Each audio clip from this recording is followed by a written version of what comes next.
All right. Hello, everyone, and welcome. This is Mekansm League. Today's game is between King Al plus 4 and 0 to 900 Lucchini. King Al plus 4, of course, featuring Mr. King RD himself, RDO, Duster, Hiko, and of course Tavo. So we got some celebrities up over here, but we also have on the side of Lucchini some pretty impressive players themselves. We've got Jericho, Black Reaper is Greedy, I believe, Vendetta, Benjaz, who has been an MVP in almost every single match, and of course we have Stinger there as the last player on the side of Lucchini. But I'm your caster Moxie. I'm joined with the wonderful Jenkins Dota. Jenkins, how you doing today? Hello, I'm great. I'm excited to see Lucchini play because, well, every day it seems like they're a completely different team, and we haven't seen King RD plus 4 or King Al plus 4 yet. So. I'm interested to see if they're gonna like play this really seriously or if they're gonna meme a little bit. I feel like they'll take it seriously though, right? What is this chaos.tava? What's going on with this? What do you mean? So this is just a roster specifically for this tournament, right? Yeah, this is just for funsies. Okay, just for funsies. Just for funsies. No. No, they didn't leave chaos. They didn't leave chaos. Because these are big boys. They are big boys. You never know with the rotation of players that's happening constantly in North America. You know, you hear some things behind the scenes. What, you're gonna do that? What are you talking about? No, don't sensationalize here. They're playing for fun. I believe one of the other teams that was supposed to play backed out, and so the boys decided they wanted to play some. And I think HFN was going to play, but like something was up with like his computer or something. I don't know, but I know that I think they were starting to feel a little burnt out from what I understand when it's the official statement from Chaos. So that's why they didn't end up going to Mumbai. So I'm not sure if that was more referring to like Weeha and Misery since they are not playing this, but we do see them here and they're looking like we're going to have a good time, right? We've got Duster Oracle, I believe. I think if I had to guess, I would say that Duster's going to be playing the 5 position, unless it could be King RD actually. King RD has been playing a lot of Oracle, so. Speaking of Duster, he's like rank 60, rank 70 in pubs right now, which is just kind of surprising because he's usually been that kind of like, you know, the Z Freaks, the new Shams that don't really play pubs at all, and they just kind of play competitive, and they're, you know, ranked 200, 300, but they like kick ass in competitive. But finally, his pub MMR has kind of like caught up with his individual skill. I think Duster's an incredibly good player. He's not on a team right now, is he? I don't believe like an official roster. I think he's been playing in like different stacks and whatnot. But that's probably why more of his focus has gone into like actually improving his pub MMR.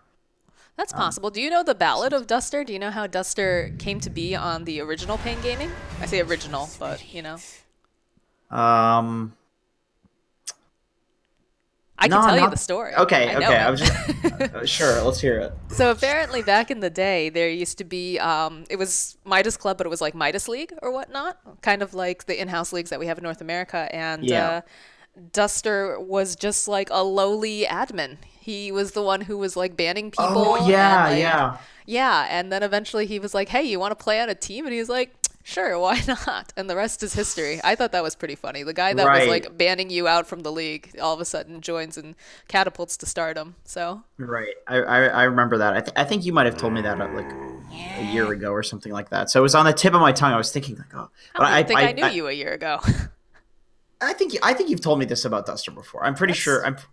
Because it clicked when you said that, it clicked. I remember hearing about somebody but I remember like, you know, back in the day when he was first playing, that was when I was playing too. So I was thinking, do I know where he came from? But no, I just remember him kind of like showing up and being really good. So yeah. Pretty fun stuff though, yeah.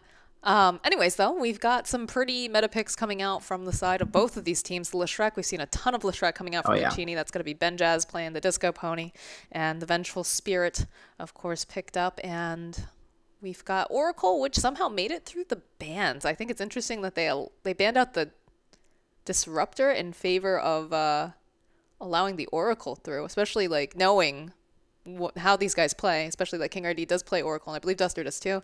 Although he probably, I actually don't know how this is all being laned. I'm assuming that Duster I think Hiko's playing mid, I think is what I saw on the sheet, which is interesting because Hiko usually is an off lane or position 4, so. I feel like you put Duster 5. I've never seen him play anything other than 5, at least in pubs. And I Okay. think King RD's a pretty versatile player. Like I think he could play. I think he could play core. Like he played core for a long time. So I feel like if you have these two players on your team, you're like, all right, Duster, you just take 5, buddy. It's all yours. You never know, though. Sometimes people use these opportunities to, try different things out, to scrim, That's true. That's true. even though they don't have their full roster, obviously. They are missing several If you're of their. feeling burnt out too, it might be just fun to like switch up the roles and just have a little bit of fun, and also at the same time kind of like learn how it feels to play a different role that's not your main role. That's That's also possible. Well, that's like the best way to learn too, right? Is playing heroes that are outside of what you normally play, just so you have a better handle of like, oh, okay, this hero handles like this particular way, and this is what I need to watch out for. So when you're playing your, other hero or your other role, you can kind of understand, how long is it going to take? How much mana do they have? Can we afford to do this? You're right. I remember one of the best learning experiences for me was playing Invoker on a Smurf a lot, and I mean, I sucked at it, but I realized that if there's like a level 3 or 4 Invoker running at you, he looks scary, but he's not scary. You know what I mean? But I remember in games, I would see this like guy with these crazy like fire orbs running at me, and it's like, oh god, get me out of here. But you get an idea of at what point they're actually strong, especially with these more complicated heroes. That's actually really funny. I like that story though. That's a great I'm telling lesson. you, Just because they look very spooky and, you think that they're strong at level 3, that doesn't necessarily mean. Yeah, I was thinking this guy's gonna run at me and like meteor and cold snap me, and it's like, wait a minute, you actually can't do that at level 3 unless, and if you do, it's gonna do no damage. But I wouldn't know that without playing the hero. Hmm. Darkseer, this is like the most popular hero in this tournament. It's one of the more popular heroes in the Dota Pit tournament too. It was trending there, and in pubs before that, it's still trending in pubs. Just He's the just fact that you everywhere. get such an early Helm Dom, and it's very hard to apply pressure to a Darkseer. Like he's almost always going to get farm and get all of those mechs and pipes and aura items that you want in a game, and there's very little that you can do to stop him from.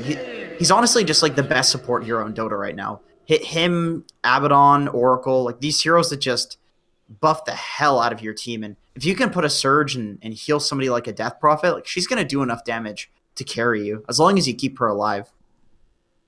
So why, we have seen such a strong uptick of the Darkseer. Is it just because of the fact, like, the ways that lanes work right now? He's just such a good dominator, or? I mean, you say Dominator, like I think the Helm Dom rush is actually really legit. Like you open up the map super earlier than other heroes. Like you can very safely farm a Helm Dom quicker than other heroes, and there's nothing anybody can do to stop you, and therefore there's nothing they can do to stop you from pushing the tier 1 really quickly, which opens up the map. And then also the fact that a lot of heroes have had buffed movement speed, and the Surge, of course, now working from your movement speed, giving you a percentage of that, and then allowing you to go above the max threshold for movement speed. I honestly just think that a lot of the heroes that are getting picked right now and that are strong are these heroes that Darkseer with the movement speed buff can like really take advantage of, like a Death Prophet, like an Outworld Devourer, like a Terrorblade, like any of these movement speed heroes like Naix, Ursa. There's just so many heroes that if you surge them, they'll just go in and do all the damage in the world. And then, to follow that up, you can still do like your Vac Wall combo, which has also been improved as kind of a spell combo in the past few patches for Darkseer. But honestly, mostly to like simplify it, it's the Surge. It's actually the Surge. Like Surge is broken. New Surge is broken, I should say.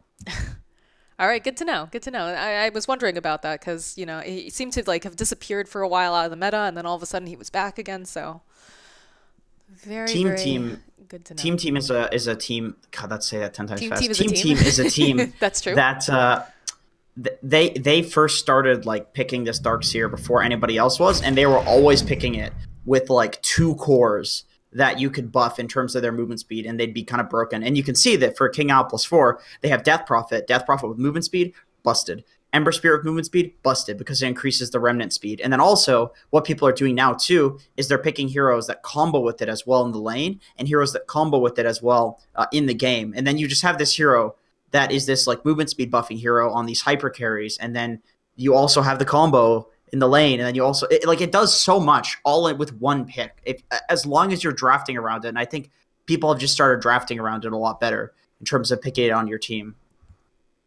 Okay, definitely interesting though. We'll have to watch Tavo as he does that. And looks like, are we getting Greedy mid. greedy mid Doom, or are they sending What? Benjaz? I think Benjaz might just be the Leshrac player, and they'll just send him mid. Benjaz has played Yeah. the other heroes before, so. But I don't know if Greedy offlane. I don't know if I've only seen Greedy play mid. I've never seen Greedy play anything other than mid. I mean, maybe he is still going mid. You don't know. Maybe he's going up against. Maybe. I don't think he should go up against the Death Prophet, but that's a possibility. Most likely, though, probably going to see the Benjaz, the Benjaz rather, uh, going mid with the Leshrac. This guy has been playing core for quite a while. Yeah. And just recently, went off to that off lane, but I think in Just this worried case, about we'll Greedy. find out. We'll find out. Dude, I've seen these mid only players go in side lanes before. It's it's not always pretty. We'll see. We'll see. I have faith. Somebody's Yeah, got to it looks like Greedy is not going mid. Although, actually, no, they all have tangos. They bought their own tangos. Terrorblade's going mid. Terrorblade's mid. What? Vendetta's going mid. Okay, all right. Okay. Interesting. So, Not what I was expecting. I guess Was they that want a- the Doom versus the Darkseer to eat the Iron Shell. It's Okay. not that good, but it's. I mean, at least you can solo lane something against a Darkseer. And Well, it's a there's little no. better for the Terrorblade, right, than having to deal with that Ion Shell the entire time. I feel like that could be really annoying. I don't know. Then you're Terrorblade against DP. I feel like there's. I feel like if you get rotated on by Earth Spirit, you're just screwed. Like, DP has a lot of magic damage. So does Earth Spirit. Yeah. Maybe they're gonna rotate after like level 3 or 4 or something like that. That's possible. Just have the mid matchup for a bit. Give Benjaz some side lane exposure, and then send Terrorblade to the jungle. Support goes mid. Something like that. Yeah, I'm really interested to see how Benjaz does on his Leshrac, because generally he's really, really powerful with it. He's very good about slipping in through the back lines, taking out some of those supports. I'm not sure if they're going to... Like, that's the problem, right? Whenever you have these drafts that are very similar to the ones that you've played before, especially if teams have done their homework, they're going to notice you, and they're going to thirst you. They're going to be looking for you, making sure that you're not allowed to get into the back lines. Oh yeah, and there's kill potential with Earth Spirit, Oracle, and Ember Spirit when he gets some levels onto Benhaz, our boy. Leshrac's a pretty squishy hero. I think the way that you need to deal with Leshrac is, I mean, I've said this before in like the previous days when people pick kill combos with this hero, and they have a kill combo with Venge Leshrac. Like you basically have to kill Leshrac. It's that or he kills you and outlanes you eventually. He just does too much damage, especially once he gets level 3 with that level 2 edict. More than doubles in damage. It's actually so much damage at that point in the game. Yeah, I remember you were pretty confused. One of the other games we saw, I don't know if it was Benjaz who was playing it, but instead of getting that second point in the edict, he ended up going for like a second point in the Split Earth, I believe. I think that was like against a jug or something. Like he wanted the burst of the splitter. I don't know. I can see the logic. I wouldn't do it, but I can see the logic. Or maybe it was a misskill. Who knows? Who knows? Yeah, possibly. Maybe once like the increased radius. I don't know. Or you're like, oh, we're not gonna kill them till level 4 anyway. So they're running everybody down towards this bot lane. There's a lot of stuns. I think if you're King Owl +4, you need to be a little careful here. Your heroes aren't particularly strong at level 1. Comparatively to the triple stuns in Leshrac. I mean, Terrorblade's kind of useless at level 1. Oh boy, we're having some problems with the servers again. I think we're on Peru servers, right? So No, we're on Brazil, I think. Oh, we're on Brazil again? I think so. Ripping pepperonis. Because it appears that the side of Lucchini is the ones that are having the most difficulty with it. Not the Peru's, much better, but... It's not Benjaz this time, though. We got that going for us. Yeah, it is. Usually Benjaz is the one who is struggle busing. So, His internet's, it's been fixed. Get the plumber come in and... fix fix those the pipe. internet lines. The internet pipes, yeah. South America tournament. Yep, that's the case. They should have just played on US East. I'm sure everyone has better ping there anyways, right? Probably. Oh, no. Stinger. Oh, Stinger. No, not like this.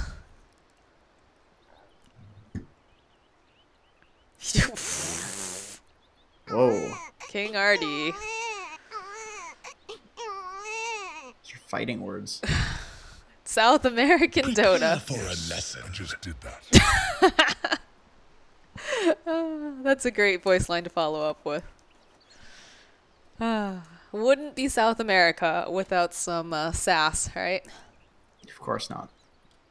Are we SA good to isn't. go? It is in the word. Yeah, right. Sass. Can't spell sass without SA. Ooh, that's good. Can I steal that? Yeah, I'm that's stealing all that. yours. I'm gonna use that. I mean, I'm gonna sue you, but You're gonna I will, sue you- me. You yeah, won't know. no, you- Everybody just heard that you said that I can take it. You already said it. yeah, you can take it, but I'll sue you. Yeah, but you didn't say the sue part fast enough. Oh shit! I didn't realize. Oh, my life is over. What's going on here? We're still paused. It says it looks like they're ready to go now. We got a G. We got a G Go, from both go, sides. go, Go, go, go, go, go. Vamos. It's really weird Bora. when you say G on both sides and then nobody unpauses, Mm-hmm. and it's like, is there a reason we're still paused? There we go. We're good. We Gucci. All right. I still think that they don't. Oh, well, there's 4 and 4. I don't know. Yeah, look at Jericho. Oh, Jericho. I'm betting on Lucchini. I'm betting on Jericho, he's Lucchini. gonna go up the stairs. Oh, never mind. Oh, there's a cask though. They're all grouped together. They'll follow up with that root into place, and Jericho will be the first blood. They're I thought that wrapping they'd around. be able to. Why do you walk up? No. They were wrapping around with the two smoked. Look, Vengeance still smoked. It was just too early. It was too early, I think, for Jericho to have even been anywhere near that. But They're gonna try to do some damage to this Death Prophet. I don't know. I mean, she's got Crypt Swarm, so they can probably take her out. Although, no, not with King RD nearby. I think she might be okay. They have another Oracle. stun. One more hit. One more hit. Oh no, they're gonna be able to take down Hugo. They should be able to find this kill though over onto Venjaz. Nice It's a split fairy earth, fire. but the last little tick from Duster. What Didn't is wanna what use is the Duster fairy even fire. throwing? Like, what is the Oracle actually throwing? It just looks like sparkles, like glitter. I actually haven't. It's like coming out of his ball, isn't it? I don't know. It doesn't come from his hands. I don't know. What is this Maybe here, it's a. All right, I'm gonna look closely at this. He's got auto attack something. He's not. Yeah, he's not attacking anything at this time, so I don't know. I'm looking. Damn, his ball's really like. There's lots of water coming out of it. Or is that magic? It's mana. That's what that is. King RD. King RD's actually gonna die to tower. Oh, did they get the? They didn't have Maledict off, but yeah, this is gonna be a very sassy game. They were trying to dive on Greedy up here, and they did a lot of damage, but maybe a little too sassy. RDO Yeah, that's- sidestep. Quite aggressive. Quite aggressive. Stinger has to be careful. He's taking a lot of damage from RDO here. Duster's actually gonna pull this wave. All right, they've got the ward on the side. They see it. Such a hard pull to contest though when it's being pulled right into the tower. You've like 2 meters to contest it. 2 Dota meters. I'm sorry, I only speak freedom units. Oh, okay. Sorry. I'm kidding. I'm kidding. 3 yards. That's still not freedom units. Feet, my friend. Feet? Yards is freedom units. Nobody uses yards though. Football players do. That's different. That's sports. Okay, true. This isn't sports. This is not. No, This is the farthest thing from sports. I'm BSing. I'm BSing this whole time. I don't know. I never use yards honestly. It's all feet. So, how tall are you in yards? I have no idea. I actually have 0. Well, a I'm yard about 3 is 3 yards tall. 3 Imagine- yards tall. I Imagine don't getting even pulled know. over by a cop and telling them like your height in yards. They'd be like, "Sir, are you?" Why Are you would on some you sort even of tell him substance? the height? If I don't know, let's say they look at your license. You're like, "Sir, how tall are you?" To make sure it's not a fake ID, you know? And be like, "Oh, I'm 3 yards." Yeah, this And then checks they're out. just like, "Sir, step out of the car." They don't want No, your they- sass. They'd look at it in centimeters and be like, "Okay, I'm not doing the math on that." I don't think they would have at all. But apparently in yards, I am 1.722. So now I know. I wanted to look it up because I was like, I actually have no idea. So you're 1.7. Wow. Like if somebody Yeah, asks you how tall you 1.7 are, yards. you can actually say that, and you're not wrong. There it is. There's the Canadian again. Oh God. I need to Nice stop dodge doing from that. RDO. These magic missiles are Not finding their mark. Using Sleight of Fist as a kind of like a phase shift is something that makes the hero pretty good. It's a weird spell though. Stinger. It's actually taking a lot of damage from Duster. It's gonna be okay, I think. No, never mind. Never mind. Not with the rotation from RDO. RDO just slips on by to the shrine. He TP'd. He TP'd to get that kill. Yeah, I did. Well, Duster didn't have enough damage yet, I don't think. Oh, well, maybe. He probably did. It's cool though, because the wave is pushing it, so he didn't miss anything for that. That's true. I mean, that's one thing that I actually just realized. Oh, as Hiko dives past the tower with King RD and gets a kill on Vendetta. All right. Boy, who could have predicted Terrorblade would feed in this lane? It's a pretty hard lane. Only a madman, right? Split Earth gets used though. Duster actually, he's gonna get taken down. That's a hero that can't phase shift dodge the stuns. Indeed, indeed. Well, you can negate the damage though. Don't forget if you have That's the true. point. You have Fate Seed. It's way too early to have that point. Stinger, not gonna be long for this world as RDO finds himself a kill. Nice rotations from King RD. That's what he does with this hero. He doesn't play 4 much anymore, but... Well done, my beauty. And look, the timing too. He's right at the bot rune. This is like a really nice thing that you see with a lot of good support players is that there will be these like combined timings where they'll go place a ward. For example, he was just given a ward from Duster during that rotation, and then also he's going to get the bot rune and also rotate mid. So he can go ward mid, gets the kill bot, gets the bot rune, and places the ward with one single rotation instead of doing 3 separate rotations to do that. Well, these little like nuances are what really separates, the top tier teams versus, some of these lower tier 2, tier 3. Just the efficiency, right? I remember I was talking to someone. Who was it? I might have been talking to Grant actually, and he was saying that the early game it all revolves around rune timings. All the rotations will rotate around that because that's like very, very important to make sure that you're getting the rune for your mid lane. In fact, the rune does spawn right bottom, so King Al can tell Hiko over in that mid lane to come on down. Right, but then also just making things happen around it is super good. Oh, and they even go for a smoke over here. It's also information. Like, that there's okay, so you get Ember the Rune, which is pretty nice, but it doesn't really matter. It's just an illusion. But it's information that there's not a DD or a haste somewhere else. Like, that's very valuable for the Death Prophet to know that. Like, that a lot of the time too, right? Because Death Prophet, not the best hero being able to run away from any particular ganks. No, God. If Witch Doctor shows up with an Invis, she's just getting cast to the face, and she's dead. TB's just jungling. RDO's feeling real good right now because he's just letting his supports walk away. And he comes back in. He's not gonna die. They're gonna dive on this though. I don't know. I think he is gonna die there, Jenkins. In fact, he does. There's gonna be Cask being thrown out. Not gonna get any bounces. It's just King RD. They're making rotation with Stinger and Benjaz. They need to look for a Magic Missile. Look at the Magic Missile off over on the Death Prophet and the Split Earth. That Edict doing a lot of damage to Hiko. He's gonna try to run himself into the Roche Pit, see if he can get the denial off, but I don't think he's gonna be able to. Jericho will get taken out. Oh, look at this Hiko. Somehow gonna be able to make it alive. Turn back around. Crypt Swarm, Purifying Flames. Vengeful Spirit, she wants this kill and she's not gonna get it.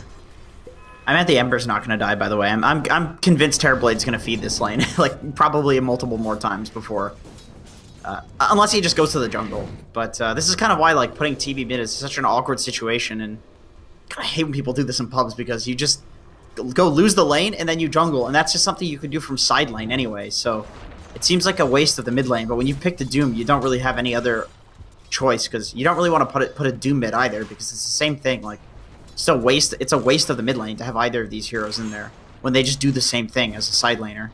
Is this the case where you've just outdrafted yourself, basically? I think, they're... Well, okay, Ember can't slide that one.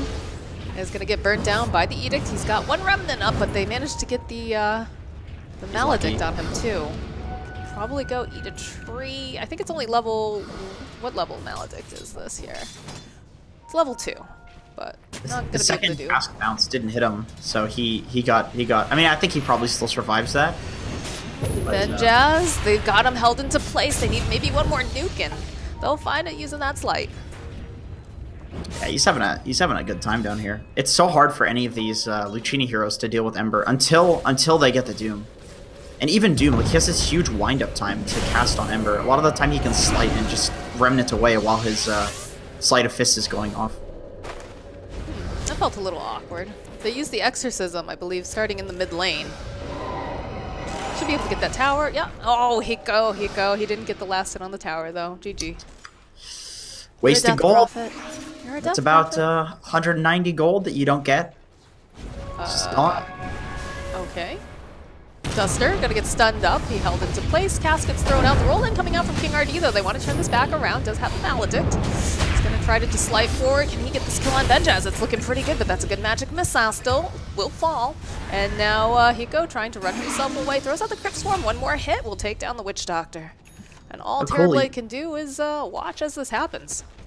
He's maxing out the Crypt Swarm too, so that's doing a significant amount of damage. I think because he's against the Terrorblade, he wants the Crypt Swarm so he can deal with the illusions and just pressure him with magic, because Terrorblade at this point doesn't have high HP, so going for that Spirit Siphon leveling up is not that effective in terms of the damage that it does, because it's based on your max HP, of course. So the Crypt Swarm is not a very typical build to see maxed out, but when you're against a TB, it's gonna really hurt his illusions. Okay, we do have a big smoke up here in the top lane. They know that Greedy's just hanging out by the camp. The roll forward, the Searing Chains, the Purifying Flames, and the right click. Duster getting the kill on Greedy. Ember with Ion Shell and Flame Guard is one of the scariest things in Dota. It does like, okay, so 60 plus, what is it, 90? Yeah, so he's doing 150 DPS magic damage at this point. So this guy stands on you for 10 seconds, and that's, you know, 1,500 damage.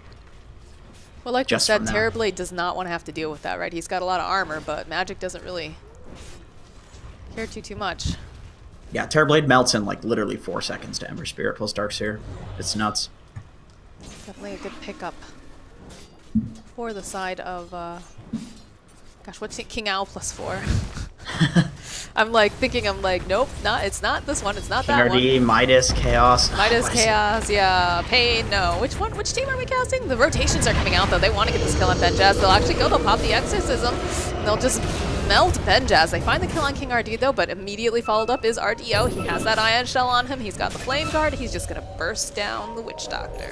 It's that Ion Shell Flame Guard. Oh, that melted him. That was nuts. I just saw an Oracle Q was flying on RDO from across the map. Oh, okay. Duster was trying to do a cheeky little play. It's like, alright, this will hit you in roughly 12.6 seconds. Make sure to be standing on somebody. Those calculations, though. Death Prophet Hiko is in for some pain here, I have a feeling. Yeah, he has the Soul Siphon out, but they'll doom up the Death Prophet. She's already used the Ghost, though. I don't think that's really necessary. I feel like that was a waste of doom. I guess he's afraid that she'll just keep Spirit Siphoning, you know, but she actually didn't have it up. She had no charges left of Spirit Siphon, so... It's also a 5-man rotation. Like, how do you... Yeah. I don't think she makes it out of that. I think they're just starting to... To a tower that's already dead as well. That's the problem. Terrorblade's... He's gonna farm bot, but there's no pressure being applied from that kill. Death Prophet's just like, alright, I'll take it. I'll take a Doom. She's kind of useless without the Exorcism, so if she can use the Doom cooldown, then that's a way to be effective. Well, look at them. They're already getting into position again. Oh, Greedy runs right up those stairs. Will get purged off. The roll forward, the Searing Chains. There's a lot of damage. And Doom is a big tanky boy, but not tanky enough. Yeah. That'll easily translate to taking a tower. Oh, they smoke. They want more. They're out for more blood. Yeah, they know that... Vengeful Spirit actually breaks the smoke. They ping it out. Benjaz. Hide it out. Oh, Jericho's just, or sorry, not Jericho. Stinger's just gonna eat this gank. Tank the gank. RDO's wicked sick. 7-0 and 3. I think you're okay with that. That Benjaz did. Like, that could have been the game right there. Not exactly the game, but that could have like blown the game wide open if you just killed 2 cores in succession like that and then get a tower. Like, Benjaz needs to do stuff this game. He's like the early game hero. Doom is based on the cooldown, so killing him would be really bad for Lucini. Yeah, but I feel like they've put such high priority on taking down Benjaz like every time now because they realize that he's the one who kind of ran away with the game last time. I think, what did we see? Who was on? It was Greedy, right? Who was playing the... He's playing like Jug or something, and we were like, yeah, you know, at this point, you know. Oh, he's not the real carry, yeah. Yeah. And yeah, Leshrac too, just this hero that he can feel very useless if you shut him down, but if he gets ahead, he's capable of like almost 1v5ing, just the amount of damage this Pulse Nova does. in team fights and Edict. Like he's just a walking damage machine. He's got to stay alive though. He can't get picked off. Exactly. Like if he doesn't have items, he's so easy to kill. Top lane, they're gonna put out a gank over here on Tavo. He's dead. And that was the Death Ward used. Finding a kill on the Darkseer. So it's a little bit of space. It seems like it does so much damage right now. I don't know. Well, it's got True damage. Strike too. Like that's one thing that I think people forgot for a little while is the fact that it's actually very good against like Phantom Assassin or people who have mischance. Right, they changed that, right? It used to be the bounces that had True Strike, but now the actual like original whoever it's hitting, it has True Strike on them too, I think. I think so. I might have to double check. We've had so many changes back and forth on that. I think I remember that being in a patch though. Like I remember hearing about that. Yeah, I'll have to double check. Tabo just trying to fight these guys off of his tower over here, and they're making pinstream movement. They see Hiko. Hiko swap comes out, double swap though. I don't think they meant to do that, but they'll doom up the Death Prophet. While this is going down, you do see the TPs coming out. It's going to be RDO. It's going to be able to go push them back just a little bit. Need to get that denial off on the Death Prophet, although nope, Stinger's found him over here in the trees. He's going to be able to find the kill, but Stinger going to get taken down by the tower himself. Doom's going to fall though. And that's so Doom's down. Doom is also dead. Vengeful's down, and Death Prophet got murdered during all of that. Oh, they actually used the wall on just Benjaz here, trying to slow him down. The Surge. Almost hit the Purge. Wrong one. Coming back up as Tavo just chases him down, and King RD finds the final hit. This is exactly why Duster, after this game, maybe even while he's dead, is going to remove Quick Cast from his Vengeful swap. Because he just Quick Cast double swapped that. That's what that was. That was Stinger. Or sorry, Stinger. That's yeah, no, I had that same thing happen the first time that I found that out. Jericho very slowly burning to death. The hit coming out from King RD. This is a massacre now at this point. It just feels like they're hunting. Hugo, though, trying to take some of these objectives here. But we are at a... you know what's funny about this whole thing, though, too, Jenkins, is we're at a 21-9 death counter, but it's only a 2k gold lead going over to the side of King Ao. Yeah, surprisingly, Terrorblade's actually farming up a storm, and you know Doom's naturally going to get farmed when he has a Midas plus Devour. What was his talent again? We were talking about this yesterday. 150 bonus Devour gold. That's so much. Basically gives him two like old Midases. Definitely gives him 2 new Midases. New Midas sucks. It's okay. I mean, either way, he's getting a lot of gold for it. Oh, yeah. He's just farming the whole time. He has Doom up, and he's hitting creeps. Just wants to go late. God, I just realized we have 30 kills on the board at, like, 15 minutes. Yeah, sounds about right. Sounds like SA Dota. Alright. And not that many towers, either. Like... Yeah, this is a dead Jericho in the bottom lane. Oh, he loves walking up cliffs blindly. Kind of doesn't have much choice sometimes, you know? Like, his team is probably like, go get the rune, we'll back you up. No, I don't know. I think he's just... I've been baited by my team like that. Like, oh yeah, we'll come save the me. excitement, like the mystery. It's like... Do you want to play a tournament for mystery? Ooh, Death Prophet. This is... Oh, but she's got the Yules this time. She's going to be able to stay alive. The rolling coming out from King RD. They still managed to get that Doom off on her, although I don't think she had the Exorcism. King RD rolling around here into the corner is actually going to be able to make it out alive. She's going to get surged up by Tavo. The rest of them trying to run. We'll slow down just a minute. They still don't have that Exorcism up, but they'll turn around. They'll get off a couple of these right clicks. The Sunder will be used, and there's Jericho, but they get the silence off. Shouldn't they be able to find this kill on Hiko? Again, this Yules is up and running. They'll find the kill on Jericho. We'll finally take down Hiko, but the slide going through. Duster's going to get taken out. They'll find the kill on Benja. Swap comes out again as they finally take down the Ember, and now Tavo forced to run himself away. King RD was already sitting pretty low as they disengage from this fight.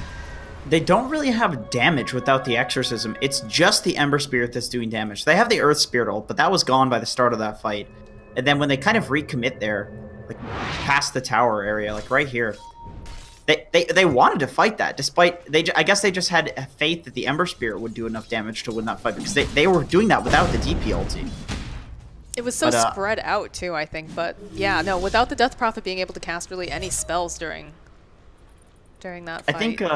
think Ember needs his Maelstrom before you try fighting like that without the DPLT again, because otherwise he doesn't do near enough damage to out DPS the TB, who's about to die. Oh yeah, yep, just burning down from all that magic damage. Yeah, hard game for him. He's going for the BKB though. First, he's very close to it, at 600 away. That is definitely the choice. Yep, I think that's the best choice that he can make in this game. Before Manta, before Yasha, want a Dragonlance, but that makes him a bit tanky. 12 strength. RDO almost has his Maelstrom online now, I think. A couple more of these creeps should do the trick. Darkseer stealing about half of them. Yeah, and he go with the Crypt Swarm too, but they just want to push the tower. So Exorcism's up. I don't feel like the side of Lucini really wants to fight into this at this time. You fight around the TB ultimate, which is the Metamorphosis. That's what you want to fight around. Yeah. He's all the damage right now. Benjaz eventually will do some damage, but he needs some me time. He needs to catch up. He needs like a Yule Scepter so he can kind of tank up in these fights and just Yules himself.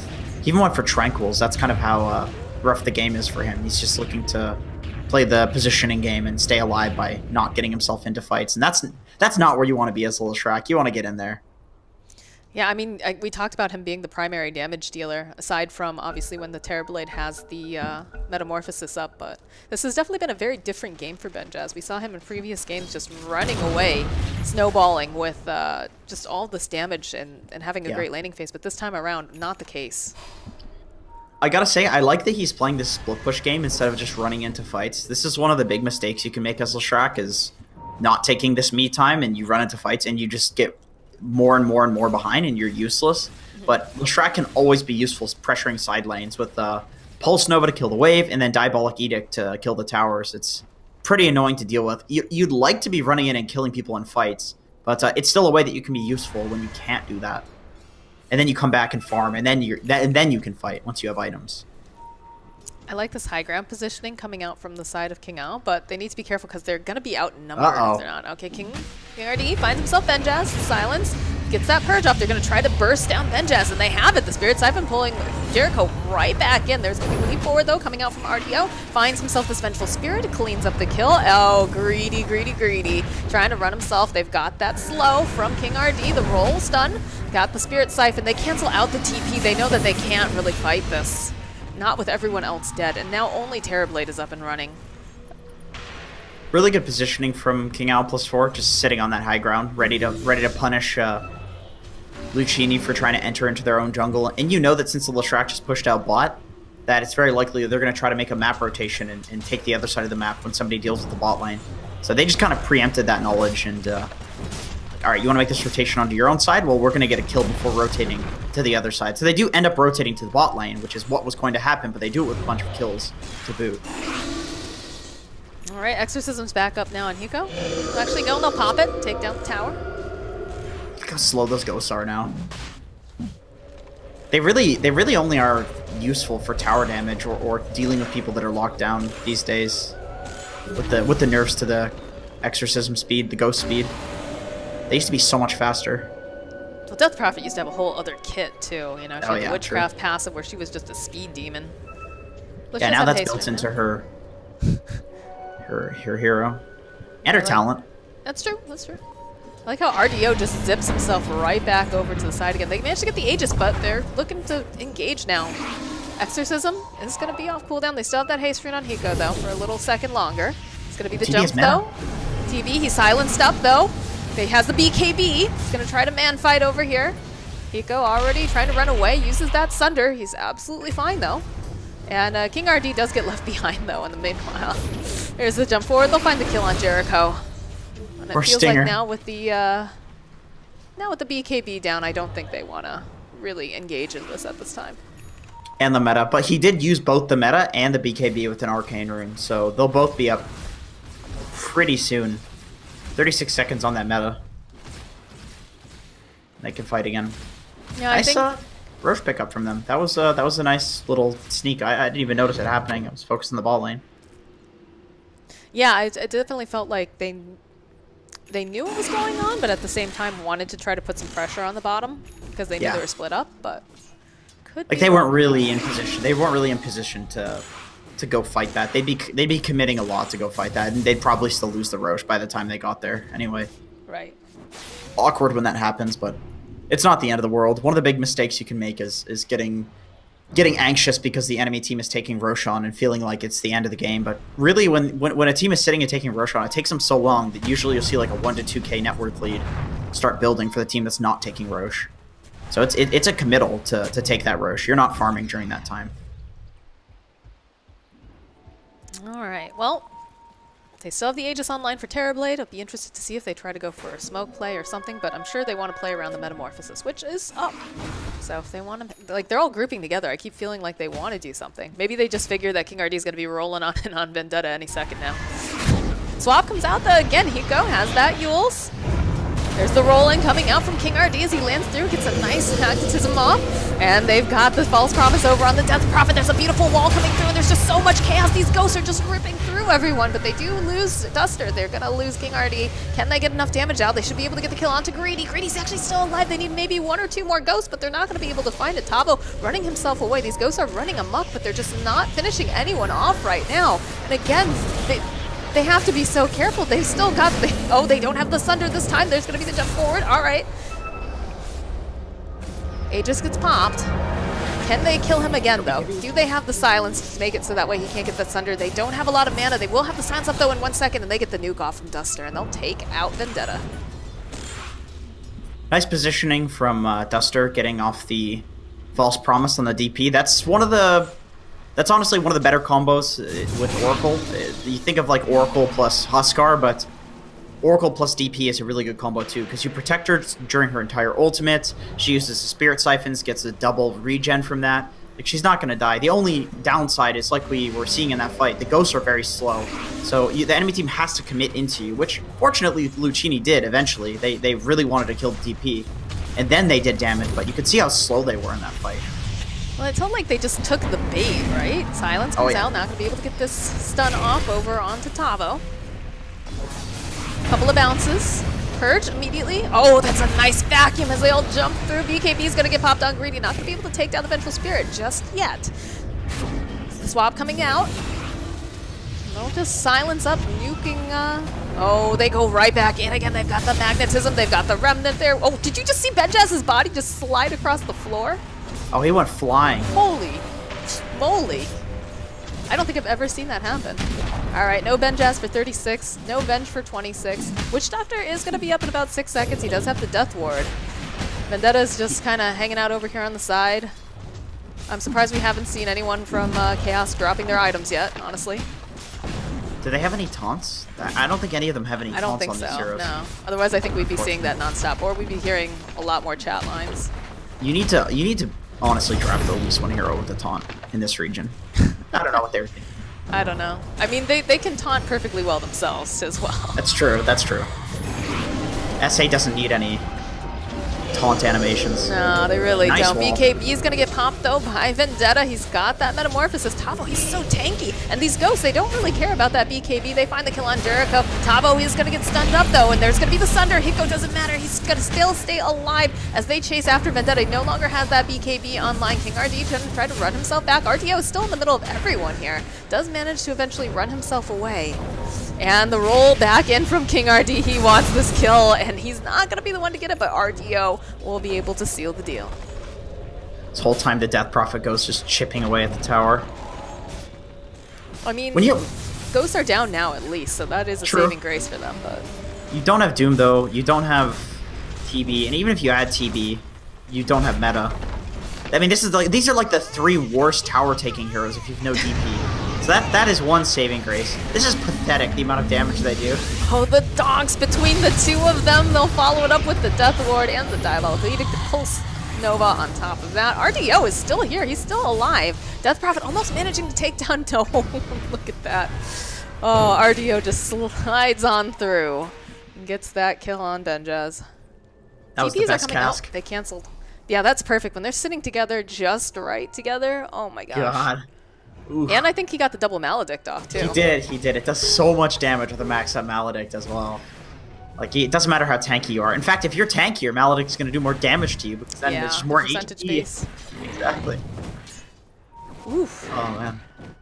What a fight. That's the funny thing is that's just the downside to having these like absolutely atrocious tower hitters. You're sitting there just like, is this Rax gonna die? You're throwing Yeah, pennies at it at that point. exactly. You're like getting in a gunfight with like a BB gun. With a stick. Right? Exactly. Do you think that's how Monkey King feels when he's up against like Sniper? Like he's trying to fight a guy with a gun with a stick. Probably. Yeah. I mean, do you ever? Sniper's pretty good against Monkey. You can knock him out of his own ulti now with the little, Oh, the that's true, headshot with the procs. headshot. Remember the Queen of Pain we saw that knocked out the Monkey King from the ult? Yeah. That was so unfortunate. You never think of little things like that can happen in Dota, but like, oh, Queen of Pain, it's a Monkey King counter. What? Or if you're no, I won't go there. I was gonna make a Cliff Teasy joke, but Oh my god, poor Arteezy. It just we're always not gonna happens. go there. Alright. Can't catch a break. Again, I feel like you're just not afraid at all, right? Yeah, they ping out Oracle. They know that Duster's there with the save. She does have the Yule Scepter on top of that, too. There's going to be the swap, though, trying to drag her a little bit further away from Duster so he can't get that save off. Still holding on to it. They'll get the Death Ward as well. Doom, oh, look at Doom. He really wants Duster, but it doesn't matter. He's going to be able to get the spells off, turn back around, heal up the Death Prophet as she just chases people down with that Spirit Siphon. Ghosts are really slow, though, like you mentioned, Jake, and so it looks like they're going to back off just a little bit, maybe reset. They still have the Doom online, but they don't have the Metamorphosis for Vendetta pretty soon. You don't do any tower damage if you don't have ghosts. You need to get, like, I think you can fight. I think you're strong to fight, but you're not going to get towers, so what's the point? They're just going to stand high ground and try to wipe them. I mean, Metamorphosis is going to be down soon, so that is probably the opening that King Owl +4 was waiting for. Because Yeah, if you can kill everyone, then you don't have to worry so much about, how long it takes to take down that tower. For a little bit, anyways. And RDO feels really strong right now. So they have 75% extra damage for Terrorblade in the Pack Leader's Aura, Vlad's, and Vengeance Aura. That's actually insane. That's so much damage. So fighting without the meta is so important. Look at the damage increase that he gets when he walks near the Venge. They've got the Yules. Gonna go for that silence this time. Not gonna be able to swap the Death Prophet in too quickly. Doom's gonna get used over on the Darkseer, so they won't have that available for this fight. BKB also, oh, the swap backwards though. Tavo trying to run himself away. He's taking too much damage coming out from Durko, but they have the save. Duster gonna be able to fold the Frost Pounce on Nitin. It's gonna go heal him back up again. Another swap. King RD will fall, but Hiko making some chaos in the back lines here. Manages to find himself that pick.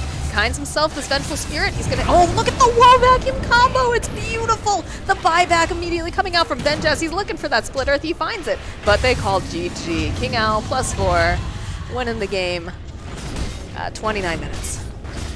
All right, I think you either need to ban Oracle or you need to find some way of getting on top of Oracle, because there was almost nothing to deal with the false promise setups. Like every single fight was initiated by a bait coming from the Oracle. Like the Death Prophet would go in and bait, or Tava would go in and bait on the Darkseer. And if you're using your entire kit on multiple heroes to kill one hero and they don't die and they turn around and get a vac wall like that, you need to kill the Oracle first. Like, you need something to get on the Oracle.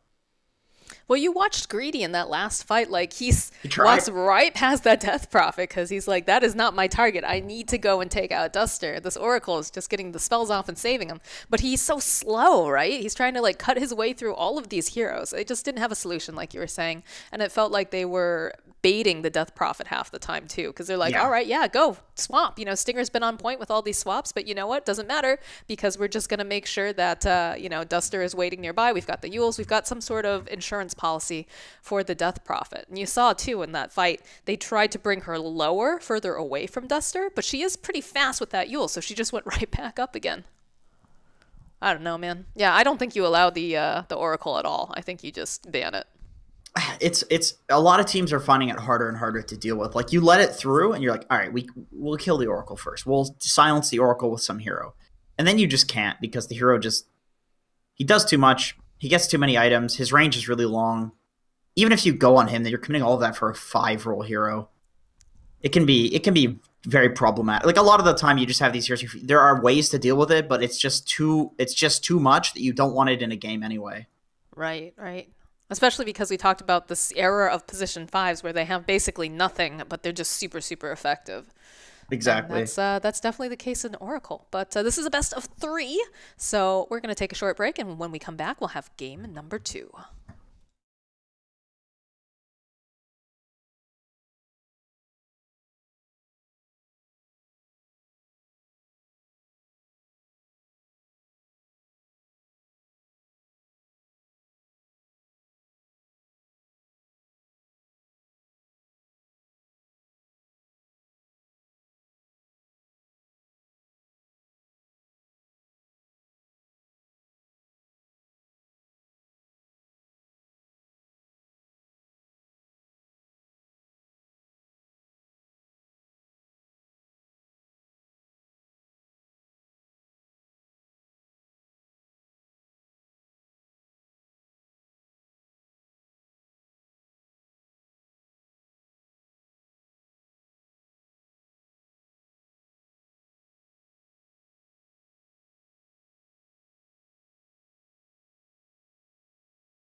Hello, everyone, and welcome back. This is the Mekansm League.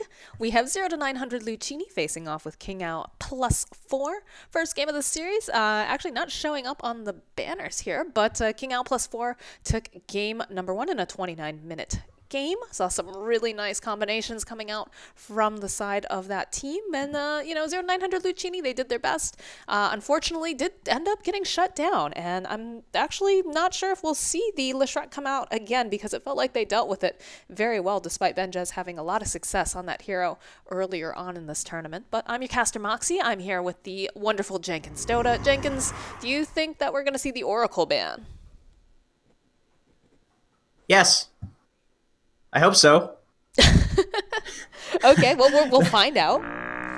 We'll find out. The Razor, we've talked about that Razor, right? We've talked about how Razor seems to be overvalued lately, and it warranted a first ban. Oh, okay, no Oracle either. I think so. Yeah, they, King Ao, valuing the Oracle themselves, understands what it's like to have that in the hands of somebody that can play it. And since they don't have first pick, I think that is a very good first pick hero that you ban out. If you value it, if you know what the hero can do yourself, then you just get it out of there if you don't have the first pick, because it just changes the entire way that you have to play Dota.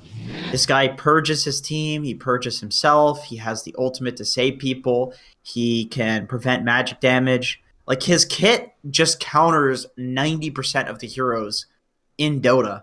And before, that was fine because he sucked in the laning stage. But now he's amazing in the lane. And you just have this hero that scales with no items to counter every other hero in Dota, basically. It's not easy to deal with. And like I mentioned before, you can deal with it, but that doesn't mean you want to. Right. If you can just ban it out and not have to worry about it at all, why not? Why not do that? So also not going to see the Darkseer. We saw Tavo playing that in combination with RDO on the Ember Spirit, and the Flame Guard Ion Shell was disgusting. It did so much damage. It was a good solution to the Terrorblade, who, although has quite a bit of armor, can't really deal with that much magic damage, especially not early on. So won't be seeing that this game. And the Nyx Assassin. Nyx Assassin, I rate Nyx Assassin and Oracle probably on the same level. Maybe Oracle just a little bit higher, just because he's got a save and nukes. But that hero, I feel, is incredibly not overpowered, but just so utility, I guess is a good way to put it. Like, does too much, and has too high of an impact that, like, you could deal with any hero in Dota. That's the thing, is you always get these, like, new kind of, like, it's usually mid players that you play with, and these guys, they'll say, like, oh, I can lane against this, I can deal with this. It's like, well, no, but do you want to? Like, we have bans, we can deal with anything if you're high skill enough. It's just, you want to weigh the risk versus the reward, and Nyx Assassin is incredibly low risk and incredibly high reward. So if he's on your team, you're pretty stoked. And I personally consider Nature's Prophet to also be one of these heroes that does too much, and I think that's why a lot of teams will first ban this hero. And I would rather see Nature's Prophet banned than a Razor, in my opinion. But I don't know. Maybe people have different experience with Razor. Think that he does counter a lot of the strong cores like Nakes and Sven. So I could see that. I have seen quite a few Nature's Prophets that have failed, though. I'm trying to think. I think it was actually in some of the South American qualifiers. We saw one of the teams was picking it up, and he essentially just became the warding person, because like it wasn't working out. They found a way to counter him out a little bit too much, or he just, maybe it just wasn't as comfortable in that player's hands. Whereas I feel that Nyx Assassin, like the Spike Carapace, is just so good. Like, you don't have to aim it. You just literally have to stand near anybody who's got an AoE spell. And I feel like it's a little bit easier to execute. A lot of heroes. And it's got the break. The break is a huge thing about Nyx Assassin that a lot of people keep forgetting. The fact that when he comes out of Vendetta, he applies that break. And it's so value, because there's only, like, it's that and Viper's Nether Toxin that applies as far as hero abilities are concerned. I guess technically Doom does it as well. Doom doesn't break. It doesn't break. Okay. I think it does with the Aghanim Scepter. I think it does with the Aghanim Scepter. Okay. It turns off passives unless they've removed that. But I don't know. I think that was, it used to break, and then they put that to the Aghanim Scepter, if I recall correctly. But yeah, patches. There are so many patches. Got to keep up with everything. it's like it's arguably better to be like a newer player because then you just it's like of course Doom doesn't break, you know. But it's like well it did before and then it didn't and then it did and then it didn't and then it did. Now I don't remember which one it is. When It's the rough. new guys have a better understanding of the patch than you do. Shake my head. That's the problem. They That's did why take Dota's so exciting though. You know, you always have to learn something new. Like it's always changing. No, I mean that's why it stays fresh, right? Because how many we're on TI9 at this point. Like how many other games do you know that can stay that interesting, that keep people interested, they want to watch, they want to play? Like I love the fact that like when the international comes back around, you've got so many people that come back to Dota because they're like, oh, I remember how much I love this game, and everybody sucks when they come back to Dota because there's so many changes that they're like, oh no. But like that's something special. The fact that people get excited about it. Like you go to a LAN and like you're watching this Dota and you're like, oh my God, I got to find a LAN cafe because I need to go home right now. My hands are like itching. Like I want to go play this. When Mars got released at TI, everyone was like rushing home because they were like, this event's been great, but we got to try this. We got to see what this hero is about. I think it's one of the most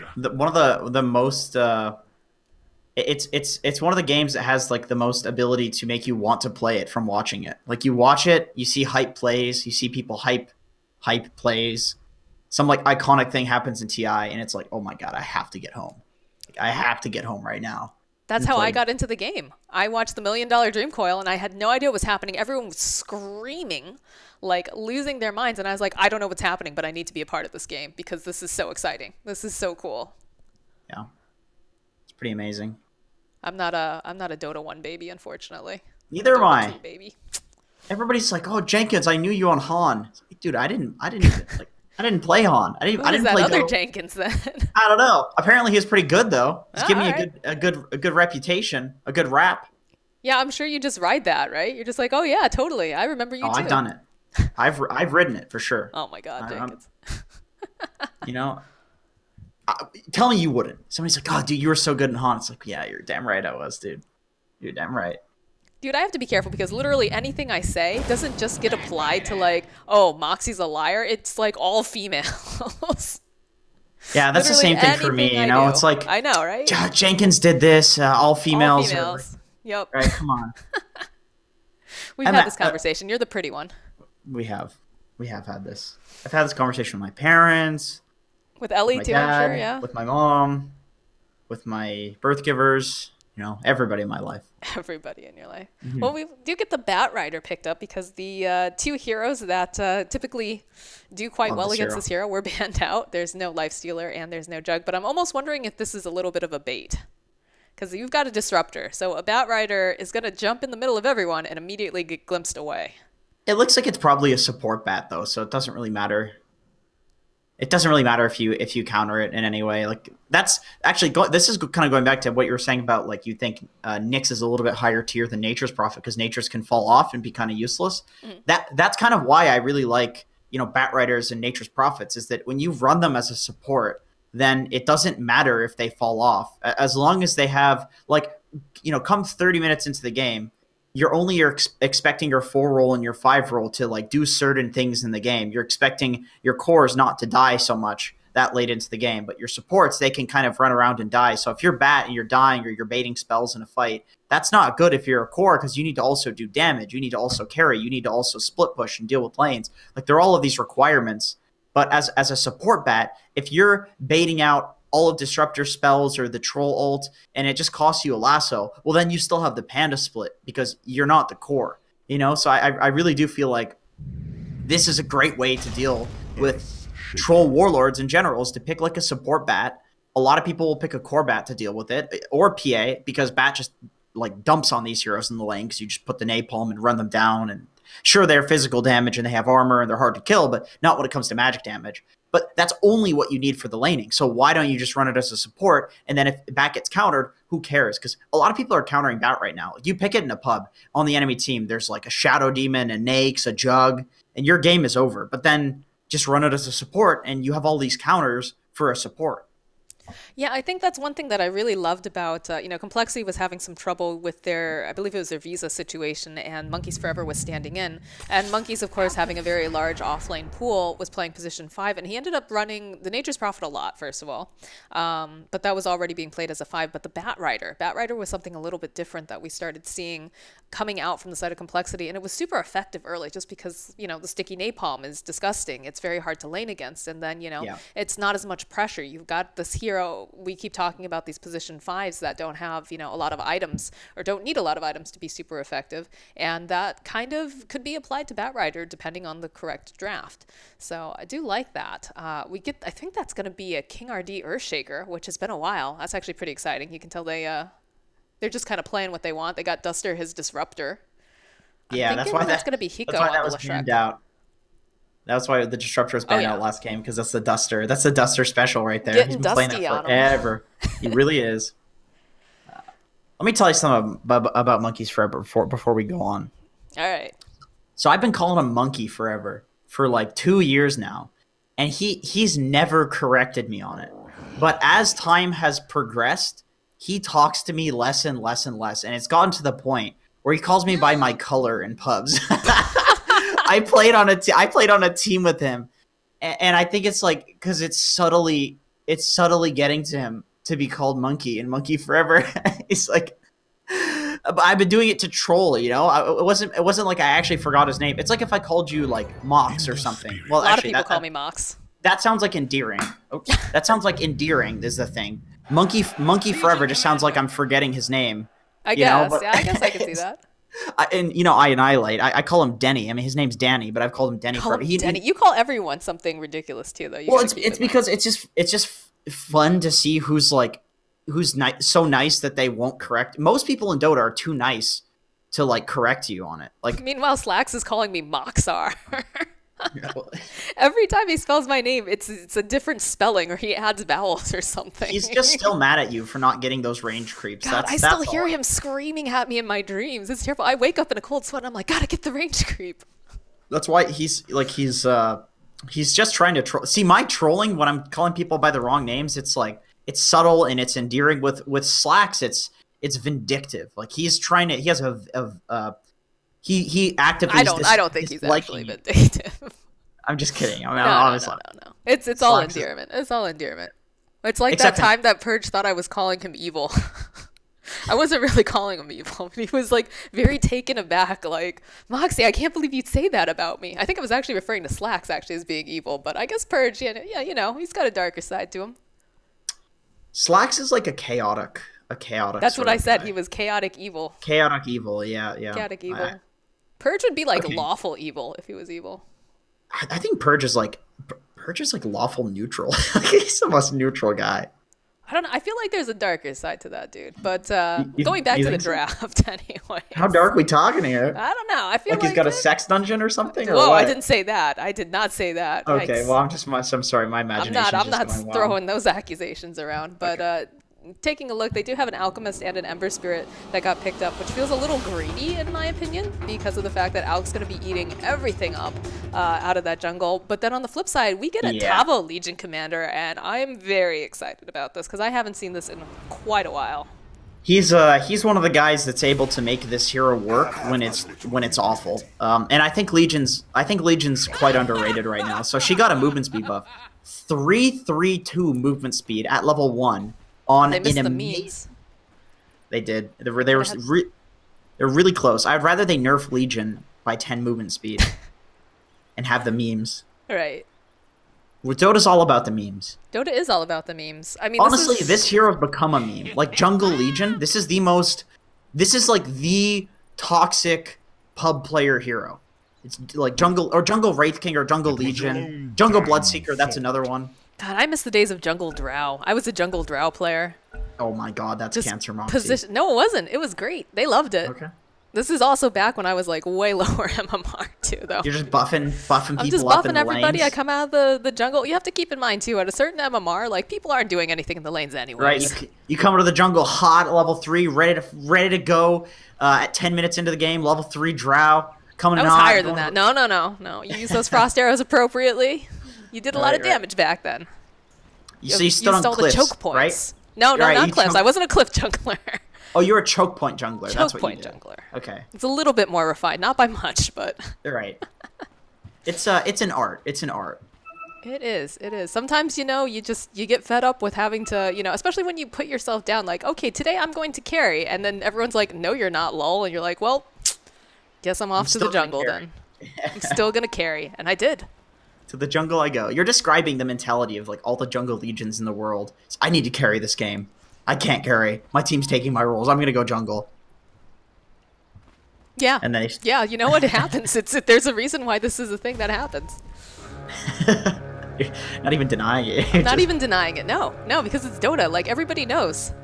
Yeah, Everybody it's knows true. how it is. We're not lying about it. We've all done it before. We all have a little bit of jungle LC or jungle drow in us, I think.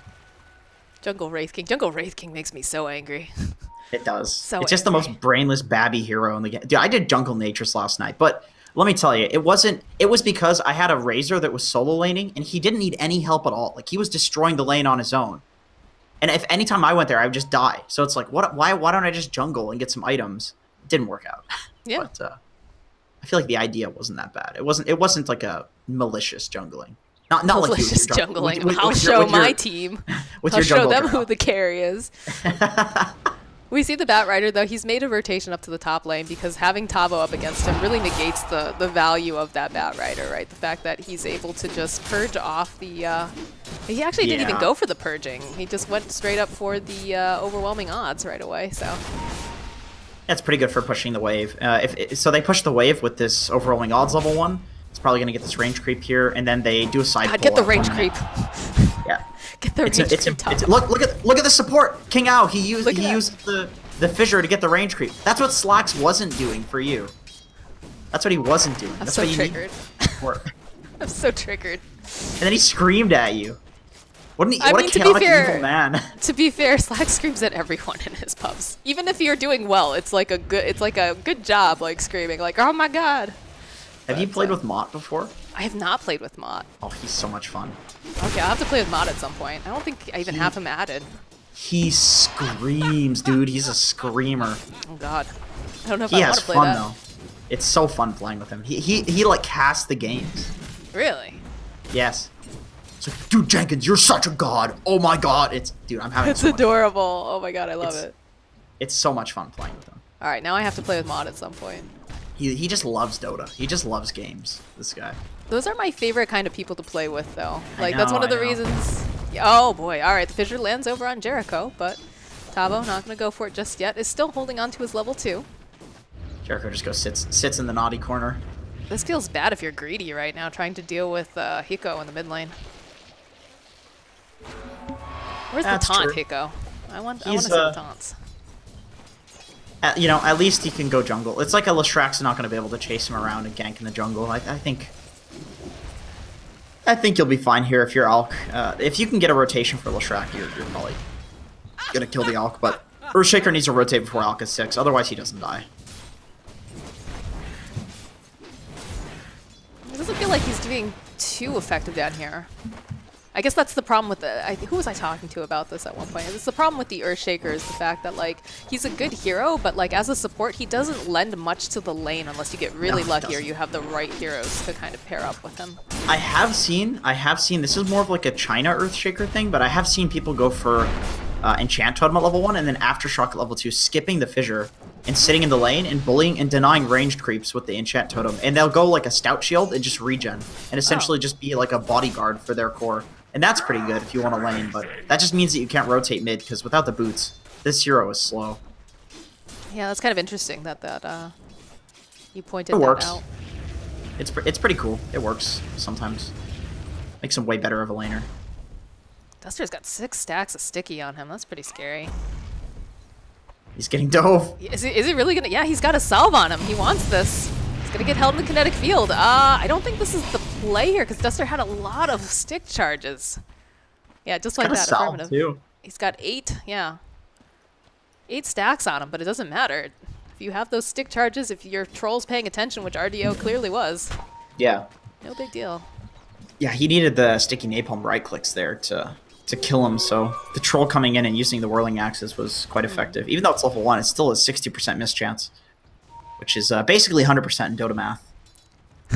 This is nice because they have this really nice ward over on the stairs down here, but it doesn't matter because they go and they get themselves an invis rune. So King RD is in a really nice position if they want to make something happen. But I think Greedy has an idea. Yeah, look at that scan. Look at that scan.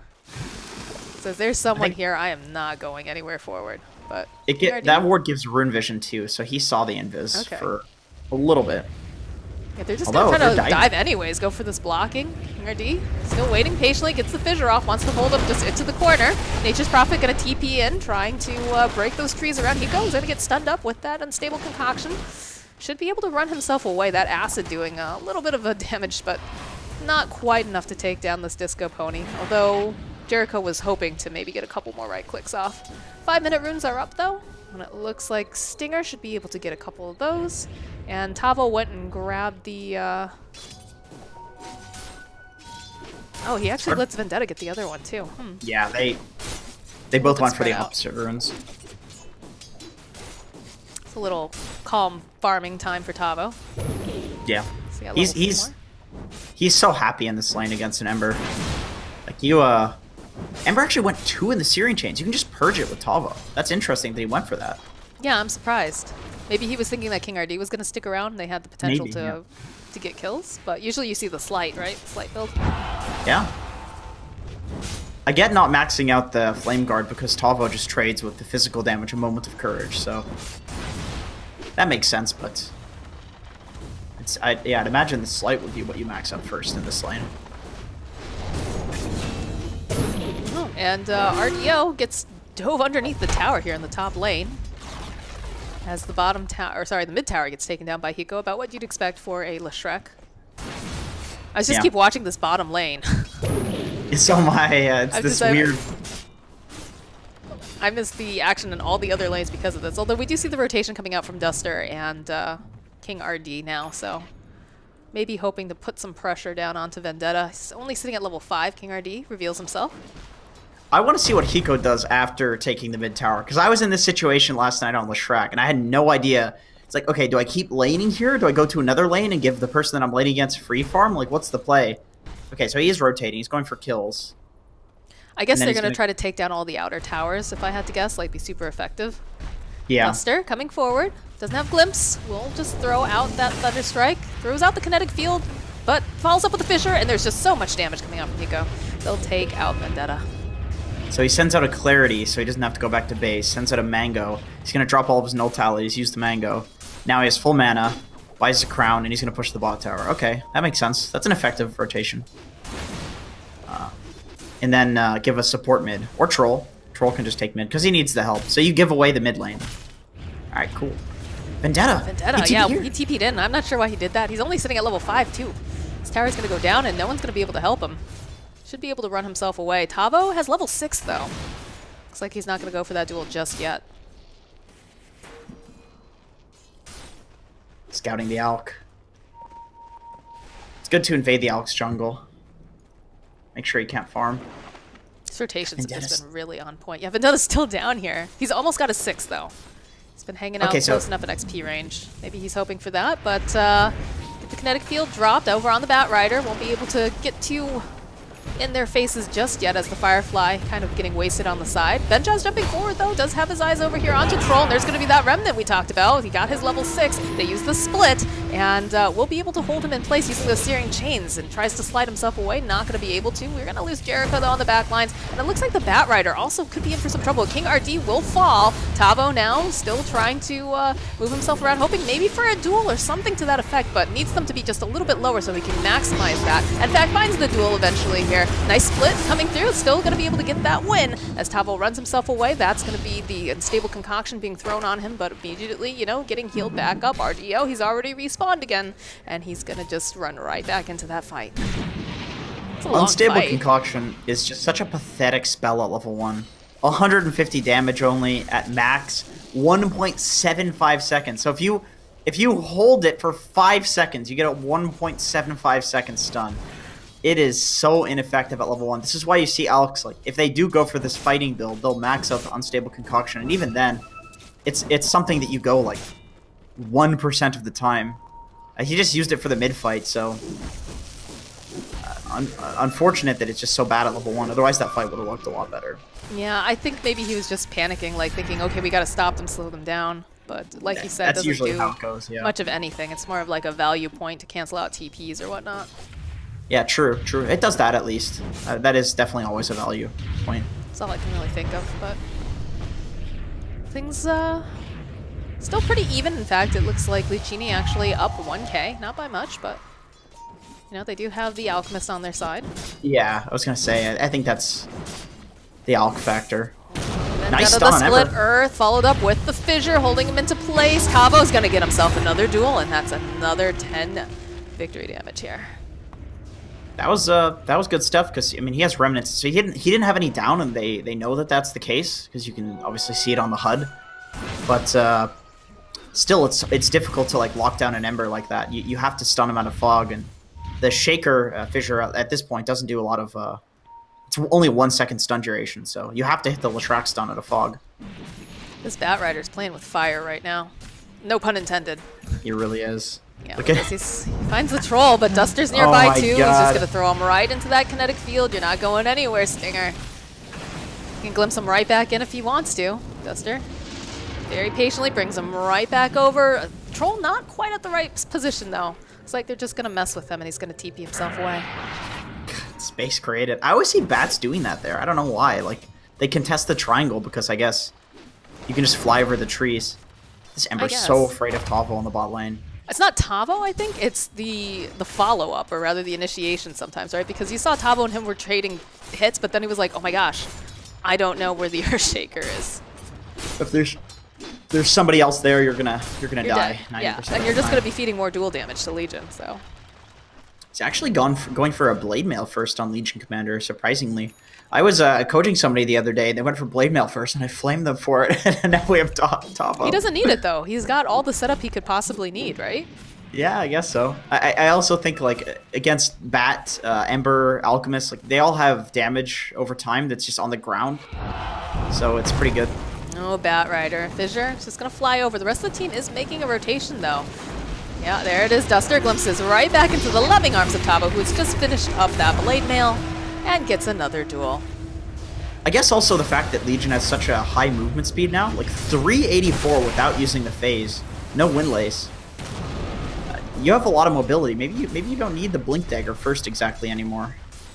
Again, I think like it's just you've got so many heroes that can set up. Like Duster literally delivered a package of Batrider right to Legion. You've got the Split Earth, you've got Fissure. Like she could just waltz on in there. Yep, true. She's already made her way back top, too. Doesn't have duel up for another 15 seconds. Just wants to maybe scare Vendetta a little bit. In fact, Duster will do that all by himself, or rather, Hiko's there, too, so. I wouldn't mind a Shadow Blade. Just pick off the Alk in the jungle, pick off the Ember Spirit. I'm gonna make a bet. I'm gonna make a bet that Tavo in the next like couple minutes is gonna switch his quick buy from a Blink to a Shadow Blade, and he's gonna use that to kill people. All right. What are we betting on this? 100 doll hairs. 100 doll hairs. Oh man, doll hairs. I don't know if I have some of those to spare, dude. Yeah, well, the ratio, the exchange rate to Canadian dollars is really good right now. So to be honest, okay. What about maple syrup? I set this up with Tavo, and we're honestly just trying to get some doll hairs from you, so we can exchange it to, Brazilian. What do they call them there? What do they use? Oh, I actually don't remember. I knew this. Now. I don't remember.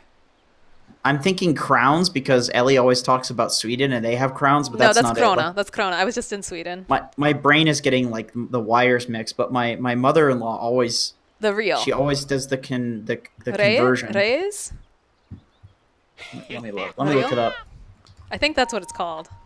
I know it by like the mispronounced name. It's real. Real? I don't know if that's how you pronounce it. I doubt that's how you pronounce it. It'd be like Real or something, maybe? I want to go ask Ellie now. She's out there, but... But yeah, you and Tavo scamming me out of doll hairs. Come on now. That's not... You have to understand, as an American, American yourself, you guys have all your money and mansions and the actors and stuff. Yeah, I totally live in a mansion. We're sitting here in Canada and in Brazil struggling, and it's so hard to get get dull hairs. I'm working day in, day night. Is that what they say? Day in and day night. Day 9. No, that can't be right. Oh gosh, this is. We need this game to start up again. That's so what we I'm can stop saying. making complete fools out of ourselves. Aye. That Dota Meu 2 Deus. caster.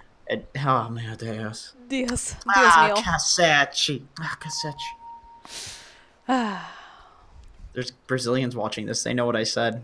Did you say something bad? Uh-oh. I did. You're not supposed to do that. Shame on you, Jenkins. Jenkins is fired. We will not be working with him again. Midas Club is Brazilian, right? Yes, Midas Club is Brazilian. Lucchini right now, I believe, is mostly Peruvian. And yeah, it's actually pretty cool because Pacific Esports that recently turned into Majestic, they're not completely Peruvian. Like people were thinking like, oh, Peru got the minor, Brazil got the major, but they've got Bolivia and they've got one other, I think Argentina, one of their players. Which is pretty cool. I'm really enjoying the fact that we're starting to see more of these like mixed international teams coming out, especially like from depending on like the region. We keep seeing like a lot of Peruvian stacks, a lot of Brazilian stacks, but now we're starting to see them kind of like mixing a little bit more. Of course, one of the big names, Papita on Infamous, is of course Argentinian. Reais. Is what I guess is what Gretchi's saying in the chat over there. Wow, how does she? There, if you said it like my mother-in-law, it instantly clicked to me. She pronounces King RD is totally dead here though. She knows I'm an idiot is the thing, so. No, you just don't speak Portuguese is hard. Brazilian Portuguese is really tough. He won't She just teaches me the bad words. That's it. Don't say that. She's not gonna be appreciative of that when she finds out later on. Yeah. Don't anger your mother-in-law. That's always a terrible idea. Well, it's not the easiest thing to accomplish in life. Well, you better report back to me because I am actually really curious as to what the actual pronunciation is on that because there's only so much I can get from text on chat. Cruzeiro. We're done with this. I'll look it up after. We're done. We're done for now. Done for now. Just kind of in a bit of a farming state. Both teams settling down a little bit. Bat needs his level 6. They need that lasso online. It's just a power spike. The struggle when you're playing position 4, though, right? Is that, as a regular Bat Rider, you would get, XP, what's the word? Priority? Yeah, XP priority. Yeah. You would be getting that online. You'd be getting some farm priority, too, but not for this little bat. Here's kind of the secret thing about Nature's Prophet Core. Okay, we have a smoke on this. We got a smoke. They're looking for the Alchemist. Yeah, they're pinging. They're spam pinging. They know he's there. They don't have the vision, though. Oh, yes, they do. Never mind. I'm a liar. I'm a liar. Hiko has the Atos. What just happened? Did he... Oh, they'll throw him right back in. There's a dunk coming out, and they'll take out Black Reaper, and they'll find a duel on top of that. That bat's not getting level 6 anytime soon, and the Fissure will clip over onto Vendetta. Does he not have any remnants up? He's just going to run Tavo right past this tower. Jericho doesn't want anything to do with this. He's already TP'd himself away, but they don't have the duel, although they do have the Atos. Throwing down that Cinder Brew. They'll catch both of them in the pit over here. Then Jesse has split up if he needs to use it. Tavo might be needing to have a little bit of assistance here. Has that blade mail up, but Jericho gets taken down. I thought he already TP'd out. Vendetta is back up again, but he's going to just get murdered. And now these pandas are chasing after Hiko. They'll throw the rock. And Duster trying to do whatever he can. Unfortunately, he's just a disruptor. He can't do too much to save Hiko, although he can throw him right back into that kinetic field. And they'll stun him up with that split earth to get a glimpse back as well. Now Alchemist is a little bit further from the fight, but Benjaz will be able to find the kill on Disruptor. The problem with Shrek is you could keep fighting, like you have the damage and HP to keep fighting. You don't have the mana. Oh god, or the HP. Run, Hiko, run! Oh, that Wrath of Nature, it hurts. He's got one stick charge, just goes right to the shrine. Alchemist was thinking about chasing him. He has the Radiance online too, so if he could catch him, just burn him down. Oh, this bat. This is kind of awkward. Yeah, I'd say so. So here's the thing with the Nature's 5, and this is why I play it. You always eventually outfarm your 4, and then you're just like, oh, okay, I'll be the 4 now. You know, it just happened to be this way. Well, like, you push out the lanes. Really, you know, as a Nature's Prophet player, you know this happens. This is what you want. You pretend that it's so like, aggressive. conveniently. Okay, the Atos gets used over on the Alchemist again. They'll actually use the Static Storm. They want to be able to just hold them into place. They get the duel off, and that is... Oh, did that... No. They'll find the kill over onto Hiko. They'll find the kill onto Tavo as the rest of the side of King RD +4 has to run themselves away. That Remnant Duster also going to get hit with that Wrath of Nature. Can they get the Fissure off in time? He's thinking about it. Nope, it's not going to be able to quite do it. And they will lose 3 heroes on the side of King Al +4. I keep trying to say Chaos, and I'm like, they're not Chaos. They're not Chaos. It's in their name, so you're just, when you're talking, it just comes out, you know? Or it's about to come out. Okay. They're committing a lot to kill the Alk. This is kind of... I get it, you want to kill the Alk because he's 11k net worth, but yeah, a little overcommittal when he's just kind of standing in his tower and his team's ready to defend him and you're low HP and, you know, all of these awful properties associated with starting a bad fight are currently happening. So I just learned today that you can dispel Atos with Chemical Rage. Oh yeah, that's... I didn't know that was a thing. I literally just learned that today. Yeah, oh my god, that is a lot of damage. Oh, that Nature's boy. Prophet. Those Triads. Oh, Jericho. you just killed your bat. Oh, And they'll pull yourself. right back into the loving arms of Duster and King RD. They have Dust. They're just going to use that enchant totem. The creeps are going to help out a little bit here, and Jericho will get taken down by Duster.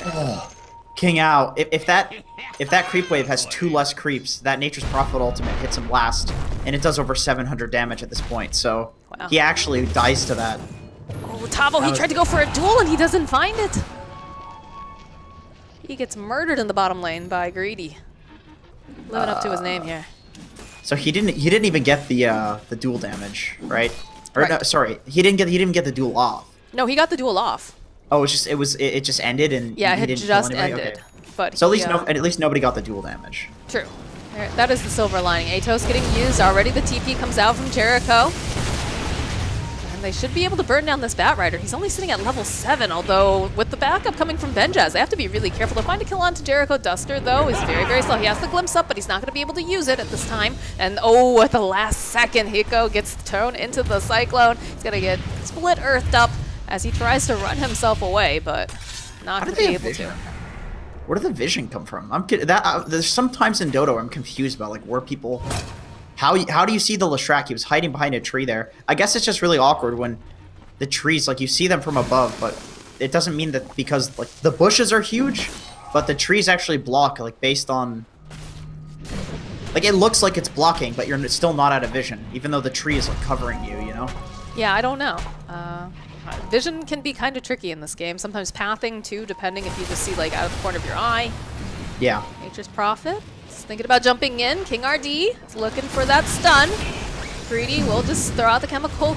Oh, there's going to follow up the fissure.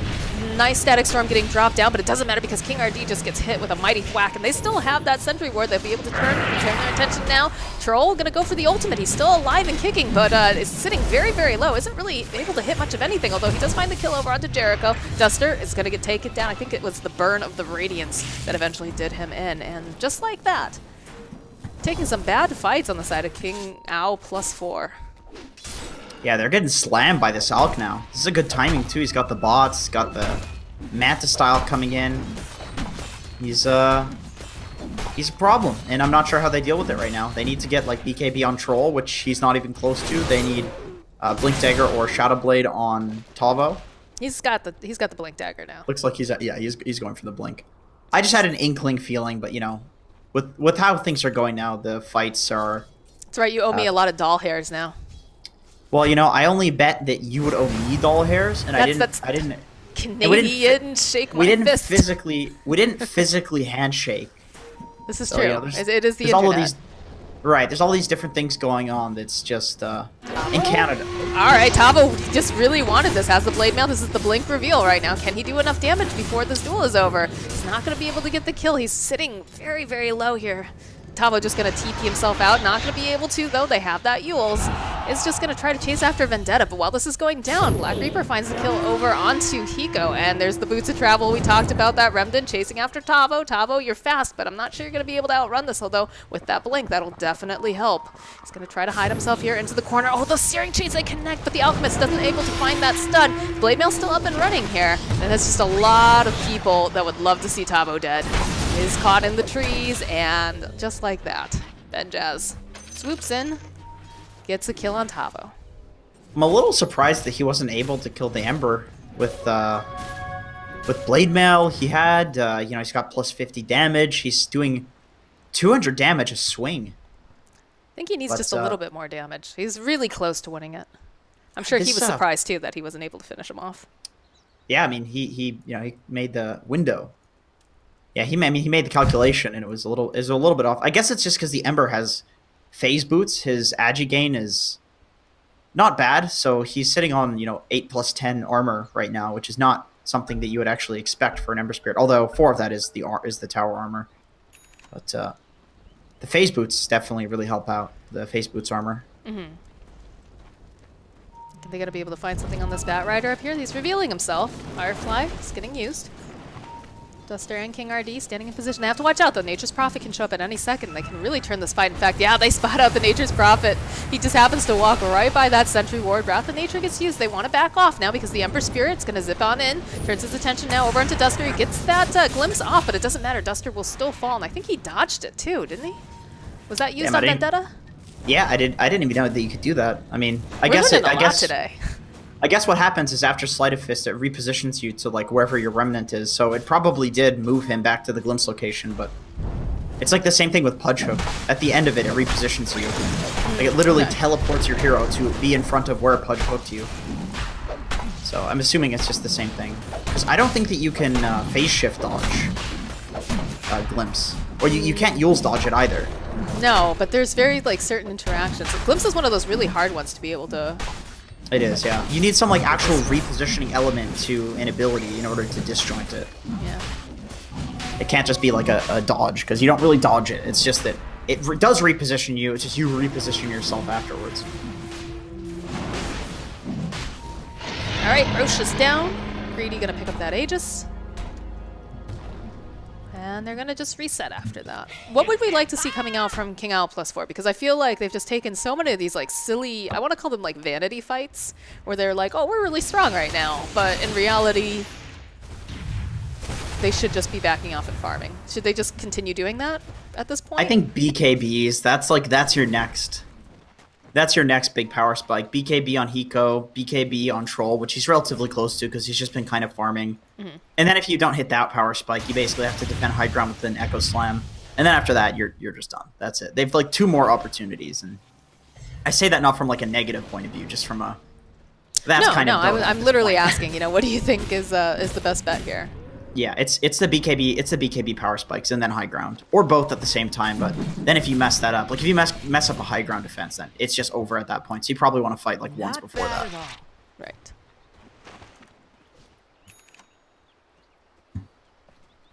Bot lane, they're just looking for something. Like any pick off right now is going to get them so much gold because of the net worth deficit. And it looks like all the side of Lucchini is over in this mid lane, although they're slowly starting to make the rotation down. Troll, of course, is showing himself in the top lane, so maybe hoping to get a favorable engagement here. Maybe get a lasso off. Although Legion, of course, counters the bat really, really well. Yeah, pretty hard. Does he even blink on bat? No, he has a Yules. Yeah, so he actually hasn't even gone for the initiation build. He's more so like a fighter, which I like this response. I like this in general on bat these days, but I also like this as a response to like these hard counters where you mess up the initiation, but bat's not about the initiation with this build. He's about getting in the fight and actually doing damage. Well, it looks like they're just going to go for this bottom tower. Rest of the side of King Owl +4, all just kind of hanging out in the jungle. They're going to go for tier 2 here? I assume they will because they've got the Aegis online, yeah. Octarine completed 2 on this Alku. He's a big boy. Oh, yeah. He's got an Arcane Rune, too, so that's a permanent ultimate, I believe? Almost. It's almost a perma-alch ult.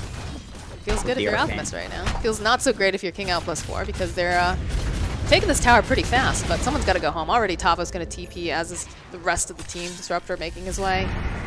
How do you fend them off now? I guess is the question. You get a really good Echo Slam, maybe? Backline Echo, backline Echo. Oh, but Smoke, those I think. searing chains. That Rider not going to be able to go too far without being noticed. I'll get the slide He's off. on Earthshaker. He can't blink. He's trying to stay back. Look at the positioning coming out from Stinger, though. Stinger's Yeah, a that's great amazing. Earthshaker, though, too. So he knows. He knows that he has to keep King RD back during all of this. But for the Atos, does connect. They'll force staff him out, though. Vendetta not going to be caught in the middle of that static storm. No one is. And they'll drop the stable concoction over on the Troll. Split Earth not connecting onto anyone, as they're just kind of a little sloppy and off their mark. BKB is going to get popped here over on Troll. Wants to try to take them out of their base, but feels very, very awkward right now. They're doing a great job at not stacking and dealing with the Earthshaker. Oh, Like that.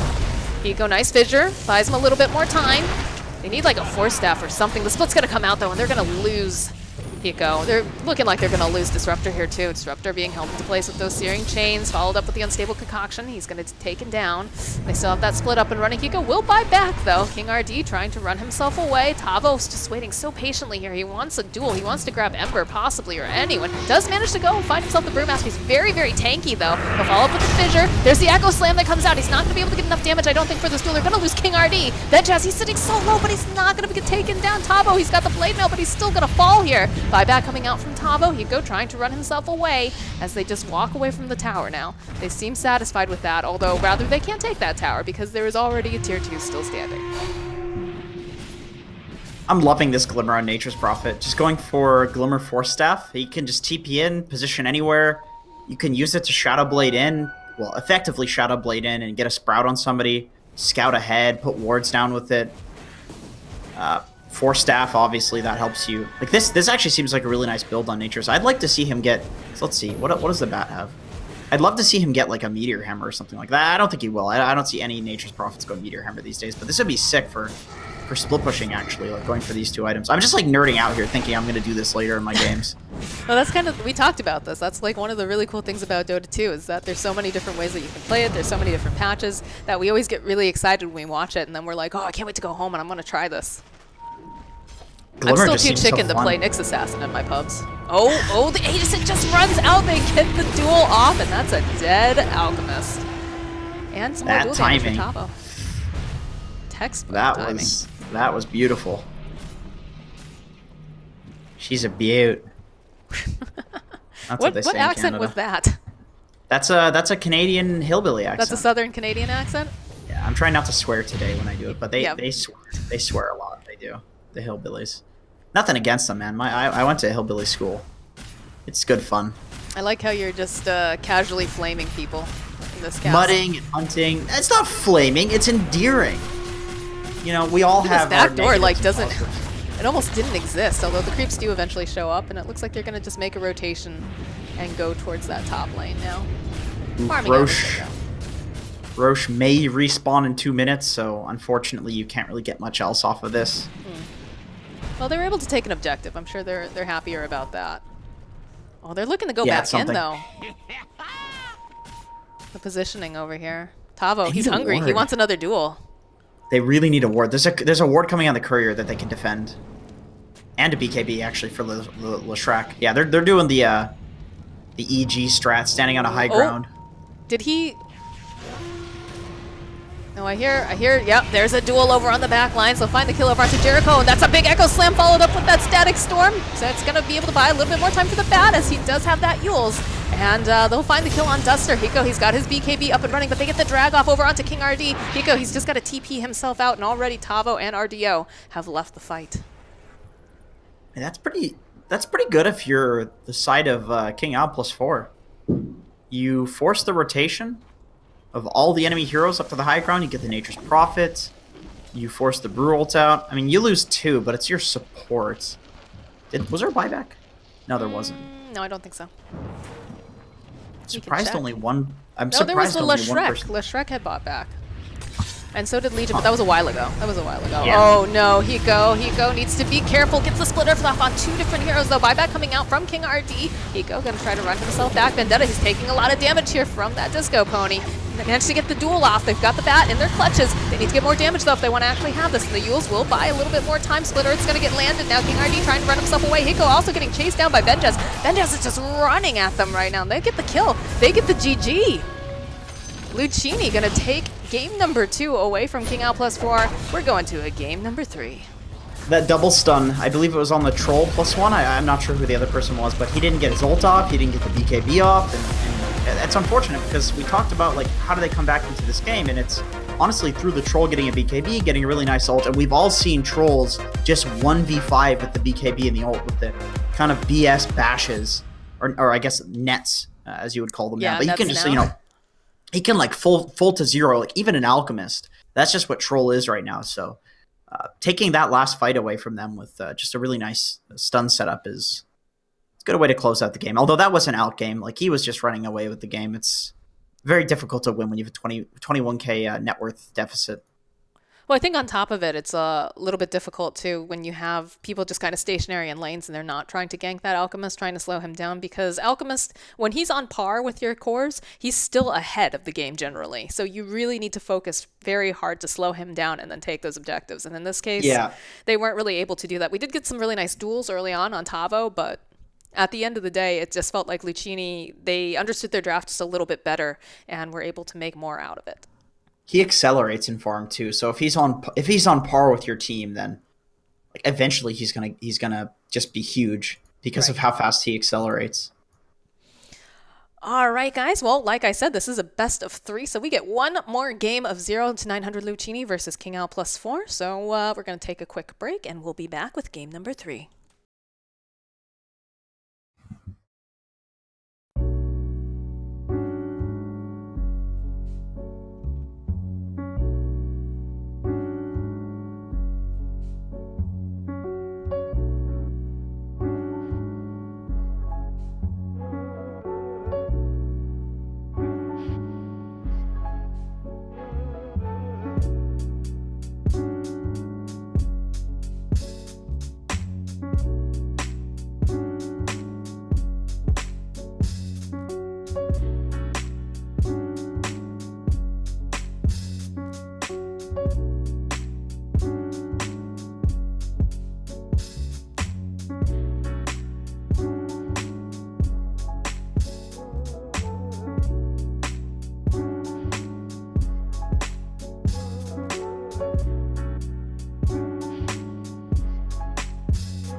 Welcome back, everyone. This is the Mekansm League Cup, and we are on game number 3 of 0 to 900 Lucchini versus King Ao +4. Currently, the teams are tied 1-1.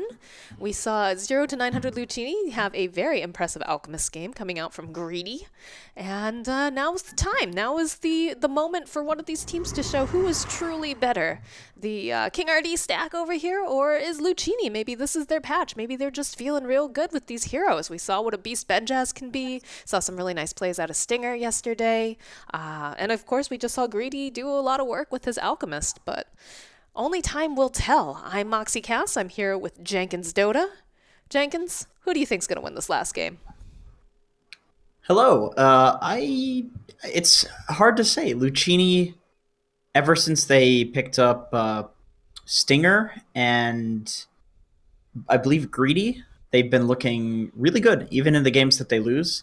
The King RD stack, I think we talked about this yesterday. They're a team that's just comprised of players that individually are kind of on a higher tier than a lot of the other teams in this region, in my opinion. But Lucchini, of course, is also likewise filled with players like that. So it's hard to say. But I do have some news for you, Moxie. Some news? Okay, yeah. give me it. I figured out how the Brazilian currency is pronounced. How is it? Reais. It's reais. Reais. Really? That's how it's pronounced? It's spelled like real, though. Yeah. And the plural is R-E-A-I-S, and that's reais. At least that's how my mother-in-law says it. Reais. All right. Well, I would have never gotten that from the written It's hard, man. that. That's cool. Okay, cool. Now I know. Now I know. If I ever go to Brazil, which I hope I do someday, I will know what their currency is. What is Peruvian currency? I feel like I should know this because I've got like Peruvian family members. Now I gotta look it up. Sol. Okay, souls. That's way Sol. easier. The Highs sun. and souls. Nice. For the I would love to go down Peruvian to South sun. America someday. Have you been to South America? I have not, and I hear the flights to Brazil are absolutely terrifying. You fly over like the Bermuda Triangle area. Oh.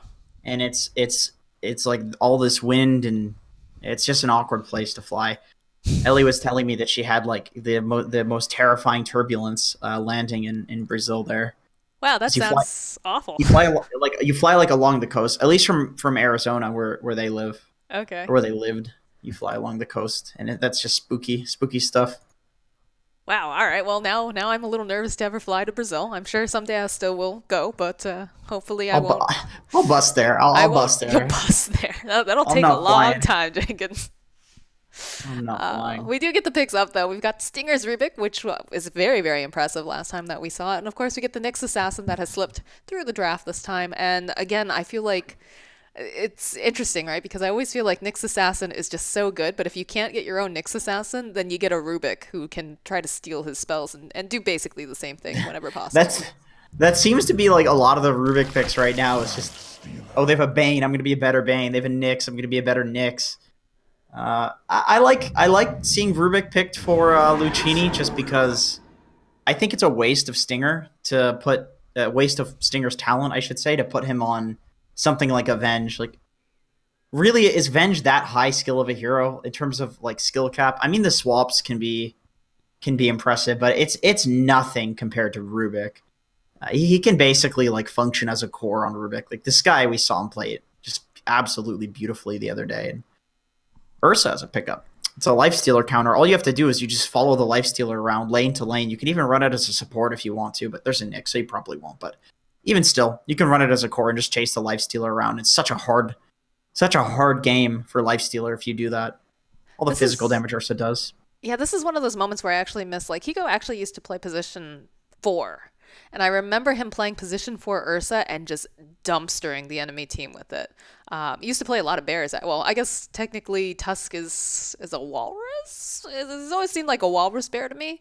But Hiko, like, this was a hero that he could do a lot of work on. But obviously, you know, I'm pretty sure that Nyx Assassin probably going to be the position 4. And most likely this Ursa going to be core in some form or other. But probably a 3. Because that way, if you do like the lane swaps, it's not a big deal. And okay. Your whole goal in this game is just to shut down the Lifestealer and make his game a living hell. Like I like this as a response to Lifestealer. A lot of people pick Razor too. That's kind of a similar sort of setup where you just chase the Lifestealer around the lanes and make his lane awful. Because really, Lifestealer has almost no way of catching up. Like he jungles. Like I get it. He does jungle, but he doesn't jungle fast. Like he can just sustain. It's not like a Terrorblade where you go into the jungle and you come out as the highest level person in the game. Like he jungles atrociously fast. He just has lifesteal. It's the same thing with like Legion Commander. I'd actually say Legion probably jungles faster than Lifestealer because you get like the double hits. But even Legion like doesn't jungle that fast when compared to like a Terrorblade or an Axe who can farm stacks. These like single target jungle hitters. So basically, if you follow the Lifestealer around with the Ursa, he doesn't really have any like recourse. You just have to lose the lane or jungle really slowly, and that's not a good scenario to be in. So I love this hero versus Lifestealer. Do you think this? So you're saying that it's going to be a Tavo Ursa? I don't think I've seen a Tavo Ursa. Maybe you could run it on somebody else, RDO for example, and then just chase the Lifestealer, or maybe run it on Hiko because he's a comfortable Ursa player. And the lanes don't really matter as long as you get the matchups. That's all that really matters. I do get the Tiny picked up now for the side of Lucchini, so have to be careful. Also have to be careful that you don't throw that Ursa backwards into your team because Ursa would love to be in the middle of everybody as long as he's not getting CC'd. The Undying pickup, though, is that going to be... I'm guessing that's a Duster Undying. 5 Undying, since I've seen it. So 5... It's good against Tiny. It's good against what?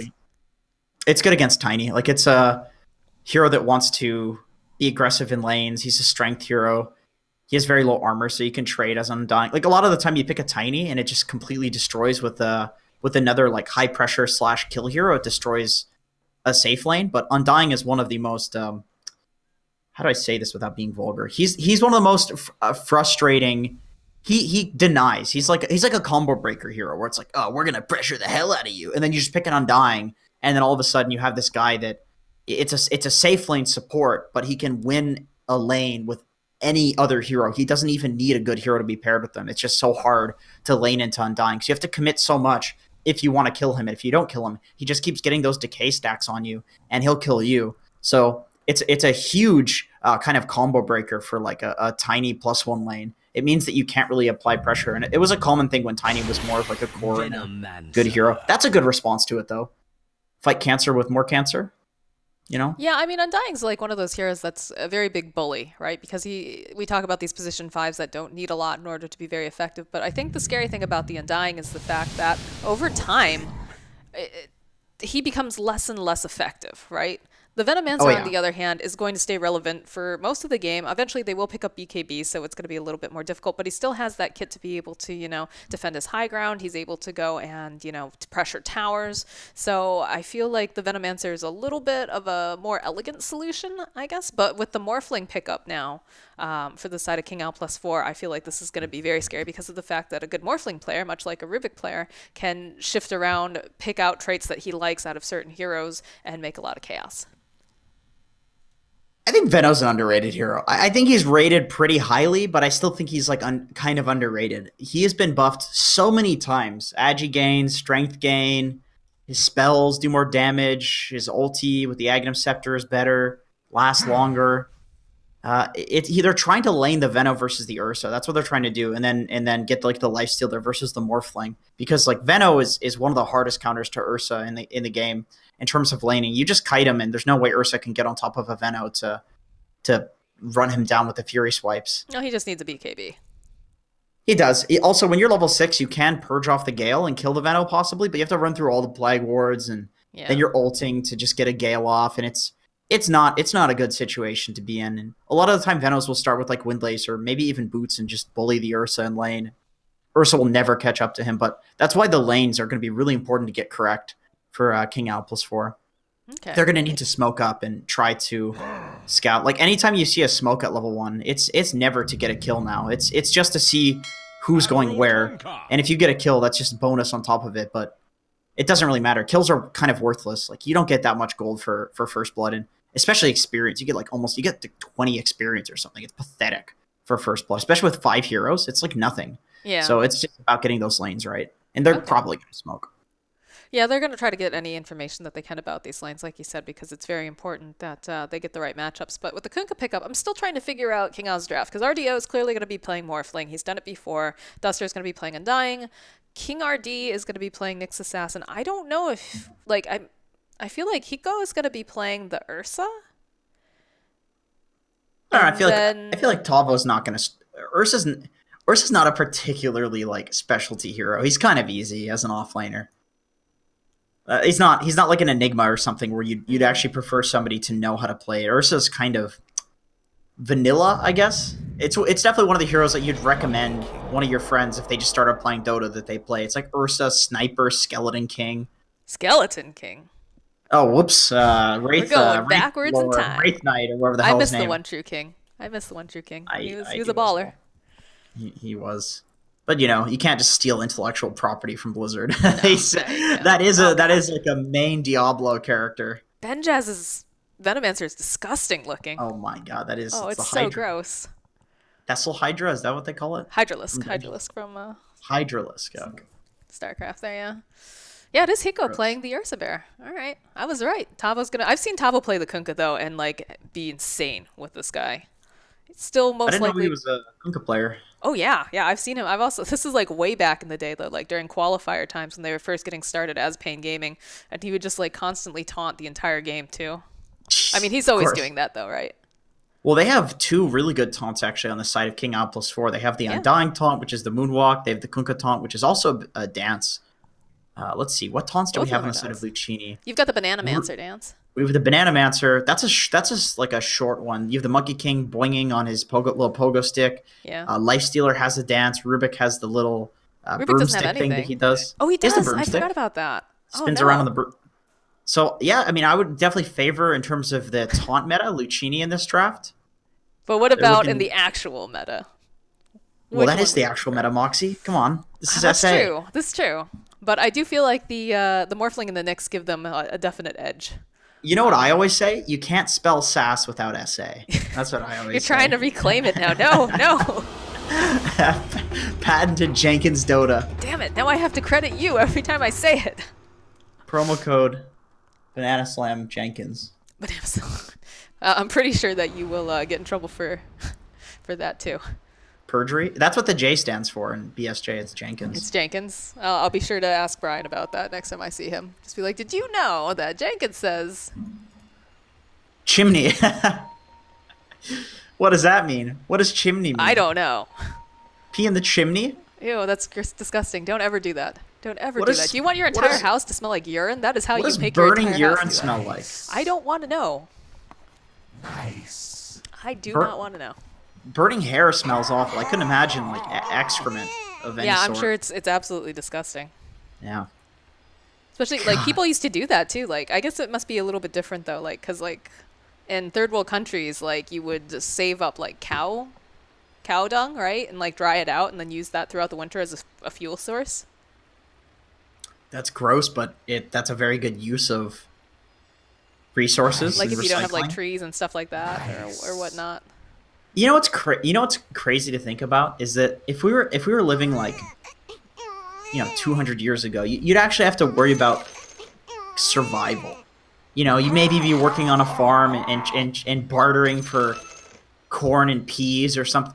You know what I mean? Like we don't have to worry about that these days. We have jobs and you just get this thing called currency and then you pay other people to do that survival stuff for you.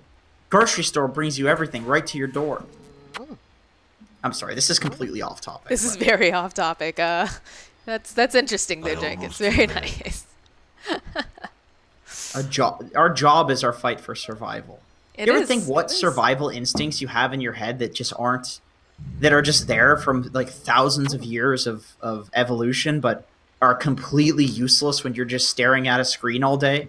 Yeah, there's probably a lot. There's also body parts, right? Like the appendix doesn't actually do anything, but once upon a time it probably I don't have did. one of those. Mine's Oh, gone. yours is gone? Oh yeah, she's out of there. Oh man. Did you have a full-on appendicitis attack at one point or? I had something that's very rare called chronic appendicitis, which is yeah. So acute appendicitis is when your appendix just bursts and you have to get it removed. Chronic Right. appendicitis is when it basically leaks fluids into your system for like Oh my 2 to God. 3 years. So I would have these episodes where I was just in immense pain to the point where the pain was like physically crippling and I couldn't move. So I was in bed for, like 1 to 2 days when these things happened. And the doctors they were saying that they thought that it was migraines and that I had this and I had depression and all these strange because it's pretty rare. It's like 1 in 5 million people, something like that. And so it wasn't like a registered thing when I had it, but now it is. Now you can look it up and it's called chronic appendicitis. The like non-medical proverbial term for it is like grumbling appendix. They call it grumbling because it like quote unquote grumbles in these like episodes. But so yeah, eventually it burst and I got it removed. Now I don't have one, which is great because it's useless. It doesn't do anything. You can get cancer in it. Wow, that's a kicker right there if it doesn't do anything and yet you can still get very, very ill from it. Yeah, this if you tooltip don't here. eat the right. Talking about health, remember to stand up and stretch between matches. This is game number 3, of course. That is So I think who was it? RDO said that he needed to go to the bathroom, even For though all they the- had a break. For all the young guys and gals out there, that's a really good tip because you throw it your back once and it's gone. You don't get it back. So taking care of your posture and ergonomics and these things, it's something that if you're doing it preemptively and before things happen, you're not going to regret it. Yeah, and making sure too that you stretch your wrist out too. That's really important if you've been gaming for a long time. I'm doing that right now because I've been obsing for the So last many 2 games. people, so many pro players have to. Dude, there's a player on Alliance, Mickey. Is it right? Mickey. So small. Isn't he out because he has like the arthritis or He's carpal got tunnel? some issues. Yeah, he's actually. I think Madara's actually been standing in for them, and he's going to You be know, up minor.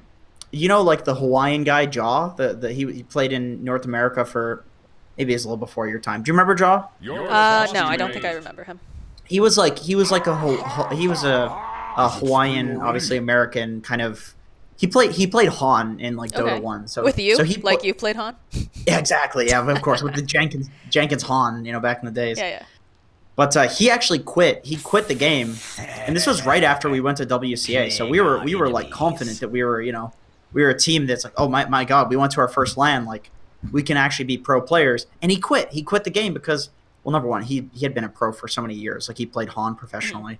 But then he had this wrist issue where it was crippling for him. Like he legitimately couldn't use the computer. He'd have to get up and we'd have to get like stand-ins and stuff like that. And he had really bad habits. So like he played with his right and left arms completely extended to the left and to the right, like a triangle.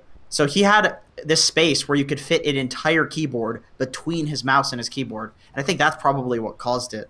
Well, I don't know. That's just conjecture. But if you have a guy that's playing really weird like that, and then he has these serious medical wrist issues, then that's kind of what you associate with it. But that's not very scientific of me to say that. But No, that doesn't sound like it's very comfortable, and I feel like that puts a lot of unnecessary stress on your joints. So.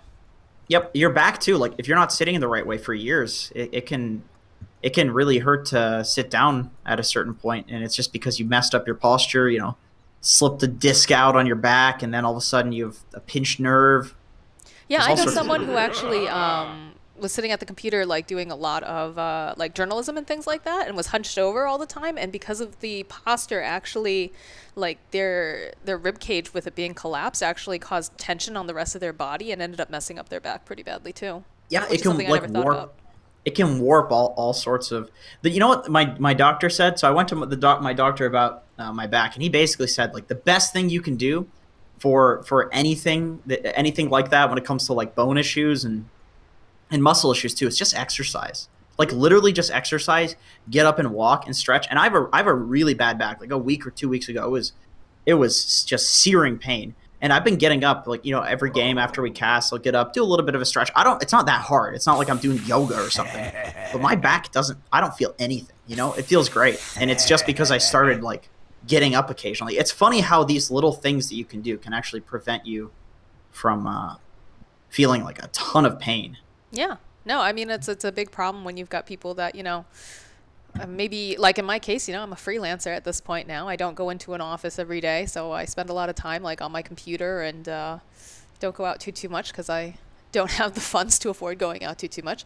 But it is really important that you get up, even if you just go outside for a little walk or do some stretching in the morning. Things that you don't think about. If you're too stationary, you end up having problems. Because I think that's also an issue with people who sit at desks all day too, is that they can have some problems with like their legs, right, and veins. Yeah. Where the blood like pools down in your feet or whatever. So it's always good to get up and stretch. I guess he's my stepfather-in-law, but he's like family because he's been like Ellie's like father figure for forever, So he's basically like her dad. But he had this issue where he had a blood clot. I'll cover this quickly. He had a blood clot basically because of the way that he was sitting in his rib, and he had to get a rib removed, and so he doesn't have a rib there. Oh my god! Like, this is a very dark conversation, but basically, if you exercise, you're good. Like you don't need to worry about anything if you exercise. You'll just be fine. Is it spring already? The problem is just not doing anything. That's the problem. Well, get out there and move, guys. But we're back into the game, and we do have that bear. And like you said, they've smoked up. They want to find out what these lanes are. They want to make sure that they get the best setup possible. It's going to be the Monkey King, I guess, going mid right now. And Ursa looks like he might be going mid too. I don't know. He's got the cool tangos. We'll see. He does have a healing salve to start too, so he could go in the side lane and it wouldn't be that bad. Oh, ward on ward action over here as Jericho spots out King RD dropping that. Hiko's still smoked up though. Don't quite know who's coming out just yet. Do you see Tavo in the bottom lane so they can guess? God, that is a cool Kunkka sword. I didn't know you could make it green like that. So is it supposed to be like an ethereal blade, I'm guessing? It's the Leviathan Whale Blade. That's like one of the first immortals from TI. Oh. I wasn't sure because sometimes they look like specific items in Dota, like the rapiers or whatnot, yeah.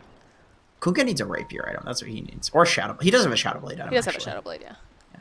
That makes sense. Kunkka rapier would be pretty cool. I don't know if they can only put them on certain heroes though. Ember rapier makes sense. He has those. Tavo is going to get tossed up into the air, and Jericho will be able to get the rune.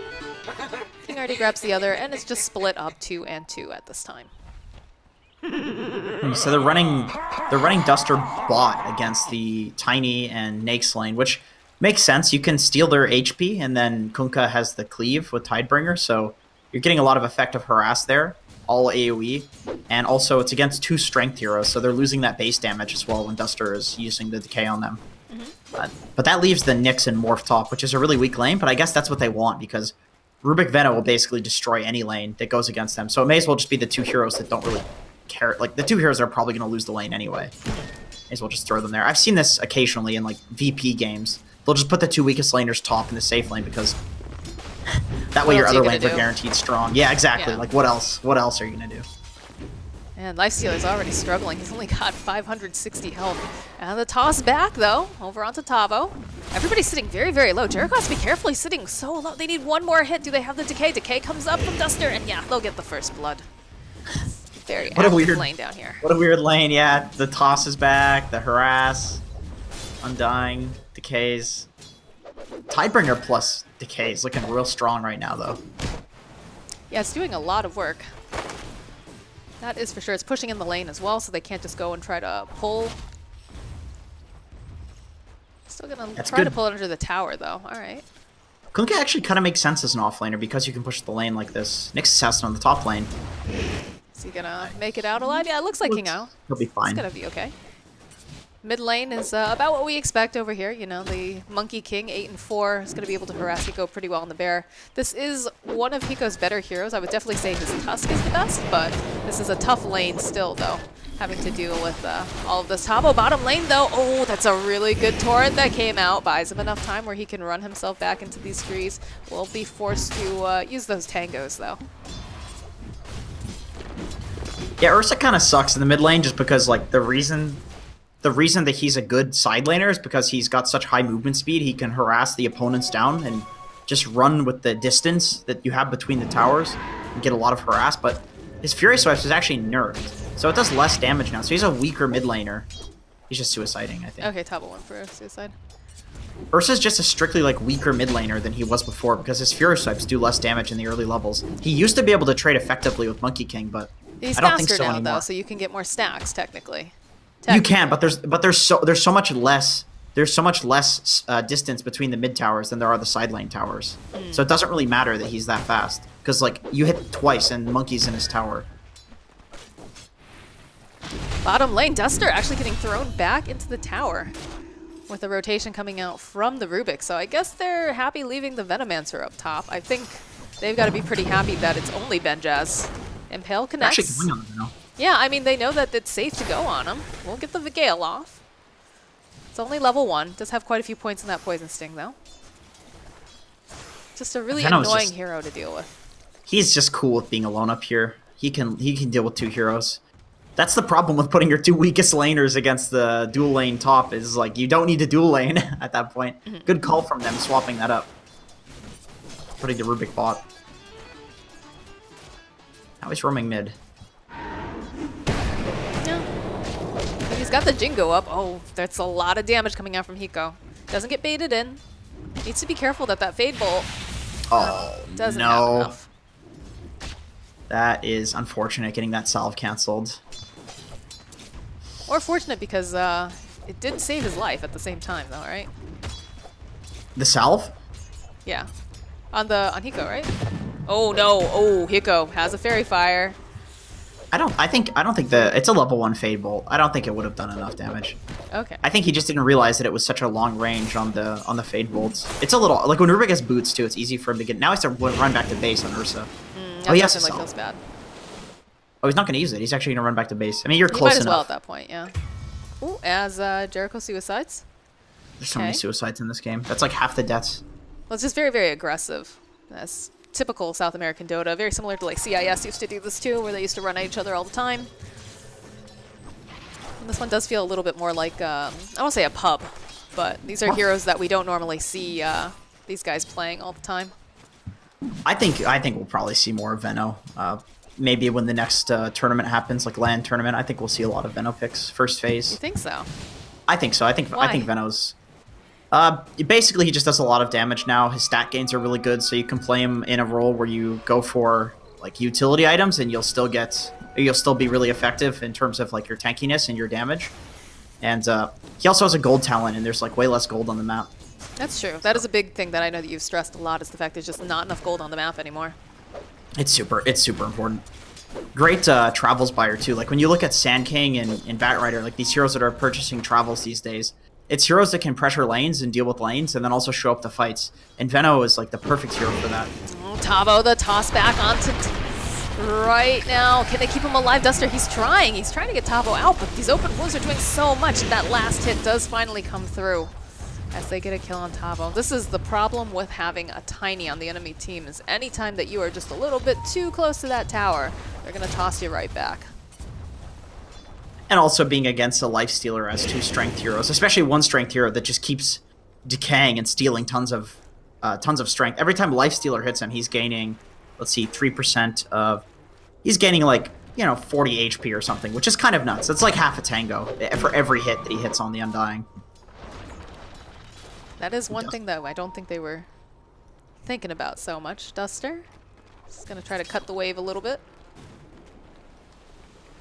You have to hit it when it goes up the hill, or it'll lose vision. Yeah. Oh, the he almost courier gets the needed courier. one more hit. Oh man, if he had one more stack of decay, he actually would have killed the courier. That's so hilarious. A class. And Hiko finds the kill over on the Monkey King in the mid lane. All right. Mate. That was a Venom. T-Tours on me. I've been pretty good today, but did miss that one.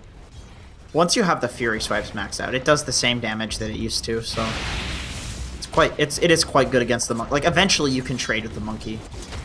It's just the early levels that you can't, obviously, with that kill there. Top lane is just, look at all of these wards. Oh my goodness. Oh yeah, this is kind of 32-7 the filthy thing about offlane Veno, is that you can do this thing where you pull the hard camp constantly and farm that while also using the same wards to farm the lane, like once the lane pushes out. So you can really safely just play against a duel or tri-lane and get a ton of farm, and then when the lane pushes into your tower, you can just pull the creeps to the side here. I think probably you want to place the wards a little bit more to the left, but he's in such a position in this lane where like he can just walk up and pull the creeps himself because he's not scared.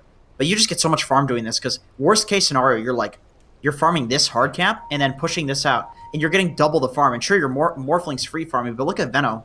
Like his XP, he's a level ahead of the Morphling almost. Yeah. He's level 6, and he's got really good CS too, 31 and 1. So just a little bit behind the Morphling, who of course, does have 7 denies, but I think you're happy with that. I think you're very happy with that. As a solo Veno too, like he's not getting help up here. He got help for the first minute, but well, that's what after we like that, to it's see, just right? We solo. like to see these heroes that, really do a lot with levels, like maybe have a little bit of assistance, but then ultimately, make a transition down to either being a tri-lane or depending on, the hero. If it's the Terrorblade, sometimes he'll go off into the woods at that point, or maybe your mid laner's taking stacks and they can get their experience that way. But I like that they didn't plunk someone down with Benjaz the entire time, especially because you mentioned that, these are the 2 weakest laners on the side of King Ao +4, so... Yeah, There's no lanes these reason to days have aren't another one really... there, unless you really want to get kills. I would say generally, like in Dota games too, these days, like it's just a general thing that lanes are no longer really static. Do you remember the first patch that hit where it became like this dual lane versus dual lane meta for the first time in years? Yeah. And since then, it's kind of been a dual lane centric meta, but now it's kind of evolved to the point where it's like you'll dual lane for 2 minutes, then have a roamer, then tri lane, then have a carry go jungle or your mid go jungle, then have a support go mid, and then the laning phase kind of breaks apart like that. But there's like these windows where you have heroes that are really strong in tri lanes, and windows where they're really strong in dual lanes, windows where they're really strong to leave solo. Like for example, with Benjaz just soloing up here, and it's way more difficult to orchestrate, like to think about what the best way to optimally put your lanes. But if you can figure it out, like you can just crush teams that are just sitting statically in a dual lane scenario. Start to have a rotation coming out as Stinger makes his way back down to bottom. Just gonna find Duster over here. The leap down coming out from Grady. The toss up into the air. Duster, he's fairly tanky though. They'll land a Boundless. There'll be the lift dropping right back again. Should be able to get the final hit. And actually Jericho gonna be able to get that final blow. Ursa's heading over though. Oh, they see him. They saw him with the ward. Yeah, they've got good vision up. Or maybe they didn't. Oh, he's gonna try to trade here with the Monkey King. He's doing so much damage. He needs one more hit. Can he find it? The tree? Yeah, no. Hiko. Bear on the loose, and he's looking at this Rubik. Can Stinger get himself out of here? Should be able to run himself away. There's a lot of people down here. I don't know if Hiko wants this fight. Needs some Can't be backup, tossed I think. into tower. He's got to be careful. Yeah, he's gonna get tossed over at the Lifestealer. Oh, I don't know if Lifestealer necessarily wanted that. The X marks the spot. It's gonna come out. They'll follow up with the Tombstone. Jericho now, he got a nice avalanche, but he's got to run himself away, and he's not gonna be able to run from the bear as Hiko goes chasing after Stinger. They find that kill too. Vendetta hiding into the trees. That's the power of this bear. With the maxed out Fury Swipes too, he's got 20-second window where if he reinitiates, like on the Rubik for example, he 2-hit him because of the Fury Swipe stacks. You get a haste turn picked up on him too. He's going to be running at whoever he can find now. Tiny making a TP rotation to the mid lane. Hiko. Yeah, they saw the haste, so they're trying to counter this. He's just running right through. Maybe he has his... yeah, you know what? This is the time, right? You've got a haste rune. Find that Venomancer. He's so many words though. Those do hurt. Those do hurt. And that's the end of the haste rune, so... I'm sure the side of Lucchini's pretty happy that it's all worn off at this point. He's lucky. The Veno's lucky that he had already killed the camps. That's the thing with maxing out this wards build. You just do a lot of damage to these camps. Piercing damage that those wards do, so much better against creeps than it is against, you know, towers and heroes. Going for a dive. They really want Tavo here. Tavo trying to break some ankles. He's not finding the angle, though. He pops that stick charge. Still trying to run away from Vendetta. Nice torrent, but it's not going to be enough to save him here. As another person diving underneath the tower. And King RD has disconnected from the game. Whoa. I'm surprised that there's no TP rotations coming out on there. That was a hell of a dive. I mean, it's still a hell of a dive. That's the problem when your Ursa doesn't have a TP. It's coming out on the courier. Just a little bit of an oversight from him. Mm-hmm. Your Morphling has a TP, but, I mean, does Morphling really want a TP at this point into the game? Your Nyx has a TP, but Ursa's your kill hero, so you'd kind of want him to come first. And also, the Nyx was DC'd, so that doesn't help. You're a trusty yeah, maid. we're at the point, though, too, where it's just you'll be going in one by one if you start to TP now, so I think you Unless you're Ursa. I think Ursa You still think Ursa could take them all on? Oh, yeah. Oh, yeah. All I right. think he's a big boy. All right. I have faith. Well, Duster does get bursted down by the Tiny. He's coming over. The big bears. He's ready for dinner. Can he catch anyone? Yeah, he's got to be able to catch the Rubik, maybe. Yeah, a couple of hits here. They don't have the lift. They've got the toss, though. Hiko still on the run. Turns his attention now to Vendetta. He's got to go a little bit faster here, though. It's slowed down. And Nyx Assassin, they find the kill on the Tiny. Ursa's still going. Is he going to go for the dive? Is he going to dive behind this tower? Looks like it. No, he'll back off. Maybe just a little bit too much for him at this time. The annoying thing about Lifestealer is that he's also a hero that got movement speed buffed, so he's I mean, dead, he just I guess? ran right back at Hiko. He's really 7 stacks. fast. Oh, they need just a little bit more damage. They drop this. Oh, they'll find it. They'll find it. Jericho now has to be really careful because the Tombstone is going to be able to tank up some of this tower damage. And look at it already. They're thinking about that X marks the spot. They're going to use it anyways. Hiko running right back in again. Torrent will be used. And just this bear is just chasing down everyone left and right.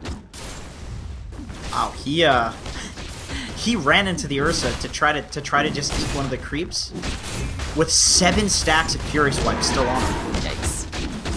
So this guy's taking 140 extra damage per hit, and he's walking up to the Ursa.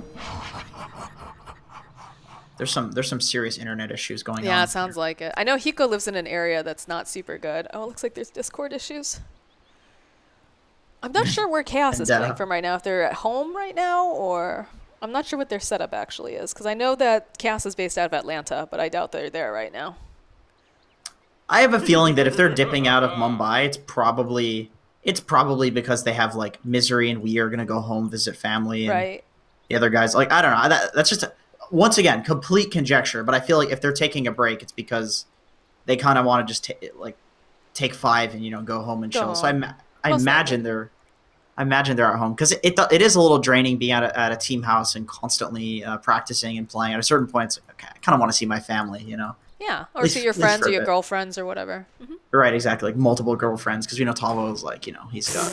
Yeah, that they're ballers over there, right? Right, exactly. Meanwhile, there's some girl who's sitting there is just like, what? We just caused problems. There's a couple of girls sitting there. Like, what you mean? That's true. That's true. Uh-oh. It's all Jenkins' fault. It's not me. This is Moxie. She knows the SA scene, so this is information that she's well aware of. Shut up, Jenkins. Stop giving me a bad rep. All right, they're TPing multiple people down. There's going to be the Monkey King. And it looks like they're happy with that rotation enough. Greedy jumps down, not finding anything. Nyx is just soaking up some of this XP, sitting at level 7. Benjaz is level 9. Look at King Ao. King RD. He's just soaking. Yeah, he's happy. I mean, wouldn't you be? I would be, especially if my Morphling's coming over to kill the Veno. Yeah, I mean, they got the break applied onto him too, so they just need a little bit more damage. One more hit. Can RDO find it? Yeah, there we go. Morphling gets himself a kill. Morphling does so much damage at this point into the game. Vendetta? Just the stat gain. Morphling's super strong right now, too. We've been seeing him in a lot of games. He's busted. He's one of the best carries. Oh, Rubik, let's hope that he gets the right attribute shift. We saw some interesting shifts before. Mid Rubik with the right There clicks. we go. Middle lane, though, King RD forces out that spike carapace. Vendetta's stuck in the range creep here. Hiko doesn't even care. Oh. Comes out. Monkey King is looking for an initiation. Lands a Boundless over on Ursa. He's got drums online, though, if he needs to run away a little bit faster. Oh, there's the cutoff, though, coming up from Jericho. The toss back. So he's going to try to fight his way through, but they've got the CC, and this is the problem when you've got an Ursa, is he needs to be able to hit things. That's a full 5-man rotation, though, just for the bear. And Rubik with the attribute shift. He wasn't able to turn around and kill the Rubik because he's sitting on 1500 HP with literally no stat items right now. Yeah, it's a tanky boy. Okay. Still looking down here. Stolen? Oh no, Torrent. It's just Torrent that he's stolen. Avalanche connects over onto Duster and Tavo. Try to get some of these K stacks off. Some jump down from the Monkey King to throw up into the air. Duster is not going to be able to survive this. I'm not a big fan of Undying. Honestly, I'm like, you think it's a boring hero, or you think it sucks? I feel like it's very dependent on being snowbally, as compared to some of the other position 5s that we've seen. Although Tavo, I think Tavo's dead. Yeah, Tavo's just completely dead. Duster does TP in the toss up into the air. He might have just fed himself, though. Oh, he's got his eyes over here on Stinger. They've got the urn charge. There's just too many heroes, and they're TPing in one by one. That is never the way that you want to do this, although it looks like RDO. He turned himself into the Venomancer, trying to slow them down, trying to kite. And that's going to be the Mekansm man getting thrown down on King RD. He's not going to be able to get out of it fast enough as this Venomancer, or the Morphling, rather, as he turns himself into the Venomancer, tries to wiggle away. Stinger's baiting them with this Rubik. Like, they're going on a Rubik who has 1400 HP. Look at Lifestealer. Lifestealer has less HP than Rubik at this point. As a strength hero with 2.9 strength gain. Well, he needs that attribute shift, right? Then he, too, could be a tank. Exactly, yes, yes. He should go for the Agi and just go for right-click Lifestealer. Get the Oh armor. my God. 400 HP, that'd be legit. I'm not sure about that. Rubik's been baiting real hard in these fights. Also, going back to the Undying, you could argue that it's kind of like a more terrible Abaddon with the way that he plays in the lane. Like, just sitting there spamming Q on the opponent, making it so they can't lane against you. I think that's what I said, though, was that, oh, the lift over on Tico is going to have to run himself away. I like that casual Midas use, too. Boundless connects. Oh, Jericho gets that nice avalanche eco, trying to hide himself over here into the trees. He's very, very fast, but the Monkey King giving the vision. Fade Bolt will finally clean him up. As the rest of the team does join in on the back end, though, Morphling Waveform should be able to get this kill over on the Rubik. We'll find it. Get a big boat being thrown over here as well. They'll take down Jericho. The classic 5-on-5 mid at 15 minutes. Classic.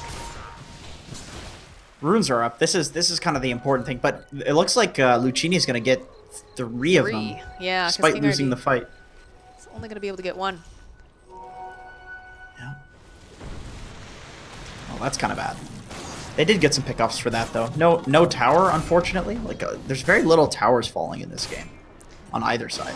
It's just fighting. What does it used to be for the Koreans? Caveman Dota, where you just run at each other? Is that what they call it? That's what they used to call it, yeah. Oh, it is definitely Caveman Dota.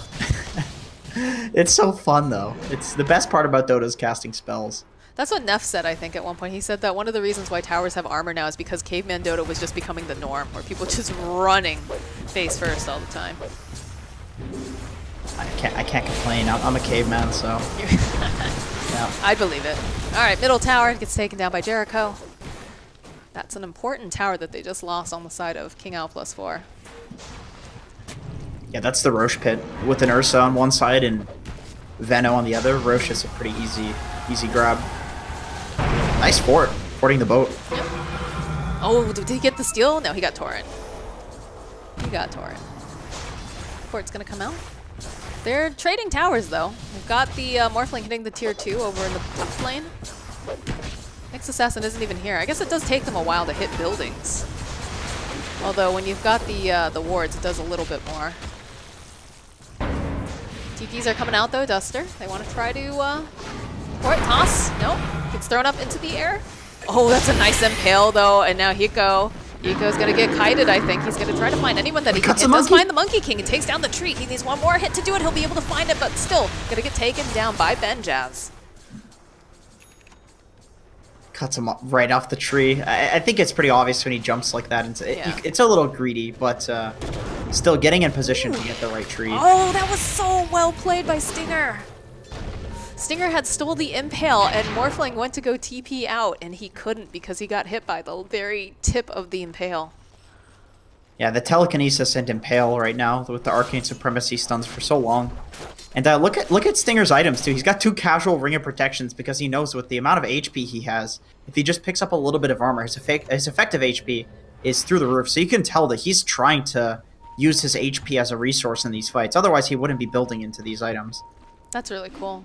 I love the fact that like he recognizes that. But then, I mean, that's why he's a pro player and I'm not. He's it's just of like a lot of value if you can do that as a support. We have a smoke over here? Yeah, we have a big smoke coming out from the side of King L +4. They don't have the Morphling. Monkey King's gonna leap down. Tavo, he's thinking about it.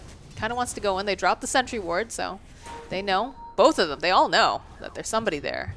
And they're gonna go for a wraparound, it looks like. I'm surprised this game is like dead even right now. Me too. Feels a little weird. Even in kills. Felt like the Ursa was like getting so big for a while there. He was, yeah. They kind of neutered him. They have a lot of kiting. They've been doing a good job kiting him in the fights. There's no team here that you'd say like, okay, well they're fighting, but this one hero's farming. Like they both have a hero farming in the Morph and the Lifestealer, so it's actually just like a dead even game. Would you prefer to see Hiko being a little bit more aggressive, or do you think at this point, because he's kind of fallen a little bit behind, it's not a smart idea? He needs a Basher or a Blink Dagger. That's what he needs. I think I'll probably go for a Basher first, because if you can get a Lucky Bash on like a Lifestealer, or a Benno, or a Monkey King, even with the Blink, he'll still get kited. I think the Basher is what he needs to finish somebody off. Looks like Nyx Assassin got a nice pick off on the Radiant Courier while that's going down. Yep, I'm surprised we don't have better vision coming out for this jungle here, because I feel like I keep trying to say chaos. It's not chaos. I keep trying to say that Kiao +4, like, they know that the Lifestealer is going to be wandering around trying to farm up. I think you try to punish that, right? They have a pretty good ward on the shrine in this like, kind of triangle area, but yeah, they just placed the ward. That's a good ward. The Rage comes out. They're just going to try to focus on this tower, it looks like. Next marks the spot. Followed up here. Oh, just Rubik gonna get thrown back right into the arms of Hiko here. They'll be able to go. He's got the ghost chip, but toss up into the air. He's actually gonna be able to make it out alive. Nicely done. Boundless connects over onto Hiko. Does have that rum buff as was it the Russian casters are pointing out? I forget. Yeah, Tavo though slowed down. Can they find? Yeah, they've got the avalanche. Tavo's not getting out this time. No way, no how.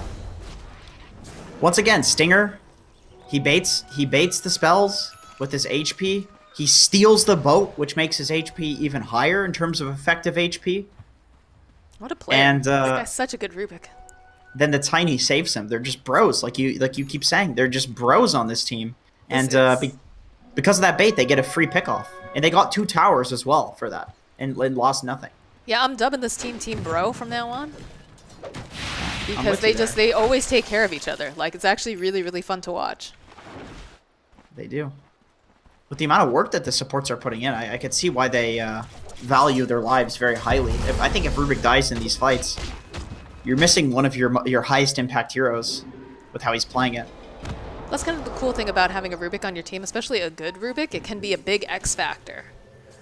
I think Hiko already sees them standing underneath this ward and immediately says, nope, I don't want anything to do with this. Let me TP out. Oh, that's a Roche, though. Everybody's bought. TP's at the shrine. Has the Basher, so Roche is pretty easy to take when you're just bashing him all the time.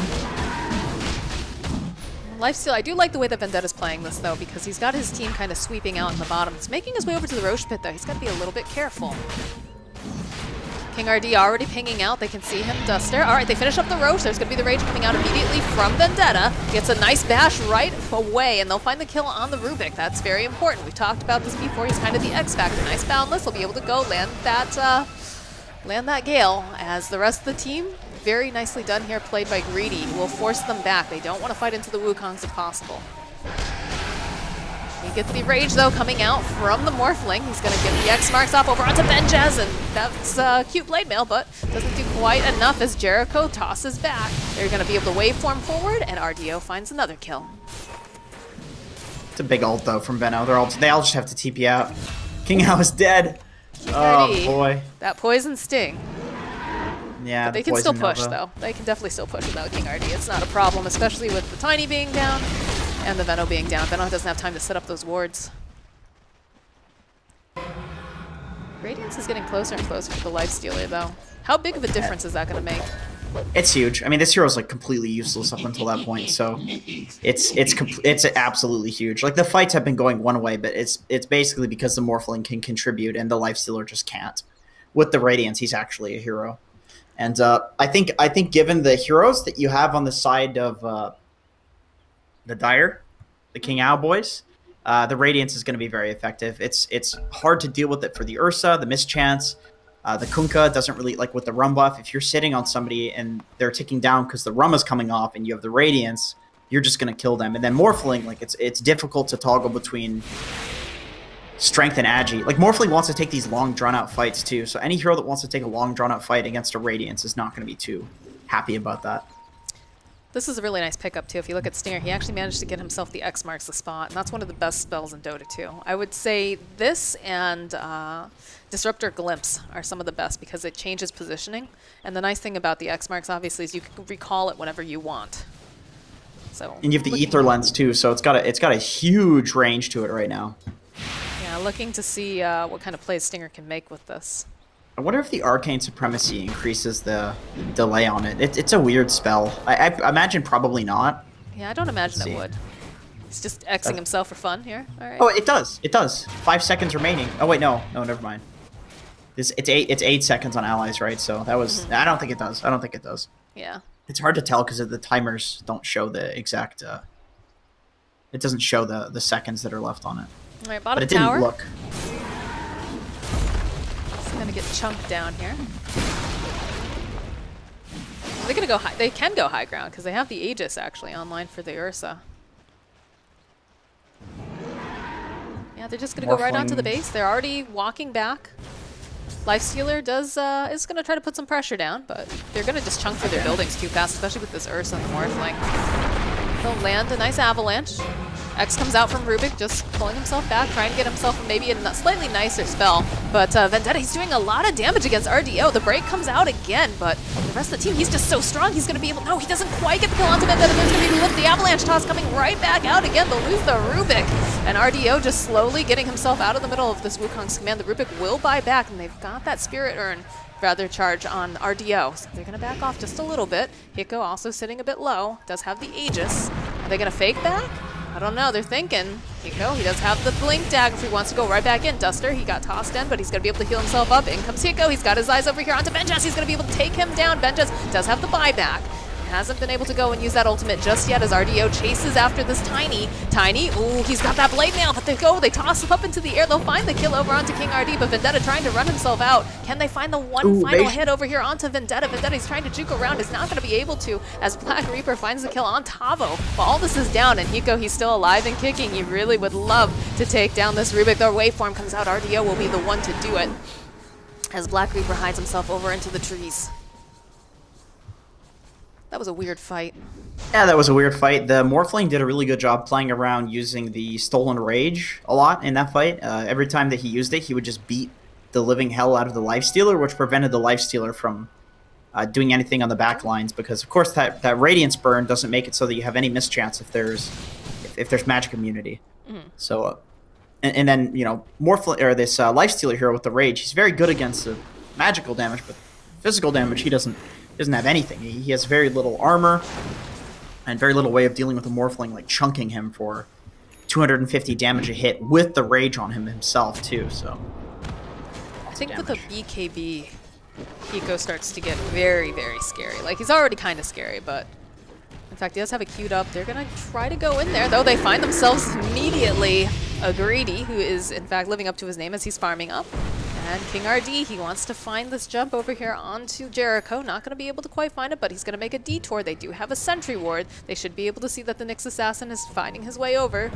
There's the jump forward coming out from Hiko. He gets a bash off, and that should be, yep, that's the end of the Lifestealer. No buyback on the Monkey King or the Lifestealer at this point. This should easily be a tower and Rex.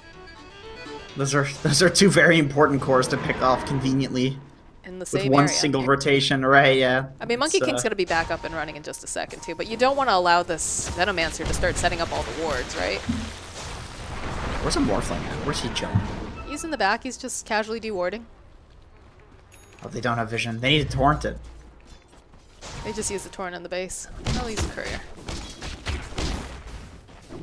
Morphling's the siege hero, so if he's not in position before the Veno is, then it's pretty hard to siege. Because already made his rotation bottom tower, and he's going to be able to take it out. A little help from RDO. That's going to open up shrines. And I think you don't need to worry too much about this now. Oh, Spike Carapace gets picked up on Rubik, though. That's a great spell to steal. Yeah, that's huge. What can he Carapace? Morphling spells, pretty easy. Kunkka, pretty easy. Ursa, if he goes on you. Tabo gets the X mark. Oh, the Spike Carapace buys him a bit more time. Nice Force Staff, but it's got a Scotty online for RDO. He should be able to get the kill on the Rubik. Rubik's going to be out for 45 seconds. And they'll turn their attention now over to the Rex. They still have that sentry ward down. They can keep tabs on King RD. Oh, the creep spot. They're just a little bit too far out. They can't push into it just yet. The ad avalanche. They need to be careful. There's going to be the TP from Vendetta. They're hoping to grab someone. Gonna take his eyes over here onto Tavo. Tavo, open wounds, slowed down quite a bit. But they'll turn themselves into their own lifesteal, and they use that rage, trying to just chunk him down. That's a lot of physical damage, but they'll start winding up for the Wukongs. They'll back off. It's a lot of wards being used right now. The heal coming out from Duster, keeping RDO alive. There's so little that they have to deal with the Morphling, just morphing between. Like they have tiny toss because avalanche. It no longer is like a full stun. It has the delay between each avalanche tick, so you can just get the morph off. It's toss, Rubik telekinesis, and Monkey King boundless strike. So they have no way to really deal with this Morphling at all. They're gonna need like an orchid or sheep at some point if they want to kill this hero.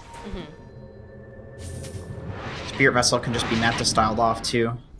That's a window that you have before the Manta, but once the Manta's picked up, it's like he's gonna save that for Spirit Vessel every time.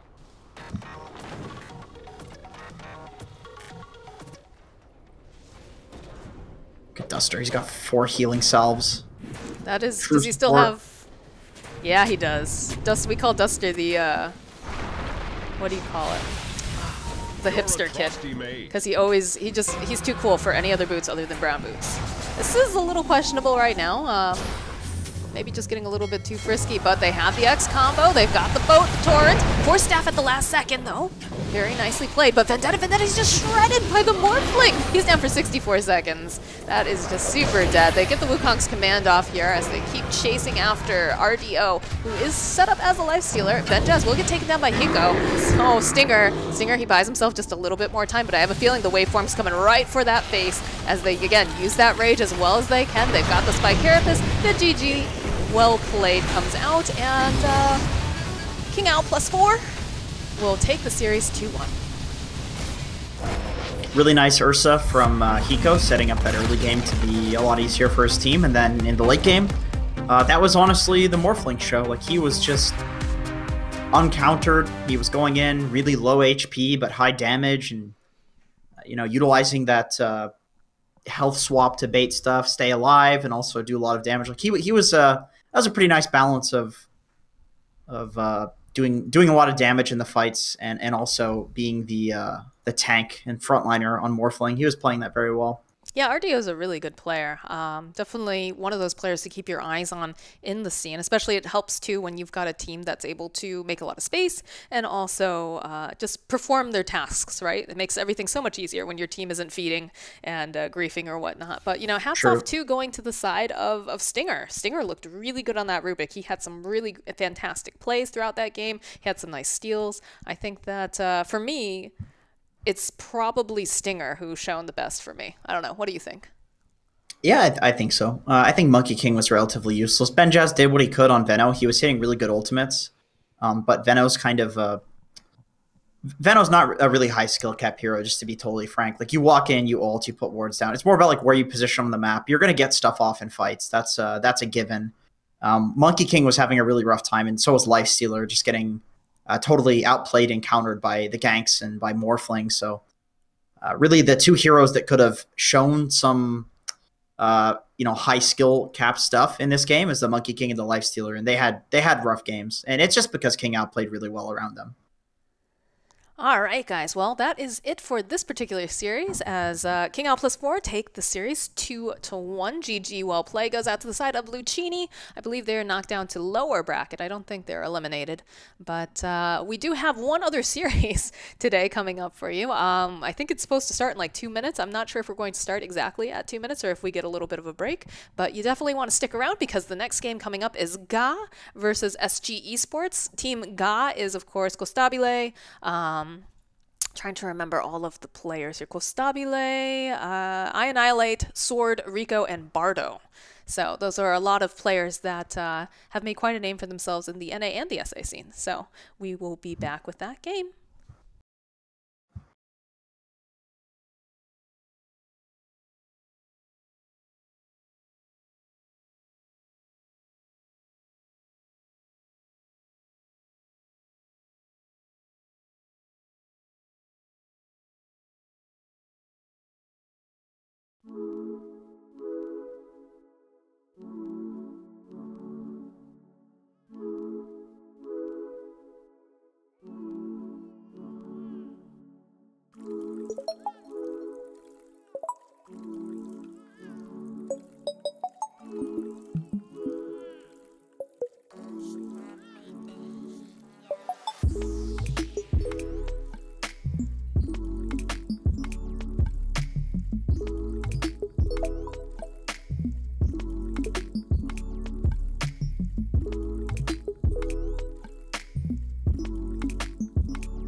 Hello, everyone, and welcome back. This is a new series starting today for the Mekansm League. This is Team GA versus SG Esports. This is a best of 3 sponsored by ePulse and Midas Club. These teams are playing for a $5,000 prize pool, and we have some favorites here. We've got SG, like we said before, right now. They seem pretty strong. And then, of course, you've got GA, who's actually made up of North American and South American players. We have Costabile, and Bardo and Sword, all three of these guys actually from the South American region. But of course, we also have Annihilate and Rico, also known as Orange, from the NA region. But I'm your caster Moxie, and who better to discuss some of this NA knowledge with us than Jenkins Dota? Hello. Did you happen to catch what server we're on? I always forget. I have no idea. Probably Brazil, because this is a Brazilian team, and everyone except for Sword and the 2 NA guys are Brazilian. Yeah, that's going to be rough for Denny, who's playing from. He's playing from he lives like an hour drive from me, so don't dox the poor boy. He's going to be playing on pretty high ping. We got Jeff, a.k.a. Rico, a.k.a. Orange. I know him as Jeff because that's what he told me that his name was when I met him in a pub. I party queue with him and a mutual buddy of mine, Godzi, who's also a Chinese North American player. Godzi is Chinese-Canadian. Jeff is Chinese-American, I think. I think Jeff is on the West Coast. I'm just going to keep calling him Jeff because I refuse to call people by... If I learn somebody by a certain handle, that's your name forever. You know what I mean? Like, that's just the online... When I went to team houses, people would always be like, Andrew, you know? Nusham, people would call him Jason. And it's like, nah, dude. I'm yelling across the grocery store like, yo, Shredder, like, do we need toilet paper? It's like, well, yeah, you know, Nusham uses a lot of toilet paper, so we need it. That sort of thing. And so, you know, people are looking at me because I'm yelling Shredder across the grocery store. But it's like, I feel like if I learn your name in a certain way, that's kind of the online persona thing we have going on in this community. You gotta respect these personas because everybody plays games as an escape. So it's like that's your reality when it comes to gaming and gamers. Yeah, no, I mean, I do not like my first name, honestly. So I go by Moxie, and so whenever I'm working with a new tournament group and they use my first name, I don't pay attention. I'm like, who, what? Like, that's not me. I'm Moxie. It's Moxie. I actually don't know your first name. You can look it up. Let me guess. Jessica. No, I'm not Jessica. Nope. Annalise. No, wow, that's a very different name. Annalise. It's kind of a nice name. Doesn't really suit me though. You can just keep thinking about it, or you can Google it. You can Google it. My name is out there. But do you know let's take a look. Is? Andrew, you just literally said it. Did I say it? Oh, man. Yeah, you did. But SG starting off with the Witch Doctor and the Earth Spirit. And then immediately you see the Disruptor and the Sven picked up. Sven, of course, having that war cry. Now, it's physical damage coming out from Witch Doctor ulti. It's not pure, right? Yeah, it's physical. Yeah, so that'll be able to kind of, not like a Crimson Guard, but in a similar sense, just deal with that ultimate should it be popped. Yeah, the great thing about the Sven shield is that it works after reductions. So if you have, you know, like 90% physical resist and the shield is supposed to give you 300 HP, it's actually, you know, 10 times that because of the 90% physical resist. So the shield scales, which is nice. So against the Witch Doctor, which the ulti doesn't scale other than when you level it up, it's quite good if the Sven is pretty high level. Oh, that's cool. I also just noticed how weird he holds his sword. Did you ever notice that? That seems like if you were to just tap him with your finger, he'd fall over. I don't know. I guess I've never paid attention to Sven that closely to see him like holding on to the like center part of his sword like that. Oh, they call that's a half. It's called a half something. I watched a YouTube video on it the other day. Did you know knights actually would hold their sword, not their soul. Their souls. Wow. Okay.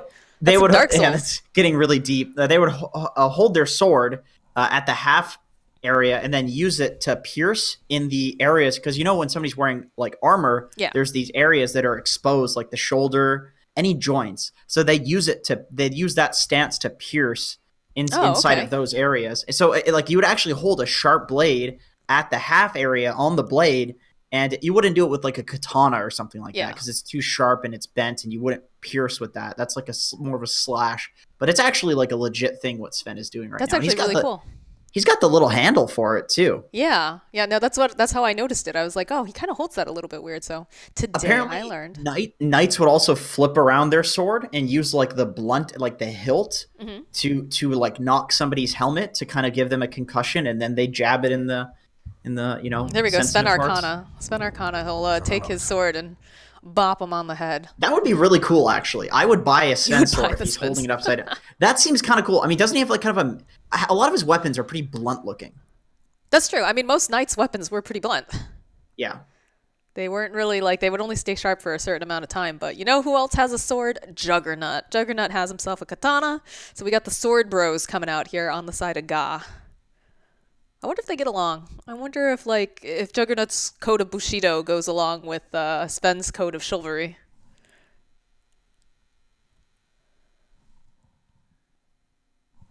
Did Jenkins die? Oh, did I die or did you die? I don't know. I think you Did we died because both I had radio silence. Maybe we're both dead and we're just in heaven now, and it's just the same place. Maybe heaven is on We're Earth. still casting S.A. Dota Yeah. in heaven. Oh my God, this is hell! I'm just kidding. No. I love my job. I'm just joking. We have, as Jake likes to say, Moxie, we have the best job in the entire world. He's not wrong. We work in video games. He's right. I should say he's right. Right. We're playing. That Canadian. It's gonna crack me up now every time I hear it. Now that I know it's a I straight wish up you didn't Canadian mention thing. it. I wish you didn't mention it. Oh, but now you know. Now you know. It's like I have those little ticks where I say the same things over and over, and I'm trying to eliminate them. It'll better you in the long run. I feel like you just if you do that, you just adopt new ticks. You probably do, but then it takes a while for people to pick up on. That's true. It's Hopefully. just a rotation of ticks before it bothers people. Mm-hmm. That sounds about right. Yeah, every caster has these. Yeah. Every caster has them. Blunt weapons versus sharp weapons. Yeah. Axes. Let's see. Can we get any more sharp heroes? Let me go ahead and take a quick gander. There's an Ember Spirit pickup that would be legit for having a sharp weapon hero, a sword hero. That's not a sword hero. Jinx. Come on. Ha! No, but they don't have any ways of taking off that sticky napalm at this point, so that's a really nice pickup, I think, for God. And that's Sword on Bat Rider. Keep in mind, Sword is one of the best Bat Riders I've seen, besides, like... He's a sword still. That's so funny. What? It's just I was talking about they're going to pick up a sword hero. Oh, God. Oh, my God. Kill me. They actually did. They actually did. Kill me. Yep. All right. Apparently, they're just going all sword strats. No, but like he's a really, really good Bat Rider. So we could see some really nice plays. And again, it is a great game. You have to be careful because of the cask and, of course, the Earth Spirit rolling on in. But they don't have anything that really pierces the back lines other than the Centaur ultimate. And if you're lassoed up, you don't want to be running away, technically, because you're just going to be leaving that one person behind. So Right. That's like a pretty bad teammate thing to do, is just use that Centaur to just get away from the guy who's dying. That's when the angry pings come out, right? Right. Which would be traditional for the North American, South American region. That's true. Bat's really good in the lanes in this game. I like Bat versus Centaur. That's like a counter matchup. Centaur's great against these physical damage heroes that want to get in close and hit him because he gets to retaliate stacks. Troll Warlord also really good against these. He likes to play lanes where it's kind of long and you just harass. But Bat can kill him, and Bat has no physical damage, really, so the Whirling Axis just doesn't do anything. So he's good in both of these lanes. And then you have this mid-Medusa. So that's going to force out probably some sort of counter pick there, which is going to give the Bat an even better lane, because it's either you counter the Bat or you counter the Medusa. So what's your play here? Nice pick. I don't know. What, Alchemist, they go for the I Alchemist. guess. We've seen this a couple of times now. I was going to say also earlier when we were talking about swords and whatnot, Alchemist does have those two blades, but oh man, Castabile's Jug is like intense. Holy shit. Yeah, he's nuts. He's a really good Jug player. So that's Just why he the has. roar. I'm gonna take just a wild guess here, and maybe this is like out in left field, and they won't do it because it's just that far out in left field. But I would say if you put Bat versus Alchemist, you're gonna crush the Alch. And then the only problem with that is that you'd have to run an aggressive tri-lane with Jug and put the Medusa safe lane.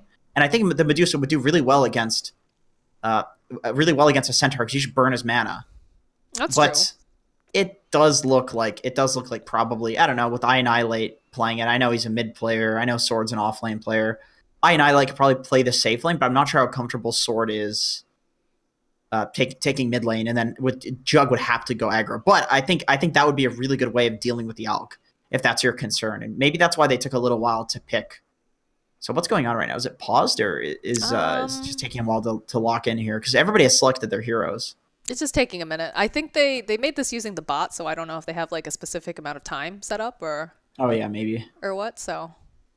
I just like to see if people don't like zone in with their hero. It usually means that there's a specific like laning thing that they're right, talking or they're about. talking and discussing and just trying to get that extra time.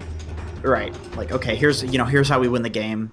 Here's how we're gonna lane this. We'll see. I'd really love to see the Bat versus the Alk. I think he would just absolutely decimate the Alchemist. Well, we'll find out because we've loaded on into the game. So let's take a look. Doesn't look like it. Looks like Annihilate's going mid. It's awkward to try to aggro with the Jug, to be forced to aggro with the Jug, and then Medusa also in the mid lane can farm up the jungle camps a lot easier because they're a 1 second walk away from the mid lane. Radiant be side interesting. too. I'm sure we're going to so see much a better. lot of. Well, I guess that makes it so it's harder to counter it, right? I'm not used to seeing that ward that placed like that far in. I'm used to seeing it like placed a little bit further out. Yeah, people are doing that now though because they're getting so sick of like getting countered. Really, it's all about getting the high ground vision for your mid and giving them a little bit of like side vision. If you're standing in the low ground in the mid lane, like you can scout somebody rotating from here or here, which is really nice, and that's really all you need. A little bit of harass being placed onto Golem here in the top lane. That sticky napalm and the Thunderstrike doing a lot of damage. Rico, he opened up with the Stormhammer. Still has another 6 seconds before they can use it. There's so much sticky napalm on him. One more hit. Can Sword find it? No, it's going to be Rico who actually draws it. Jeff with the KS. That's exactly what I would expect out of him. And just like that, they should be able to get themselves 2 runes. And the top lane, I'm not sure they're going to be able to get this other rune, actually. Constabile is already in position, although there's a lot of people coming up those stairs. He's going to go for the spin. He grabs it. And they've already used the cask, so he just has to watch out for a couple of the other spells coming out. But I don't think they're going to be able to totally pin him down. No, he's out. Nice steal. And that's an Alk on the enemy team who started with a Grievous Greed, so he's getting... if you get 2 runes, you effectively get 4 on Alchemist with this first level. Some Sure, that feels pretty good. Yeah, it does feel pretty good. Gotta deny him those bounties. That's one of the most important things about Alk. It's often overlooked now just because the Grievous Greed kind of got nerfed. Is the bounties. So important. Alright, so it's going to be the Bat Rider and the Sven in the top lane, and of course bottom will be Constabile and Bardo. It's kind of like the dynamic duo. I feel like they follow each other around a lot of the times, right? Yeah, Stomp? they really do. That was a little They're weird pals. coming out from Sexy Bat. Stomped when there was... Are they having some latency, maybe? I think a lot of the time you stomp the first wave to push it in so you can pull okay. the camp back. That's something that you see Ice do a lot. And then we have Ma XD blocking the easy camp too. So Bardino has to pull the hard camp if he wants to pull. That's cool. I didn't actually realize that they would go for the stomp because I was confused. I thought that, they'd be trying to stun up Constabile who was already spinning. So that's cool. Yeah, a lot of the time you'd like to stun up the Jug and get a little bit of harass. And like ideally, what you do is you stun, you harass, you push in the wave, and you get a range creep deny. But that's obviously asking a lot. Mm-hmm. And then this sets up for like the second creep wave pull, which is happening, or the pull of the hard camp. But Bardino is contesting the hard camp pull. So Sexy Fast takes so much damage. yeah, they get the pull off though, so it's not bad. Right in front of their tower. Yeah. This feels pretty scary because you think of the Centaur being so tanky and having a lot of survivability, but he's been struggling pretty hard in this lane. Yeah, not against the Jug. Jug's such a good counter to Centaur. Ooh, as Rico finds another kill here, he gets the kill on Kaj, top lane. I noticed that the Witch Doctor was sitting pretty low, but this lane has become pretty hard for this troll here. He's gonna get absolutely nothing up here. I don't know who you could lane against the Bat though. This is like a free Bat game. Not a single one of these heroes effectively deals with Bat Rider. How do you sure up that Golem gets farmed then, I guess is the question. Honestly, there's kind of like nothing that you can do. This is one of those situations where he's going to need to come back through fighting on Golem, because if you can't run your entire draft is based around the Alk farming, so you don't want to like commit to. He might even die here if Sword wants to dive him. He's not being aggressive. He's going for the bots too on bad. I really like that build. Yeah, I know you've been really hyping up the Boots of Travel, and we saw it on a couple. Who did we see it on? Was it on the Nyx Assassin, or was it on like a Sand King? Sand King, right? Just ability to push out side lanes and then also show up to fights. That's the nice thing about having Firefly on like it lasts less, but it's also on a lower cooldown. So you can use it to farm and then use it to fight. Oh yeah, in fact, that's exactly what's coming out here. We've got 4 stacks of Sticky. There's a cast thrown out, but it doesn't matter. Sword will just dive right underneath Golem. Might be able to find the kill on the Witch Doctor too. Yeah, they're just going to chase right after them. They've got the Storm Hammer. Sword trying to change over a little bit of this aggro. Does have stick charges here over on Kaj, but they'll find another kill here as Rico is not to be able to get taken down by the tower. Oh, he's so low, 20-something hit points. He does have this stick left to work with. This is such a hard lane for Golem. Look, again, they've got all the stacks. Just go eat that mango. It's got the Firefly. I wonder if they just aren't feeling like diving the tower again because they are sitting a little bit low. Yeah, I think you're worried that the Witch Doctor casks you, but Golem is just... He's like baiting it almost on Golem. Yeah, you can't. Not sitting this low, not without any more regen. He's going to buy the bottle, so he's going to be good. Alright. Sword will come back, and there's like, once again, there's really nothing that you can do other than just kind of lose this lane. That's the problem when you leave a Batrider totally uncountered, is that you actually have no recourse, especially if you have an Alchemist. You can't just have Troll go jungle because Alk wants to jungle, so... Yeah, that's a bit of the greediness, but Sexy Fat does go down in the bottom lane. And again, they've got 3 stacks. They will TP up Ma. Wants to be a part of this. Won't quite connect with that stone, and they know that Sword can just TP himself out right too. Actually going to go all the way to base. Rico now, he's got the War Cry up. It's not going to be able to block quite as much damage, although he's thinking about turning around. He does have the Storm Hammer if they decide to chase, but it does look like Golem just wants to hit these creeps. He's been having a difficult time being able to do things that he should be able to. Rico, I think he clicked the map. Oh, 5 minutes though. 5-minute rune, Storm Hammer. Ma still grabs it just in the nick of time, and they should be able to turn this into a kill for the side of SG. Yeah, they'll find that kill. Sword trying to just get the stacks of Sticky over here onto this Earth Spirit. He doesn't have much mana, does have a stick if he wants to pop. He's going to try to get the denial off in the middle of all these creeps, but I think Sword has it. Yeah, he totally does. So the nice thing about Sven dying here is that you can have Sven TP top and fill up the bottle for Sword. Oh, nice. Yeah, that's true. Although they're not going for it. They want to maybe rotate. Oh, they're just not going for it. All right. Come on, boys. You can flame him later. I'm flaming him for sure for that. That's So at this regen point, on that definitely matters, because the more the only thing preventing you from killing the entire enemy team is not having enough HP and mana to work with. That's it. Other than that, he's free in this game. Yeah, it does seem like he's off to a really good start, 3-0 and 1. And they've won the bottom lane too, so things are looking really, really strong right now for Ga. It's pretty hard to come back after you've lost 2 lanes. I didn't see what happened in this mid lane, although Alk seems to be around the same area as the Medusa, a little bit better, 45 and 8 on Dusa, 51 and 1 on Alk, but he is stacking for himself. Medusa wards up the high ground too. Annihilates an Alk player himself as well, so he knows how to pressure this hero. Also, he's abusing the fact that the Alk is going jungle, and look at the mid tower. It's almost dead again. Golem's super dead. So is Ma. Ma's ultra dead. Witch Doctor probably going to be dead. Oh, no, maybe. Oh, they finally get the kill on the Batrider. They need a little bit more damage on Ma. Can they find it? One more hit does the trick, and now Rico. Is he going to chase after this Witch Doctor? No. He's just going to back himself away. Take these creeps with him. He's got 5 wand charges. I think he's okay. What's going on down here? The glimpse back over onto Sexy Fat as he's trying to TP himself out. One more hit. Do they have it? No, he's out. Oh my god, Golem. Where's the tip? Golem TP'd the top and accidentally canceled it. So now he's just walking without boots to the top lane. No, that's a disaster. That's actually, he doesn't know what to do in this game. Like, you asked the question. That's exactly what he's thinking. What do I do? Nothing. Nothing. You lose. You lose. And then you hope to God that you can get some kill in a team fight and come back. And I don't mean he loses the game. They still have the Alk farming, but you know, you lose your mind on this hero. He's farming one of Alk's stacks. Look at this. He's got nothing better to do. He's got to do something, like we said. And this is the best that he can do, because he can't go back to that lane. He's died how many times now? He's died 3 times in that top lane. There's no way he goes back to it. Witch Doctor does get spotted out as he's trying to ward up. Oh, again, just at the last second. Bit of a dive going on down here on Sexy Fat. He's looking for the stomp. Stabulate will dodge it easily.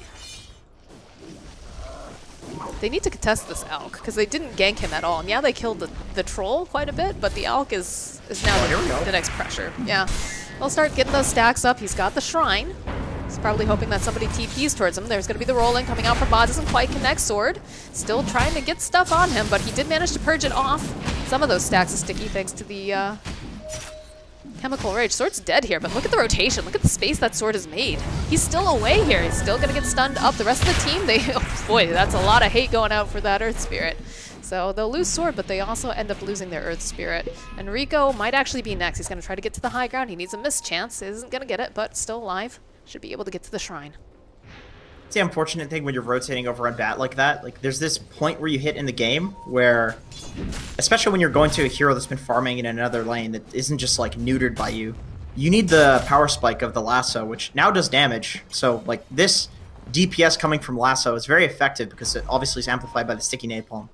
And it's a stun duration that you can stun the Alchemist before he gets his ulti off. Like, Alk dies there if you have lasso, and he was 2 creeps away from getting the lasso up. So it's just an unfortunate timing that the hero they wanted to gank is a hero that you don't have the strength to kill him until you have that lasso, despite having such a good early game. Well, I think now that it's online, I think we'll start seeing them putting more moves over on the Alk. And again, these are really nice wards. They're really keeping a good eye on how many stacks he's got. And they do have a Medusa. I would like to almost see Ionylite try to contest them if they can take down a couple of these heroes, because she would very happily take these stacks, and she doesn't have any stacks of her own. I have a feeling he probably will once he has a Yasha and then the ultimate to work with as well. That's true. The ultimate's pretty important to get out. Just a good power spike to go fighting with. Manta style is also what some people wait for before they start fighting, but Yasha is Yasha plus your Wraith Bands and power treads is quite a lot of damage as well. So goes to Belay. No, he's got the Omni Slash. He's got to hope that he gets a couple good bounces, though. Doesn't find him. They're just going to go right back over again, although Bardo has his eyes on him. Will be able to get the spin. Throws out the kinetic field so he can't dodge around the tower that way. Runes are going to be up. Nice stomp. Glimpse right back again underneath the tower. Oh no, Bardo! Bardo almost dies to tower. Oh my word. Top lane, though, they also get the lasso off, and they managed to take down 2 of the heroes on the side of God. That was a disaster. And Alk has his Radiance online. Oh my gosh. That's an early Radiance. Really early. 10 minutes?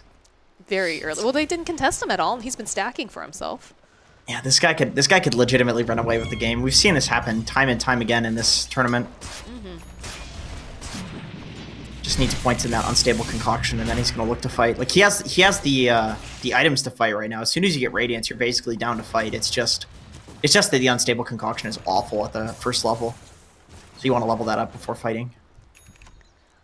Yeah, I feel a little bit bad for Sword and Rico over here because they were trying to use that lasso and trying to be effective, but of course they ran into a couple more people than I think they were hoping to run into. So the Dire's vision up here is amazing for defending this Alchemist. Like, look at the wards they have on their own jungle. Here, here, here, and here. So they have 3 wards centered around. That is an awful circle. There are 3 wards centered around the aggressive part where, like, you have the rotations that are going to come through, I should say, and then another ward on the bot lane that's just going to scout any entrance into that Alk jungle. So he's basically just free to safely farm, and even if you don't go into the Alk jungle, if you don't have that vision down, he still can't feel safe in the jungle. But he's got no limits in his jungle. So do you think that Mini here is going to be able to carry it all by himself? Because I know the troll has effectively been neutered, right? He had a really difficult time in the laning phase. He's only got phase boots at this time. I think you have an opportunity with the Alk getting a couple of levels in the concoction that Troll can just take the space that Alk is providing, and Alk can fight. I think there's a really good window for them based on this Alchemist. If Alk starts dying, then they're gonna have problems. We do have a smoke as they make their way down to Troll. Poor Troll, he's had such a rough game. Golem already realizing something's got to be up. He's trying to run away. They pop the drums, though. Bardo immediately going to be able to give vision over onto Golem. Golem trying to run himself away. Is going to get stunned up, and they're just going to burn him down. I don't think they need the lasso, too. But they drop the Static Storm, and they get a kill on Golem. They probably didn't...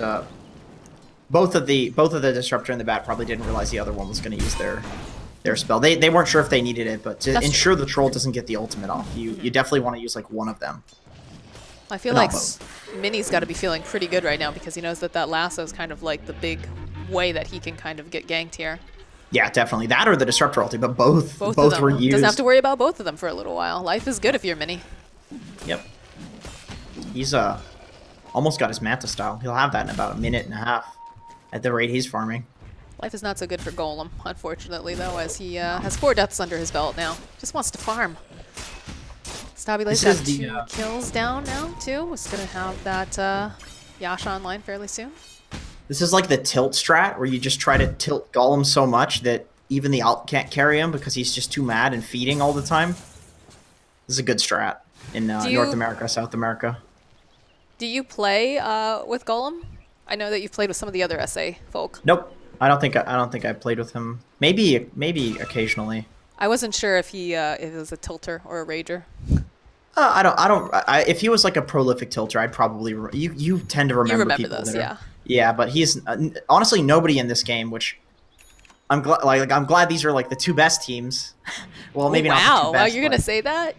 I'm gonna say that. Yeah, I think the Annihilate stack is the best team in this tournament. I think Costabile is like a potential tier 1 player. I think Annihilate is too. Sword has been improving a lot over the past few years. Yeah, I definitely agree with Stabile. What were we saying? Yeah. It's just that I've seen all these players, like, they're all, like, top 50 players now, when before they were, your ranked 300s and 200s and stuff, which is a big difference. I mean, it all comes down to how you work together, though, too, right? You can see the most talented stack in the world, and if you don't have that synergy, it's not going to matter. True. They have vision right now over on Sexy Fat. Drop the kinetic field, hold them into place. Use the lasso, actually, over here onto the Centaur, and they'll drop the Static Storm. Golem is just like, I don't want to die again, guys. Sven, he's going to get held up in the middle of all of this here, as the Rico will get taken down, but that is a position for Sven, who ends up falling as Batrider doesn't have that lasso online any longer, doesn't have any drum charges, is trying to juke around, but he runs right into the Earth Spirit, who rolls over him, and Golem finally gets himself a revenge kill. This is all space for Dusa, though. I Annihilate. Gets both the bounties. They get all the bounties. That's huge against him. No, generally they say, like, if you're an Alk and you don't have a team that has a gold lead, you're like losing pretty badly. And that is the case here. In fact, they don't even have a gold lead with an Alchemist, despite him having 15,000 gold, because the Medusa's farming really well. Costabile on Jug is farming really well, and then Bat. I mean, he's kind of fallen off because they're honestly they're dying a lot of pure wear. They're being a little bit over aggressive, but he's still the 3rd most or the 4th most farmed in this game. But anyway, doesn't have the lasso. Just gonna... I'm glad that these teams are the good teams, because they're not like raging tilters. Like they're extremely well behaved, professional people, and it's good to see that mentality is what is common amongst the better players. Well, I definitely agree that staying nice and calm is always a good point here. But Mini throwing out the stun will force out the spin from Jug. Back off a little bit. Looks like they're trying to maybe fake back. The Invis gets picked up from Stabile. They do have a sentry ward in the mid lane, though, so they don't have to worry too much. And they still have the Centaur, who's does reveal himself to Rico. He's just saving straight for the blink. Well, Bracer first. Ooh, Batrider TPing in. He's got the lasso again. The Glimpse gonna pull him back right over to the Sven. They'll follow up with the Stormhammer and the God Strength. I think they should hold on to the lasso this time. Yeah, they find it. They find that kill. He just stands there. He knows. He knows. He knows time is up. It's time to walk into the light. And respawn. Send in the next clone. Yeah. God, could you imagine? This is all Dota is. It's all clones. That is like dystopian. It is absolutely. It's just do this for our entertainment, and then we will replace you when you are no longer worthy. That version of Centaur is actually dead and like gone, like, never coming back, not perceiving at all. And we have this new Centaur who just has all the memories. What if that happens to you like every day? You're just a new you, and the old you is just suffering in some hell. Well, then it's a waste of perfectly good bodies then, because they're not like upgrading me at all. I'm thinking like something, your not body. I'm thinking some like electrical, like soul stuff going on. You know what I mean? Like that comes out of your body. Yeah, but if they keep putting it in the same shell, like. Yeah, your body stays the same. I'm just saying the you from yesterday is like suffering in an eternal hell right now. This is getting real dark, Jenkins. I'm just saying, what if, you know? What if? You're the one who brought it up with the Centaur, okay? I didn't mean for it to get that dark. Oh, they smoke the break. They find Batrider in the favorite Batrider spot as he gets silenced up, hit with everything, the Magmatize, the Maledict, and he's just gone. But they actually use the Stampede too. So while they find the kill on the Initiator, they use a lot of their other big spells here. Oh, Bardo though. Bardo's got to run himself away right now. How many times have we seen a bat Die in that spot? Die or make space in that spot? Quite a few times. Mini, oh, there's a nice Static Storm, but it doesn't quite catch Mini as they try to go pull him back again. The Disruptor's going to get kicked around by the Earth Spirit, so a game of soccer right now as Bardo does get chipped down. And it feels like SG are really in control of this game despite the kill score. But Annihilate has not shown up to any of these fights. Like when he shows up, he almost has a butterfly. Oh, that's true. Manta Butterfly. He's actually going to be very strong when he starts showing. I know how he is. He's saying, hey, don't worry, guys. We got this. We got this. Rico? Almost have my butterfly. All right, Rico is going to get chased after. Does have the War Cry up. They'll blink themselves away. Sword is up and running. I think Annihilate might go for like a Monkey King next. Well, then again, Scotty is so much effective HP. With Medusa stacking, you kind of have to go for a Scotty, but Monkey King would be good against Elk and Troll. And Centaur if he gets the evasion talent, or Heaven's Halberd. Full Butterfly. Oh, he is going for the MKB, actually. All right, well, you know, that'll help with dealing with the Radiance Burn, like we said before. Being able to just hit the Elk and not have to worry. Unfortunately, until he gets level 25, which he's not super far off of, just considering he's level 18 at 19 minutes. But he's not going to get, until he gets level 25, the Monkey King on all of his split shots. That's only on the main target. Still important for hitting the Alchemist. Alchemists, they look like they're trying to find anyone because they have a smoke up and running, but everybody's actually up in their jungle. So Medusa taking that tower, and she's hitting hard now. You're right. You know, they totally, I don't want to say they forgot about the Medusa, but they just allowed Annihilate to have a lot of space during all of these fights, and he's hitting pretty hard. Yeah, and with the Butterfly, they can be very aggressive. Look at this play that they're doing here. They're actually putting Annihilate alone top to bait bot.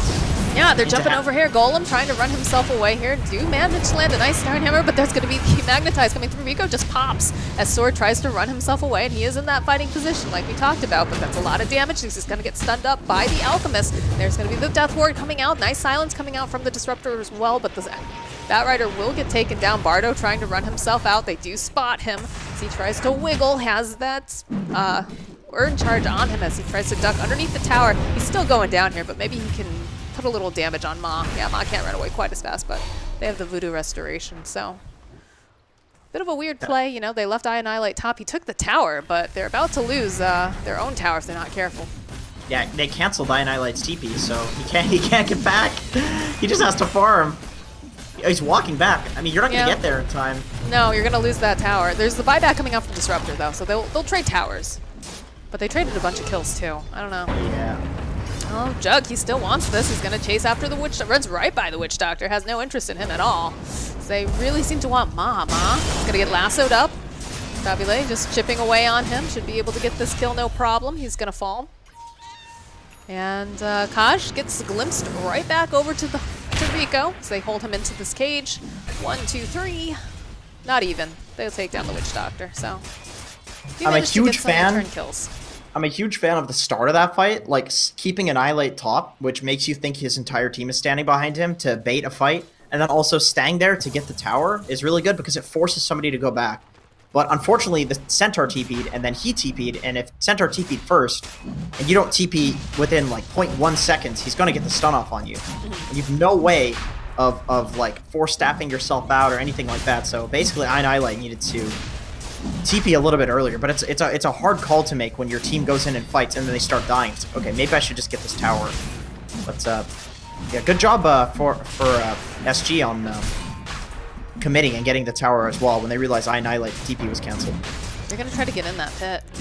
Roche is about to go down, They get the final hit off. Yeah, they'll go. They get the Stone Gaze. Constabulate will pick up the Aegis. God Strength gets popped. They'll go and drop that Static Storm. Annihilate's going to get stunned up. He's trying to fight Golem over here. And they've got a decent amount of damage as they chase after this Deuce on the back lines, though we will lose Sexy Fat. And now Annihilate returning again, wants to go after these guys. Constabulate, does he have the Omni Slash? He does up. He might be able to grab this Witch Doctor, carry along for a ride, but he's going to go immediately disjoints that stun. He's going to make sure that he can just spin around in circles. Stun will land over onto Mini. No, it's not going to quite land, but they're going to be able to get plenty of stacks as they turn back around onto Dusa. Nice couple bounces coming out here from the Witch Doctor. This is looking not so great right now for Annihilate, but he's got plenty of damage and he's got the friends to back him up as they go chasing after this Witch Doctor. Right into the base, the Glimpse will pull him back into the cage. Does manage to run himself out. Bardo still just chipping away on him, knows that there's not really any mana left on this Witch Doctor as he tries to go ring around the Rosie on the trees and eventually gets double killed.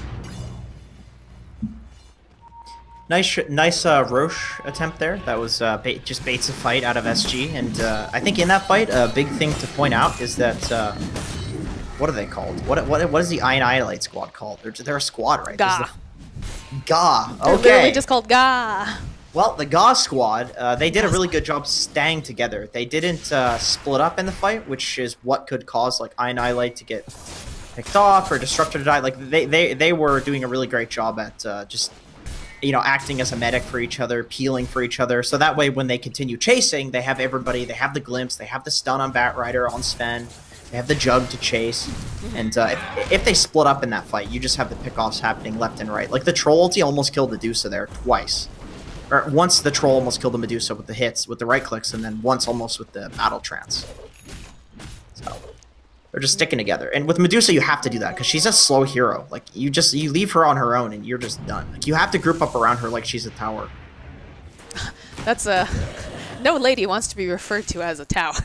You know what? When you're Medusa and you're just gazing at people and turning them into stone, I think that's like a compliment. Well, I guess in this game, a tower is a high-value asset, right? So I guess you're okay with that. There's the key word where it gets complicated when you start calling women assets. Yeah, no, it's fine. I'm a woman. I can say this. Oh, you said it though. I didn't say it. Smoke breaks out. Ma rolling himself forward. They're looking for the stomp. We'll be able to land it over onto the Dusa. There's got the silence out too, but she's gonna go use that Manta. And they've got the BKB up and running over here on the Alp. And then oh no, the Sven's gonna get taken down. The roll forward. They're chasing after I like Golem. He wants this kill. He's gonna be able to find it. He gets a double kill. And can they find a little bit more here? Yeah, they'll find Bardo and take him out. They're still going. Constabulate? Constabule's gonna get stunned up. This is a disaster coming out from the side of Gaz. He tries to run himself away, but we talked about them grouping up on the side of God. They're grouping up on the side of SG, and they're gonna be able to just take down this Jug so easily. Till all that was left is Batrider as he tries to TP out. Mini finds him with that stun. This is gonna be a team wipe, Jenkins. Oh my god. As I say, that sword runs himself away, so clearly this is Caster's Curse. He still has bottle charges. He is actually going to be able to make it out just fine. He's good. He's got the travels, too. Yeah, right, just, honestly... I quit. I can't do this job anymore. I'm washed up. I mean, you know, that happens to the best of us. Did I just see your camera go to, like, the top of the screen? Like, you just flip your mouse off your desk? No, but I can see your camera up there. Oh. Was that my camera that was up there? Was I looking at the minimap? Oh You're showing as, like, a dark thing on mine, but I don't know. What am I doing now? You're like all over the screen. All over the screen. The Batrider, though, finding himself a nice little pick off here on the Witch Doctor.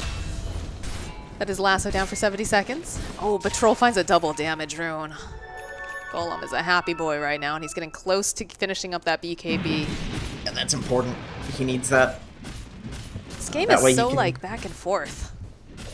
Yeah, it is. It surprises me that the Medusa is actually not that tanky in these fights. They have a lot of damage to tear through, and the Witch Doctor ultimate is doing a lot of work. The fact that it's True Strike, and the fact that it's just this persistent, like what? Okay, so it does, for 8 seconds, it bounces. I don't know what the attack rate on it is. 0.22 seconds.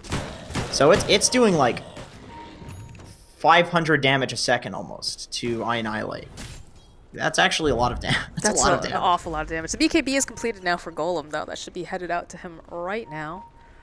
I think, is it just because Medusa opted not to go for the Scotty? Is that why we're seeing her, like, struggle so much more? Because she's a little bit more...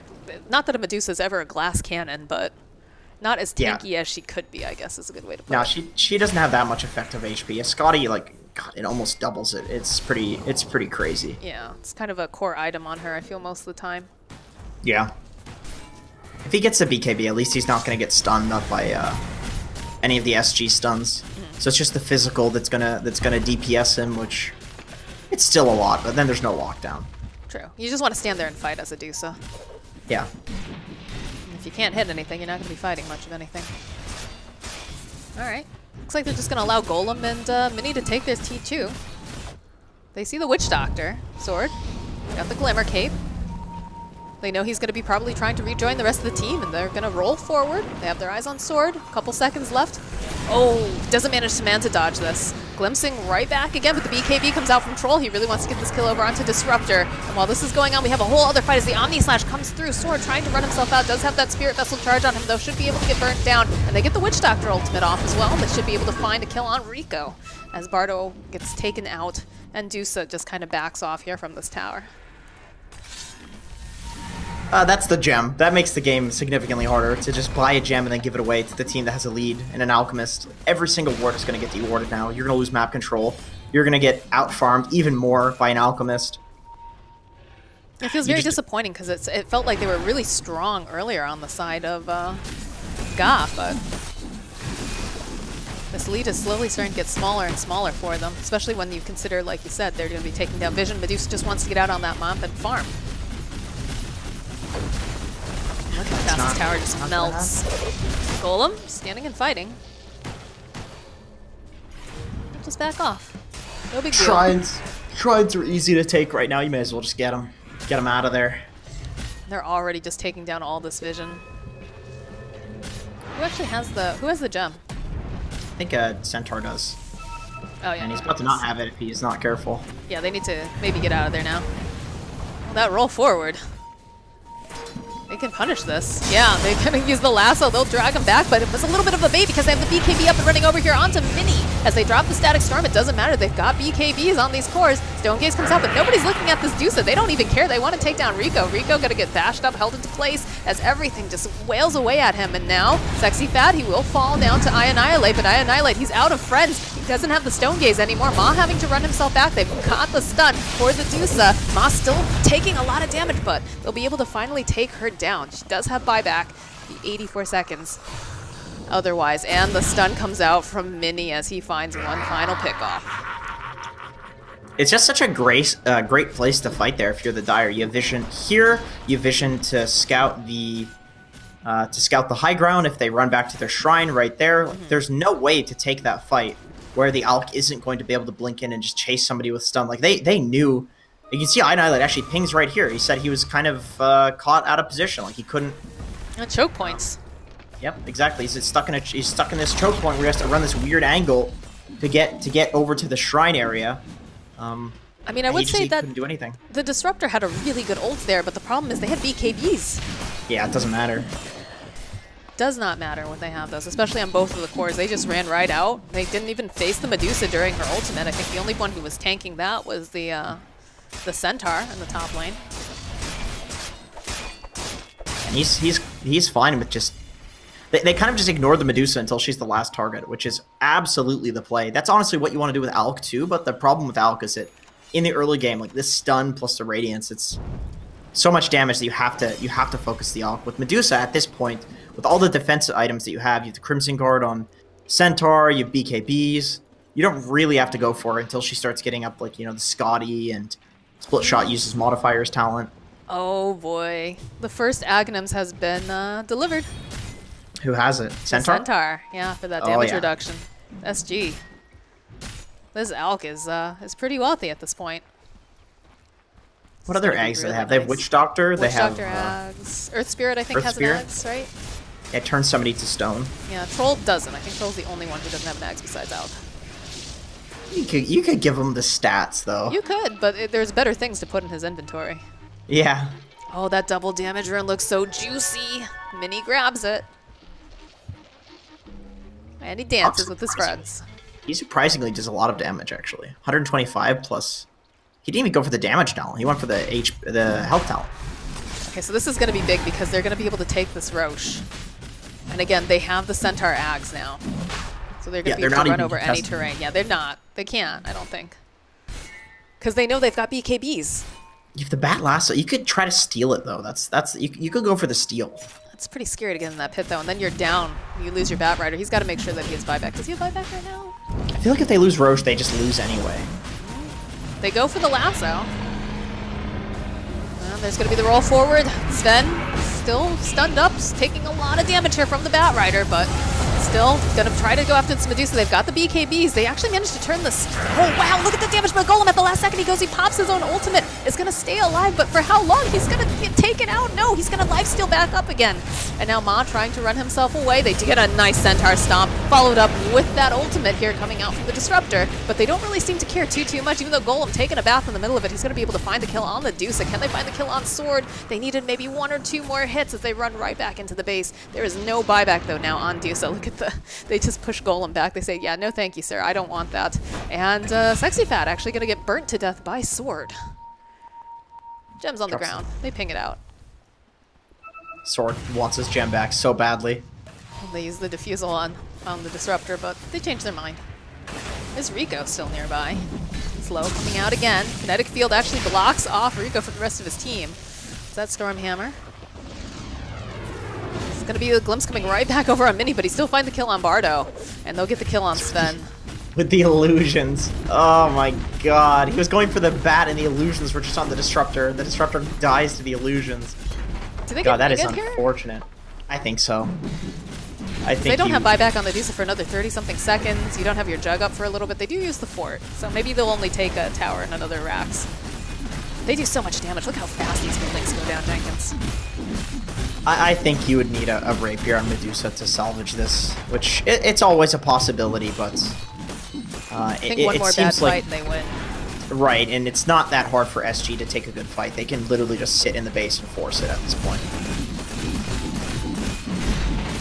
But this one's looking rough. Pinging the top racks, yeah, there's no reason not to go for it. No. Dusa is going to be up in about a second, though, so...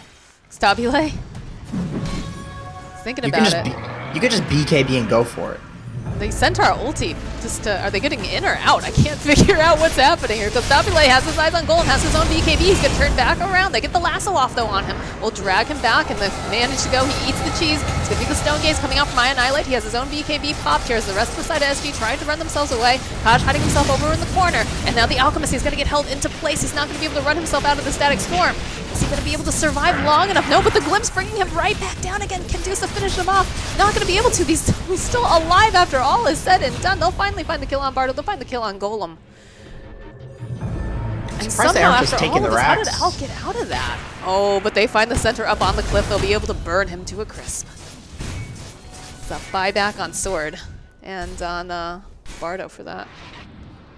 There were so many times in that fight that people were facing the Medusa and getting stone gazed by her, like the Alchemist.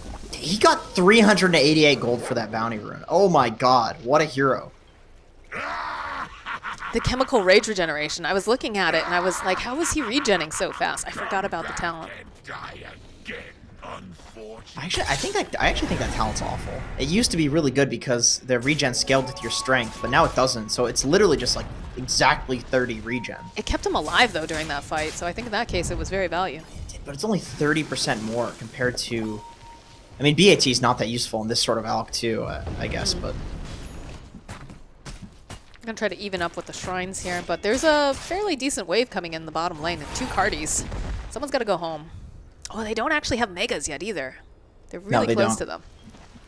That's what I feel like in that fight, instead of the Medusa wasn't even standing near the racks, so you could just turn and kill the racks, and she's not going to stone gaze you. But they really wanted to kill her. I think you kind of mess around at this point when you feel like you're super far ahead and there's no way that you can lose the game. You kind of just fight because it's kind of fun. It's kind of fun to fight. You got a 16k net lead right now. You're feeling pretty good. Yeah. I think. Where's Witch Doctor's Aghanims here, Alk? Hello? Yeah, what's going on here? You're holding on to a lot of gold here. Greedy. You're not Gambler. Yeah, you're not Greedy, the player, either. You're Mini. He isn't. Are they going to smoke? What's the plan? Why are they all... They look like bots right now. Literally rolling around in circles. You know, Yeah, technically... they'll go for the smoke right in front of a ward. I guess they're feeling that confident because they found the Bat Rider, and they'll be able to just take him out super easy peasy. He had just fought back, and they've still got their eyes on Stabile. Stabile is going to have to spin himself to get out. Bardo, waiting patiently, did manage to drop that kinetic field and slow down Golem, but they don't have a bat now, and I think they're just going to go running right into this base. Don't have a creep wave just yet either, though, so I think they should be able to get this. Yeah, look at it, just chips right down. So that is Megas. Glimpse back over onto Golem. Still has a BKB if he wants it. He's going to turn around, tries to man fight. Spins on place. Yep, you know, sometimes you just feel like spinning.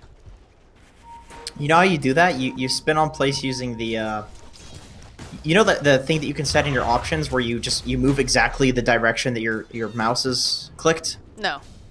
There's like a setting for, it's like good for force staffing and raising on SF. Oh, that's cool. I didn't know that because I am really bad at playing SF, that's for sure. Nice stun coming out from Mini as he tries to take down Disruptor. We'll be able to find it very, very quickly. The Sten, Rico in for trouble.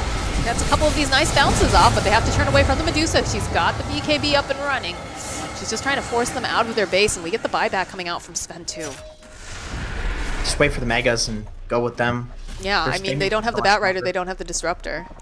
They have God Strength still on the Sven. There's the blink forward. Again, Rico, he just fought back. He can't afford to die here, but it's looking like that's exactly what he's going to do. Sexy Fat, he's taking a lot of damage. Golem still trying to fight out. Nice couple bounces here, and there's going to be the jump from Maz. They're going to be able to take down the Dusa. Dusa immediately buying back, wants to get this revenge here. As Sexy Fat paying attention to these towers, trying to hit. It just feels like they're maybe diving a little bit too much. The drag into the base, though, coming out. Troll will finally get taken down. As the side of SG needs to run themselves away now. God, this is a Medusa game too, so... You can't throw, like... Although Mini's still really strong, and if he can get the kill on Costabile, which it's looking like he's going to do, there's going to be the buyback again. I annihilate. Look how slow this Medusa is. Oh my goodness. Yeah, the jump forward again. Nice Manta dodge, though. Be able to stay alive. Where did Sword die? Where did Sword die? He died to... Way over there! Oh gosh, this fight has been totally spread out. Alright, just like that. I think this is going to be game for them. They're trying. Oh yeah, look at that. The jump forward coming out from Mini with the stun. They'll throw out that kinetic field. BKB comes out from Dusa, though. She's doing a lot of damage. She'll be able to take down Sexy Fat. It's Golem and Mini. Golem is going to have to use his own BKB to run himself away. They lose that gem, I think. And now Witch Doctor. Oh, poor Witch Doctor. They had the gem. Did they not have it on anyone yet? They ping it out. He's just trying to run into the fountain or something. Just nope. Nope. Final Snake drops a ward, and they know it's there. A little bit of mana. Oh well. This Maelstrom with Medusa and the split shot uses modifiers is doing so much damage. Ironically, because the mega creeps are in the base, like this Medusa is doing tons of damage because every single split shot has a chance of proccing that Maelstrom. So the more creeps there are, the more damage. Medusa is basically a walking Earthshaker at this point. Just for the bounces off. Yeah, you got to look out. She's got lots of lightning flying around right now. Needs that rapier though, I think. That's going to be another Ags though picked up from Alchemist. So who's that going to? I think it should go to the Witch Doctor personally. Let's be real. It'll probably go to the 4. It's going to go to the... don't.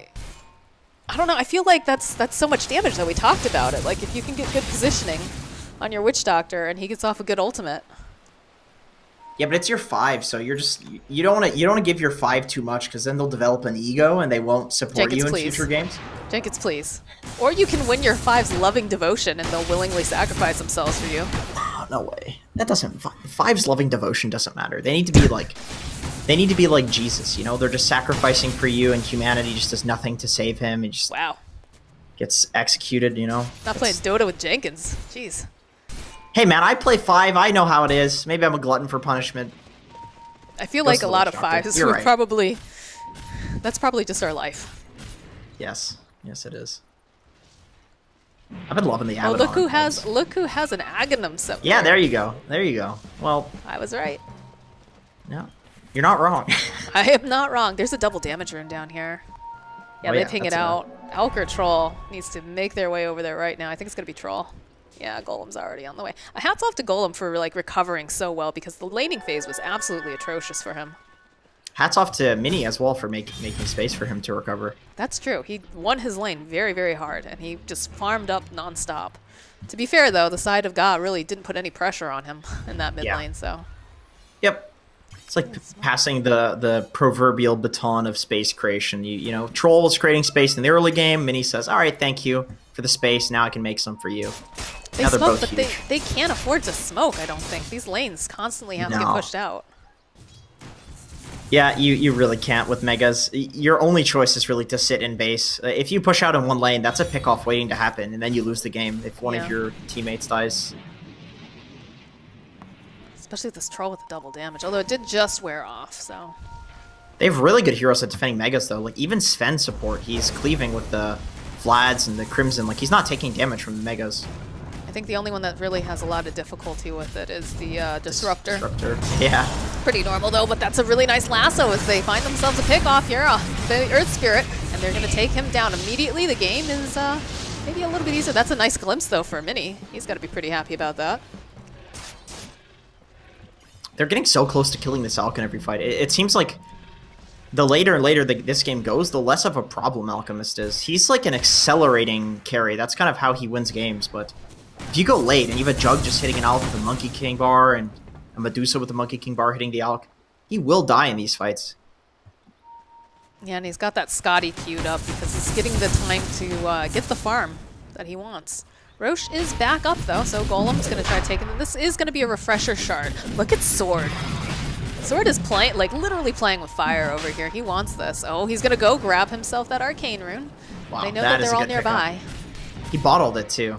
That is such a huge pickup at this point in the game. So let's see, 30% reduction, right? That's what an Arcane Rune does. It doesn't show on the...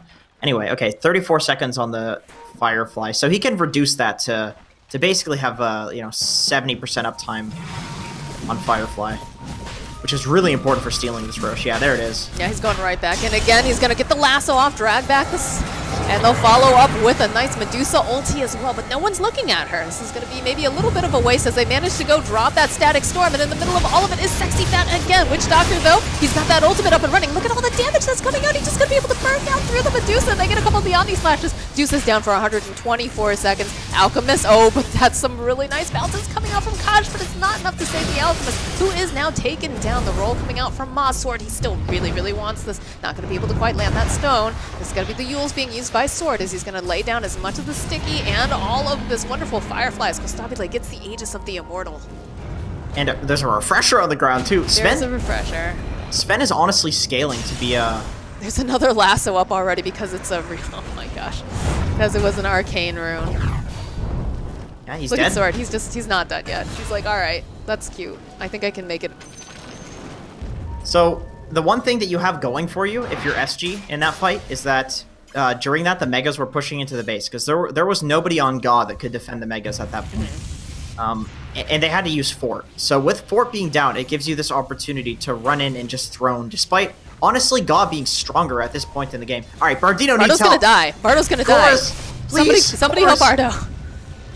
He's like, I'm trying, guys. I can't get them off of the tower. Help me. Look at this Sven. Like, he's at core at this point. Yeah, thank God he's a core at this point. Thank God he's got cleave, right? Because this tower, it's still getting worked. Very convenient situation to have a Sven on your team. And Medusa dying there doesn't have buyback in that fight, but for the next fight she will. Honestly, if I'm the Radiant, I want to just hold out in base until you have Fort up. Like that, as much as you want to push with an Aegis, it's just too dangerous. If you ever leave your base and the Alch or the Troll come into your base, they can just throne you. How long does it take a Troll to kill Throne? 13 armor, 4,500 HP? I mean, Troll doesn't care about any of that. This guy's hitting 20 times a second. I'm surprised that they don't just smoke into their base while Dusa was down and try to make something happen, but... I guess it's because you're fighting into like a Refresher Shard cheese and the Aegis, so... That's true. And a double damage bottled on the Jug, who's now becoming a huge problem in this late game. Medusa's like a bait carry at this point, almost. I still feel like Dusa's really, really strong, but I feel like the priorities are a bit difficult. Like, who do you go after? You have a BKB completed now for the Witch Doctor, too. They're That's not huge. going to be able to cancel out. You saw how much damage that ultimate did last Yeah, time. it tore through the Medusa in that fight completely. That pure strike, like or true strike, is just nuts against any of these like kind of late game carries that would normally be tanky because they have that evasion on top of their effective HP. It's a on nice top of their little buff HP. for him. Yeah, it's a good buff. With the Ags too. This guy's shredding. Lucky for God, they didn't have anybody close enough to the Medusa for it to bounce. No, they had they did. Well, it was like one person. Yeah, it wasn't like a full like team.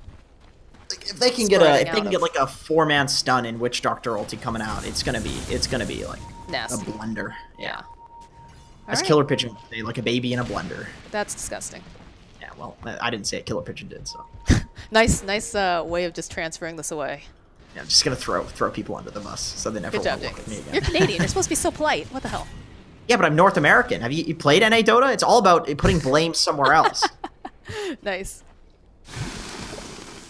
All right. They're just waiting out the Aegis. They're actually just waiting at the Aegis if you're dire. You're so scared because you know that Gau's just gonna sit in base until the fort is back up. So if you're gonna fight into them, you're fighting into all 5 of them. They've already left the is base scary. though. Yeah, they're playing it risky, but they're together. They could go on the Jug right now. That's a play. They don't have like any sheeps or anything though, so the Jug can just No. spin Manta. He has the Aegis too, so cool split that they have going here though.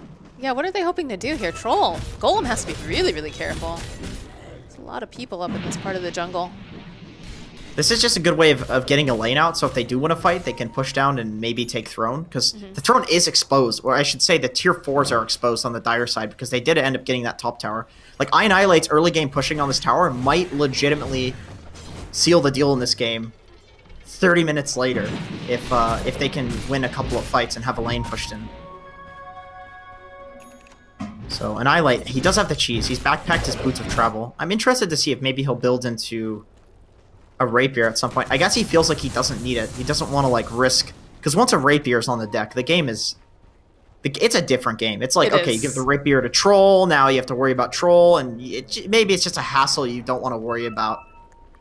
Oh, that's cool. So, okay, so they push out the top lane together, and then Jug pushes out the bot lane after defending base, and then they push out the mid lane. That's their way of getting the lanes pushed out. They cancel out the Bat Rider. There's going to be the glimpse back, though, on Ma. He's got his Ghost Scepter online, so he's only going to be taking the magic damage as he tries to roll himself away. Not going to be able to quite do a couple of bounces here. Going back and forth between the deuces. Not going to be able to make it out alive. He's got the Glimmer Cape. He does get stunned up. Nope, he's found by Sword, who has his own BKB. And they'll be able to take down the Earth Spirit. But look, there is a rat problem going on in your base.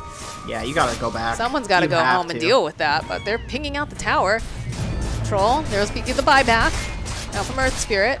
Troll's just going. He's just going right on in there. Do they have the TPs? Are they going to go for it? No, and already you can see Mini, he's just chasing down the Bat Rider. TPs are coming out from Sven as they're just going for the Throne victory here. Golem having to run himself away. Does have his ultimate still online. He goes for the BKB. He's thinking about just maybe hitting that base, but he's going to have to go TP himself out.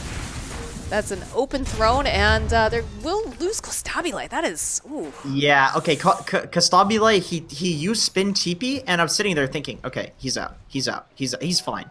But he TP'd to the Throne, and so did his team, so he essentially had like the longest 5... TP possible. Yeah, the longest TP possible, and he died only because of that, because the Blade Fury does not last 5.5 seconds, unfortunately. Well, he's going to have to buy back very shortly. He is going to, The yeah. rest of the team is on their way. Now is maybe when you consider a Rapier on Medusa. Now that you don't have the Aegis and your He's your still got Jug the cheese dies. online too. Yeah. His buyback as well. They're gonna go for smoke. What's the play here, guys? Just hoping maybe Standing on the someone will high go ground, over. yeah. Yeah, I was about to say. Hoping They to get smoke. lucky. They do smoke. They Sword? scan. Oh, he jumps forward! And is gonna try to drag him back. They don't have anything to cancel out the BKB, but the BKB comes out from the Alchemist here too. It's awkward. That is very awkward. So what happened is he didn't have the Firefly. Like, he jumped in, had the Firefly, but it turned off. So his force, he tried to click across to force somebody down the hill, but he clicked on the other side, so the pathing, it faced him away. So he forced into the enemy team, and then has to BKB to get out. That's why, when I was talking about the thing where you can spin around, that's why you would use that. Okay. It's like you can use the movement without pathing, and then you can move yourself to, you know, to the cliff by clicking on the other side of it and then force across. I think people usually use like an Alt or Shift modifier, to do that with their movement. It's like basically move without pathing. Okay, so this is going to be confusing because now Earth Spirit has an Agnums. Oh god. So we've got Stone Gaze from Medusa, and then we'll have the Stone Remnant version coming out from Ma. Yeah. Everybody's been turned into stone in this game. Yeah, this is going to be a little confusing. Yeah, They they're do see the grouping Earth up. Spirit. This He is a might big not.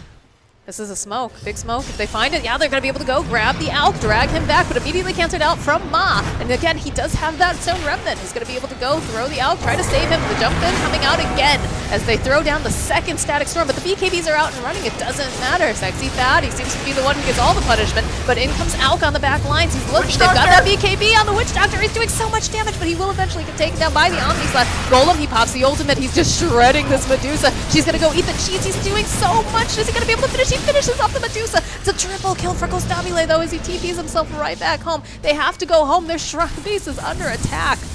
Oh my god.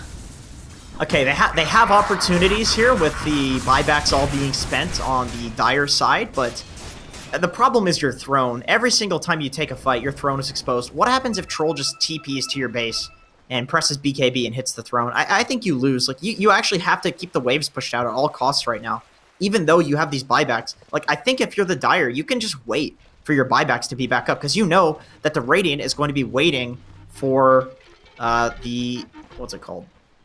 Glyph to be available. Like, the Glyph is the big cooldown right now that matters. For both teams, it's 1 minute and 30 seconds where it's available. So I think we're probably not going to see a fight. Although, as I say that, in the mid lane, Sword is pushing up, and he does have that lasso. My heart is going a mile a minute right now after that. Yeah, that could have been huge. The Witch Doctor on the high ground, like, that could have been, that was looking like a baby in a blender right there. But, if they didn't have the Omni Slash, I think Witch Doctor gets off a full duration ult. Yeah, that melted him in like half a second, unfortunately for him. Also, the save, though, coming out from... Oh, already Alchemist. Maybe someone's got to go home. Yeah, Sword. Medusa. He's got an invis, actually. Medusa can't TP. Yeah, she's down okay, for another Jug. couple seconds. Jug can, though. Jug can. Jug can. Yeah, look at Minnie. He's playing it real safe, real cool. Yeah, they got to go home. You know, there's no player in Dota that I've seen go into more of these... Look at this one creep. Oh He's like, I'm going to do it. I'm going to win for my family and for honor and glory. It's actually doing a decent amount, that one creep. Look at it. It's chunking away. No, It's like my glory. Goodbye, Get off my Harold. throne. It's like a tick that you didn't know was in your armpit when you went out shooting in the jungle. What am I talking about? This game is really long. I don't know what you're I'm talking sorry. about. You are getting real weird on me, Jenkins. I mean, it's just Roche what is happens in gonna be Dota. Things glitch out in the late game. Roche You know? is about to spawn. Nobody's looking at the pit. He's up. There's the find, though. Trying to take out Rico. He's got the Lotus Orb on him. The silence. He just gets shredded. That Alex done 120 seconds. He has no buyback. It's 5-minute cooldown. Everybody like used their buyback last time. The only people that have buyback are the Bat Rider and the Disruptor, and they ping out that Roche is up. This is the perfect opportunity for the side of SG. I think that'll be enough to finish it up. Sword maybe can go try to steal it. No, I don't think you want... Well, I guess he does have buyback. He could try, but it's too risky, I think. Finally, Denny he's queued up the rapier, so he's looking to cheese this one, because when it goes this late and it doesn't seem like anything is working, you gotta throw some. He's gotta get there fast. Right, it's like putting like paprika in something. You're just spicing up. It'll probably be awful, but maybe it's the best thing that you've ever tasted. Paprika's good. What are you talking about? You had some bad paprika? Like paprika in like, I don't know, pasta. It's like, could be good, could be bad. Who knows? Oh. They smoke up here on the high ground. Sword jumps forward, finds himself the Troll. Again, Troll does have that Aegis. They're going to go immediately using that Omni Slash. The Witch Doctor, though, on the low ground, he's just getting so much damage up. Something he's trying to take down this Witch Doctor as fast as he can. He's actually going to have to spin. He's still going with that Tetroid. They'll be able to go throw out a Donk, and there's just so much Scotty being thrown out. But Minnie, he's doing too much damage to this Dusa. She's going to get taken out as now Costabile trying to run himself away. They're going to get held back into that, but the blink forward coming out from Minnie. This could be the end of the game, Jenkins. They're trying to just take down Costabile. He's going to be able to spin himself into the well. That Donk coming out, but they'll just turn their attention now over to the base. Sword, right, still your trying. time to shine. Okay, Costabile, he's caught in the middle of just too many people. He's not going to be able to stay alive because the Ancient will fall. SG Esports is going to take this game #1. This is game #1, guys. 56 minutes long. You know, at least if you're Ga, you're thinking, okay, we made it hard for them. You know, the next game they're going to be kind of tilted. They're going to be worn out, and we were feeling pretty good about it. It's Dota's a different game when you're defending megas. It's like some tower defense game, which is funny that it's a game called Defense of the Ancients is not actually like a tower defense game at all until you have mega creeps. This game did not feel like it was just like, well, it is playoffs, right? It's playoffs at this point, so this game felt like super, super exciting. I'm really excited for game number 2, but definitely looking forward to taking a little break after that one. I think Like the we said, players are guys, too. yeah, this is a best of 3. That was only game number 1, so Ga has the chance to get back in, and they were looking very, very strong, but they need to maybe change up a couple things in order to take down SG. But we're going to take a quick break, and we'll be back with game number 2.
everybody. We are back with game number 2 of Mekansm League. We've got SG Esports versus Team Ga. First game of the series went over to the side of SG Esports in a very, very fat Alchemist game where they faced off against a Medusa that almost won it for them, but unfortunately just didn't have quite enough impact to do it.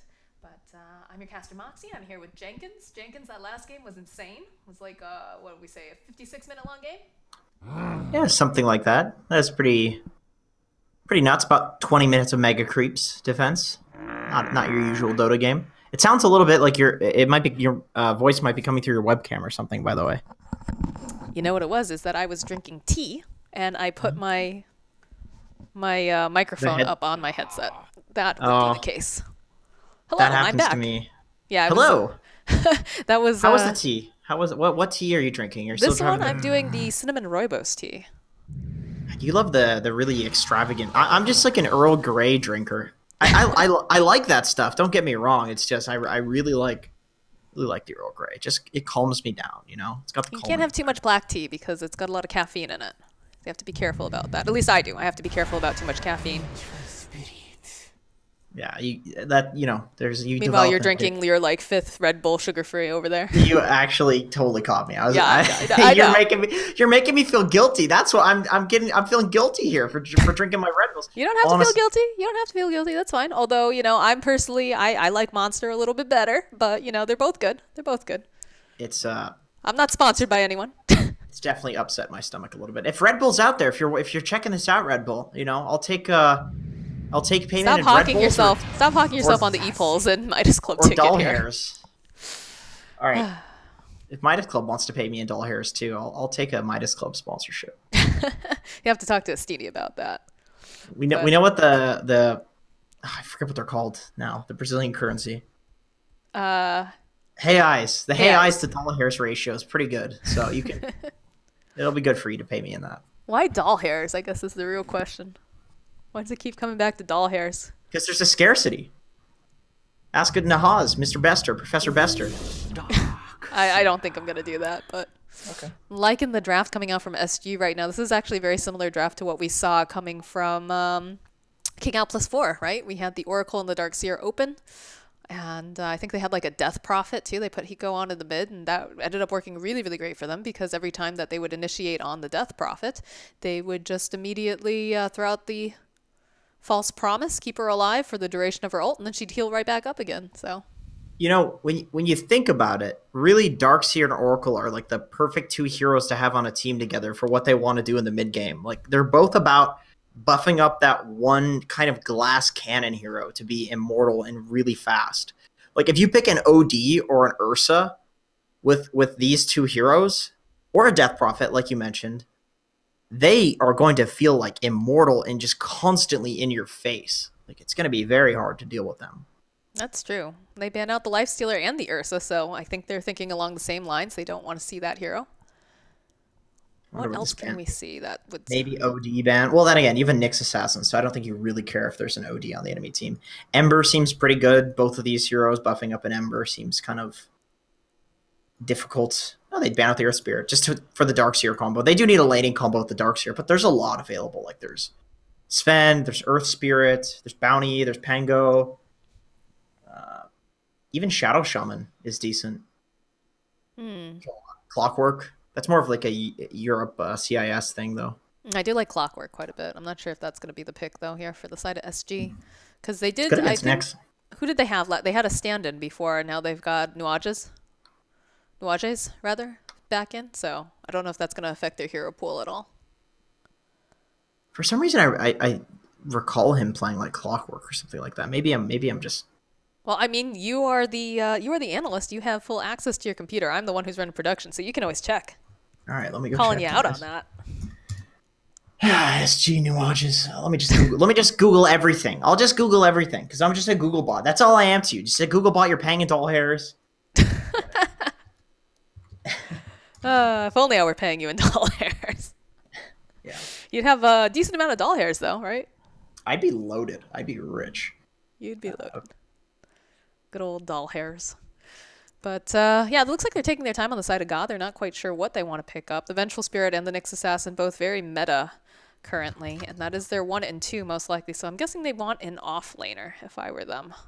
So Doom's already been taken out. The Enigma was taken out. What else? They could do something like a Leshrek if they wanted. We saw plenty of Leshrek picks earlier on today. What I'm else sorry. is good? Do you call it Leshrek? Is it Leshrak? Yeah, it's Leshrek. Sorry. I thought you were calling it Leshrek because it's like Leshrekt, you know? Yeah, no. It is I'm Leshrak. sorry. You're right. No, but now it's too late. The memes have happened. I have to stick with Leshrek. Oh my god.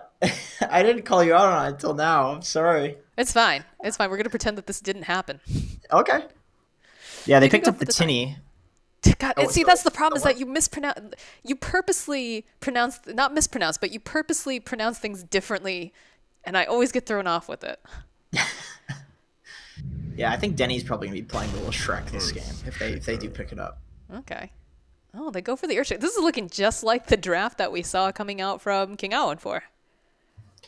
It's a good hero Darkseer for the vacuum combo, but not so great in the lane. But then again, I don't know if you're Darkseer, do you really care about you just cut the wave? Worst case scenario, I feel like that's always just a reasonable way to play because you farm so quickly that you get the. I was gonna say you get the Helm Dom first, but we've seen a lot of Darkseers going for mech first and kind of fighting. But I really do like the Helm Dom build, especially if you're just creep cutting a lot. Well, if you I'm want to not play on sure- your own. Are they going to just land the Earthshaker in that lane with him, though, too? Because that's a total possibility where they just, Ion Shell the Earthshaker and then have him use the Enchant Totem, like you said. What is it, the Chinese scene that does that, where they level up Enchant Totem and they just deny the range creep each time?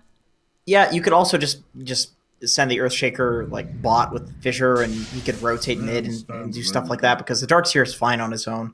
It's a great thing about the hero is that he's totally. It's like a Pangolier. If you leave him on his own, he's like, okay, well, yeah, I'll take the experience if you're going to give it to me. He's cool with it. Sven is a carry against Darkseer. That means tiny. It's like a tiny revenge core. I mean, I guess we knew that, but it's maybe tiny mid. I don't know. This is a very ambiguous draft. I'm going to be completely honest coming out of GA here. Yeah, Sword is the one who's drafting right now, and I don't think we have the Sword hero picked up just yet, so... Maybe he'll play Sven. I know Could play he's Sven. Could play the Tiny. I like Tiny as position 4 way more than I like him as a core. I don't really like Tiny as core any longer. But then what about where's Nyx? Where's Nyx chilling? Is he a 5? No, I don't Nyx know. Or not. I really don't know. Okay, a little bit different here. They do get the Jug pickup, so they could do, the root into place with the Oracle, a Fissure, and then Spin. That's a nice kill lane if SG want to run it. It's another decent hero too to put Ion Shell on in the mid game. You spin somebody down in Ion Shell, and it's just too much damage. Jug's a fast hero too, so surging him up is very effective. Mm-hmm. But you still probably want like another glass cannon-esque hero. Like Jug is he kind of buffs himself. Jug's fine on his own.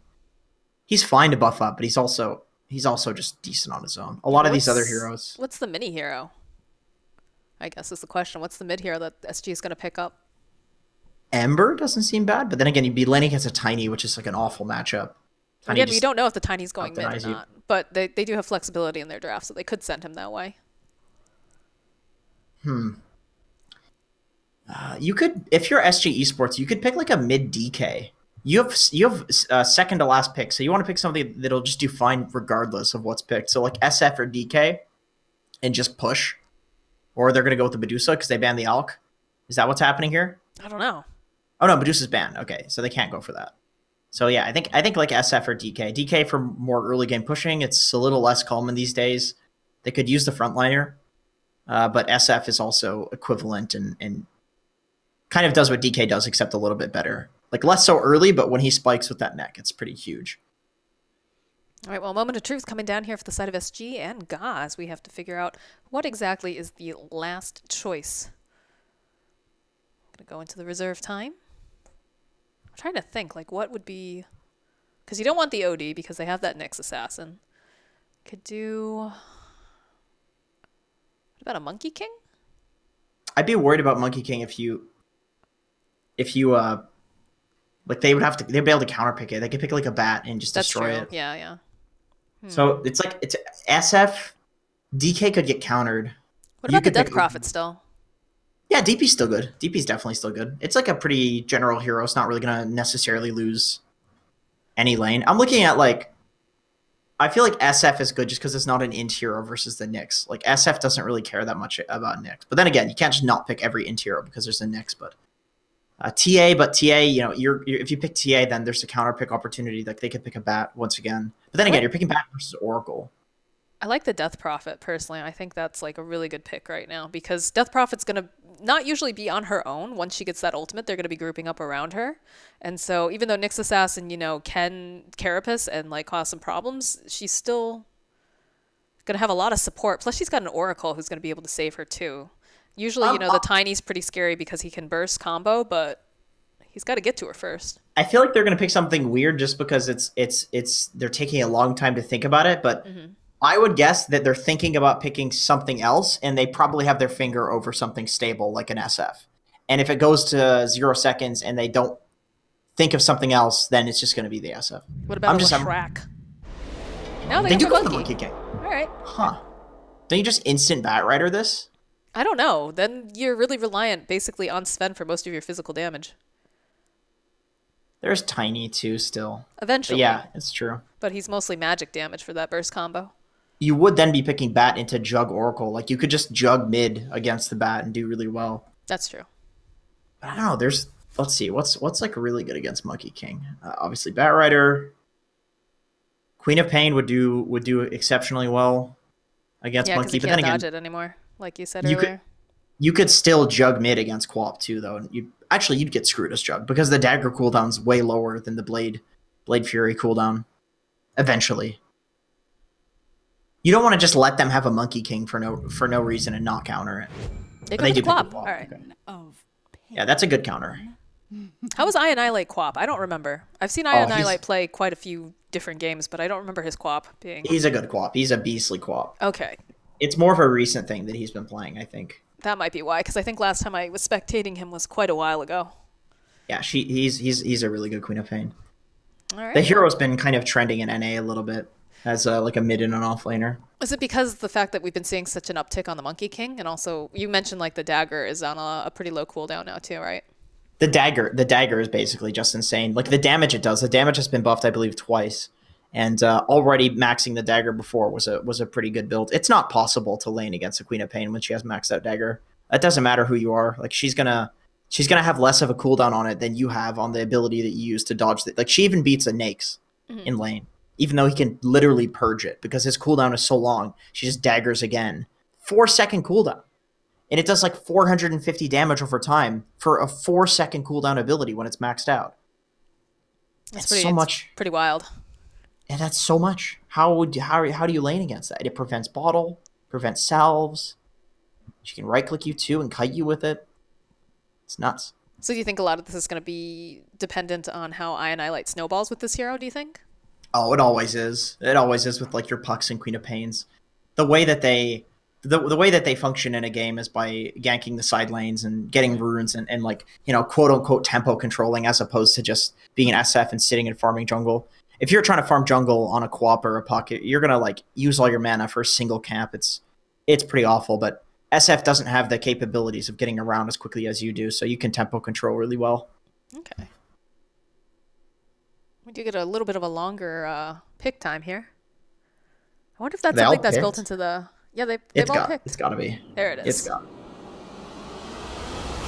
All right, so game number 2. Is this where SG2 owes Ga, or does Ga get back into this? We're about to find out. I feel like this series will go to a 2-1. These teams are pretty evenly matched, especially watching how the last 20 minutes... Why do they need a remake? Did they need to swap heroes or something? PQ? What? At admin. Admin went for coffee. He just started the game. Oh no. Went to get coffee. Do they not want... They just want to swap the heroes, I think? I don't know. Piccole? Costabile? Say that 10 times fast. What heroes would they want to swap? I don't know. That's the thing, because like everybody's on the appropriate heroes, I think. Yeah. There's RNT. What happened? Did they... Yeah, he's gonna ask. Well, we get to find out the Get mystery. to find out, yeah. They picked the wrong heroes. Oh, jeez. Which player? I don't know. Are you ready to rumble? Do you want sword on Quap? Tiny mid or what? I don't know. All right. Okay, that was unexpected. Didn't see that. Now I want to know who went AFK. Yeah, I know, right? Oh, that's nice. But I mean, couldn't you just swap the lanes? I guess that means it's Annihilate and sword, because otherwise you would be fine with just swapping the side lanes. Like, you don't care about side lanes unless it's Rico and Bardino. They want Venge to be with the Tiny or something like that. Possible. I don't know. It's But kind then you of could just swap the side lanes, right? 4 and 5, they're not that different. I don't know. Maybe one person is just godly on one of those heroes. Nyx, because let's face it, it's not Venge that somebody's godly on. Okay, remake something captain's mode something. Susa? I don't know. All right, we're gonna Yeah. just throw up the draft AFK screen real quick, guys, and we will come back with a newly made game.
Whipple.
Alright guys, welcome back. We've got a quick remake going on. Apparently somebody picked the wrong hero during the drafting phase. Someone was AFK, so we are back.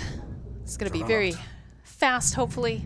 And yeah, so SG taking game number 1. This is going to be game number 2.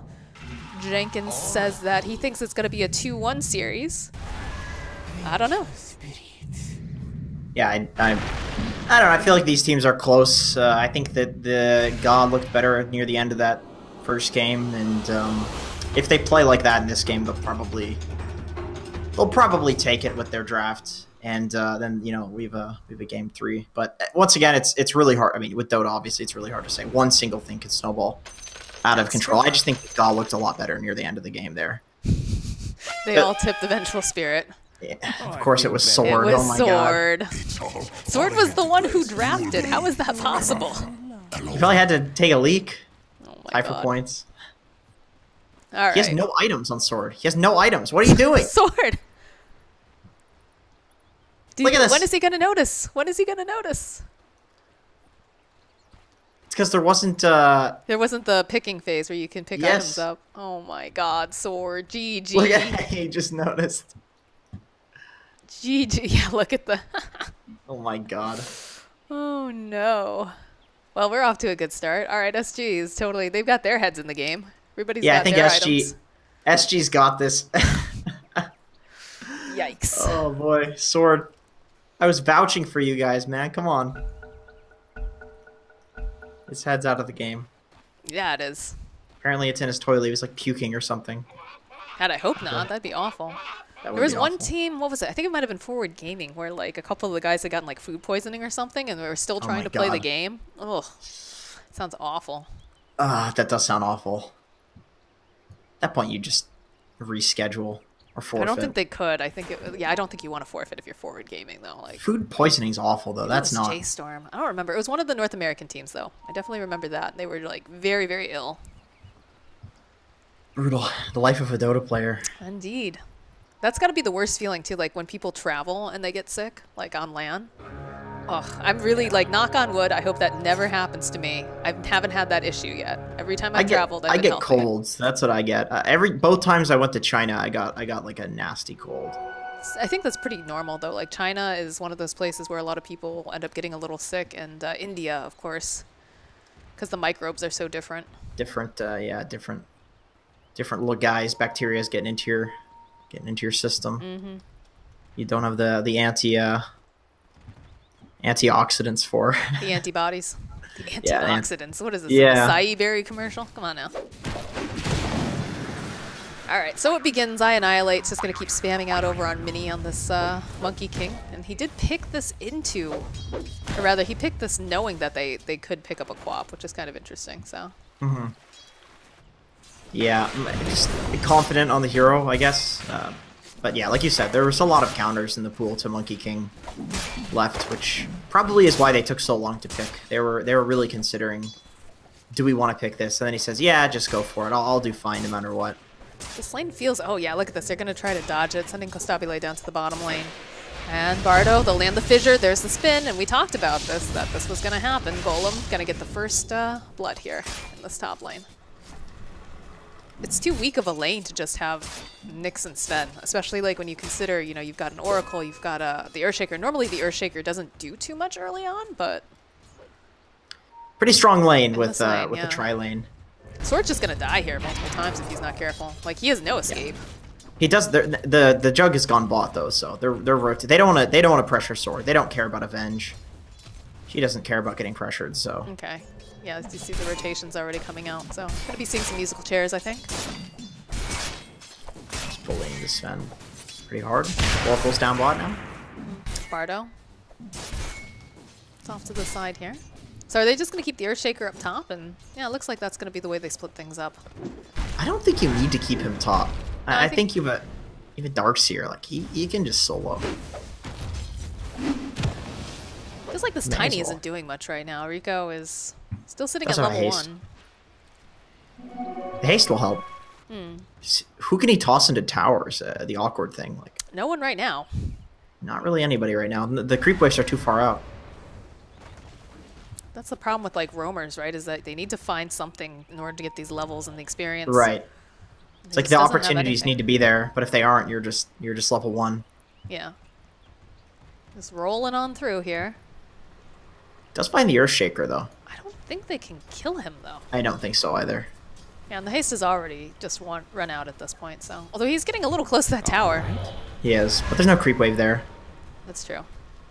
Not going to get the maximum amount of damage that you'd want. Move to cut the wave, and now if you're Earthshaker, who apparently has an Ion Shell on him, which I can't see. I for the can't life see it either. What the what? The There toss it is. back though. We've seen this happen. Where's the magic missile? Doesn't matter though, because the creep wave was under, so. Okay, we'll just clean up that creep wave easily.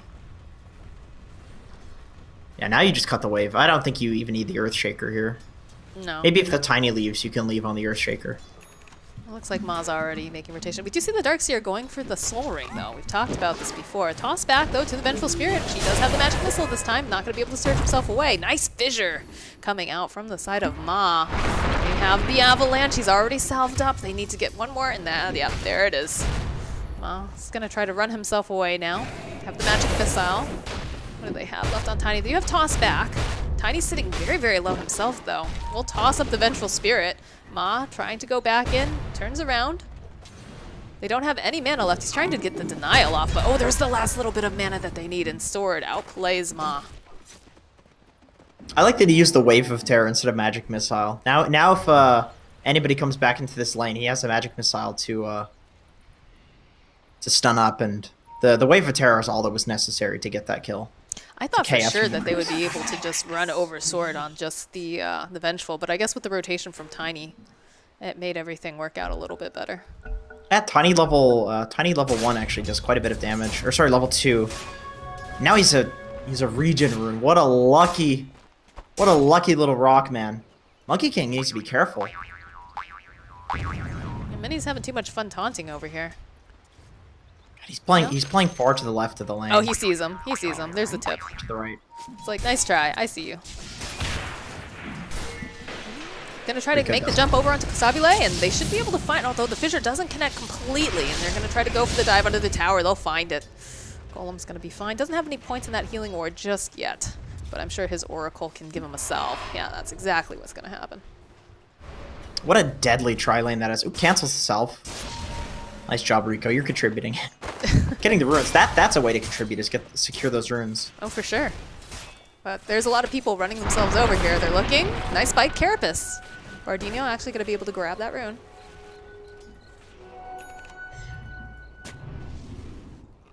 Annihilate went for the 2-1-2 build, which is more of a I want to push out the lane with my Scream and get runes, and this is more of a mid build to go for only 2 points in the Shadow Strike. It's all that's really necessary to dominate the lane, and then you have a lot of kill potential with the Scream of Pain and Sonic Wave maxed out. I feel like that dagger is just unnecessarily large on Queen of Pain. It looks really ridiculous. Managed to get the stun off, though, over on the Oracle. He's going to get stunned up. There's going to be the spin, though, coming out. Sword trying to get himself away. He's not going to be able to. They have the nuke. There's the toss. Nauges is going to get taken down. So they'll trade a support for an off lane. I think SG's okay with that. And the TP comes out now from Golem. He wants to go top and face off with the Sven. I'm surprised they're so like insistent on these lanes. It's not like Sven's really getting shut down by having Jug here, or Venge is doing okay too. I mean, other than the death, but she died to the Jug lane, not to the Darkseer. Yeah, I don't know. I guess they feel like by putting a lot of pressure on Costabile, it's going to make things a little bit easier for them in the long run. Yeah, maybe they view him, especially like on the Sven, as the hero that's going to be kind of the win condition. So shut him down early, and he's teaming right back bot. These musical lanes, man. Go pop the war cry. Sexy Fat should be able to get him. Oh, but the toss back, he still has that surge on him. Bardo, he's thinking about looking for that impale. It's going to be up in about a second. We'll be able to land it. He's trying to run himself out. Nice Storm Hammer. In comes Ma. He's looking for that Enchant Totem. We'll be able to land onto the Tiny. Spike Carapace. There's going to be the toss up. Actually, body blocks Bardo from finally getting the kill on Sexy Fat. So, a little bit of unlucky tossing there coming out from Rico. And the top lane, they put a lot of damage onto Sword. They're going to go for the dive here? Yeah, they'll go for it, and they'll find a kill. Nyx Assassin making a rotation out top. This is like Lucky very strange crit. the way that they keep doing this. But Sword is still alive with the illusion. He They've is. got that going for them. It's in his heart. Well, now he's not. Now he's dead. Now he's dead. They've almost got the level 6 online now too for Golem. He's pretty huge. This is how you want your Jug to be doing. This hero can kind of feel pretty useless if you're not ahead of the hero that you're laning against. Jug can be kind of useless. But if you have Blade Fury maxed out and you have the Omni Slash when you have Phase Boots, you basically can't enter the lane against this hero. But you need those Phase Boots, otherwise it does no damage. Bottom lane, they're going to try to make a dive over onto Sexy Fat. He's going to get tossed in the air, should be comboed as Rico gets a killing spree. Close to Bila cuts the wave. He's happy as hell down here. Well, he's changed lanes how many times now? Yeah, Finally you'd gets hope a that he's boost. happy. Gets a moment to himself. Did use the God Strength during that too. Golem's on the hunt, does spot out Bardino. He's going to just use the Omni Slash. He'll Purge, hold him into place. Has the spin. That should be a very dead Nyx Assassin. And Sword also might be in for some trouble here too. Does have the magic missile if he wants to use it, but he'll hold on to it because Nuages is also here. They're taking a lot of damage from these creeps though. In fact, they'll turn around. He's putting more damage out over onto the Oracle. He's going to back himself away. There's going to be TP come out from the Nyx. And Rico finds another kill over on Ma in the bottom lane. Oh my gosh. Alright. These aggro lanes are working wonders for both Ooh, teams. Jug, magic missile. He's got the spin up, and they'll be able to get the root into place. Nice swap coming out from Sword, trying to keep himself alive just a little bit longer, but they should be able to find that kill. And the nuke actually coming out from Nuages is going to be able to get the first, and then Annihilate comes back in, not going to be able to run away from. Oh, it's actually, how did Benj get that kill? Oh, because of the illusion, I'm guessing. Still not done yet. Oh, the Sonic Wave comes out. But Mini, he's still alive and kicking. He wants to go after these guys. Ma throws down the totem. Doesn't matter. They've got that stun, and they've also got, oh no, he's not going to be able to finish it up. Oh my god, the Carapace neutral slowing him down. Centaur. The neutral Centaur just got them those kills. What on earth? Yeah, Whose Quap side is a- he on? He just likes to throw chaos into the mix, man. He's the paprika. That's what he is. He's the paprika in this game. I hate how you mispronounce things. It drives me crazy. It really drives me crazy. Someone told me once to put nutmeg in my spaghetti sauce. I ruined so much good spaghetti sauce because of that. They're like, oh, trust me, it's so good. So I added a little, and I was like, no, everything's wrong in the world. You know what's good? A little bit of clove. I think she suggested that too, and it was not good. Okay, nutmeg sounds awful, but clove is... I don't know. It's I like mine it's the very X traditional. factor. Very traditional. Okay, how do you pasta make sauce. your Alfredo sauce then? Let's see. I don't Let's make hear it. Alfredo. I'm lactose intolerant. Oh, well, that's... I mean, I think I am too, considering what happens every time I... We don't need to go on to that on stream. But, you know, I still eat it. I It's too can't. good. I can't. I know I'll get very, very ill if I So eat it. you make spaghetti sauce. What do you use? Oregano, basil, garlic, probably garlic powder, garlic salt, pepper, salt. What Yeah, a else? little salt and What pepper, else? and that's it. That's it? Yeah, that's it.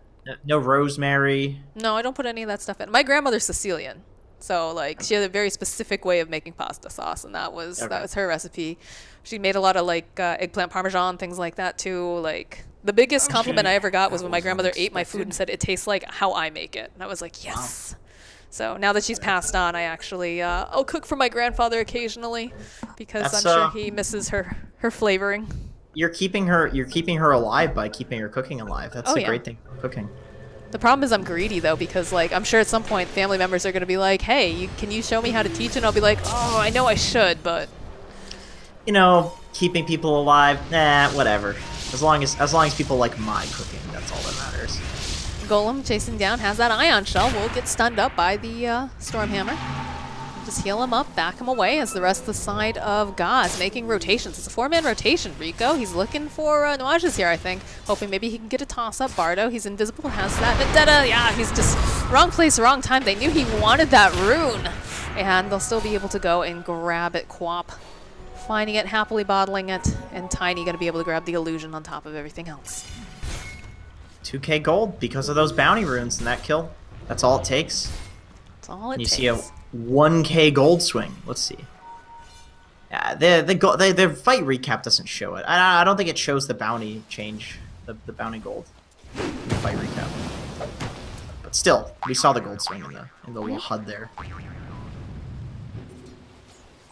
All right, so still fairly Mini? even, only about a 2k lead. Mini, yeah, Mini is just going to get stunned up. He's going to get locked into place. Where's the magic missile sword? There's going to be the swamp, throwing him back, taking a maximum amount of time. He tries to go and dodge the damage, but he's not going to be able to. The fissure comes in just a little bit too late. As Moss trying to keep him back with all these creeps. Does have the Echo Slam if he wants to use it, but Swap again coming out from Sword. Nice. They don't have that fissure. That was yet. excellent. Yeah, the little chuckle coming out from Sword too. I hear this guy's like super fun to play with. Never played with him before. I think Hiko said that. He played with him like briefly on one of the teams. And he's just like super fun and like a very cheerful person.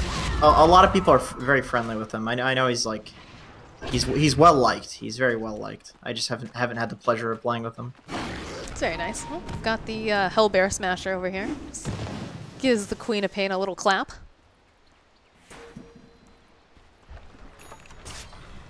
She probably already had the clap. Okay, all right, inappropriate. Yeah, well, Shaking my okay, head. It was right there. Come on. She's a succubus. She is a succubus, that's true. I don't know, I don't feel like they can... Alright, we're going too deep on this, never mind. Never mind. Jenkins, what are you doing to me? You went there. You keep baiting me with these low-hanging fruits like that. I'm baiting myself now, jeez. That's true. It's a nice regen rune available bottom, though, for the Queen of Pain. And this is kind of interesting, they're actually going for Guardian Greaves on the Quap. Is that... I haven't seen enough Quaps to... Love this build. I'm glad he's doing it. I thought this was more of like an offlane Quap thing, and I always thought that this should be... I made a video about this. Guardian Greaves Atos Quap. Yeah, it's great. It's really great. It's like the Shadow Fiend or like Timber with Greaves Atos, or... Who's the original hero that did that? Viper. You just have all this like placed AoE damage. It's really hard to fight you, and then you make yourself tanky and have the utility of like the early game pressure with the mech. And then you have all the damage. They miss getting that creep. Oh, Centaur Stomp coming through. Swap, big Echo Slam. Nice swap coming out, but it puts her in the tower range, and they're going to be able to nuke her down. Sword. Sword is now trying to run himself out, but not going to be able to. That was a big rotation. That was not a good play. If I'm Annihilate right now, I'm a little cranky. I think he's dead either way, though.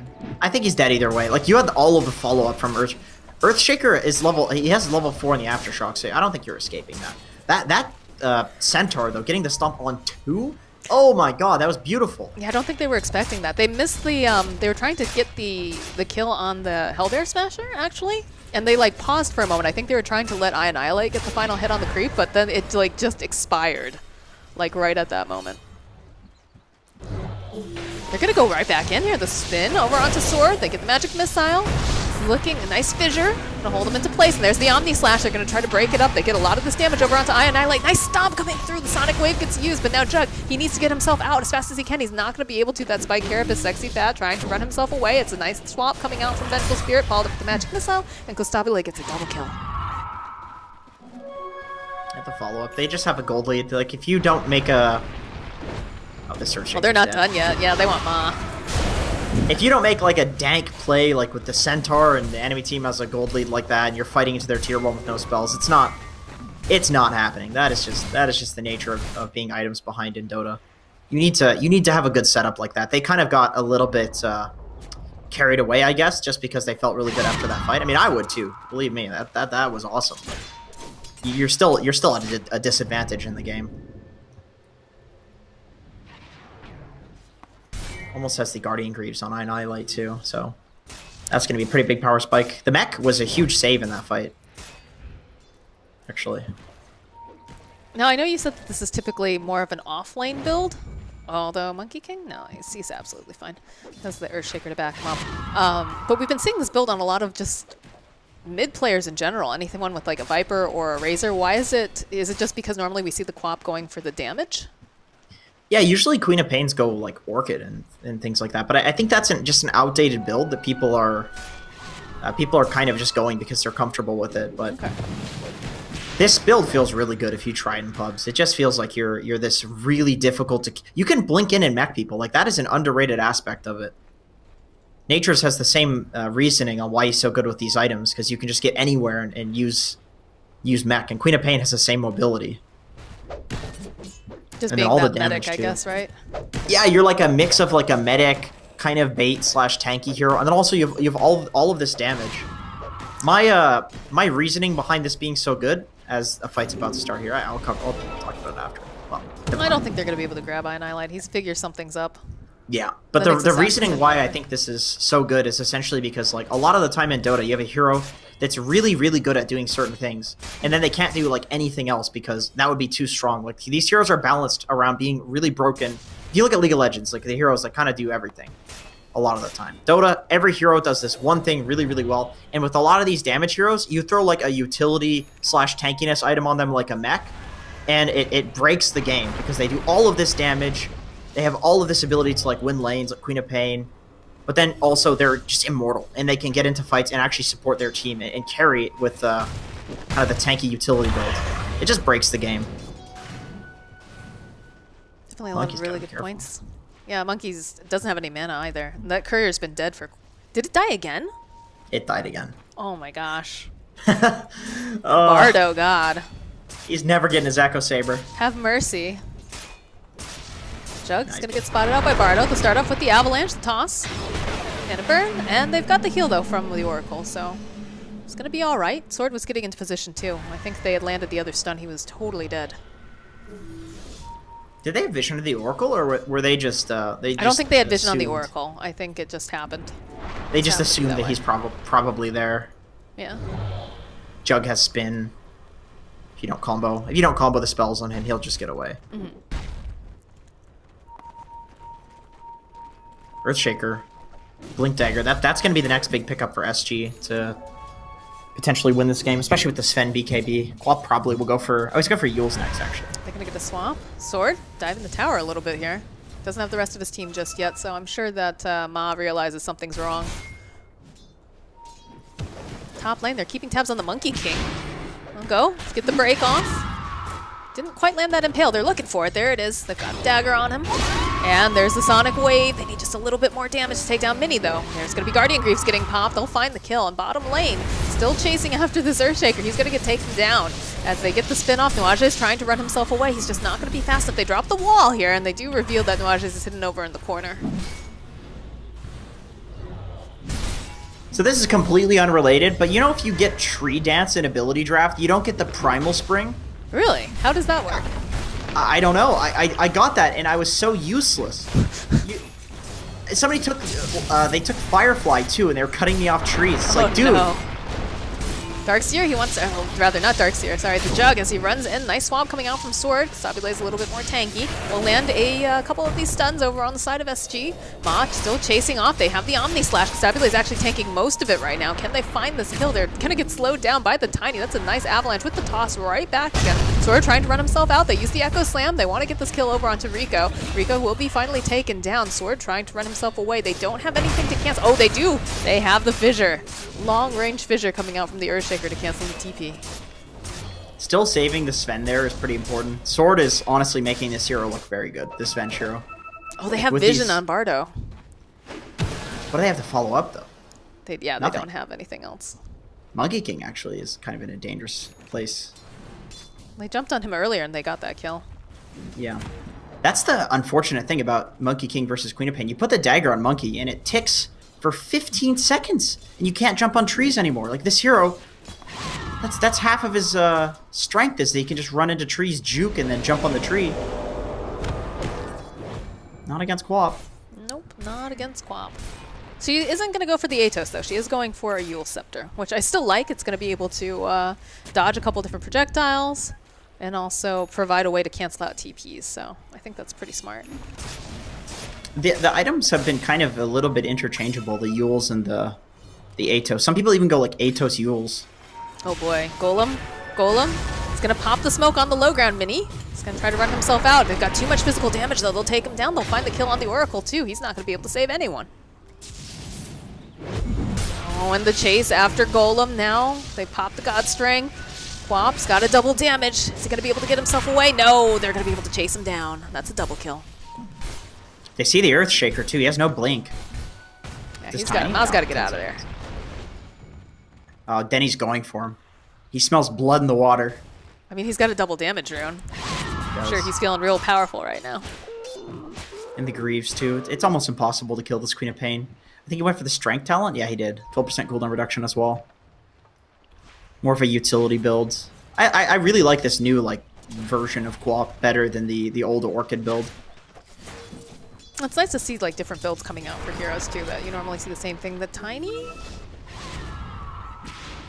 There's something going on. Bardo keeping tabs on Sexy Fat. Will be able to go land the Impale Golem. He's trying to get the jump over onto Rico, and they had that fissure, but he's able to just juke himself away. Will get held into place though, thanks to the root, the toss back. They're gonna just take down all those trees. That's a nice avalanche on both of these cores. They were trying to get the Boundless off, and they're not gonna be able to do it in time.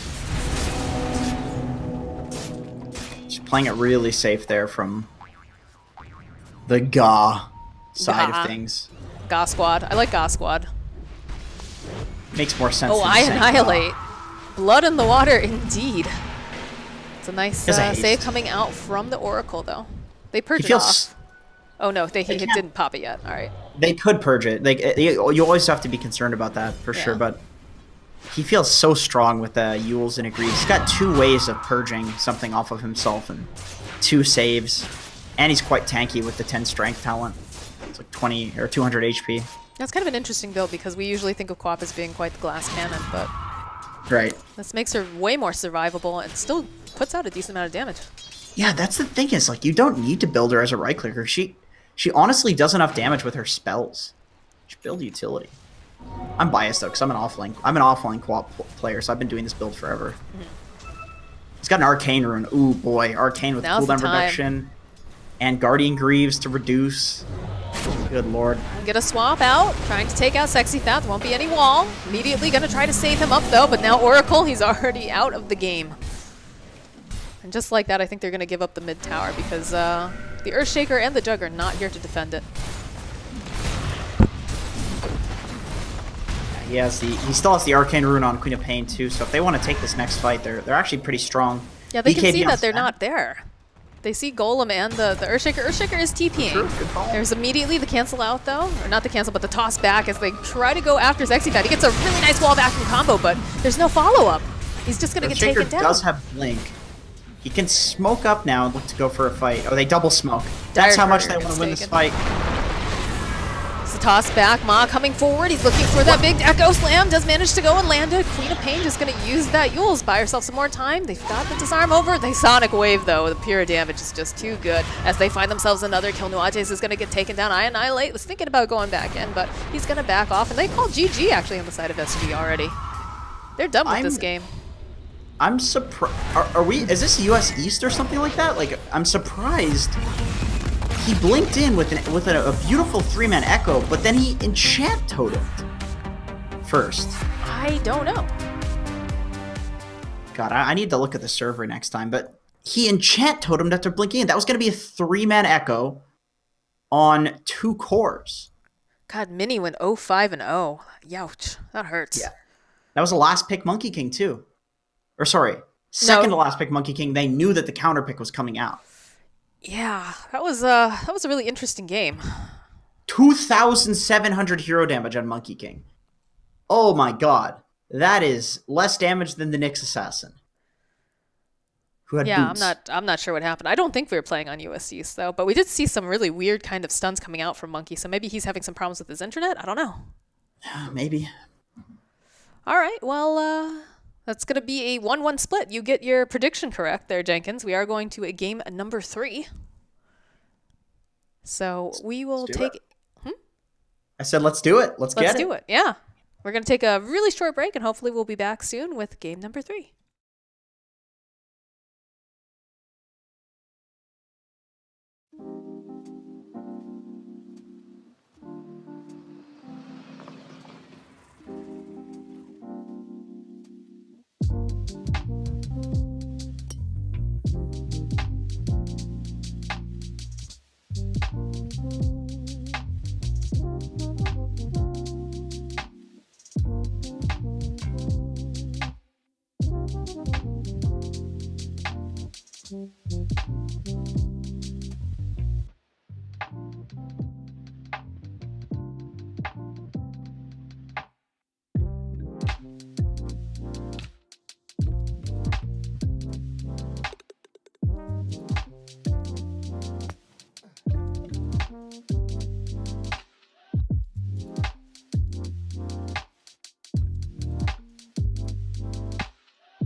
All right, welcome back, everyone. This is the third and final game of this series between GA versus SG Esports. This is also the final cast that Jenkins and I will be doing for Mekansm League, so I'm hoping it's going to be a great one. But we do have the selection phase going on, so Jenkins, we got to see a Nyx Assassin picked up right now. What do you think? Yes. Let's find out. Drum roll. That's my analysis. No, I think Nyx is a good. I think Nyx is a really solid first pickup. It's like Nyx or Venge. You have Sword drafting, and he played the Venge last game, so there's the possibility that he's just like, okay, that was a good Venge performance. It felt good. Pick it up again, but no, there's the Nyx. The Nyx Assassin. Way higher impact than the Venge. Then again, Sword did play a really good Venge, but it's a core Venge. Like when you're running a core hero, I feel like you don't want to just start out with picking like a guaranteed core. Then again, I guess you could flip the Venge to be something else, but maybe he wants to leave his hero pool open to pick something else. Like we saw the Batrider, and it went really well in the laning stage, but then they kind of threw. I'm still very confused how Sword managed to draft his entire team and then still pick the wrong hero in that last game and making us do a remake. It's a solid question, and only the Sword knows the answer to that. Only the Sword knows. All right, I like this draft, though, from SG. They got the Vengeful Spirit. They've got the Earth Spirit. These are both very value heroes. They go for Constabile Sven again. That's very early. They could put Rico on it, though, too, right? Remember they did that in the previous game? Or the game before that game? Previous. They definitely could. It's awkward, though, when you have a Nyx into Sven. Like, then you'd be Nyx core, Nyx 5, and... That's true. It is even more awkward, though. I guess you could put Sword on Sven, too. That's the flex pick that you have there available to you. It is awkward to start with 2 first phase, like 4-roll melee heroes, though. Means that your next pick is going to be revealing quite a bit. Well, you could always... Yeah, that's true, because if you pick up your position 5, then you also know exactly where the Sven is going. Yeah, basically. And then the Nyx as well. Well, I mean, I guess Nyx is kind of only a 4 right now. It's very rarely played as a... I don't think I've seen it as a 5 or a 3. Yeah. It's a 5, like, you don't do enough in lane, and as a 3, you don't really... You want to be running around fighting, not pushing... Like, you have no way of pushing lanes. You're just going to be doing 4-roll stuff. Anytime I see a hero that just does the same stuff that he'd do as a support, or she, it should just be a support. You know what I mean? Like, Undying. You're going to harass people with your thing, and then you just go and fight. That's you don't need items to do that. You don't Skywrath Mage, like, you can't do anything with creeps. You're just going to go fight people anyway, and you want to harass people in the lanes. Like, you could do that as a support as well. Wow, that's a really early Shadow Fiend pickup. Yeah. Usually, if this happens, you'd usually see like a Clockwork next. But I don't know. With the Earth Spirit, you probably don't want to go for a Clock unless you want to run an offlane Clock, which is committing kind of a lot to. Once again, that goes back to one of these heroes that you do the exact same stuff as a support that you do as an offlane or as a Clock, so you should just be a support. Like, you don't need the core farm. Whereas Beastmaster, something like that, like with core farm, you do extra stuff. So. Now, Beastmaster does everything. I still remember Kip's flowchart to when is a good time to pick Beastmaster? Literally all the time, according to her, anyways. He's good. I think he's good. It's just there's better heroes in the meta right now, though. I think it's a bit of like a, you know exactly what a Beastmaster is going to do and exactly where you're going to lane him right now. That's the only issue I see. Like, it's an offlaner, and you know exactly how he's going to play, and that opens him up to be countered. Oh, that's the same thing though when you look at like a Nyx Assassin. You know exactly how that's going to be played out too. So it's true, but I guess as a Nyx position 4 is a little bit more forgivable. Supports usually are fine to know how they're going to... Like, Oracle also, we see get picked up in almost every game. It's available. It's like, you know exactly what an Oracle's going to do, but if you counter an Oracle, well, your draft's you're probably not going to be pretty good. Okay, get the Shadow Shaman picked up for the side of Ga now.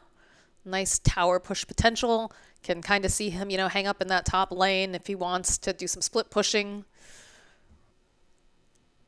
And especially if he gets any sort of farm. Although he's a position 5 Shadow Shaman, so that reveals that this is definitely a Constabile Sven or a Sword Sven at this point. Yeah.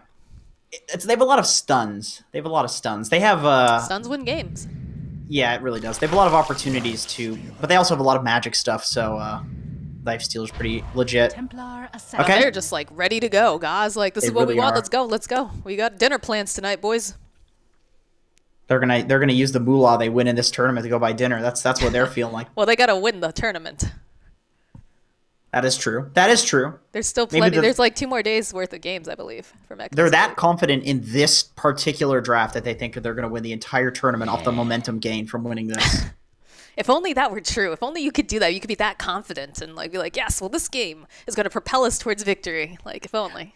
Can you imagine the speeches that you would get out of captains then? Oh my gosh. This might be throwing somebody under the bus, but we had a manager at one point that when I was on Leviathan that was talking about what we were going to do with the money when we won. Oh no. Because we had a series the next day against a team that we didn't struggle against. And it was that's an unironic thing that happens. I don't think players really do that.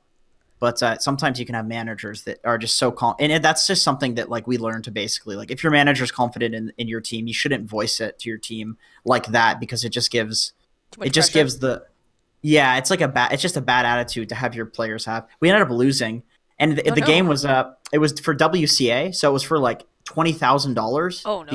Because the qualifiers like for some reason were giving $20,000, which is great. Yeah, you don't get me wrong. So we would always just joke and say it's the devastating. Actually, the game we ended up losing with a 20K gold lead because we were playing against Smash's team, Smash and Van. Oh man! And they went down mid. And they throned us with 7 necro books. They had 1 or 6 necro books. They had 1 on the bear, and they throned us through backdoor, and we lost with. So like when the game ended, we had a 20K gold lead. It was devastating, but it was also hilarious at the same time. Yeah, I'm not gonna lie. I'm like laughing like in a horrified sort of way that's how you lose a game that important. Right, and it was worth so much. We actually ended up going to that tournament, but because the team that won didn't want to go, so we got the slot. It was legit. But well, I guess it worked out for you in the long run. Yeah, but we didn't get $20,000. No, but you got the chance to go to LAN. That's pretty exciting. NA LANs are rare. Actually, that wasn't NA. That was in China, right? That was China. Yeah, that was China LAN. Yeah, China LAN. I was about to say NA LANs are super rare. God, aren't they? Aren't they ever? There's only going to be one NA LAN this year. Which one is that? The Midas mode LAN. Oh, well, I mean, the Vegas. That's true. That's true. Technically, I didn't think about that. No. Vegas is not an actual like LAN with an audience. Oh yeah, you can't actually go as an audience member. No, right. That would have been so cool though. I wish they had done that because like I understand like the studio that we cast out of is it's a little small, so you wouldn't be able to fit an audience. But if they had planned out, maybe ePulse will do something. Who knows? This would be the time to do it. I'm glad ePulse they're getting super involved into the esports scene in NA. That's amazing. Yeah, Good they're stuff. great. More of that. I'd like to see more of that. They're great, but we see the Venomancer. We've seen this earlier with the Ursa, how badly it can cause a lot of problems for Sword on that Ursa bear. I don't think they ended up winning though, right? They had the Venomancer, but they didn't win.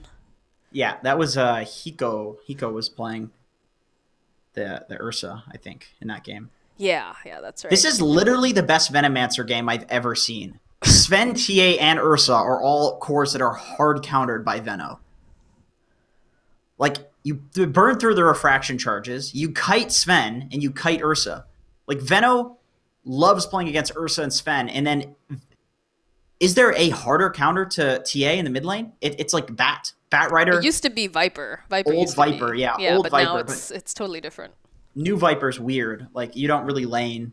You kind of go push the lane out in jungle. If you max the Q, maybe it would be okay. But even still, you need like 3 levels in it, and then you can take off the refraction. But anyway, yeah, Veno, what a god this game Veno is. If he's not shut down, he's gonna be a monster. Yeah, we'll have to see how Sexy Fat plays because he tends to be a risk taker, I feel. Like, a lot of the time, Sexy Fat is the one who's taking most of the punishment in a lot of these fights. But I think one of the things with Venomancer is, like, once you've got all those wards down, and as long as you can get your ultimate off, you're contributing to the fight. You're causing a lot of chaos. I call him sometimes the biohazard version of Techies. Just because generally, you're a Venomancer. If you're in the middle of the fight, you're probably going to be dead. But as long as you can get that ultimate off and start ticking down on everybody, you're doing your job. Right. It's like not worth it to commit into a Veno, even if you kill him. As long as he gets his ultimate off and he has the wards down, you are not going to win that trade. Like, you're going to take more damage than Veno's entire HP pool, and that's not a good trade. If anybody can follow up with that, you're going to die. All right, here we are, game number 3. The make it or break it time for both of these teams. TA will have a pretty good game, though, against the SF. Well, do you TA think could snowball. do they try to line up the Ursa against the Venomancer, do you think? No, God, I don't know. I don't know who you lane against the Veno. Like, Yeah, it's you'd going to be a tough lane. You'd prefer Sven against the Veno, and then he can just go jungle after losing the lane. Because if Ursa goes against the Veno, Veno just feeds off of Ursa. If TA goes against Veno, TA feeds. If Sven goes against Veno, at least he'll do okay because he has a stun to get away, and then you can go jungle with the cleave. Well, that's what I'm wondering, how they're going to do this, if Sexy Fat's going to be angling to get towards the Ursa every single time. I think Sexy Obese will probably go for the Ursa because you don't want him to go against the... you don't want the Lifestealer to go against the Ursa. That's a bad matchup. So you'd probably rather the Lifestealer go against the Sven, which is a good matchup because Sven is a tanky melee hero.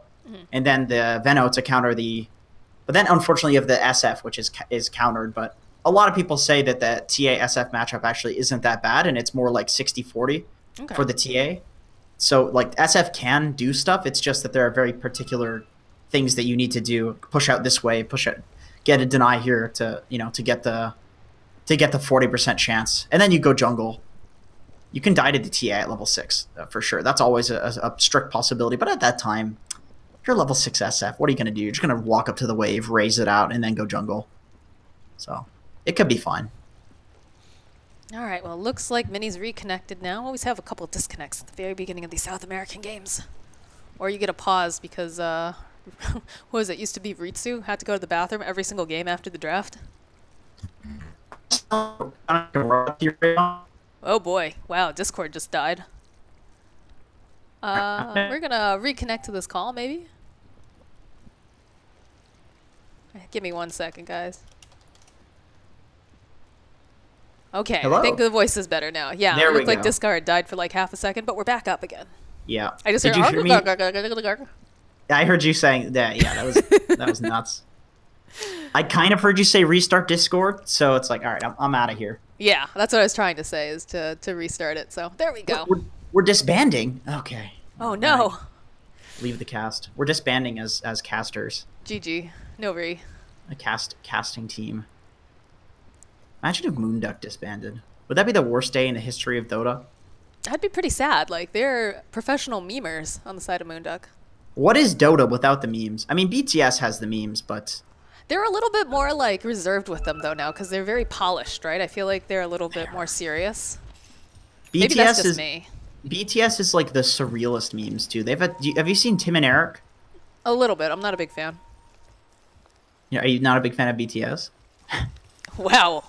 They're a little bit Tim and Eric. I like it. I think Tim and Eric's really funny, but Moonduck's more of I don't know, Bill Burr or these kind of random comedians, depending on the personality you're talking about. I don't know who Slacks would be in comedian form. I don't know. That's a good question, actually. This is something. Who's that big? Okay, this was gonna make it sound like I'm calling Slacks fat, but it's not because he's fat. It's the personality. The big fat guy. What's his name? His whole shtick is that he's fat. That's his whole shtick. But he's funny. He's kind of got a little bit of a high-pitched voice. He's really extreme. He has all these situations that he gets into, and he's this wacky guy. I don't remember his name. I'm not huge no into idea, Jenkins. Comedians. Zyori's like a Joe Rogan kind of type. Just laughing about how dumb society is and going off when he gets drunk. Yeah, I can see that. I can definitely see that about Zyori. And it's like, just kind of seems like he's stoned all the time. You know, Joe Rogan. He probably is stoned a lot of the time. Yeah. Yeah. Hey man, it's legal there. It's legal here in Canada too. It is legal. For sure. All right, they do a little sweep of the jungle and they don't find anyone. So 2 runes probably going to go to the side of Ga and 2 over to the side of SG. They're really like hunting. Wow. Surprised that they're going that far out. They are laning. Oh, okay. So Veno's bot and Ursa's bot. This is weird. I think they were trying to find out the information of who's laning where. Yeah. And they probably figured that they were already going to try to swap it up, so that's why they sent Sword down here? I don't know. There's 4 people in the bot lane. They're just going to 5-man mid. That seems like the play. Yeah, well, you know what they're doing? I bet they're baiting. So that way they're like, okay, you know, yeah, it's totally just the life stealer. They'll follow up with the roll, the jump over onto the Earth Spirit. He's gonna have to TP himself out. And he's gonna sit so low, but he barely makes it. But this is great because he had to TP home. True. And so he's got to do the walk of shame back to Elaine. But the thing is, the reason you force that kill is because he has to walk back anyway somewhere, so he can just walk straight to top because he sees Lifestealer TP there now. That's the problem with this. Okay, yeah. So that is, I see what SG was going for there. If they could kill the Ursa, then it forces him to be like, all right, choose a lane, and then we'll swap to get the right lanes. But since he got out, just walks. So do we still see Sexy Fat make this rotation top, or is he just gonna kind of hang out bottom for now? I would do it. I would say yes. I would say you make this rotation, let Earth Spirit get solo experience, let a support TP, send a support top to get solo experience. Is that Courier gonna make it out alive? Not Bardo really wanted it. Courier on. No, he's gonna allow it to go. He's just gonna go top now. I think you swap these lanes and you just let a support get the solo experience. Oh, we're waiting for that rotation. But they're not gonna do it. I guess maybe it's different when you have some levels on the Lifestealer. Ursa's not that much of a bully to him, but I don't know. Well, I think we'll start seeing things get difficult up here for the Dire. We'll see. We'll see for sure. There is a haste rune available in the bot rune spot. So I could see a support pick it up and then try to make rotation. In fact, that's exactly where Rico's going. Yeah, Jeff's got it. He's got it covered.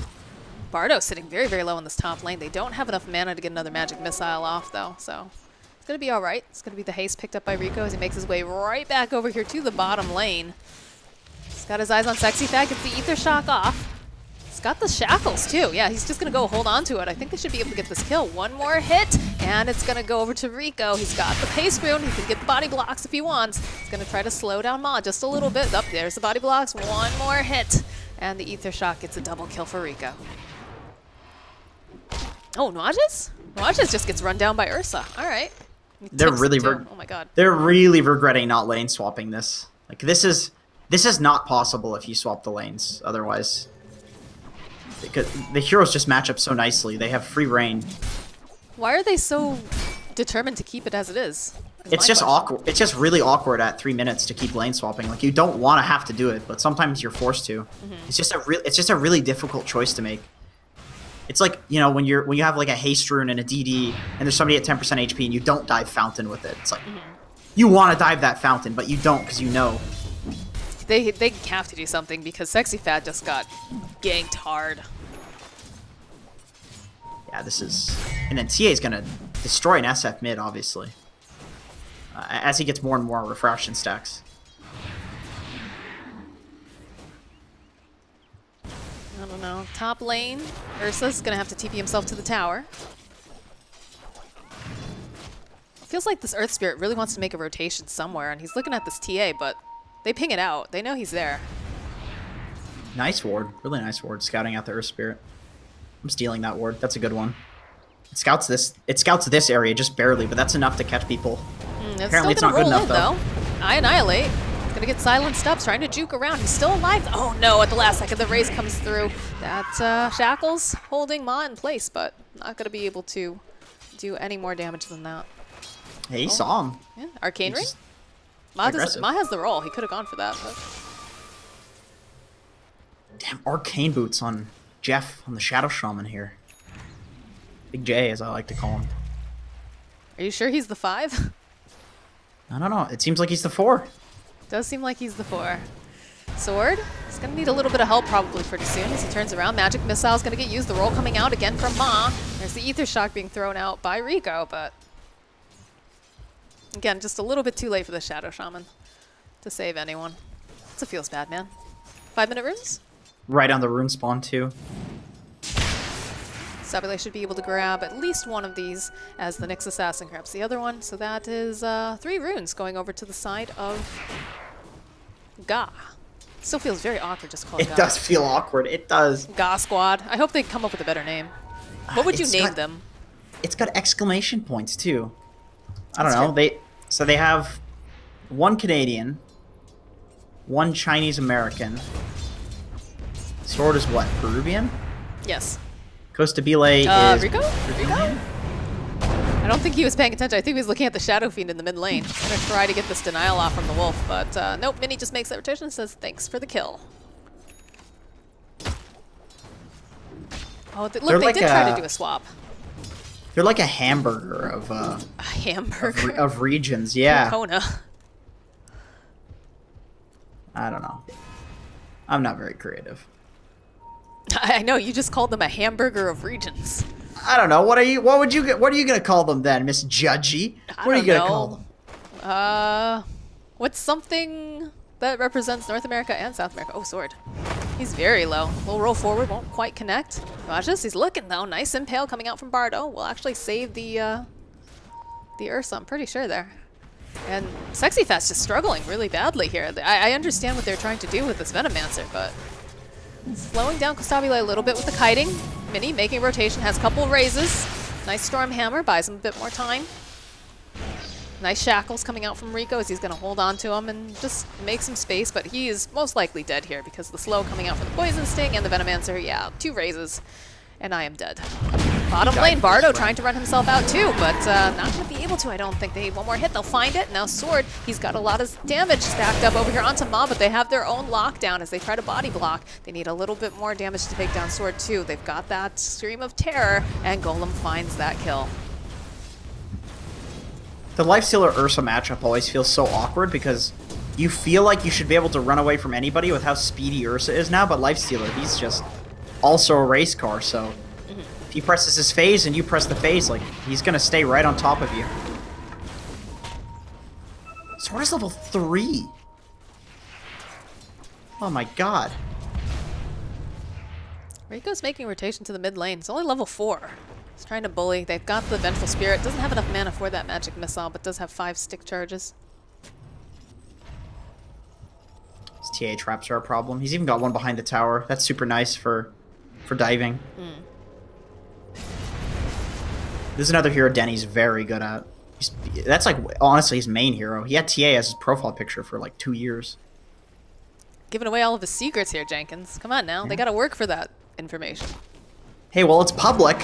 Not that they're gonna, you know, sit here and watch our cast, because most pro players, I don't believe, watch casts. Bardo, look at that impale! It's on 3 different people, has a spike carapace. Golem doesn't really seem to care too much, though. It's just gonna rage off. Chase after Bardo, should be able to find this kill. One more hit, still do the trick as Sword is forced back. It's not like they're gonna go to a LAN either anyway, because they're cheating by having 2 American players. And they're not cheating. It was allowed. They're pulling an EG and they're cheating. Oh god. I'm just throwing shade. Yeah, Ironically, no kidding. Of course it's ironic. I'm not.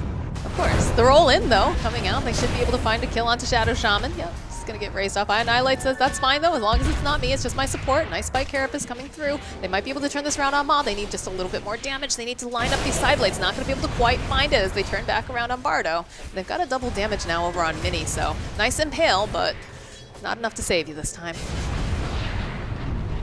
SF surprisingly getting a lot of kills in this game. This feels like a very strange Earth game. Spirit! Oh, the trap behind the tower! They found it! It was the trap behind the tower. It paid dividends. Hell yeah. I'm glad I pointed that out. That feels bad, man, if you're, Yeah. Ugh, you think that you made it out so low. That's why you placed that trap. Take notes. Denny TA right there. God, Sword can bully the hell out of this Lifestealer, even though he's 2 levels behind. It's just such a counter. After him a lot and like trying to get this kill, just shutting him down because Ursa needs to snowball to be really, really effective, right?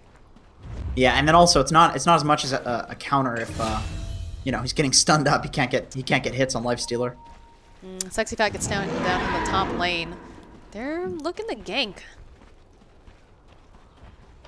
They're going to be able to find it. They drop the ward immediately. Mini. He's going to need some TP rotations, but I don't think he's going to be able to get them fast enough. In fact, there's just too much damage. He's going to try to juke himself around in the trees, but there's 3 heroes over here in the mid lane. They find their target. Sword gets the kill too. He really desperately needed that. That gets him his full phase boots and a win place. So this guy's like 100 movement speed faster with that phase up now off of that kill. So important for him. Yeah. Oh, he needs it. Now he can actually contribute. And he's got the ult as well. That's also a great tower to take down too, because that is the Roche tower. Yeah, That with is the you one with tower TA that and you want to Ursa. make sure you take it out. Yeah. And the top I mean- tower surprisingly goes down. There's a Venomancer in this game. Oh, he went for the Poison Sting. Over the wards. That is usually what you do against like an Ursa or Sven, just because Okay. you hit it. You hit them once and it does 450 damage, which is really stupid. Really stupid hero. But the Plague Wards, of course, they do half the damage, but it's still you hit them once with the Plague Ward and it does half the Oh, sword. He's all caught up between too many people here in this bottom lane. He gets taken out. He's having a rough one. Ursa's not the greatest dead lane taker. He's trying to do that because that's what offlaners kind of do, and I don't know who else is going to do that, but I guess Bardino could take the dead lane. Well, look at that. Immediately pops that Spike Carapace, figuring that he's going to get raised. But the roll forward coming out again. It looks like Nyx got debated. Outplayed indeed. It's just free souls right there for What's Nyx. going on top? Is For this Shadow. a dead? It's a dead Venomancer again. Nope, he's actually going to make it out at the last second. Rotation coming out from Nuances. They actually go. They drop the wards, but they roll right out of them. In comes Golem. They don't have anything to stand. Oh, they have. So close. So close. I forgot that the rock just slows now. It just slows now, yeah. They don't have the swap either with Venge is only level 5. Oh, okay, yeah. I was wondering if they had it. I'm trying to click on everything during the fight, but... Moxie production, lol. Oh, SF. Oh, he just dead solo to TA, I think. They were looking for that Impale. Oh, Never and it mind. almost lands. If they had landed the Impale, he was totally dead. Guess they're worried about the follow-up from Venge and Earth Spirits in the area, too. If you're Annihilate, dying once right now could make or break this game. It's just that's just the nature of a TA. Same with Tinker. These kind of snowbally heroes that feel immortal, but they only feel immortal if you haven't killed them. So it puts a lot of pressure on. That's what immortal means. Yep, exactly. You get it. See, you I get do. it. A lot of I people do don't get get it. it. But you do. You're picking up what I'm putting down. This super high tier lingo. Absolutely. Someone's got the Deso. He's kind of rushing that because don't really want to fight into a Venomancer. You can just get the Deso farm, build your BKB. We got the mech completed, though, now from Mini. That's a pretty good spike. timing. Makes it a lot harder for the TA to kill you with the health regen, of course, the health heal, the armor. Yeah, a little extra armor always 5 feels armor. good against the TA who can stack those meld charges now, too. Oh yeah, God. That does This so is much really damage. good playing, though, coming out from the side of God, because they know that this Lifestealer can't do anything until he gets that Radiance online. And the pressure they're putting on him is really intense. Although TA, I Annihilate, needs to be careful. There's a lot of people in this neighborhood. They do have a swap. It's don't think they such can a catch her, low though. range, though. Yeah. She's almost got this Deso online, too. I think you just play it safe until you get the Deso. It accelerates your farm so much, too. You may as well just... There it is. think Deso you don't- acquired. You could fight with Deso, but you could also farm a little bit. Like, Deso and wait until you get your Blink. Because once you have the Deso, you farm the Blink so quickly. I guess they could fight around Roche or take a smoke and then Roche with, like, the TA plus Ursa. The Deso plus the Melds plus the Ursa. Good lord, that thing will melt. A couple clarities being sent out as well. Everybody's just kind of farming up.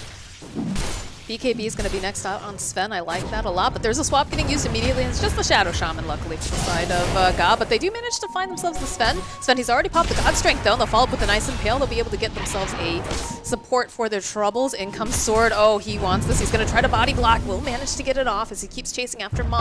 Ma's trying to just slow them down however he can. He's still most likely dead. If he can get the denial from Roshan, nope. Bear's too That's speedy with a Roche. haste rune. That should be Roche. You have a Deso TA, Ursa right in front of the Roche pit. What a convenient place to fight. Look It at so this. happens that way. Look at him melt.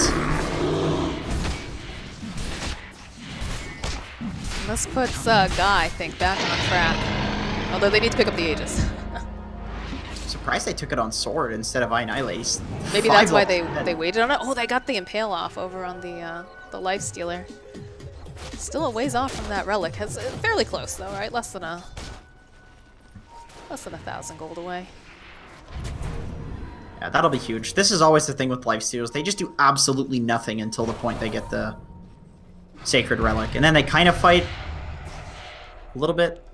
And then when they get the Radiance, they just go balls to the wall. Why do they say that? What does that mean, balls to the wall? I don't want to know.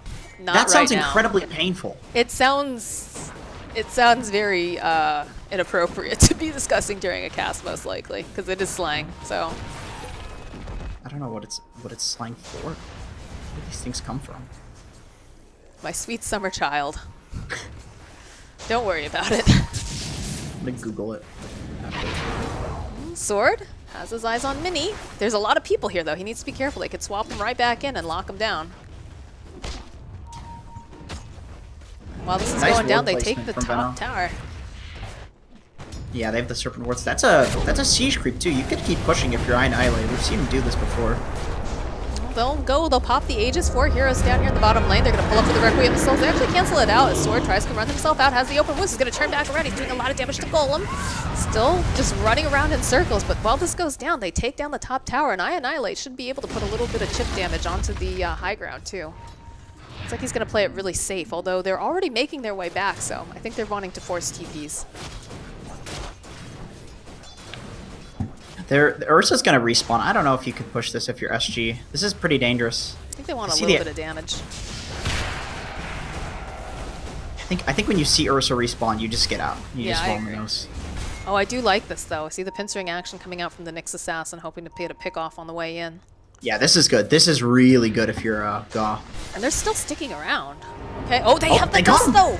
They figured that he was coming because he walked underneath the sentry ward. Bardo, nice impale, though, still lands on 3 different heroes. Costabile is chasing after them. It's a lot of cleave damage. They'll get the Requiem off. They'll try to buff it up just a little bit longer, but the Magnetize comes out from the Earth Spirit as well. Now Golem running himself away. Sword, he wants to go after them. He's just slowed down. He's going to have to TP himself away.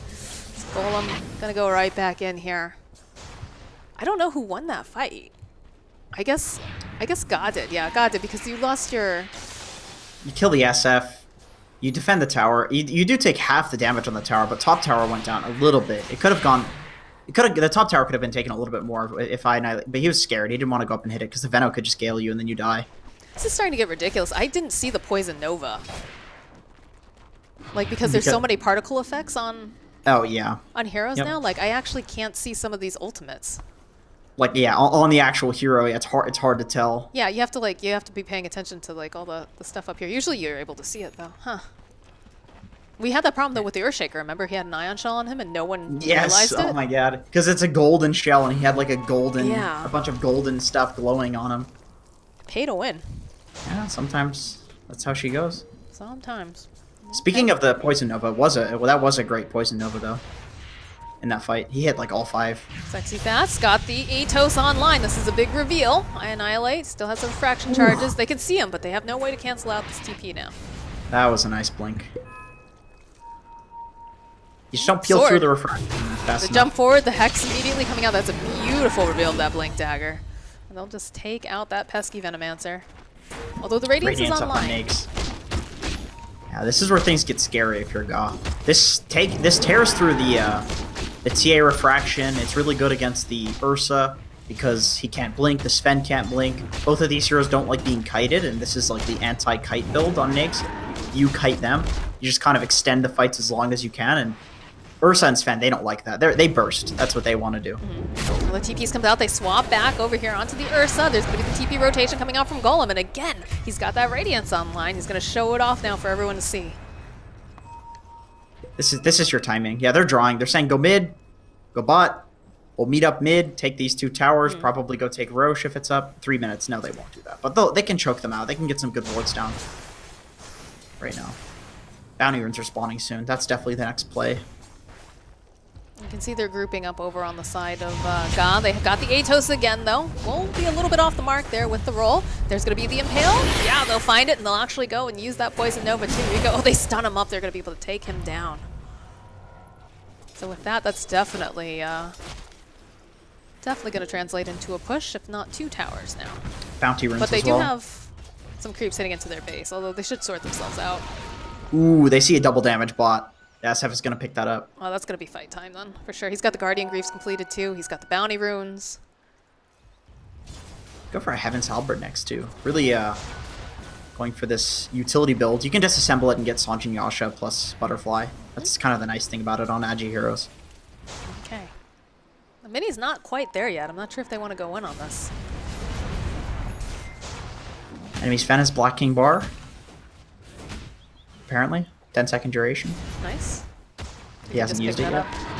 He was working on that earlier. Yeah, he's had it It's for a while. He Super almost has the...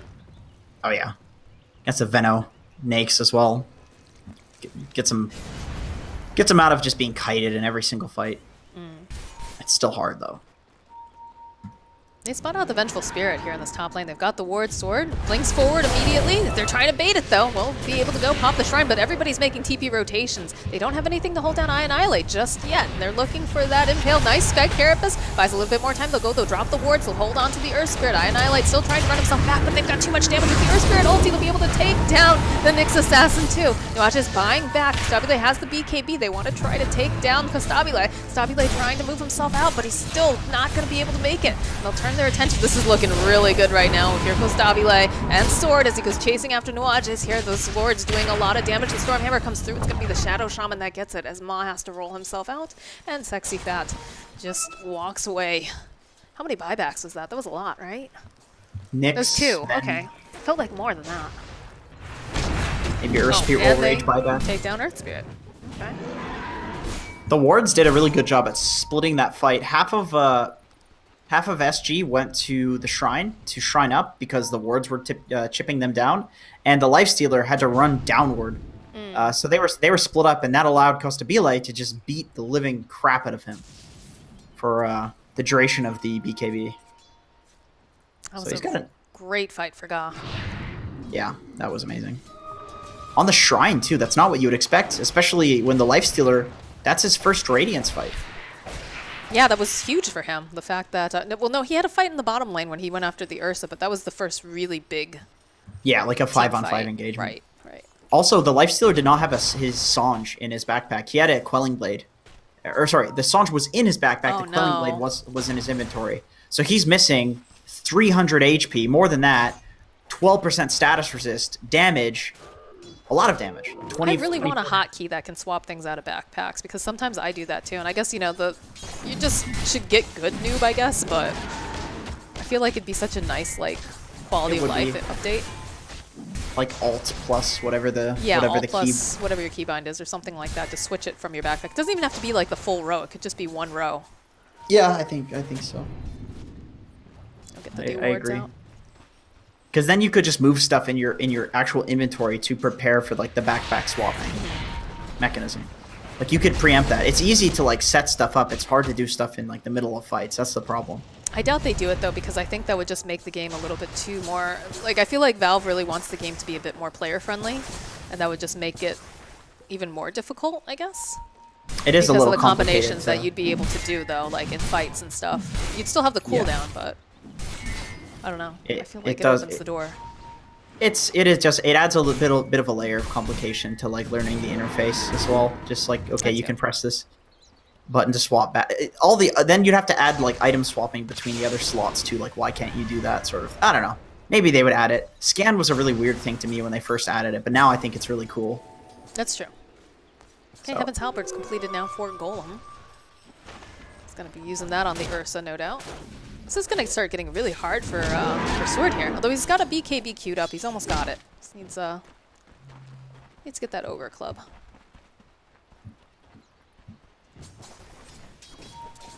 Dota's just like 5D chess, man. I'm just sitting here thinking about it. This like scan and glyph, they're just completely random mechanics. They completely change the game. Rico's getting burnt down by this. They'll turn their attention though. Again, have the shackles out. Atos not going to be able to cancel it though. And there's a lot of physical damage coming on. Golem has to run himself into little Sexy Fat over here as he's going to get swapped back as they try to draw in Costabile a little bit farther. Second swap. The BKB is going to get run out now as the Nyx Assassin does manage to get a really nice impale slowing them down. But I think Bardo going to pay for this with his life as he's got the Spike Carapace, but there's a lot of damage. He's still making his way away. Golem trying to chase him. He's pretty fast. He's got the Radiance. They should be able to find that kill. They will. That was super nice. Golem was turning off the Radiance so he couldn't get Carapaced. He's just turning off and on from the high ground. And doesn't get Carapaced by the Nyx, and then he finishes him off with the kill. Otherwise, Nyx could get away there.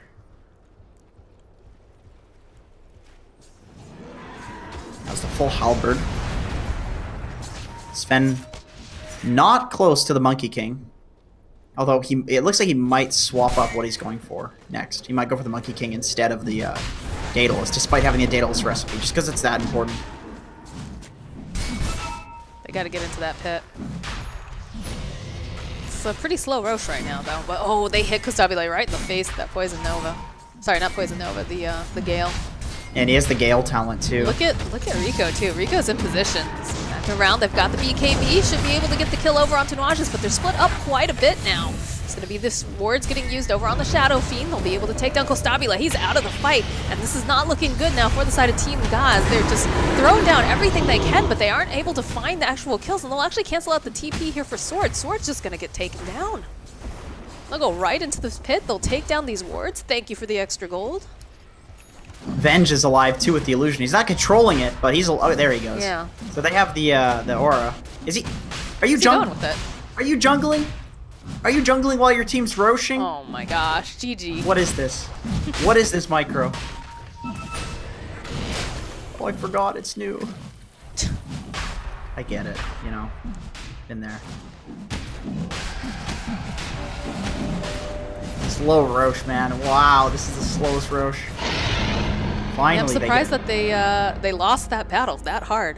It felt like the Ursa jumped in, right? Sword started running off by himself, and then everything kind of got just a little bit too crazy. Yeah, and this was all before the TA had gotten there, too. Like, TA has a 10-second BKB and didn't end up using it in that fight, because by the time he was there, it was already a disaster. Mm-hmm. So you go in like that without your TA, and then your TA can't go in after, because that would just be feed central. That's just chain feeding. Awkward. All right, well, Lifestealer currently top of the net worth, 16k, 14k on Costabile, and 14k on Mini. So still fairly neck and neck, only a 2k gold lead going for the side of SG, but I think this is going to start to get bigger and bigger as the game goes on. Lifestealer, of course, having the Midas and the Radiance, and the fact that Ursa is going to start to fall off a little bit. Ursa falls off pretty hard. And TA is like a flash farming hero, too. She kind of takes a... She likes to have like a 1 to 2 item advantage. Otherwise, it's pretty easy to deal with her. We've been seeing her get kind of neutered in these fights. Like the Veno abilities are taking away her refraction. Lifestealer Radiance, Earth Spirit. She's kind of getting kited, and it just blows up with all the stuns. Well, like you said, this was like the best possible game for a Venomancer, and even though Sexy Fat's been struggling, especially in lane, it's paying off for them in the long run. Might not make it out alive, but his teammates are doing a great job. He's doing his job. You know, the Crimson Guard is very effective in each of these fights. The ultimate's effective. We've seen pretty good Atoses, Force Staffs. Sure, he's dying, but Oh, the bait. He's actually got a Lifestealer inside of him. Yeah, he does. That bait. Sword trying to run himself out. He's got that BKB up. This is not how you want to do this. This is so many people chasing after him, but they'll be able to... Oh, did he blink? He blinked at just the right second. Do they have the swap? Do they have the roll? He's out. Oh my god. Sword God. Nicely done. Oh, what a space creator. That was... That's exactly what you want your offlaner to be doing all game. Well, he did it quite well. Usually they're feeding, but that's what you would hope your offlaner does in a Dota game. Right. 5 people on the pot lane. This is a complete waste of time. Yeah, if you're Guy, you're pretty happy about this. Although, again, the Lifestealer getting bigger and bigger. TA has been spending a lot of time in this top lane. Hasn't been able to really crack into that base just yet, but Sword trying whatever he can to make the space. Najas spots him out. They don't know where the rest of the team is, though, so they might be suspicious that they're like trying to hide behind him with the smoke. I feel like somebody needs travels on SG just to make sure that this split pushing is not happening. Like, he's gonna drop the Serpent wards. Yeah, they did already. They dropped the wards. They got a TP out. Already you're seeing the TPs coming out in mass. And they can just back off like that. Power of the draft. Lifestealer just gonna farm up these wards, thank you, but that's a lot of damage done on this tower. Yeah, and then Sword just pushes out the bot lane because that's been freed up. They just rotate their position on the map, get the bounty runes top, maybe even get 1 bot because Bardino is set up for it. They're going to get 4 bounties for this, maybe. Oh, Sexy They've got the vision. Oh, his Bardo's still going to get it. The slowest climb towards the bounty. My god, he's Ever. fine, too. Yeah, 4 bounties. That's the net worth lead. They just got it back. All right. Very back and forth game here. They're looking at Sword. This guy's been dying all game. Let's get him. Not today, he says. Never mind. He's running out. He's running up to the... Oh, never mind. No bear hugs today. You never know what the bear is going to do. You never know. He's a bear, he's a sword. Both of those things are very aggressive, and then all of a sudden he's defensive. Sword bear. That sounds like something you'd see in like D&D as like a weird enchanted item. It's extremely terrifying. A bear with swords. I guess you kind of have mini swords in the claws, but they're more like hooks. What did we see? Oh, we saw the owl bear from the Lone Druid the other day. That was creepy. Terrifying. They take the tower though, and Eye Annihilate is burning down to all of this poison sting. Fraction slowly getting chipped away. Oh, he has the Meld Dispels talent now. Cool. So he can dispel the all the venomous gales. Oh, wow. And the That's cool. open wounds. Bottom lane, Mini. Magnetize. He's taunting it out. He uses the, he's got the disarm. They've got the hex up though. And that should be a very good check for me. He buys out.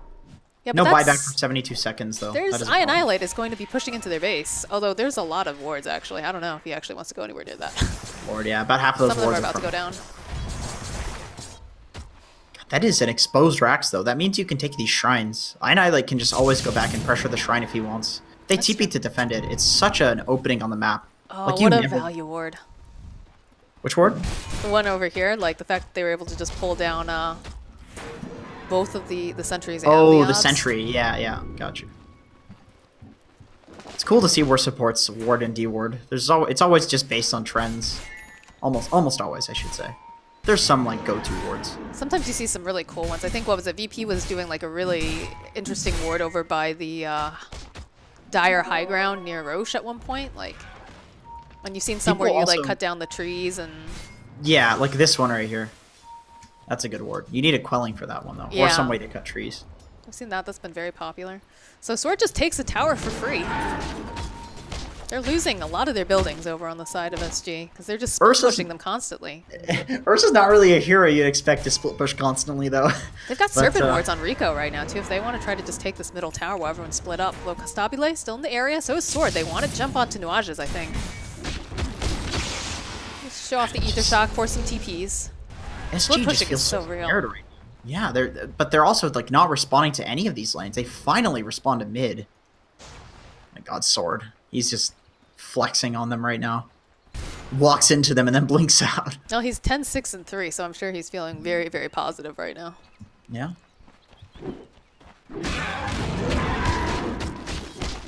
Rico heading up towards the top lane.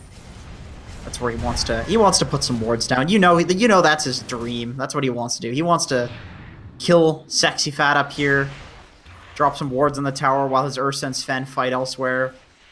Get the racks. Well, they have such good vision, right? Because they've got a couple wards over on their oh, okay, Sword is making space again. Nice swab coming through. He's got the BKB, though, and he's just going to go running. Is he going to go find the rest of his team? He's going to try to juke around here into the trees, try to break some ankles. He's just beelining towards the rest of his Oh team, my though, God, right now. he And he can blinks up blink. to the high ground. Do they have anything? They don't have anything during this, and he's just out. Just like that. Space created.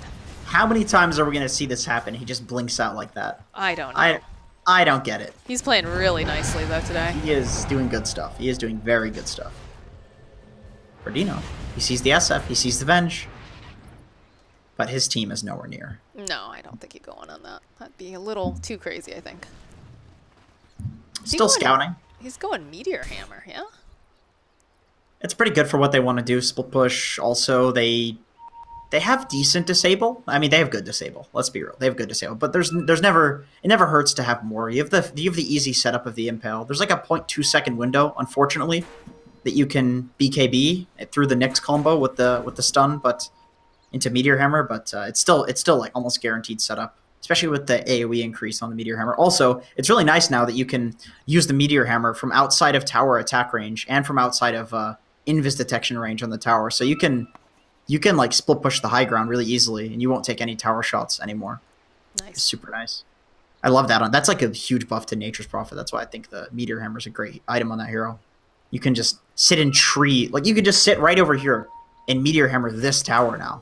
Yeah, that is pretty ridiculous, the fact that you can stand that far back. It's annoying. It is so annoying to deal with. I'm gonna do that tonight. I'm gonna build a Glimmer Cave. That's what I'm gonna do. Oh, you're a terrible person. That looked great. for split pushing, for fighting.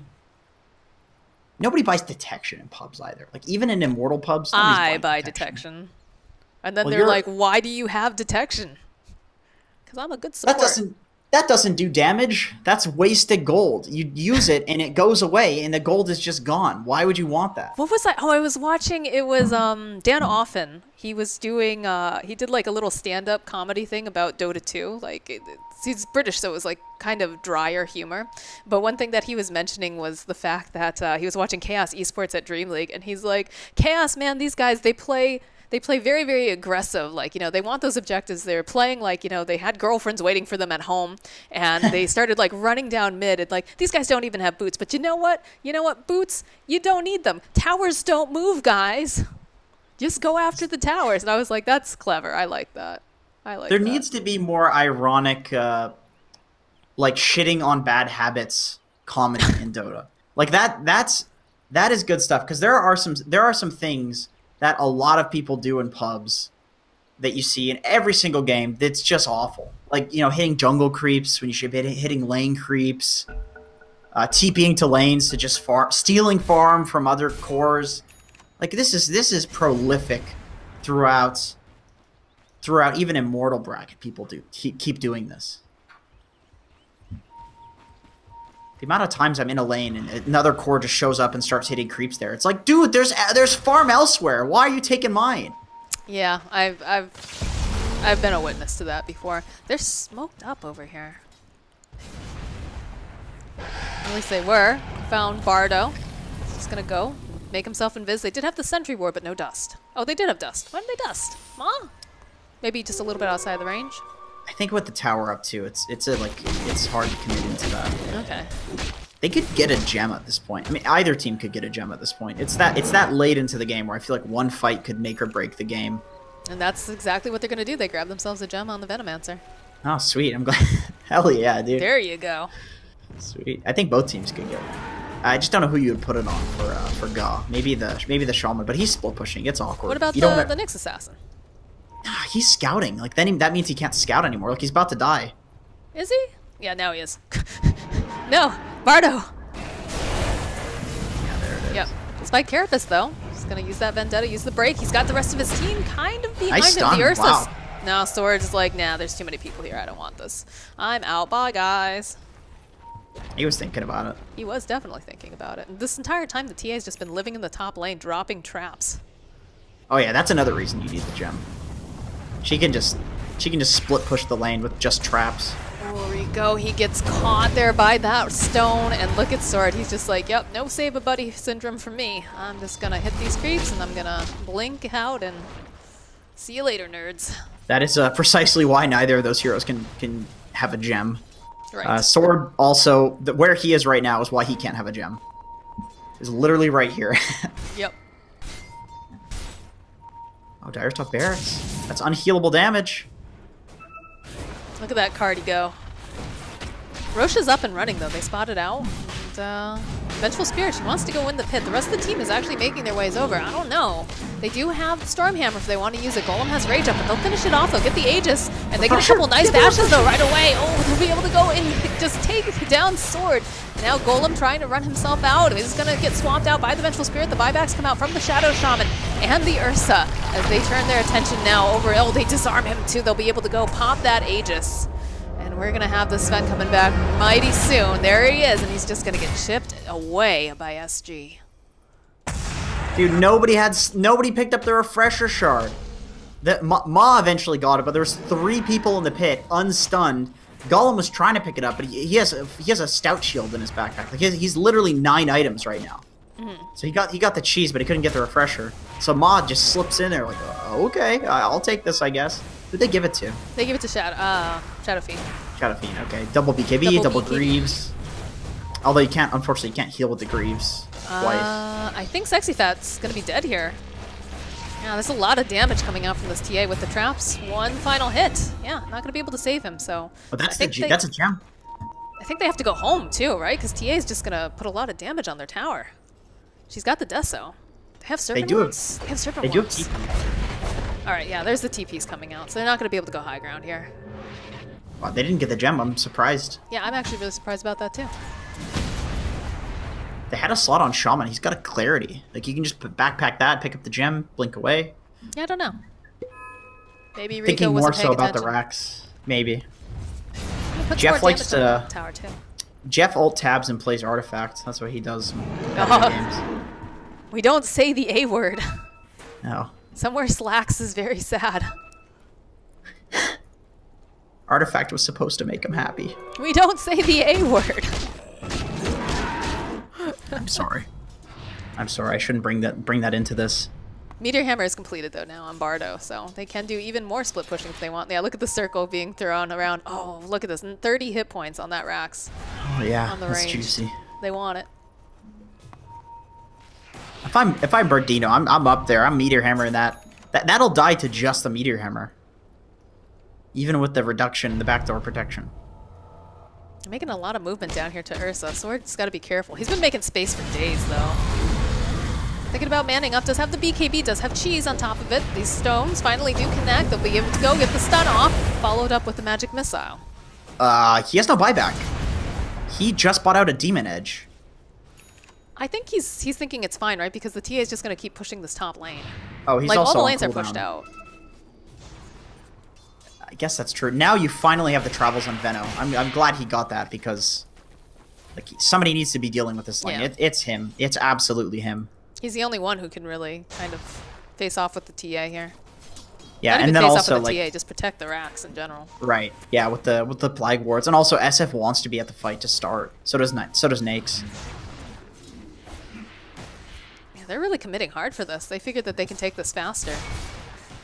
Sexy Fat doesn't have enough stuff already prepared here. Yeah, Stabile just walks on in, says, alright, that's cute. There's a lot of Plague Wards. I'm gonna go use my Meteor Hammer, use my Deso, use my God Strength, and we're gonna take this Rax. The TPs are coming back though. There's gonna be the BKB being used by Annihilate. He's gonna blink himself out. Stabile has his own BKB. He really wants to stand and fight though. He's just getting chipped down. He's not gonna be able to. That was miscommunication, I think, coming out from the side of Ga. Why didn't Annihilate stay?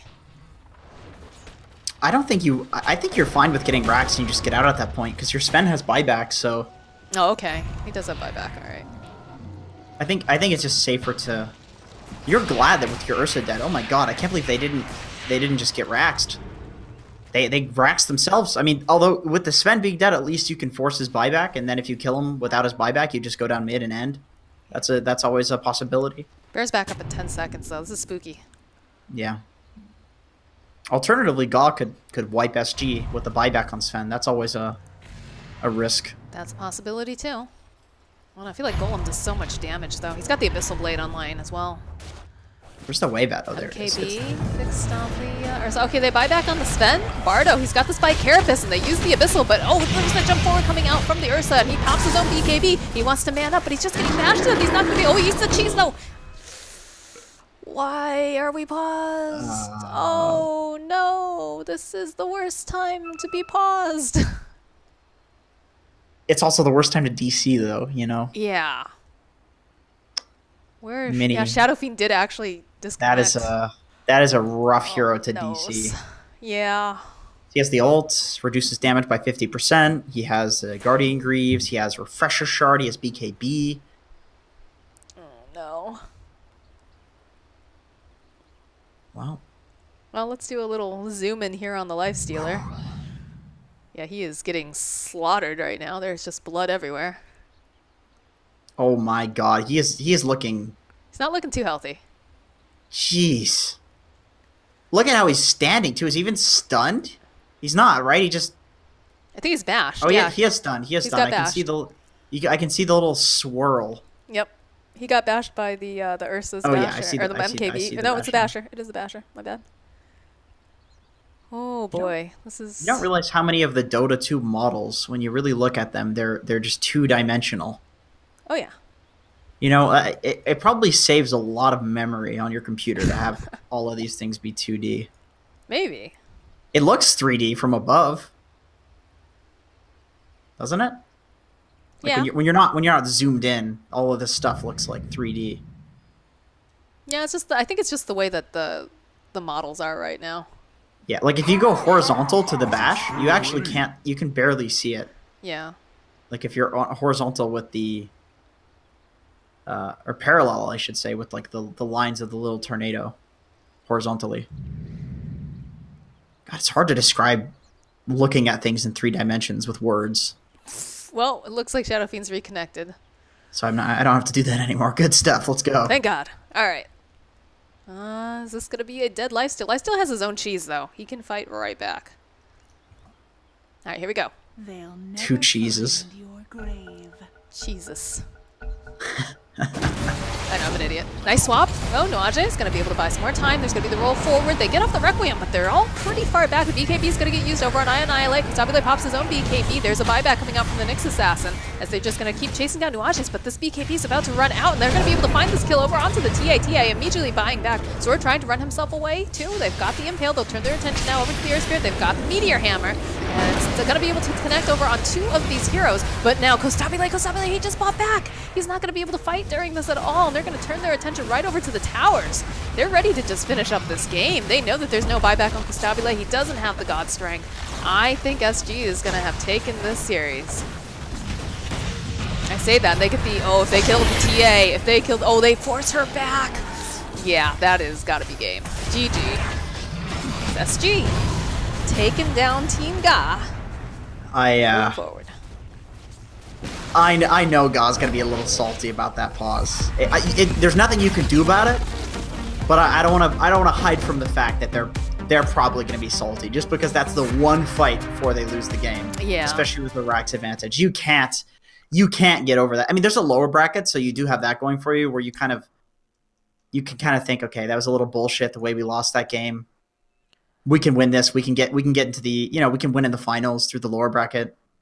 There's always that, but I mean, it's not like SG didn't play really well. They played really well throughout the whole game. Both teams were playing really well. The games were well balanced in terms of skill. I think SG in this particular tournament is the team to beat.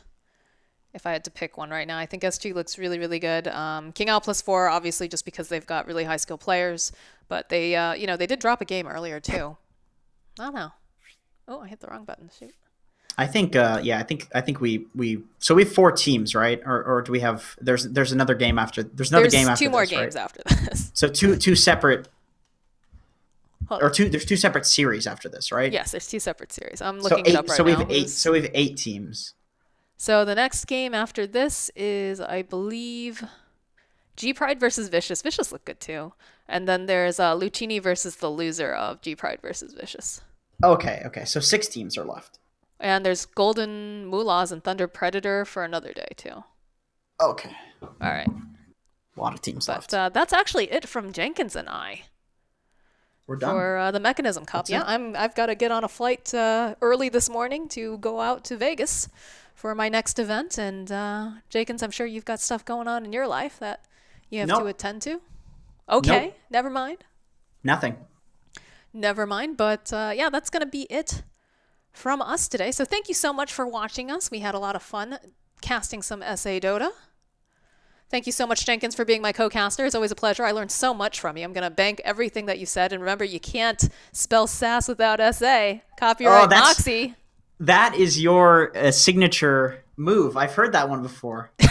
You're famous for that. I am. I'm so famous for that. 10 years down the line, when you're like a legend in esports history, it's going to be like, Moxie, you can't spell sass without SA. It's like, this was her quote. One of the greatest women in history that just defined esports. I don't know about that. But it'll be a good meme because someone will always be like, but Jenkins said that. And everyone will just be like, no, shh. I'm going to be so salty, just like in a retirement home, just like twiddling my fingers, plotting my revenge on you for stealing my great saying. Well, hopefully we're still friends when we're both like 1,000,000 years old. I'm going to outlive you anyways. I'm an Asian female. We live to be like 1 billion. This is true. This is true. But with the amount of Red Bull I'm drinking too. Yeah, oh my God. Good. No. You want to get sponsored by Red Bull. Don't blame it on the Red Bull. True, right. Yeah, exactly. Thank you, Red Bull, for everything you've given me. All right, guys. That's it from us for tonight. There is 2 more series coming up, though, so we're going to get out of here so you can get on with the rest of the Dota. Thank you so much for watching, and we'll see ya.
It's gonna be hard to do.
Radiant team ban.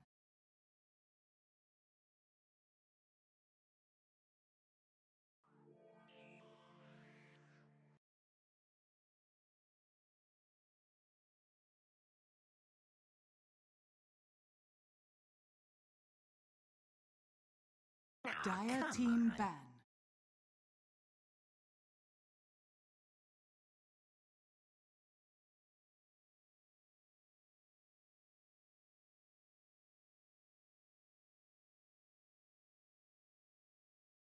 Radiant team ban.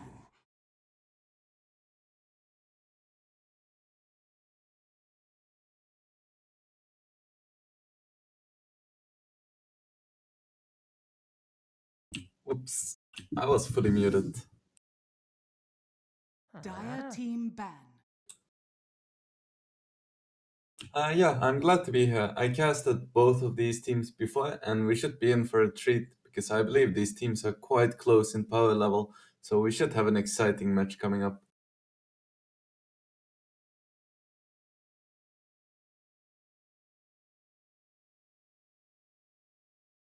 Ten seconds remaining. I honestly haven't seen them play 5 Meepo, seconds so remaining. maybe I missed something, or maybe it's scrim results, but I haven't seen a Meepo in their matches yet.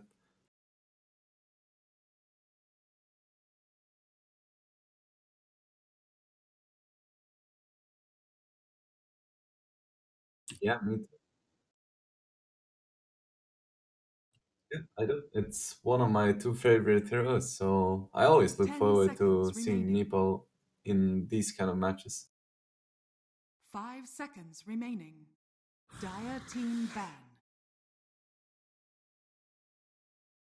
Yeah, exactly. We see the Oracle being banned, Coddle, Abaddon. It's nothing too special. Maybe Venge gets banned as well, but I mean, the first ban stage is always the least exciting part of the draft.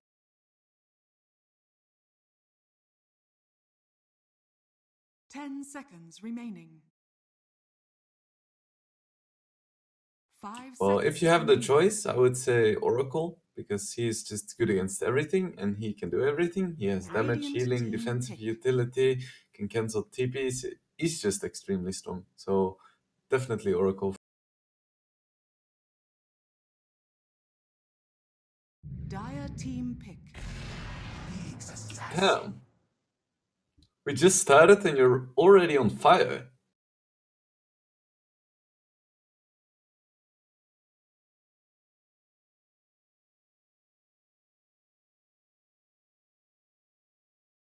I mean, Shadow Shaman is still in the pool and so is Tiny, but before we go into those 10 predictions, I seconds just want to remaining. explain to the viewers why Nyx is such a strong hero. Um, 5 seconds and it's for a remaining. similar reason why Oracle is strong, because both Oracle and Nyx restrict a lot of hero picks. When you pick Oracle, for instance, no one can pick Batrider or Legion, and you can't pick Ember and stuff like that. And the same is true for Nyx. Most intelligence Dire cores team just pick. get completely counted, so it's super risky to pick one of those. So you basically lock the enemy into picking like strength and agility cores, which is a big, big drafting Radiant advantage. team pick. Razor. Yeah, exactly. We do see the Razor coming out. I forgot about this hero in the first banning stage, but this is definitely a top tier hero, and so is Wyvern. And Razor is also a hero that restricts a lot of picks, because he's good 10 against a lot of seconds traditional remaining. carries like Lifestealer and Jug. So a very nice pick from Vicious there. 5 seconds remaining.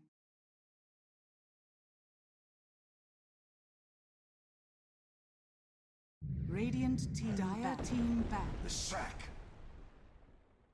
Yeah, exactly. We've seen some Razor picks that then got countered by Queen of Pain. And then the Queen of Pain just went somewhere else and they picked a good matchup. Radiant team ban.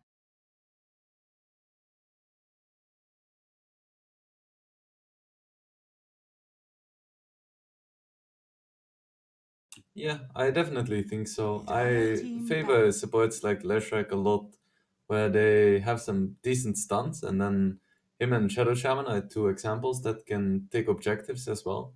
because getting kills and finding pickoffs is nice, but if you can't take objectives, you're ultimately not gonna win.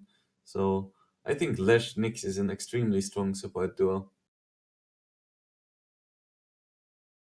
10 seconds remaining. 5 seconds remaining.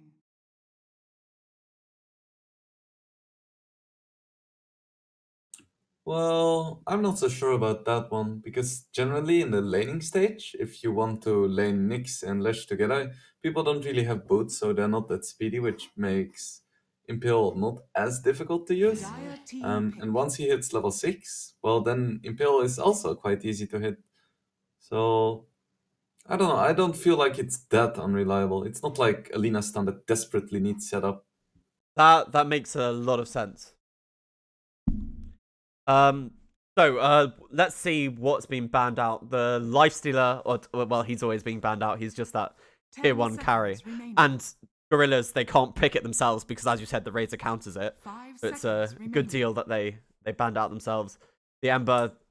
I'm actually curious that Gorillaz banned out the Ember, because you said the Nyx was a... Gonna say, Yeah, sorry, go ahead. Like, you don't really want to pick Ember into Nyx, so that's a curious ban. Maybe they just respect the Vicious Gaming Ember a lot. Just like Gorillaz respects the Vicious Gaming Meeple. Yeah, I guess that makes a lot of sense, because even though you are able to get that Spike Carapace on, I have seen 10 some seconds Embers be remaining. able to take over games massively. And if I am 5 seconds not remaining. mistaken, I think Vicious had some really good Ember games yesterday. Okay, so we'll know that's something to look out for if it ever makes it through a draft. We see the Sven being picked up. I always like seeing stuns, and Sven is one of those tanky heroes, so I feel like he just fits into every single draft because he's tanky, he has a stun. What else could you possibly need from a hero? Dire team pick. I have to agree with you, but where do you think this Sven is being played? Is it a support Sven, an offlane Sven? I've even seen carry Svens recently. Or do you think that's why they pick it, for the flexibility of it? Yeah, Hero. when you have first pick, last pick, you can just pick really flexible heroes and then decide with your last pick how you want to lane them. Because this Sven can be a 10 carry, he seconds can be remaining. offlane, he can be a support, so it's just very nice to have heroes like this. 5 seconds remaining. So, a new hero on the block in the Disruptor. Do you think that really accomplishes much against this Vicious Gaming draft? What do you think the point of that hero is? I don't think it's specifically against any of these heroes. I just feel like it's a solid overall hero. You have some catch, you have some good laning presence, and you have some team fight. There is no obvious counter here, but it's just solid overall. It does mean that either Nyx or Lesh is gonna be offlane most likely. Could be Lesh mid as well, but we haven't really seen that much. Yeah, that makes a lot of sense. So, Vicious, they have their Razor and the Sven. So what do you think we're going to see picked up next for them? Do they need to take either their offlaner or their 4 position here? Or we're still not quite really sure what's going on with their draft, are we? Because of their flex picks. Radiant team pick. I think they're gonna pick Shadow Shaman here. Oh, Oh, there we go. just as it was appearing. I'll give you the credit for that. You got it just in time. Very nice. No, but as I mentioned for the Lesh, it's just really solid. And I feel like Shadow Shaman might even be a little bit stronger than Leshrac because he has 2 stuns. He has that insane pick-off potential. And here we see the Quap, classic counter for Razor, so that's very nice. However, it's worth keeping in mind that, as you mentioned before, this Razor could very well be safe lane. So if Vicious is feeling frisky, they can just pick a counter for this Quap. Also, the thing about Queen of Pain is 10 she seconds relies remaining. on that mobility of the Blink and Shadow Shaman. Obviously, you were just 5 talking about seconds amazing remaining. disables on him. So if she blinks into a fight, she'll probably die at the end of it. Yeah, that's an option for sure. However, overall, this Vicious Gaming lineup doesn't have that much lockdown. It's mostly Shadow Shaman, and he's probably gonna melt in fights. So it's not a super scary Quap game so far. Like, there is no Storm that's gonna catch you everywhere. There is no Global Silence or anything like that. So looks like a good pick to me.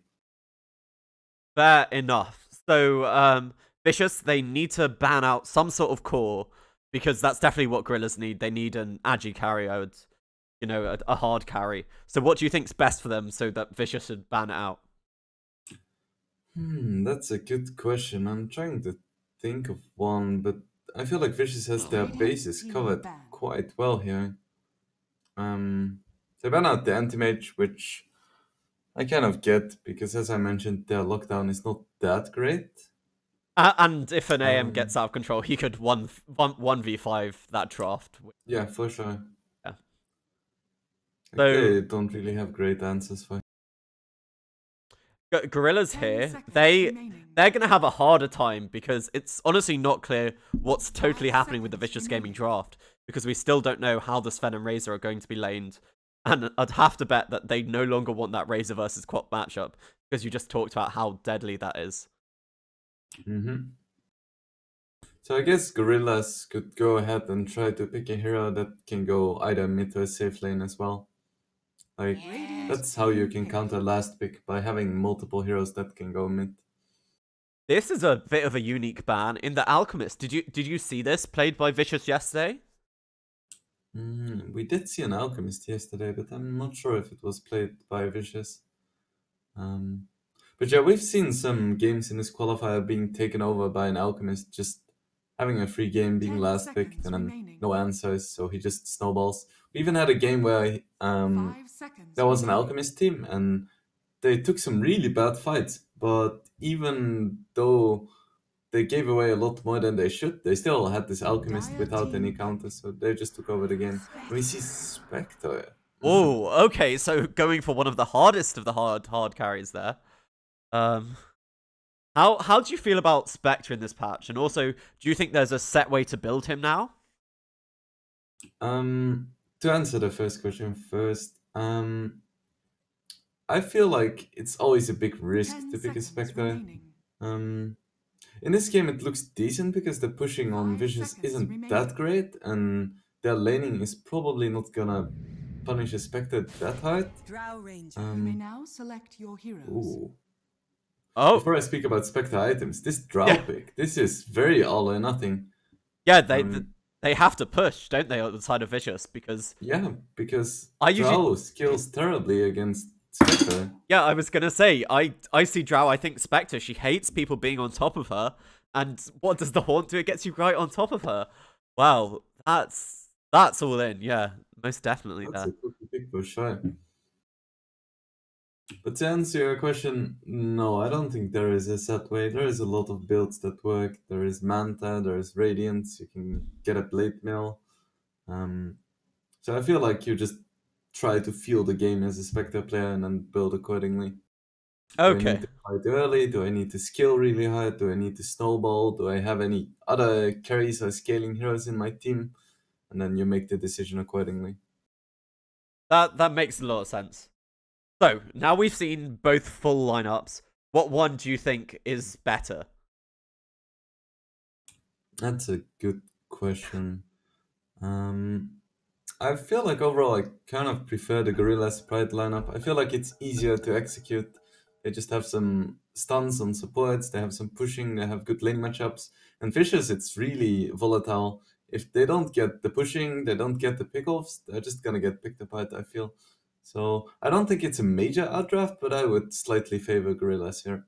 So basically, G-Pride, they have the ease of execution. They just have to, you know, play steadily, not give too much away. But Vicious, you're saying they really have to hit their timings. They have to come out of the lane strong and be able to get objectives and get kills to be able to win this. Yep. And I feel like one of the most important thing is that they don't give kills up to Spectre, because you can deal with a fat Leshrac, you can deal with a fat Quap, but a fat Spectre for this lineup is going to be detrimental, because they don't have any like insane damage like an Ursa or something that can just tear through a Spectre. They have a lot of slow damage. Also, just on a side note, because we were talking about the lanes, are they laning the Drow Ranger up against the Queen of Pain? Is that their idea? I think so, yes. Because it seems... Sorry, I was just going to say, it seems to me that as that lane goes on, as she gets more points into the dagger, that's still going to be a very hard lane for the Drow to be able to win. It looks like the Razor is gonna go mid here. I mean, both of these heroes don't really enjoy playing against Quap, but I guess Razor is able to force out the level 1 blink at least. Anyway, it does seem that all games over here have to start with a bit of a pause. So I'm not totally sure. South American Dota has 3 phases. You have the picking phase, then the pause phase, and then the play phase. I like that. That's a good way to put it. So, is there anything else really big worth noting in the draft? Is there going to be a really important lane that Vicious have to come out on top in? Or they just have to do solidly, and then in the mid phase is really where that big transition has to happen? They need to make sure they have the choke points of the jungle warded and sentried, so they don't lose any unnecessary heroes to Nyx. And then they just need to gather with Serpent Wards and slowly take towers. This Leshrac and Nyx lane, I mean, we talked about it in the draft, but it just seems that's going to be so tough for a squishy hero like the Drow Ranger, as well as with the Wyvern. They're going to take... It's going to be very tough. I mean, it could go either way, because Drow Ranger, Shadow Shaman, they do have a lot of range damage. So if G-Pride messes up a few times and they get silenced and then just click down, it could go Vicious's way, but overall I just really like this Lash Nyx dual lane as well. So you said Drow Shaman, so is Shaman in the 5 position, or he's playing 4 but laning with the Drow? Because usually I really like to see Shadow Shaman scale, because I feel once they get that Ether Lens, they're basically able to shackle you halfway across the map, and it's crazy. Yeah, I agree with you that Shadow Shaman should be 4, and it looks like he is. However, I feel like if you lane the Winter Wyvern top, then the lane is just gonna get completely run over. But it looks like they are gonna go with Sven Shadow Shaman, which is a strong lane in itself, but it leaves Drow very vulnerable. So they're sacrificing their Drow a tiny bit because they want to keep down the Spectre. Do you think that's the thinking there for Vicious? Yeah, it looks like it. I'm not sure how well it's gonna work though, because Spectre generally has a decent time in hide lanes, because he can just sit back, she's quite tanky, so she's gonna recover anyway. But the thing about a Spectre is she doesn't recover as fast as, you know, let's say a Terrorblade once she goes to the jungle. But, you know, actually, I have seen Spectres, I don't know if you've seen it, building Soul Ring. They max out the dagger, and then it just allows them to, even if they have a rough lane, be able to scale just that bit harder. Yeah, it's pretty much the normal build these days, because Spectre farms so slow. Being able to use your Spectral Dagger almost on cooldown is just super strong. Looks like in the top lane here, we might be having a little bit of an engagement. The harass from the Drow Ranger, Nyx and Leshrac, they're going to respect the power over here of Vicious. And on the bottom lane, Spectre trying to steal the rune away, but they're not going to be able to get it. Just trading some stuns here onto the Disruptor, but I don't think they're going to be able to hunt him down for a kill. Shadow Shaman has leveled that point into the Ether Shock, so doesn't have the longer disable, so we will be able to just walk away from Zona here. It looks like he's gonna be fine. It's always a bit scary though. Sven and Shadow Shaman are extremely strong level 1 heroes. They have really high base damage, the Adder Shock, the Storm and with that stun onto both of them, Bless able to get the last click. Thanks and have fun. Just overextending a tiny bit, not staying safe under his tower there on that Disruptor, and he's going to be punished for it. Yeah, you need to be super careful on Disruptor, because Spectre can take the hit, but Disruptor is quite squishy. He has decent starting HP, but only 2 armor, so these 77 damage right clicks from Shadow Shaman really hurt. Yeah, one thing I was going to talk about, however, is I've recently seen Disruptors, they're maxing out Thunderstrike just because of the damage it's doing. Do you think that's the right thing to do? Overall, yes. If there is no like blinking hero that you desperately need to catch, I feel like maxing Thunderstrike, or at least putting 2 or 3 points in it, is very strong. Meanwhile, we do see that Nyx Leshrac lane paying dividends. Yeah, yes, you talked about how much stronger they would be against that Wyvern Drow, and it's paying off, and they've got another stun over here on Tomado. But, Teemo, sorry, not Tomado. What am I saying? Onto Teemo. but they don't have quite enough to be able to dive the Drow Ranger just yet.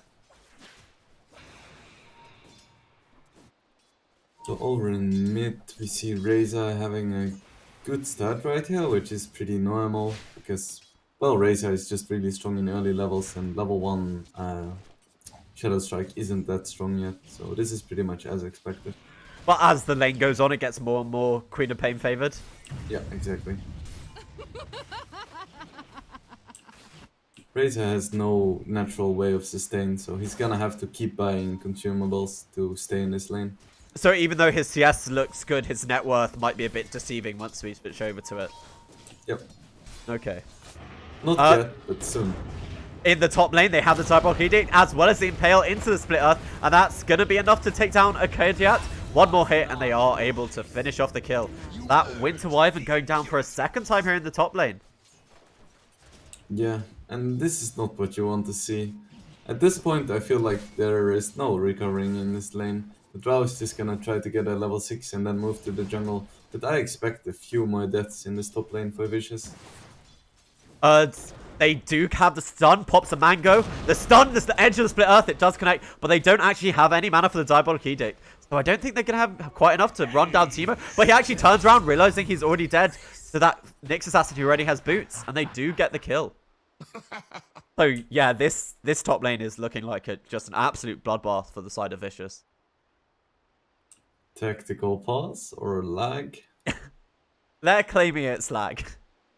But I do agree, sometimes, you know, after your lane goes terribly, you just need to, you know, settle down and regroup. I know I feel like that sometimes. Yep. That's when you just all chat toilet or something and then have an in-depth discussion about strategy with your team. I mean, there are certain American teams who always seem to, for some reason, start with someone going to the toilet and have a long 5 minutes that you have to wonder, does it really take that long? Yeah, You this just is... want to make sure you have good lanes and an empty bladder, right? Oh, so they have the shackles onto the Spectre in the bottom lane, but do they have enough damage? He is trying to get away into that dagger. One more hit would have been able to do it, but hiding in the trees there is Benna, and he's going to be just fine. And with that Thunder Strike, no, the last tick isn't quite enough to take down Zona. And now we might have overextended. Bless, he pops the mango, but isn't able to get that Ether Shock. This fan actually cancelled an attack there. Oh, the double stun, and they both go down to the Ether Shock. Great play there in this bottom lane. Sorry, what were you saying? I'm sorry, I'm just flabbergasted. That was so juicy. That was... They just did it. They were all at like such low health, and they didn't respect the nukes at all, but from the side of Vicious. The Shaman just hit level 3 as well. So that second point in the Ether Shock. Here, though. Oh, gonna come out. And that is going to be a kill. They're trying to feed it over to the Spectre, and he does manage to get the last hit there. The field lasting just long enough for Banner to be able to clean up that Shadow Shaman. That kill was really needed for them. He was struggling a lot.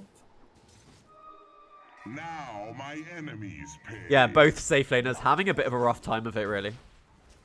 That's why I stopped playing carry. Every single game, the safe laner would just get bullied. In this top lane, again, just an easy split earth. Impale, the Spike Carapace here on Sladin, but it's not going to be quite enough. But will Kinteka get the last right hit? And he will. Teemo going down. Oh, they're chasing for even more. The Split Earth, they have the Impale coming off cooldown in a few seconds. He does hit with the Impale, and the last right click going over to Kinteka. A double kill. This Nyx Leshrac wreaking absolute havoc here. And on bot, the Disruptor goes down. Brawl still happening. But looks like Spectre is in too deep. Shackles coming out. Goes... Oh, Burner able to get the turnaround with that Spectral Dagger. And blessed, he's not chasing for it, even though he's sitting on 30 HP. That... Amazing play there. What? Stick is a pretty good item, it seems. And on mid, we see Razor solo kill the Quad. Yeah, that was what my exclamation was about while the action was happening bottom. I thought you were talking about Razor's stick, because I could see he just popped it. And of course, the whole side of Vicious, they go for the tips. But now Razor, they do have a point in Glimpse, so this TP isn't going to be successful. Oh, no. And now he has to walk back to lane with 300 movement speed. That basically completely nullifies the solo kill he got. Teemo in this top lane might be in trouble once again, is able to make it back to the safety of his tower. So I have a serious question for you about mid lane, because as you said, you stopped playing carry. When you're doing well in the mid lane and you get a solo kill, but then you're at very low health, I've seen some players deny themselves to the mid tower. I know it's not a real deny, but, you know, it sends you back at full health. Do you think that's the right thing to do while we have a look at bottom lane? And Zona being caught, the dagger, it's not quite enough. It's definitely worth it, because you only give up like 100 gold because there is no enemy heroes close. You don't give up any XP, so you're basically healing up to full HP and mana for like 100 gold and like, I don't know, 20 seconds downtime. It's definitely worth it. Unless you find a regen rune like this quad. Yeah, that is the one thing about mid lane. It feels like, you know, people like to say it's a whole bunch of skill. You know, it's a pure skill matchup. That's why people like mid. But, oh, sorry, in this top lane, we're following a Kodat. He is going to be able to get away because they want the bigger kill of Teemo. Able to connect with the split earth, but Kinteka pops the Sal. It is going to be cancelled almost instantaneously, but they will kill Teemo. Akadiat trying to get the last hits over here onto Kinteka, but it's not going to be enough. That, Lightning Storm doesn't connect onto Akadiat on the Winter Wyvern, is able to make his way into the trees, and the tower hit almost bringing down this Nyx assassin. So yes. You were gonna say that mid was like a bit random and not entirely based on skill, but I disagree because there is no randomness. I know 100% sure that the enemy mid is gonna get the DD rune at 2 minutes. Meanwhile, we see Lesh trade himself for a Wyvern, and probably not worth it there. Giving the kill to the Drow Ranger, who now hits level 6. Do you think Teemo is now going to leave the top lane to the Winter Wyvern and just go into the jungle? Especially considering that he's already died 3 times. Yeah, I think so. Drow farms faster in the jungle than she does on lane, especially with ancient camps. So they probably just want to give the lane to Wyvern or Razor or Shaman and just have the Drow farming jungle. She could get bullied once again though. She is being chased. That gust isn't going to be enough. He's actually so speedy here on the Leshrac with his own level 6. He's going to be able to run her down. Connects with that stun with the level 1 Diabolic. He's just killing her with the creeps. But all the meanwhile, the Winter Wyvern is pumping in damage. But only level 1 in the Arctic Burn isn't going to be enough. And Kinteka, you might actually look for more. Going for this Wyvern, misses the split earth. But with his level 6, it's not quite enough there. The level 1 Pulse Nova isn't enough to run down the Winter Wyvern. This is a very interesting build on Drow Rangers, skipping out the boots in favor of 5 Wraith Bands. I can't really say I agree with 5 of them. I think 4 is fine. Meanwhile, we see Winter Wyvern getting pressured. I feel like 5 is too much, because once you have 5 Wraith Bands and boots, you immediately need to sell one. The Queen of Pain rotating for this easy kill on the Winter Wyvern. She does have the ultimate if she wants to use it onto both these heroes. Now that she's seen Bless, Winter Wyvern trying to get the deny, and he does get it onto the neutral creep. Bless goes for the shackles, but now he sees the rest of the side of G-Pride running towards him. Some big hairy Gorillaz, and that's going to be death for the Shadow Shaman. Very stylishly denied by the Wyvern, I have to say. Yeah, usually when you're affected by the dagger, you get one of your teammates to do it, but he just went to the Stone Golem, the next best thing. It's always a bit sloppy from Queen of Pain players that they just assume that the enemy hero is going to die to dagger, which is true, but if you do it like that, you might not get the kill. Kind of defeats the purpose. I don't know if you saw in the bottom lane, but this Shadow Shaman just shackles the creep. That's why the Sven is taunting him a bit there with the affirmative. And it happens. Interestingly enough, Kinteka, he only went for the 1 point in the Diabolic Edict. I used to see Leshrax in the offlane. Oh, they actually killed the Drow. Oh, sorry, the Drow kills the Spectre. Take that back. He tried to chase the Winter Wyvern, but he didn't expect 4 heroes to be there. Which is a bit silly because it's 10 minutes and bounty runes are pretty good. So anyway, I was asking your opinion about this Leshrac build. The 4 points into the Split Earth and not many into the Diabolic Edict. What do you think about that? Usually don't really like this. But in this case it's fine because he has the setups done with Nyx and they got a lot of kills from it, and now he's level 8, so his farming speed is fine anyway. The Haunt to rotate to the bottom lane, but they do connect over with the stun. They have the shackles onto this Spectre, but it's not good enough. And now Bless, it looks like he's going to pay the price for his team's instance and trying to take this bottom tier 1 tower. They've also rotated in the Queen of Pain, and it looks like Winter Wyvern is going to be the next kill on the agenda here for the side of G-Pride. They do see Zona and Slad in. They get the glimpse. They're just in range, so it's probably going to be 3 kills. We see the Winter Wyvern sitting in the trees. It's going to go down to Dagger. And now the Sven Zona, he pops his ultimate, is able to trade off, get a kill over there onto this Disruptor. But in the what happened to the Razor? I didn't see that. It looks like he was soloed by King Tekka. Yep. This Leshrac is extremely strong right now. He almost has his Athos finished on top of Arcane Boots at 11 minutes. He's gonna be able to create so much space here. All of these supports will just melt to him. Yeah, you can see he's top of the net worth by almost 1,000 gold now. And with the 3 points in the Diabolic Edict, he's just a pushing machine. He's already taken 2 towers by himself. Yeah, and he's gonna get the +5 armor talent on level 10 probably, which is gonna bring him up to almost 15. Which is extremely strong against this physical damage lineup from Vicious. Nyx Assassin with his level 6. He gets the easy spike Carapace with the Razor passive. They're holding on to the Queen of Pain ultimate again, but they finally do pop it to take down Razor. And this has to start feeling a little bit scary for Vicious. They have a momentum-based lineup, and there is momentum in this game, but it's not for their side. Yeah, it just feels like Drow gets a lucky Invis room. They do actually pop down a sentry. They have one. And so now Tomato use that gust. So Teemo use that gust. So there's no Invis on him. And King Tekka, his rotations have just been impeccable with the help of Robos there. But in the mid lane, they are able to take down Disruptor. So a return kill. But you don't want to be trading that 5 position for your carry. And Shadow Shaman's just going to be next. The level 4 dagger. He is going to tick down with that last right click. The Atos, the Winter's Curse. Is it going to be enough for Winter Wyvern to be able to TP away? Does have the TP, but they know he's still there. The Storm Hammers, but Zona being slowed by this level 4 dagger. And now Spectre's rotating in. King Tekka, another kill on him. 10-1-3 already at this 12-minute mark. Yeah, he's owning. And meanwhile, Tomato is just constantly dying, huh? I mean, I keep saying Tomato, but it is Teemo. It is a different player, right? I'm kidding. I'm kidding. I can handle the bit of the tease.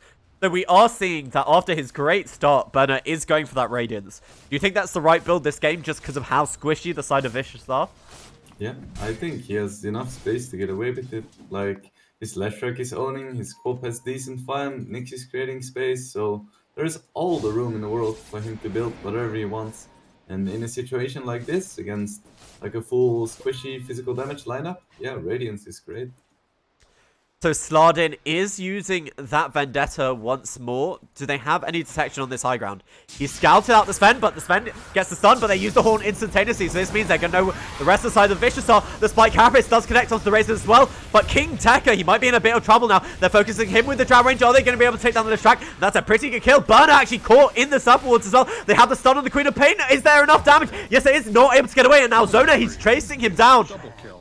So it's a 2-for-2 trade so far, but it looks like they're going to be able to get another kill for the side of Vicious. He's trying to use that field to be able to get away, but Teemo clear up the Winter's Curse. They're going to be able to get a 4th here. Vicious, it looked like they were so far behind, but they've almost pulled it back with this one amazing team fight.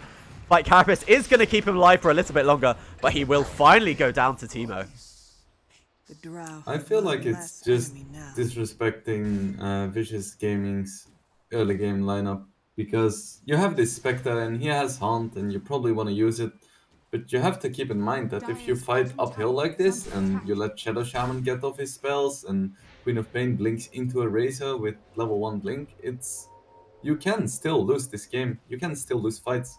So I feel like these are pretty unnecessary risks. It looks like G-Pride, after that bad fight, they're looking for another one. But they have 4 people here on this high ground for the side of Vicious. So I think they're going to be able to get another kill. The Atos of the Queen of Pain, it doesn't matter because they've lost King Tekka once again. And they're almost about to lose Lou. But that's a great impale onto 3 with a Sonic Wave onto 4. Now Teemo trying to escape. Robo leaps forward. That Scream of Pain is going to allow him to take down 2. And now the rest of the side of Vicious, 2 of them so low. Zona in the trees. Are they going to see him the stun? He's going to try and clear up. But he doesn't have quite enough to take down this Disruptor. And now Bless is going to be the only one for the side of Vicious able to escape. Unless Robo finds him in the trees, and it doesn't look like it. Like one screen, maybe. Is he gonna pay the price for this? There is a level 4 glimpse.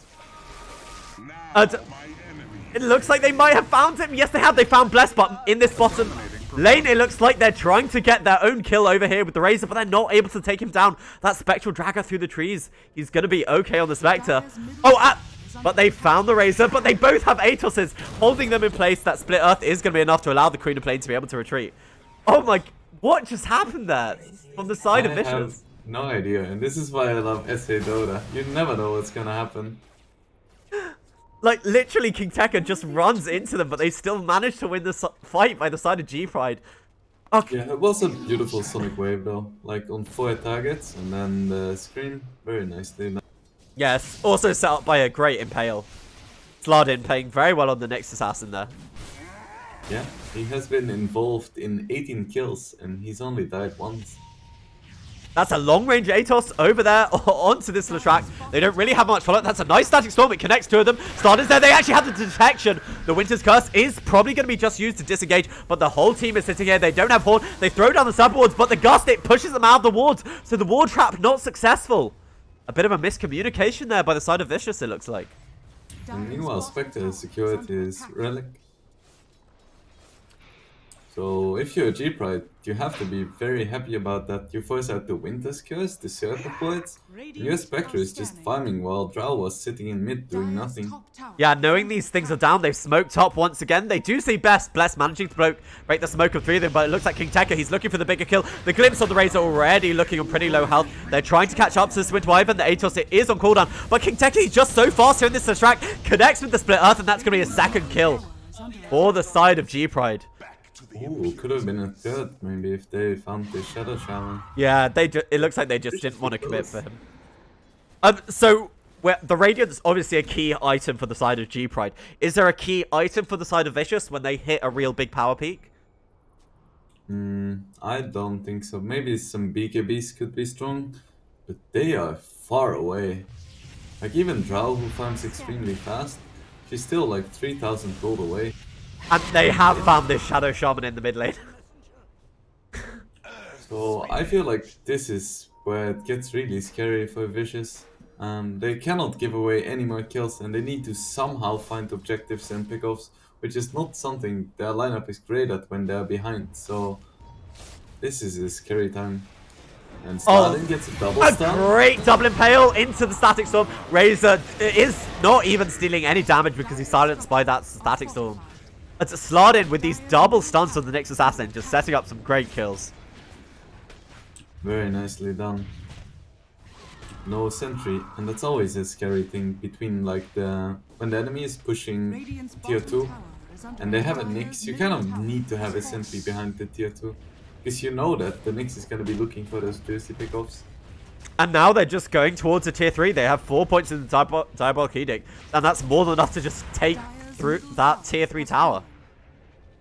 Yep, and they are not pushing it. They do respect the Serpent Wards and the Curse this time, so they can just take the tier 3, get some gold, maybe take the shrines, and just chill while the Spectre is farming up his Radiance. And it looks like he does have it now. But this just has to feel so bad for the side of Vicious. Their map control, it's being restricted so hard, and we talked about this. They're the side that wanted to be hitting these early game timings. They're the ones that want to be taking towers, and they've only managed to claim the tier 1 bottom. Yep, it's hard to push if you can't really fight. So they do have a big item here with the Blink Dagger on the Sven. They're probably looking for a big reveal on that. Hoping to catch someone out, and we do see these drawings on the map, but Queen of Pain just TPing away, and they're not going to be able to find her. Yep, they just smoke into an empty jungle. And that Radiance, he's finally got his recipe delivered to him here on Burner. The Horn is on cooldown for 60 seconds, so it's going to be a while before we see that big Radiance reveal. A gift from the Tempest of Razor working towards some Guardian Greaves, but I feel like he should be getting a BKB as well, because Greaves don't really do much this game. Oh, and like, Slardin, really they do have vision for Slardin in this top lane, and that Hex is going to be enough to stop the Impale, but they found the bigger kill maybe on the Razor, but Teemo shooting from the high ground is able to kill King Tekka. RoboZ thinking about going back in, but taking a lot of damage there from that Drow. That is going to be enough to force back the side of G-Pride. Without having this Haunt, they don't have the big Spectre Radiance in the fight. Sorry. It's on mid, we see Spectre being pressured a little bit. Looks like he's stuck. It will come off cooldown in 6 seconds. He also does have the TP, but it looks like he was just waiting for Robo-Z to rotate in. They do get the stun over here onto Wu. Zona isn't going to be able to kill him, but the Winter's Curse, are they just using it to disengage or to set up once again? They actually use the Hex. The control is on there onto the Queen of Pain, but it's decided the Sonic Wave. It connects onto 2 once again. Great Sonic Wave there from the Queen of Pain, and they're going down to the Radiant Spurn. Over here, Burner, the Atos holding this Sven in place. He tries to get out some right clicks, but it seems just useless from the side of Vicious. That's just some heavy miscommunication by Vicious. Deciding to fight 4v5 into Haunt while Drow Ranger doesn't have a TP and is farming her BKB on bot. And with that, I think it's looking like a full range Rax. They haven't actually even brought Kinteka to push with them. Yeah, he's looking for this Drow Ranger, it seems. And maybe the tier 1. Yeah, because he can just solo this tier 1 if he's happy to tank the hits. Because there's no backdoor regen on those tier 1s, sadly. And now you're a Rex down against the Radiant. Oh, Razor TPing into the entire side of G-Pride is going to be bursted down in an instant. That's some real not respect. Yep. That's a little bit of tilt there from the Razor. Having a rough game and just TPing like that. I don't know, I guess they didn't expect it, but I feel like that's a pretty obvious place to be after a high ground push. So, they're 1 lane of Rax down. Can you see any way for Vicious to get back into this? What do they need to do? What can they do? They do have the Drow BKB now, so maybe if they get something like a 3-man curse into Stormhammer, they have a chance. But even then, if I look at these G-Pride heroes, they're just so tanky. Spectre 1700 HP, Leshrac has 1500. Even Queen of Pain, 2000 HP and Greaves.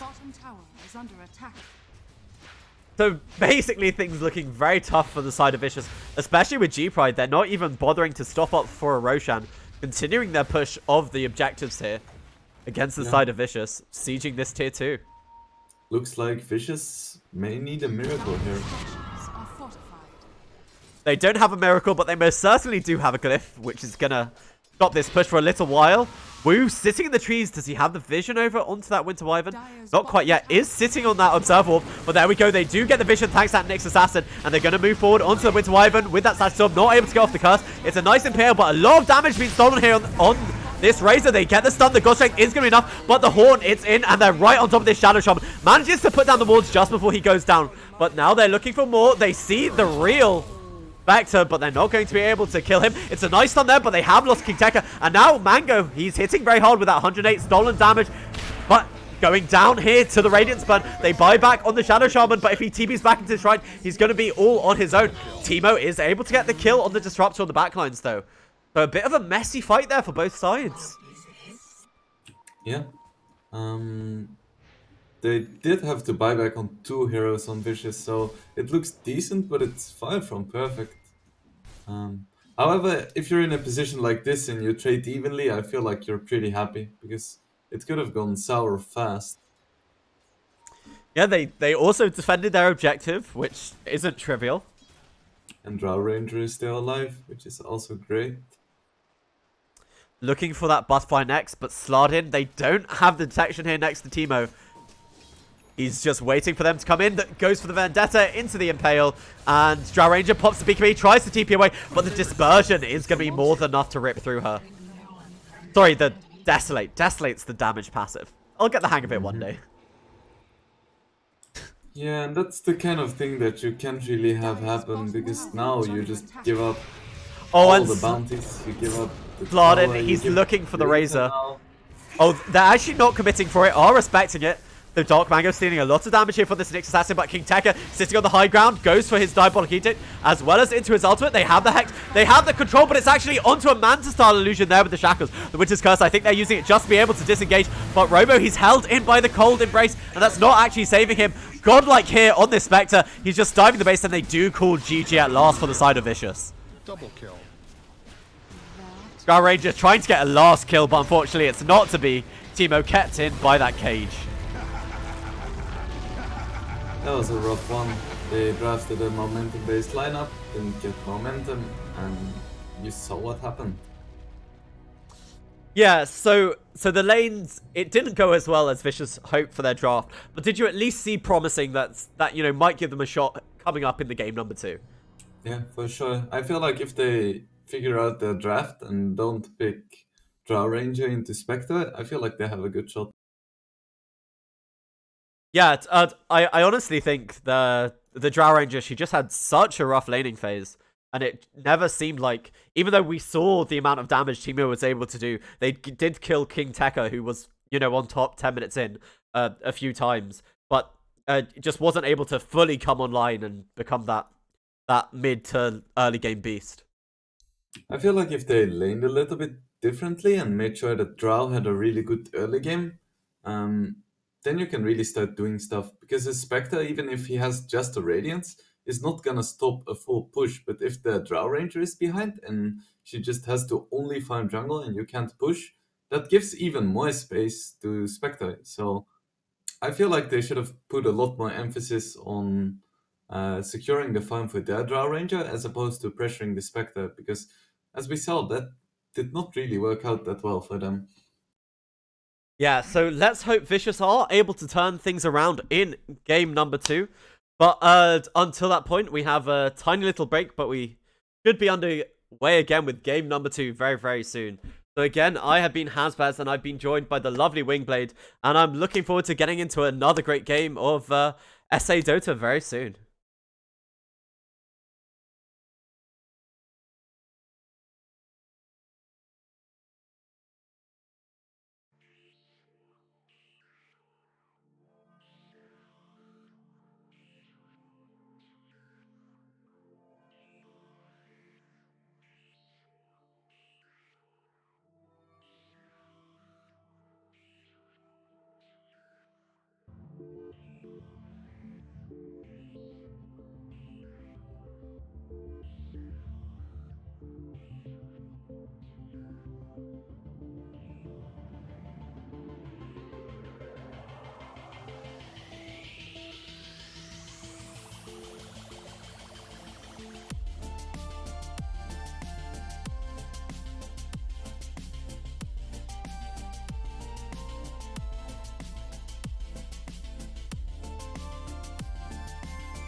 Radiant team ban.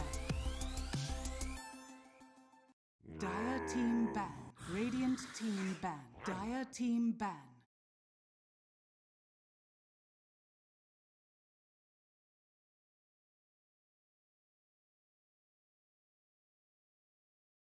Okay, welcome back, ladies and gentlemen, to game number 2 here in the lower bracket of the Mekansm League. We have Vicious Gaming versus Gorillaz-Pride. Game number 1 saw Vicious Gaming take an early game draft, but unfortunately they weren't able to come out of the lanes ahead, and the Spectre of Burner was able to overpower them. Let's see here if they are able to take a game number 2 and force this game to the full best of 3s. I'm your caster, Hasbaz, and I'm joined here by Wingblade Dota. I am very sad. Once again, no Meepo this game. I mean, I hadn't seen a Vicious Gaming Meepo, but now that it's been first banned twice, I am extremely curious. Yeah, you're gonna have to ask after the match if you can, you can go see some replays or something. Because, yeah, G-Pride, they obviously respect it enough to get rid of it. And this time they've actually changed it up a bit, and they've got rid of the Razor, allowing them to take the Lifestealer, apparently. Yeah, that's interesting. I'm never quite sure about Lifestealer first phase picks though, because while Razor is without a doubt one of his biggest counters, it's not his only counter, and I feel like there are a lot of heroes that actually have a pretty good matchup against Lifestealer. However, Lifestealer is one of the better carries against Nyx, both in lane and in later stages of the game. Especially if he doesn't go for Radiance, because if he does go for Radiance, he can become quite an easy target for the Spike Carapace. Yeah, that is a really good point. I'm curious if Vicious Gaming, they take something like the Ursa now, but they actually go for the Morphling. Firstly, do you think this is a mid-Morphling, possibly? That's more and more how I'm seeing Morphlings played. And how do you feel about the Morphling Lifestealer matchup? Well, I think it's probably a flex pick, because Morph can go either mid or safe. However, I still think that he's slightly stronger on the safe lane, because he's kind of short range, and even though he has really good damage, he also has quite low HP, so he has some pretty scary matchups in the mid lane. Really depends on what hero he's facing. As for the Morphling Lifestealer matchup, it's extremely Morphling favored, because Morphling can do pretty much everything Lifestealer can, but better. Like, Raged Lifestealer is quite scary, but a Raged Morphling is nightmare fuel. I like that phrase, nightmare fuel. That's I'm definitely gonna have like watery thoughts of a gushed raged Morphling having a go at me. I'm curious about this Monkey King ban though. You usually see that when you're looking for some sort of melee mid hero, because Monkey King, I don't usually see him in the safe lane. I think of him as more of a mid lane. Maybe I'm wrong there. So do you think that telegraphs any sort of pick here for Vicious with that MK ban? Yeah, it could mean that they want something like a Kunkka or an Ember Spirit on. And it looks like a really good Ember Spirit game for Vicious, for sure. Because both Lifestealer and Witch Doctor don't really do anything to him. He can just move freely.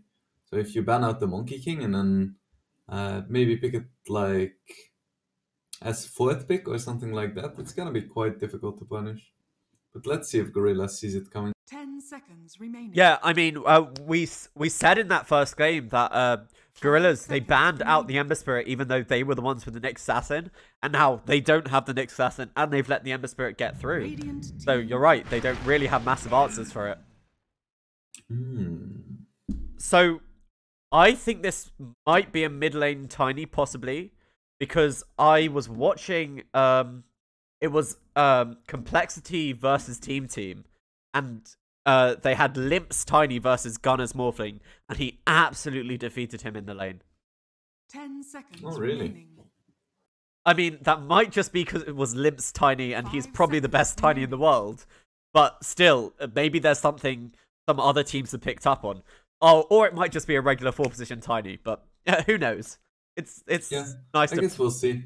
They have last pick, so once again, really nice to have these flexible picks. Because they're gonna know if it's a Morphling mid or another mid, so they can adjust accordingly. Dire team Yeah, pick. that's a very good point. It's a strong flex pick, and they take the Undying.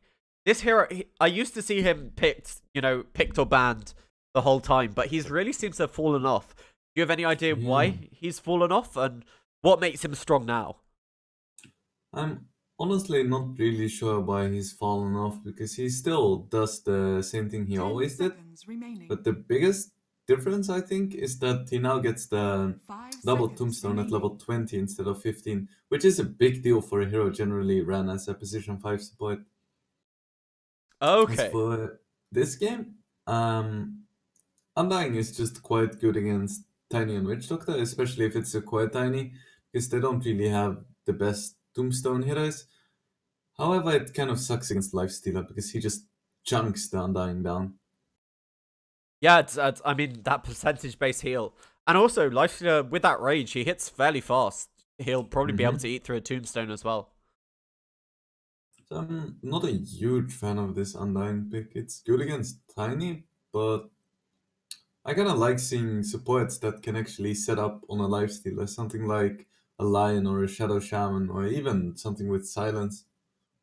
And Yeah. defensive utility is quite strong too, something like Dazzle or Winter Wyvern. Yeah, that's a really good point. The Undying, he doesn't offer, much of that save or any disable at all, really. So, Lifestealer usually, as soon as his rage ends, then the supports go in. But the only real control you have so far is this Nyx Assassin. I would have really loved to see a Shadow Demon. Not only is it very good at kiting the Lifestealer, but it can also save a Morphling when he's gone on. Yeah, and you get those own Morphling illusions or Radiance Lifestealer illusions. That's such a good point. I hadn't thought about it because I haven't seen much of that hero. But you're right, that's a really good counter for the Lifestealer. But that is a counter for the Morphling, if you're going to have one. For sure. It's worth keeping in mind though that Doom isn't that great in lane against Morph. If it's something like Tiny Doom against Morphling Undying, I feel like Doom Tiny are gonna struggle a lot. 10 seconds remaining. I mean, doesn't it all depend if Doom is able to get that Satar 5 creep? seconds remaining. That's a big difference for sure. Not as big as it used to be though, because now he just passively gets like, I don't know, some batshit number of regen at level 7. I mean, level 1 it's just 3, I believe, and then he hits level 3, and then it's suddenly 8, and then it's 13, and you're like, Ice Frog, come on, man, stop it. I mean, the thing about it is it feels so good to max Devour, because not only are you getting that bonus regen so you can justify it, but you're also getting bonus gold as just another side point, because you're like, to the rest of the team, I'm doing it for the regen so I can stay in lane. I just want to stay in lane, guys. Exactly, but you're really just doing it for the gold. And we all know you're doing it for the gold. You used to get flamed for maxing Devour, but now it's alright. You're just doing it for the regen. I agree. So, Vicious Gaming now, they're going into their 4th pick. Do you think we'll probably see either another support or an offlaner that will tell us where this Nyx Assassin is being played, right? It doesn't really matter right now because they have 2 picks in a row. So they can... It's probably even better to pick the mid right now because you have more options. So it doesn't get hit in the next ban phase. Yeah, that's a really good point. Exactly. So if you want a specific mid, you should pick it now. Yeah, that's not something I personally ever really think about because I don't play a lot of captain's mode. That you have these 2 picks coming up, so you should really take whatever the most priority hero is in this 8th pick of the draft. That's really interesting. So they're running out of reserve time and they're gonna go for Ursa. This is kind of nice. Good matchup against Lifestealer, probably gonna run it offlane together with Nyx. It seems very strong. It will also do decently in the lane against Doom if, Gorillaz go for some sort of weird lane matchup. Because they might try and play musical lanes. So if they pick another flexible hero right now, they can just juggle the Morphling and the Ursa around the lanes and have a good matchup regardless. Yeah, so I think this Earth pick is really very strong here. So for the side of Gorillaz, what do we think they need to ban? They need to ban. I think the Ember Spirit's still a great hero here, or is it not good because of the Doom? I feel like it's not good because it's too greedy. You have a Morphling who's gonna eat up a lot of space in the map, and Ursa kind of needs some space as well. I feel like you want to have more of a do stuff hero, but don't ask me which because I have no idea. Well, Gorillaz, they need to figure out their ban, and they do get rid of that Kunkka that we mentioned earlier because of the monkey ban. So they had the same thoughts as you. That's a do stuff hero indeed. Especially, with if they get the armlet or something, or maybe even a Shadow Blade. I have seen a bunch of Kunkkas building Radiance, but I don't really like it. Ooh, that OD ban could mean that it's a Morphling mid. Because Kunkka is, OD is one of the best heroes against Morphling mid. The moment he hits level 6, he just drops the hammer and down goes the Morphling. Anyway, Vicious Gaming, they have about 12 seconds to come up with their last pick, and the thing is, it's really interesting because at the moment we still don't quite understand how it all fits together, but this last thing will be the key, and we'll really be able to assess how the Vicious Gaming draft is going to turn out. Ember Spirit. And it is gonna be the Ember. It's solid, but it does leave them a little bit vulnerable to early aggression and snowballing. So, do you think, with the greed that Vicious have gone for, that the Lifestealer shouldn't go for this Midas Radiance build, or do you still think that's always the best build for the Lifestealer? I don't think you want to get the... I think the Midas is fine, but Radiance is always a little bit iffy against Nyx. So maybe it's better to just get something more in your face. And hell yes, I love this hero. Okay, so you can tell me, Huskar, we don't see him very often, but occasionally he does slip through at the end of a draft. But they do have the Ursa in the end, but is that still not very good versus the Huskar? How are things for this as a Huskar gamer?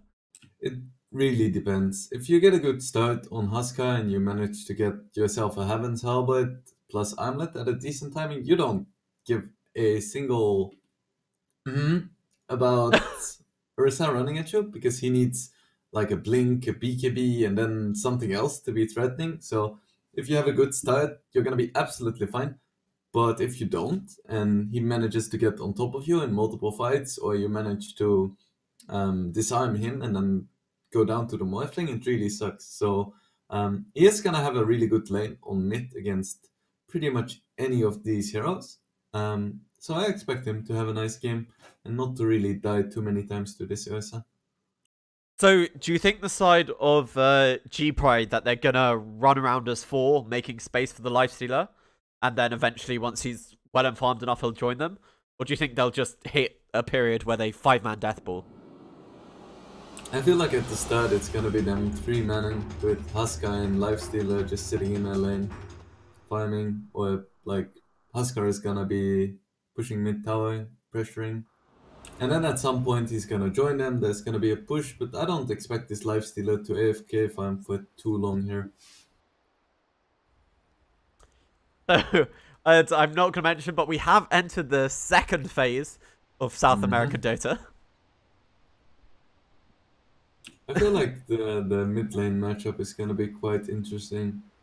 Because Huskar used to be an extremely hard counter for Ember on mid, but now you see a lot of Ember's max Slider Fist, which makes it a little bit more even. It's probably still like 65% favored for Huskar, but I feel like a good Ember player can get some space in his lane.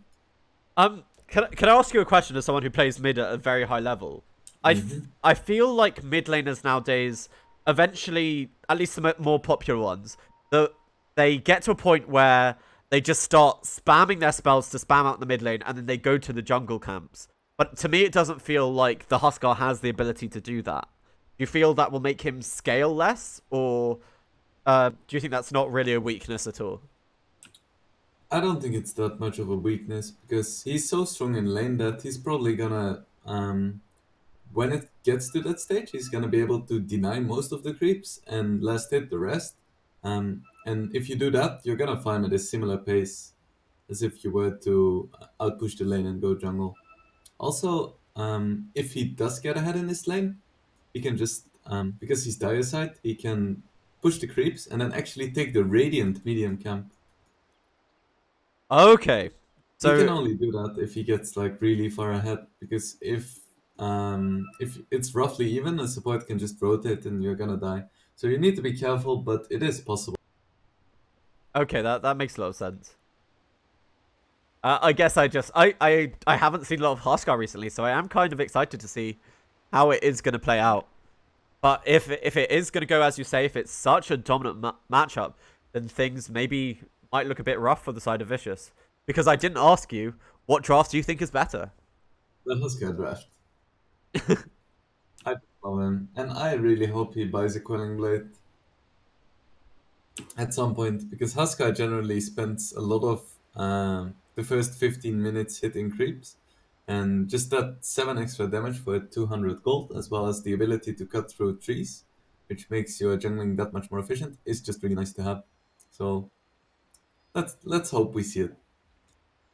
That's a good optimization there. We'll see if he's been watching your guide to Huskar. I don't know if you actually have one, but I do not yet, at least. Not yet. Anyone? Thank you. Coming up in the future, find it here. Wingblade's Guide to Huskar. A man can dream. But yeah, it's gonna be an interesting matchup, because there is certainly space for Ember to make some plays. Freezes the master. So I think, do you think G-Pride are the ones who need to hit a timing with their Huskar and Lifestealer? Because if this goes very late, that Vicious with the Morphling Ember will just overwhelm them? I don't really think so, because they do have a Doom. If they can manage to get a good Doom out, they should be able to take fights, especially since Vicious has 3 kind of farm-dependent quests, and there's not really enough space on the map to actually get 3 farmed quests. I feel like they're gonna have a decent shot in the late game, even though I would definitely favor Vicious overall. But they don't have to be super afraid, like, if it goes past 20 minutes, they're gonna lose. I don't think it's quite that set in stone. Okay, so basically it's more about initiations once everyone gets really farmed as per. It's not just a default loss. They both have their strengths and weaknesses. That's good to hear, really. I feel like the late game generally goes to the team that's leading in the late game, you know? It's not necessarily about lineup. You can have a shitty late game lineup, but be 20k gold ahead, so... A nice double impel in the top lane is going to our best to be able to get that bounty rune. But they're thinking about running him down, but they have to eventually respect the stacks of the fairy swipes. That will build up. So, if I had to watch a lane so I didn't miss First Blood, where would it be? I would generally watch the lane with Undying. You never know. But I feel like mid is just gonna be interesting to watch, because Ember Spirit messed up his block, which means Huskar is gonna hit level 2 now, and Ember is really gonna feel the pain here. He's stacking up the spheres. He's already got 3. That means his Flame Guard is gonna drop down. The Flame Guard level 1, it only mitigates 80 damage, so it's not really very good at all against it. And it looks like Robo, he's diving the tower. That's 3 points. And there isn't any regen left on this Ember Spirit. He needs to ferry out a salve or something. Oh, and the Kryo was used bot. That's gonna hurt him a lot. He is actually doing okay in the CS, considering how bad things went. And Sure. And Doom, because they blocked his big camp, he's actually had to make a bit of a trek to find a centaur. That's probably one of the worst big creeps you can find at this stage. The stun doesn't really do that much, and there is no aura. Yeah, you're really looking for a passive, either that armor, the attack speed, or the regen, aren't you? King Tekka, he's actually just sitting back here. Is he? I guess he's attempting to pull the wave, because Undying, he doesn't have a stun, so he's not going to be able to stop you doing this, will he? Yeah, it makes a lot of sense. He realizes that he can't really lane against Morphling Undying. Meanwhile, action on top lane. Maledict coming out on this Nyx. It has 2 more pops. They need one more hit. With the toss, that might be enough for the last pop, and it is. Nice TP by Tiny, realizing that they just needed that extra tick of damage. And in this mid lane, RoboZ getting very low there to the level 2 Flame Guard as well as the Sleight of Fist. I feel like you're quite happy to get this low, because now you have insane attack speed and pressure. As long as you don't die on Huskar, you want to get as low as possible. But you obviously do have to respect, you said Embers are leveling up that Sleight of Fist. You get plus 160 hero damage at level 4. Oh, and they are losing Zona here. He is affected by the Maledict. With a few more procs, he is eating a Tango. And it is only level 1, so I think he will be able to survive. So he is just... Sorry. Well, I was just going to say, he is salving up, but they're diving this tower over here. It's an Impale. It's only onto 1. It's not a double Impale. They do get the cast. The bounces onto the creep. Not onto the Ursa, but the Avalanche. They're going over here for Bless. He pops the Spike Harris, and he is going to try and make his way down. But all 3 of them under this tier 1 tower here. And Zona, they're just trading hits here. Managing to build up some stacks of Ferrari swipes, but it is only level 1 because he's level 2. Burner with 2 more hits will be able to bring down Zona, but is able to make it away. But the toss, 1 more hit here from Boner, is able to claim the life of the Ursa. So a nice toss there. The thing about the Tiny is I love calling it the poor man's blink with the toss. It just helps you close those gaps. Oh, and look at this Witch Doctor very low, just denying himself to the tier 2 tower as well. And again, this Doom, as you said, he realizes he can't lane against this Morphling. So he's just pulling this wave again and again. And Undying's not able to stop him. He's getting quite low on this Doom though. Like, he has 600 max HP because of the decay. The one thing I wanted to point out is that even though it doesn't look that bad for Ember right now, he's obviously down by a lot of CS. It's actually even worse because he has to spend most of his gold on regen. So I mentioned something about maxing Sleight of Fist, but at this point you know that your lane is completely lost. And when you completely lose your lane as an Ember, you kind of need to max your Flame Guide so you can actually farm jungle. Because the duration on low levels of Flame Guide sucks so much. So he just won't even have that kill potential on the Huskar at all, really. Oh, in the top lane, the toss back gets the Nyx Assassin under the tower. Is a level 2 Maledict now, but Bless, he's trying to get him away. But with the stun, they will be able to clean up this kill. They're actually just going to let him pop to the Maledict. Looks like Morphling is having a great time though. And he's actually rushing a Midas. He's gonna have it right now, actually. That's pretty scary. So obviously the Midas is really scary, but do you think that's the right thing to rush on a Morphling? Do you think that farm acceleration is better served on a Midas than something else? I think so. If you can get it this early, try it. Yeah, I guess we are only 5 minutes in. Like if you're literally in a free lane and you don't even have boots, I don't see the problem. It's generally a good item on Morphling, but if you can get it at 5 minutes, it's great.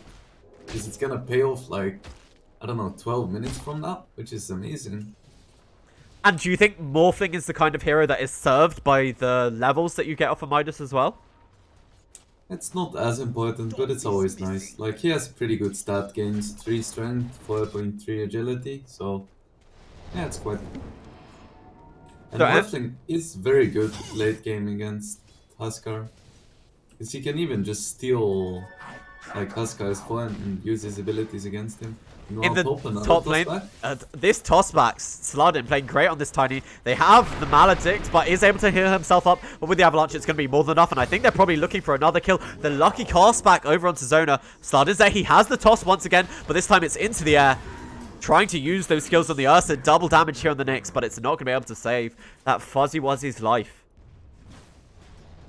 And in this mid lane, Dark Mango, level 5 to the level 7 of the Huskar.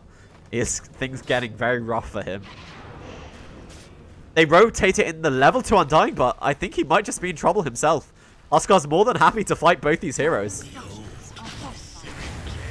Yeah, with a leap forward to get rid of the searing chains. Ember Spirit trying to escape the Sleight of Fist. The disarm is able to get that kill. The tower not quite enough to eat through that 2 points in the Berserker's blood.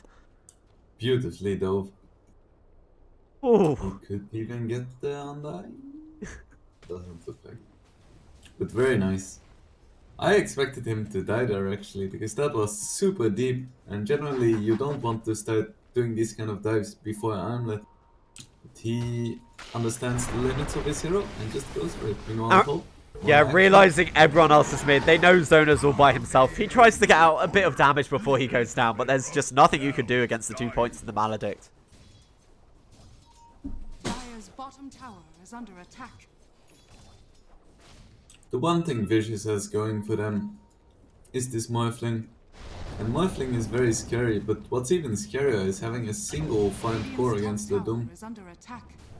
Because you just eliminate that hero from the fight. Oh, and it looks like they're getting another kill here. The Ember Spirit, he's sitting on the high ground. He is level 6, but they're just ignoring them. He does finally put on the Flame Guard, and now he's trying to get a kill of his own. He's going to run down Wu. Meanwhile, a solo kill in that bottom lane for the Morphling.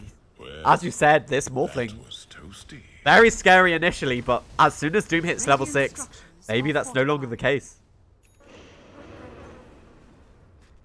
I mean, if you're fast as a Morphling, you can just press that Strength Morph and go up to like 4000 HP at 12 minutes, so I think he's gonna be fine. Unless he really messes up.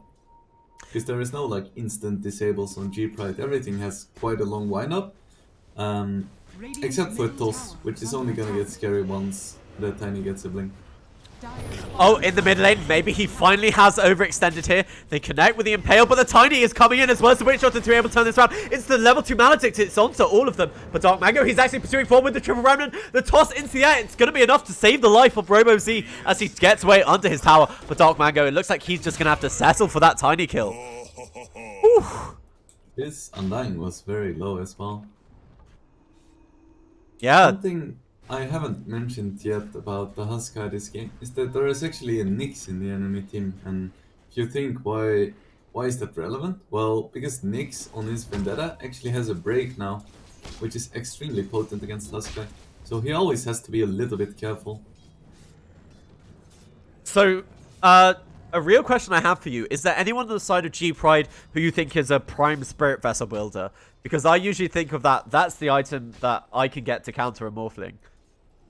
You can get it on Tiny probably, but I agree with you, there is no like real natural builder of this item. Like Doom doesn't really want to go for it, looks like he's going for Midas, and he probably wants to get something like a Blink or a Shadow Blade to get off the Doom reliably, so probably not gonna see a Spirit Vessel anytime soon. The side of Vicious, they are able to claim 3 bounty runes for themselves. Oh, actually, no, I take it back. It was a 2 for 2. I was misled by the bottle. It's always a bit annoying when you see that bottle. But Robo Z, he has his armlet, and is this when he truly comes online now? Yep. And we saw the Morphling leading by quite a bit, but the Huskar actually caught up quite a bit, which is surprising because the Morphling has a Midas. Next Assassin, he has the Vendetta, so he'll have the break. They're TPing in the Ursa, but is he going to be able to catch? He doesn't have those phase boots, the Impale, but the Avalanche onto both of them. Now Robo Z, he might look to counter initiate, but they brought in the Morphling for this fight over here on Tomato. The stun, it's not going to be quite enough. Wu only taking, what level is that Adaptive Strike? It's only level 3 Adaptive Strike, so it wasn't quite enough to clear up this Witch Doctor. So he's going to try and TP out. The Decay, they need one more hit, eats through the tree, but unfortunately they are dying. HP on this Witch Doctor. And meanwhile, Ember Spirit had a rough mid lane, but he's actually, he seems quite aggressive, even though he has such low net worth. Oh, and speaking about heroes that suddenly have farm, look at Lifestealer. Morphling rotated and he was like, right, I'm just gonna stay in my lane. My Midas was a little bit later than yours, but it's sticking, it's doing its job. So yeah, so both the cores having great games this time.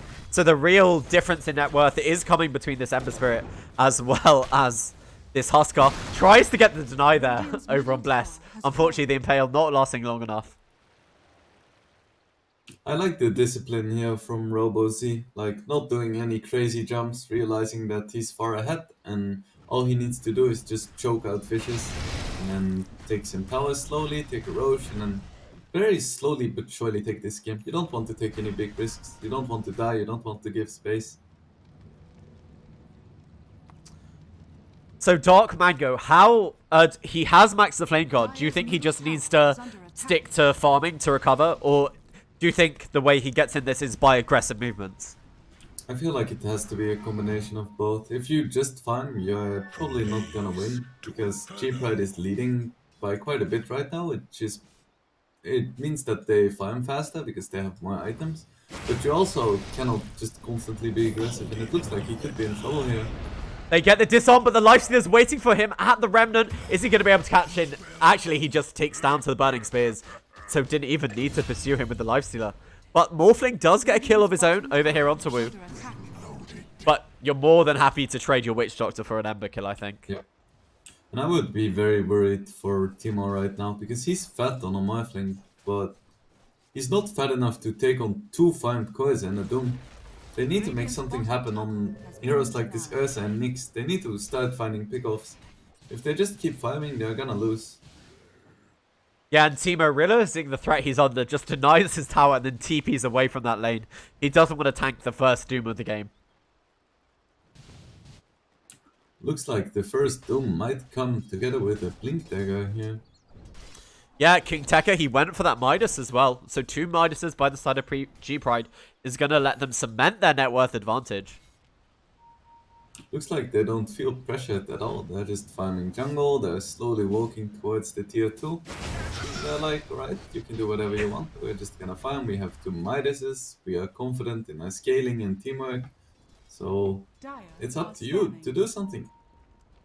The Ursa, however, Zona, he has gone into the Roche pit. But the Dire, they've got a successful scan. And Zona, he's trying to walk away, but they're not able to connect with any sort of stun. Zona getting a bit aggressive, bashed by the Roshan, actually. So they get the Avalanche toss, and now he's thrown into RoboZ. RoboZ, they have the Impale. They're building up the Furry Swipe stacks. They have the Vendetta, so he will be able to get the break if he wants it. With that Morphling, the Disarm.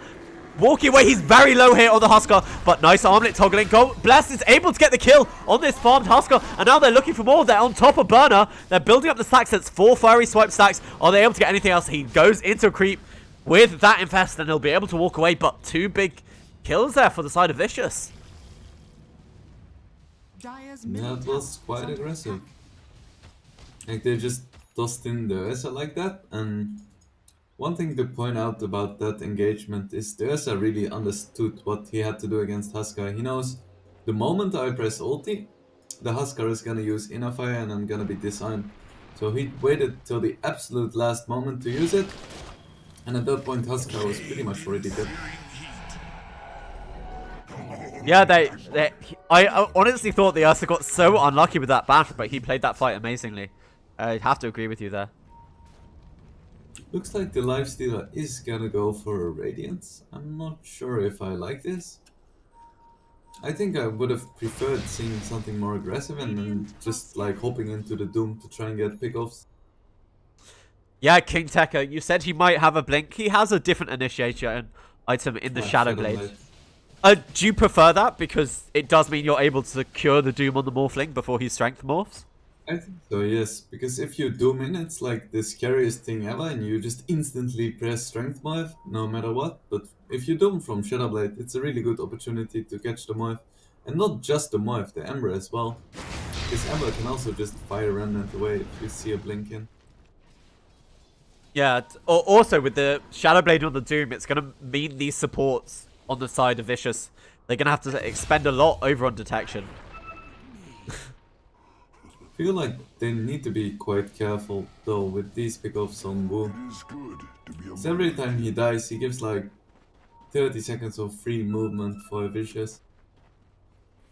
Dire's structures are fortified. And it looks like with that kill on Tawu, they're thinking about pushing this mid lane. Timo, he has the Yasha going into the Skadi, so he's going for that stats build that we see. They're hitting a bit of a timing on Vicious right now. Like, this is the moment where the Tombstone is just super strong. It's maxed out, and they could try to commit for a Roche here. King Tekka with his Shadow Blade, he was trying to find a big kill, but unfortunately wasn't able to get it. They have the Avalanche over onto Bless, but they don't have any detection. And that's going to reveal that there was a Shadow Blade on the Doom. He was really hoping to find a big core with that. Yeah, that's quite a shame. I feel like running mid with it is kind of a mistake. Because even if you do find a Doom on the Morphling here, his entire team is close, so he can just run away and be safely escorted to safety. At the side of Vicious, they're smoking up the Ursa into the pit. Very sneaky. They're trying to bait with this Ursa illusion. They definitely realize it's illusion as soon as you don't get furry swipes. G-Pride sees this coming though. This should be a free Roche. Is Tiny gonna run in? Is it gonna be in time? Oh, the Avalanche is onto both of them. He knows what's up. The Ursa pops the ultimate and is now focusing down onto the Roshan. And they will be able to secure this Aegis. And I think, yeah, onto the Morphling indeed. And they also get the kill onto Wu over on Dark Mango. He uses Doom, but it's only onto the Nyx Assassin. So I don't really think Vicious are really going to mind that much. The Avalanche, it looks like they might be able to take down the first life of Teemo. But no, instead they will trade for a Tombstone. Which is worth almost as much as the Nyx Assassin, in fact.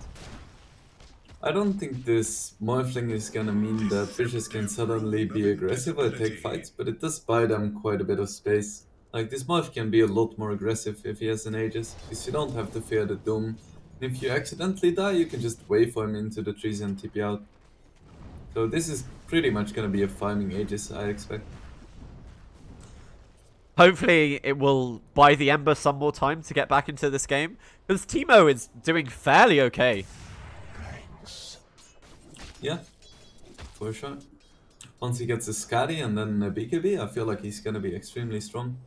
Like, Huskar just melts to a raged Morphling.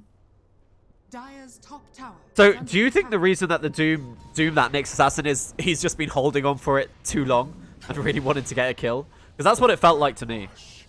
Yeah, Like he just wanted to cure. You can't really... Oh, he could go down here. I think he will. The Blink Dagger as well on the Ursa now. He had that Scorched Earth on, so they got the easy kill with the Spike Carapace stun.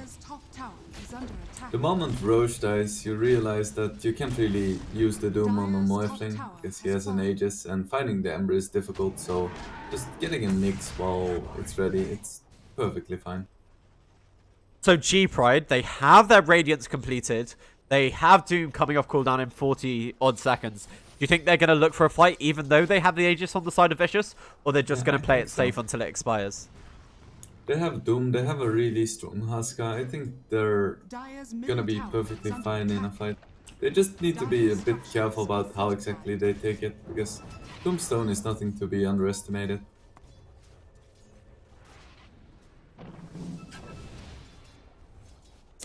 So Teemo has that Yasha.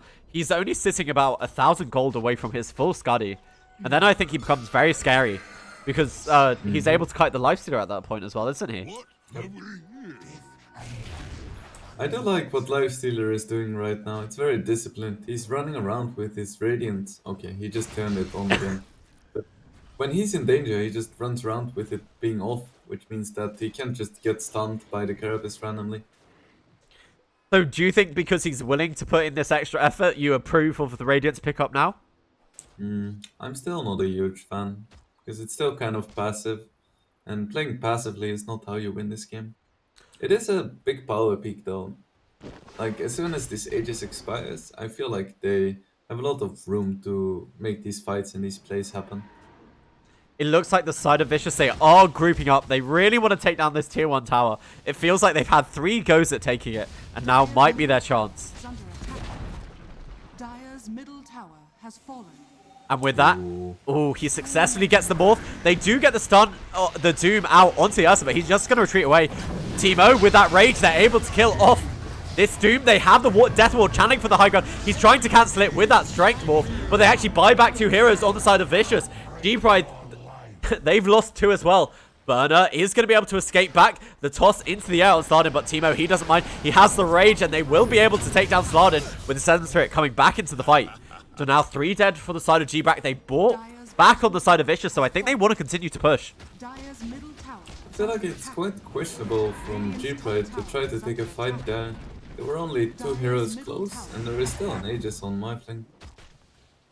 So Teemo has that completed its Eye of Skadi as well as the Aegis remaining for another 50-odd seconds. So they're going to siege high ground, it seems. Radiant structures Yeah, are fortified. what's stopping them? There is no Doom. Radiant's top tower is The under attack. Asuka doesn't have a BKB yet. The Lifestealer isn't that strong.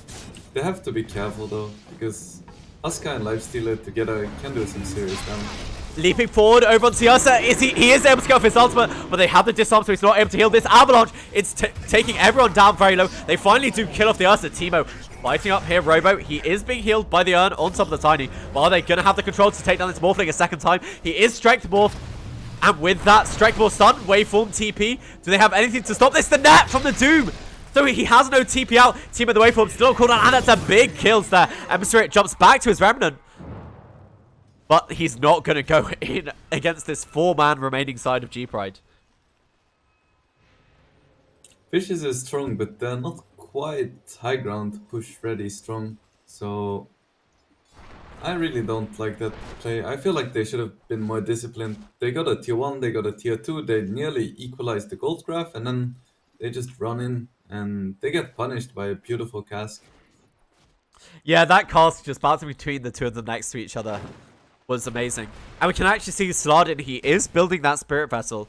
We talked about them needing the item versus the Morphling, and they are going for it. Yeah, it's a good choice. I wonder when he's gonna get it though, because he's not that rich. Probably gonna take another 5 to 10 minutes.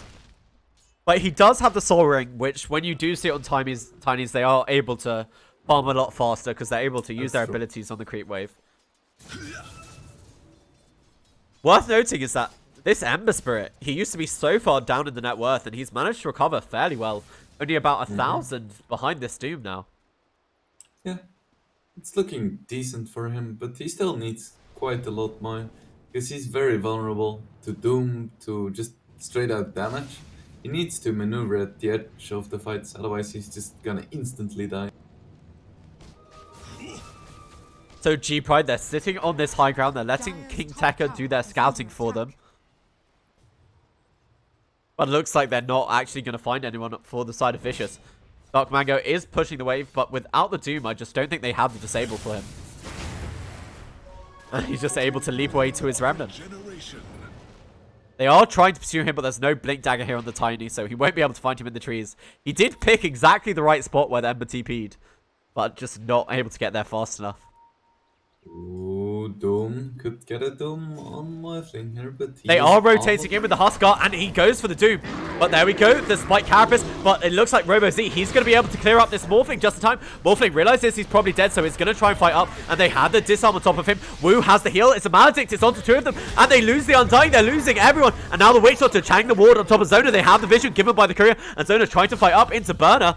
Doesn't have the ultimate's on cooldown, so he's just going to tick down here to this Lifestealer Radiance burn, even if he's not able to hit him. But with the open wounds, he will be able to. The leap forward, and a massive fight for the side of G-Pride. They might have lost 2, but they take down this Morphling and 3 of his friends.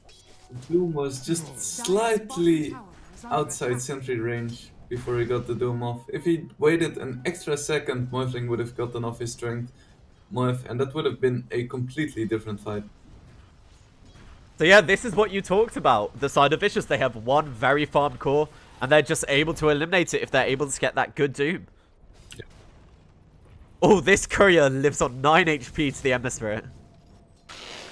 They have the Doom here, as well as the trap. That might be enough, but no.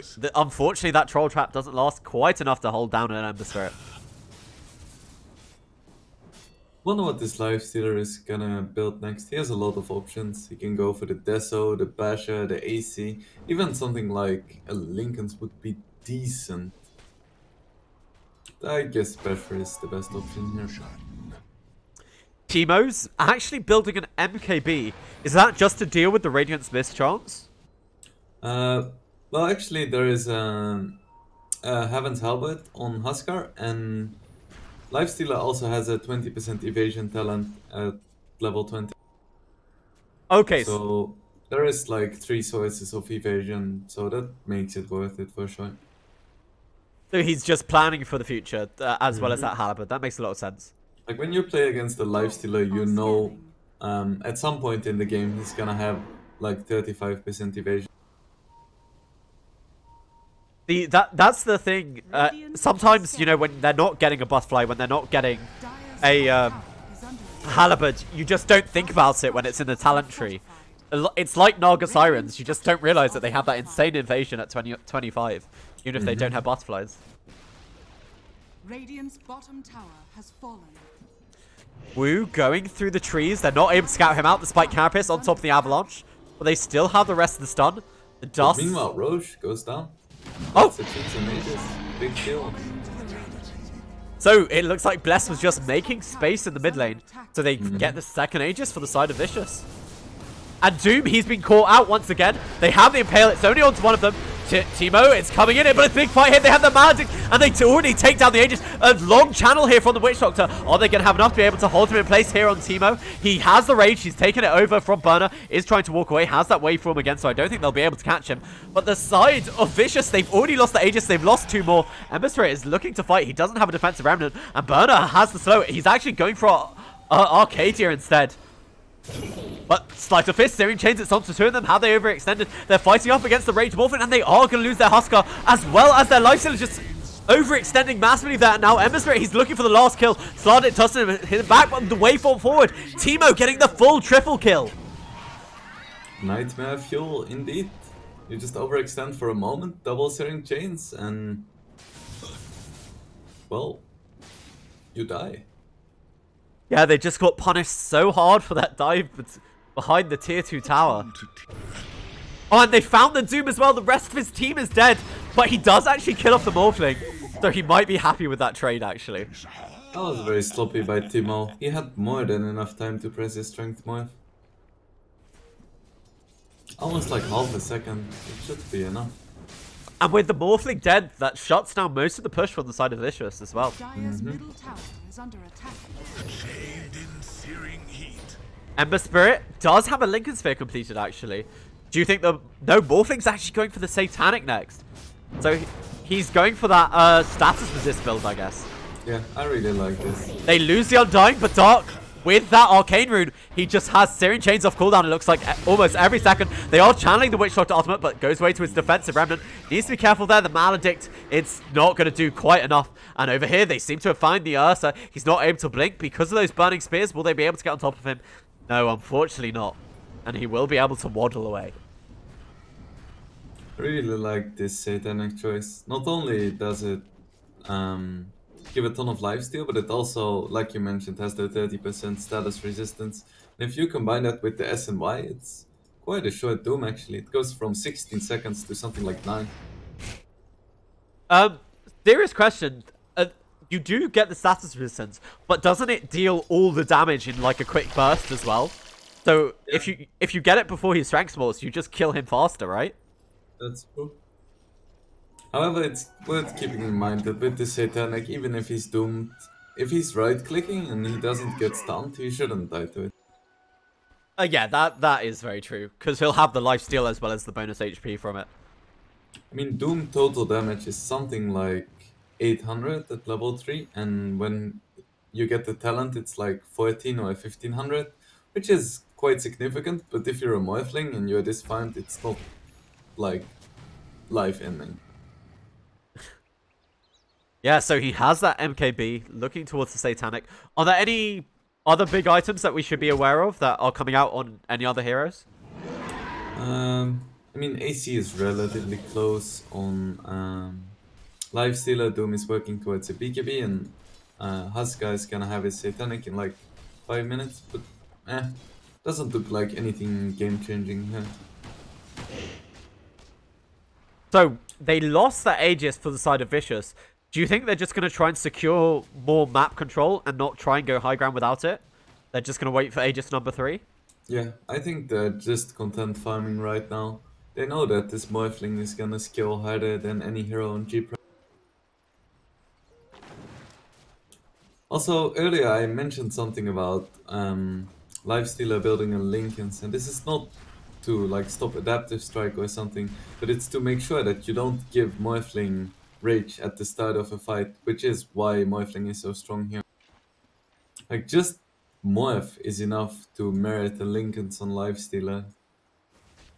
That's honestly such a good point. It's something I haven't thought about, because usually you think of a Lincoln's, you want it to stop being controlled or taking masses of damage, but you just don't want to give that free BKB over to the Morphling. Maybe it's worth that 4,000 gold item. You buy 4,000 gold item to make sure that Morph is playing without a BKB. I would say that's worth it. Your place is here.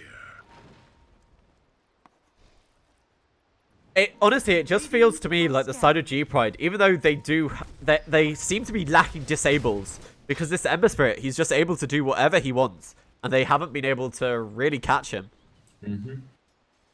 It feels to me like they missed a little bit of the timing by giving away those Roches. It really gave Vicious a chance, and I mean, they're taking that chance right now. Yeah, because it did seem they had this stage where Huskar was the strongest hero in the game, but they just weren't really able to find the engagements that made it look like that. And Smoke coming out now, though. I think Doom accidentally pressed his BKB. I'm not sure what he was trying to do. Oh, and he showed it too. If you waste a BKB like this, you shouldn't show in lane. Yeah, and because now Vicious knows. Yeah, the Undying pinged it out that the BKB was used. That's honestly such a disaster. Oh, it means that they can't fight for another 70 seconds, and Vicious is just farming up on all of their heroes. So the side of Vicious, it looks like instead of farming, they want to fight, and they're probably going to find Wu. They do have detection for this next assassin, the rage from B-Pride, but Zona with that Basher jumping into the backline, and they've lost their Witch Doctor. They are almost losing Best, but they invest into Kinteka. They have the Doom, but the Morphling, he's raged, he's trying to retreat. They put actually the shield on him, and they're fighting up over here, able to kill Burner, the triple remnant in. Robo Z, he's BK beat up, but they just eat the cheese over here onto the Morphling, and he's going to be just fine. And that's 4 dead for the side of G-Pride. They bought back on the Nyx Assassin, and I think that's just going to allow them to start pushing high ground. There's no buyback here on the Nyx, and there's no buyback on the Doom either. Beautiful tombstone position too. The Huskar was completely disconnected from his team. Just Teemo, just... did he have the cheese, or was it the satanic lifesteal? Because it looked like a cheese to me. No, he just went back to the lifestealer form. So he was full HP when the Doom ended. Okay. Because they got him so close to dying, but he was able to live through it. And now G-Pride, they're losing most of their base. They just siege so fast here. I mean, Doom doesn't really do anything on a Morphling if he's allowed to just freely right click, because he just healed right back up. And I think it looks like this could Eggers, yeah. So they realize that they have to buy back for the Huskar, but Vicious, they have all 5 of their heroes. Are they going to respect this? It looks like they are respecting the buyback of the Huskar. That's very disciplined by the side of Vicious. I mean, I don't think it's necessary. This is an elimination game for them in the tournament, though. So you do have to give them that extra bit of caution, considering they're one game down. Better to be too disciplined than not disciplined enough. So G-Pride, after one disastrous fight, they're hopefully looking to take a better engagement with this 5-man smoke. Well, 4-man smoke, because it looks like the lifestealer isn't smoked up. I mean, right now, even if you do get the Doom on the Morphling, the Ursa and Emra is sufficiently strong to be able to carry these fights as well. Like we saw last fight, the Ursa just jumped the Witch Doctor from the start, and they were playing 4v5 instantly. Yeah, something I thought in the last fight, I thought the Ursa had a Basher, but it looks like they just caught with such good stuns, with such good timing, when he blew up the Witch Doctor, that he wasn't able to respond. But over here, they would have the Spike Carapace, it catches onto the Tiny, but it looks like they don't want to go for that engagement. They have their full 5-man lineup here for the side of G-Pride, sitting up on this high ground. Yeah, and meanwhile Ember is just pushing out lanes. He's like, good luck. Go defend this Roche. I'm just gonna pressure you at tier 3. You're gonna have to get back eventually. Bot lane is pushing in, mid lane's gonna push in. I feel like Vicious can just very safely take this Roche. King Tekka, he does have that troll trap, So he will be able to get rid of the Lincolns if he wants to do it. Gets rid of the Lincolns, gets the Doom on the Ember Spirit, but there's no one else to follow up, and he's pretty speedy on this Ember. The Doom is ticking down. Are they going to be able to catch him here in the trees? They just need a little bit more vision, and he's finally found him here on King Tekka. But the Doom is fading, but they are able to get the kill with the Lifestealer Infest damage. Yeah, they saw the Radiance. Quite easy to find him that way. I guess Vicious is quite lucky that Roche isn't up right now, because that would probably... Oh, there is no buyback, so... He couldn't have even bought back for that one. But G-Pride, they don't know about this, because... Do you think if they knew there was no buyback on the Ember, they might push the situation a bit more, even with Doom down? I don't think they can, honestly.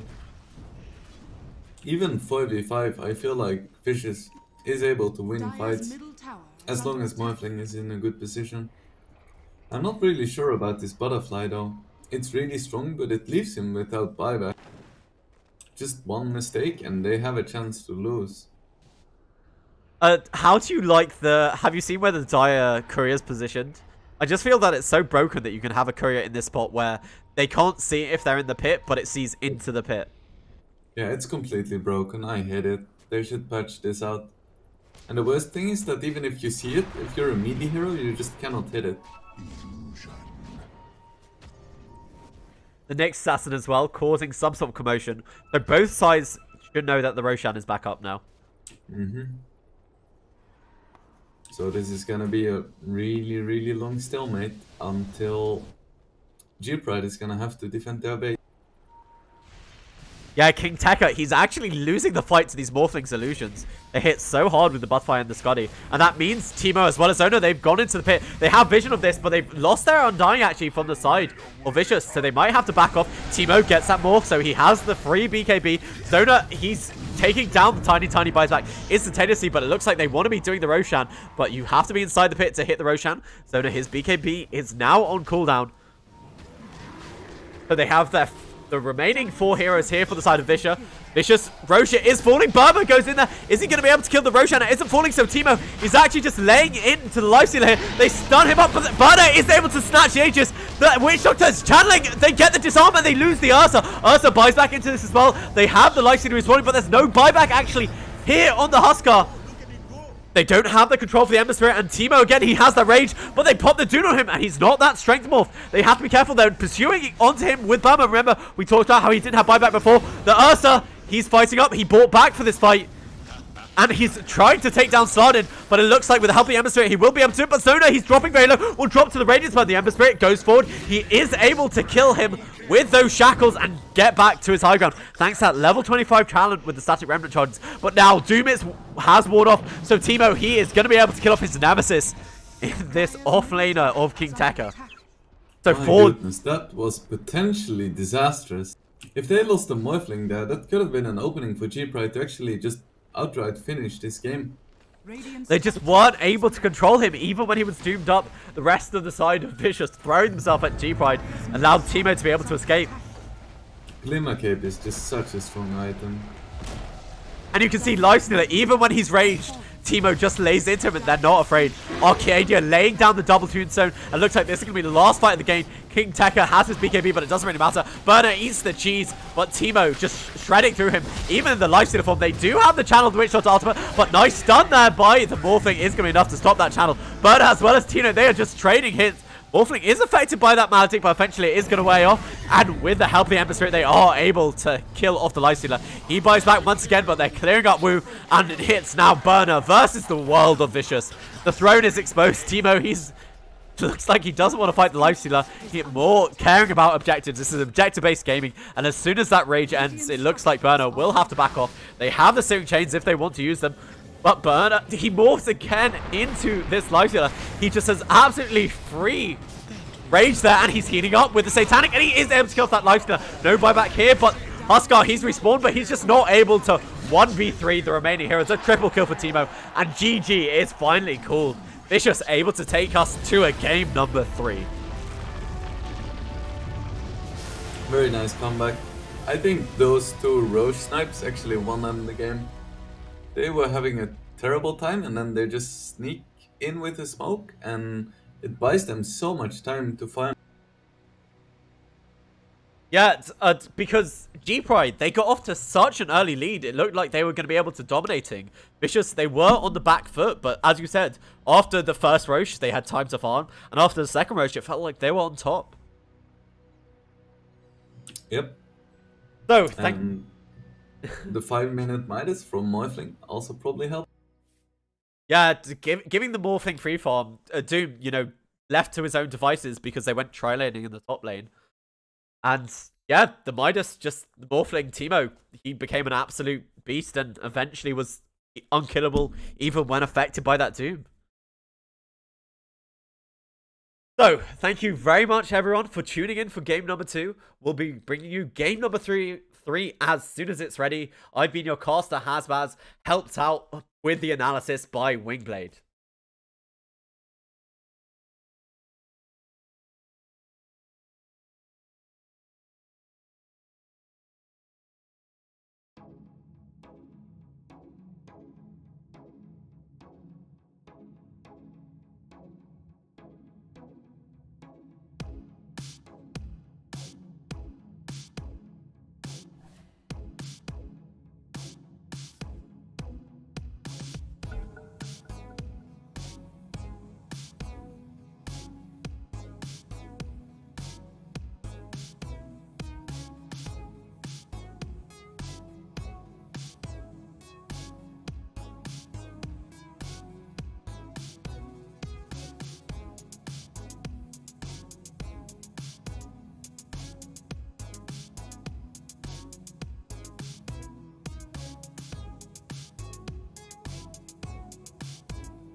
5 seconds remaining.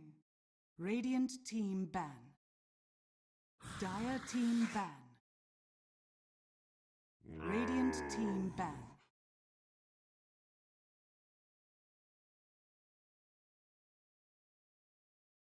Dire team ban.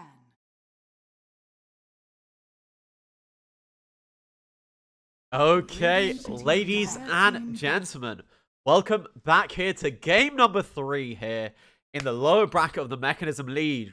We have Gorillaz-Pride versus Vicious Gaming. We're here in game number 3, so the loser of this match will be eliminated.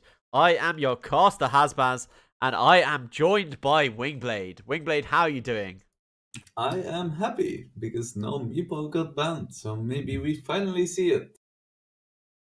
But if they are going to pick a meepo, they're not going to pick it in the first phase, are they, for the side of Vicious? Because who knows?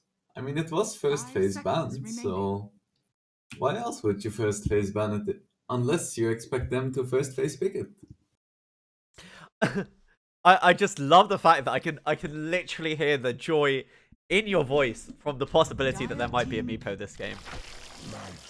That's not a meepo. That is a disappointment. They've gone back for the lifestealer. I'm so surprised they did that, considering that Vicious, they literally just showed last game that they know how to deal with the lifestealer and they know how to defeat it.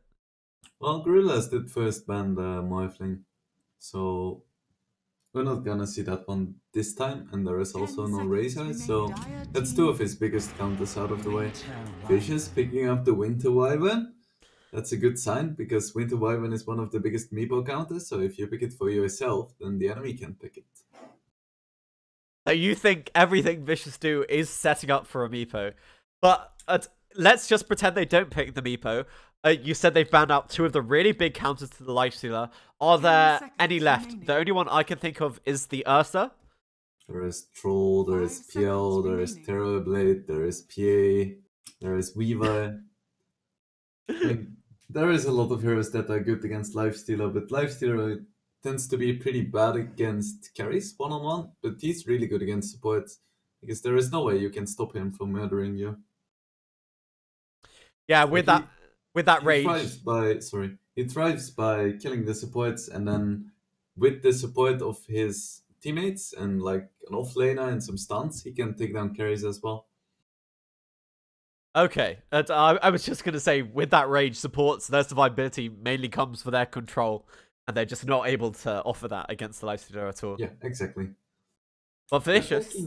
Yeah, sweet time. Yeah. I was going to say, if they were going to pick the meepo, you would think that they would be a bit more confident in it, but they seem to be really thinking about it. I'm just getting hyped with every second. Oh, okay. That's interesting. It's not a meepo, but we don't see this hero a lot, so it's exciting. So, yeah, we don't see a lot of Clinks. I think the last time I saw it was Thompson from OG. I think he played the Clinks. Radiant team ban. But, so, is Clinks usually played in the mid lane now? Is he still a safe lane carry? Or... No, not really. He doesn't skill as well anymore. And he's, like, Clinks has always been quite vulnerable to just being ran down by some bully offlaner. Like, he has nice damage, but he starts with, like, 450 HP and low armor, so he's not the best safe laner out there. And, god damn it, Gorillaz, why do you have to do this to me? Meepo ban coming out. Yeah, they just weren't confident enough to take it in the first phase, so it's not going to slip through the draft for them. Such a shame. Oh well. 10 seconds remaining. Radiant So, team. Clinks, obviously, we talked about Lifestealer thriving on killing supports. Do you think Clinks does something very similar with his, high burst and his new ultimate? Yeah, for sure. And he also just has really strong timings. The moment he hits level 6, he has kill threat on pretty much any hero in the game. Because that burning army is just so incredibly strong. 10 seconds remaining. So, Vicious, they got rid of that Monkey King once again. So do you think they're thinking about their Ember Spirit to pair it with the Clinks? Does that really work for you? It feels unlikely. I just think that they respect the the Gorillas, Monkey King. Because I don't think this looks like a particularly good Monkey King game against the Clinks in a Wyvern. But it's the same reason why Meepo is banned right now. It's just they think that the other team just plays it very well and can make it work in any game. There's some respect coming out. Dire team ban. Yeah, some sort of irony I didn't really think about is the banning the monkey against gorillas. There's a bit of irony there. But gorillas, they do respect that Ember Spirit enough. Get rid of it. Yeah, it was extremely strong last game. Even though, once again, it really lost the lane. But Ember Spirit 10 just so seconds good at remaining. utilizing the map, finding jungle, and just came right back. 5 seconds remaining. Yeah, by the end of the game, him and the Morphling, they're top of the net worth. Something about that last game is that Huskar, even though he felt very strong in lane, it just didn't feel like he did anything going into the mid game. Do you think they're still thinking about picking that Huskar on the side of Gorillas? Just that it was a bad game as a one-off? Nah, you don't want to pick it against Clinks. Clinks is very good against Huskar. Just the high base damage, I guess. Not something he wants. Yeah, he just has so much physical Dire damage, and team normally you survive as a Huskar because of your regen, but your armor is not that great, your range is not that great, and Clinks can harass you without drawing creep aggro. So it really sucks, and then the moment Clinks hits 6, you're gonna die unless you have an armlet, but he's gonna hit level 6 before you're even close, so there is like a time between 6 and 10 12 minutes seconds where remaining. anywhere you go, you're in danger of dying as a Radiant Huskar. team And even if you do get the armlet, if Beastmaster. Clinks just gets one support with him, you're still in trouble. And Beast, this hero has fallen off really hard, but I still think he's just so strong. Do you think part of the reason they have him is just for that BKB disable against Yeah, the I think Nyx? so. If you can disable a lifestealer when he's raging, you can take over the fight when he's done. And do you think they're also looking at some kind of push strat? I mean, Beast pushes very quickly. Clinks has a lot of that physical damage to mow down towers. Do you think there's an element of that? I guess it's a bit of an afterthought, 10 seconds but like remaining. Wyvern Clinks are not the best pushers. It gives them some options, but I don't seconds think they want to remaining. go for a push strat. They're just mainly in it for the fact that he should be able to lane versus the Lifestealer with those boars. And when it comes to team fights, that Raw should hopefully help them come out on top. Okay. And some vision is always nice. I do really love this Sven pick from Gorillaz. This was something we saw a lot in the CIS scene when Beast was popular. People just started picking support Sven back then, just for that insane damage shield. And it really limits the damage that heroes like Clinks and Beast can do. And if you can't kill anyone with Burning Army and Gorillaz manages to disengage, well, then Clinks is barely even a hero.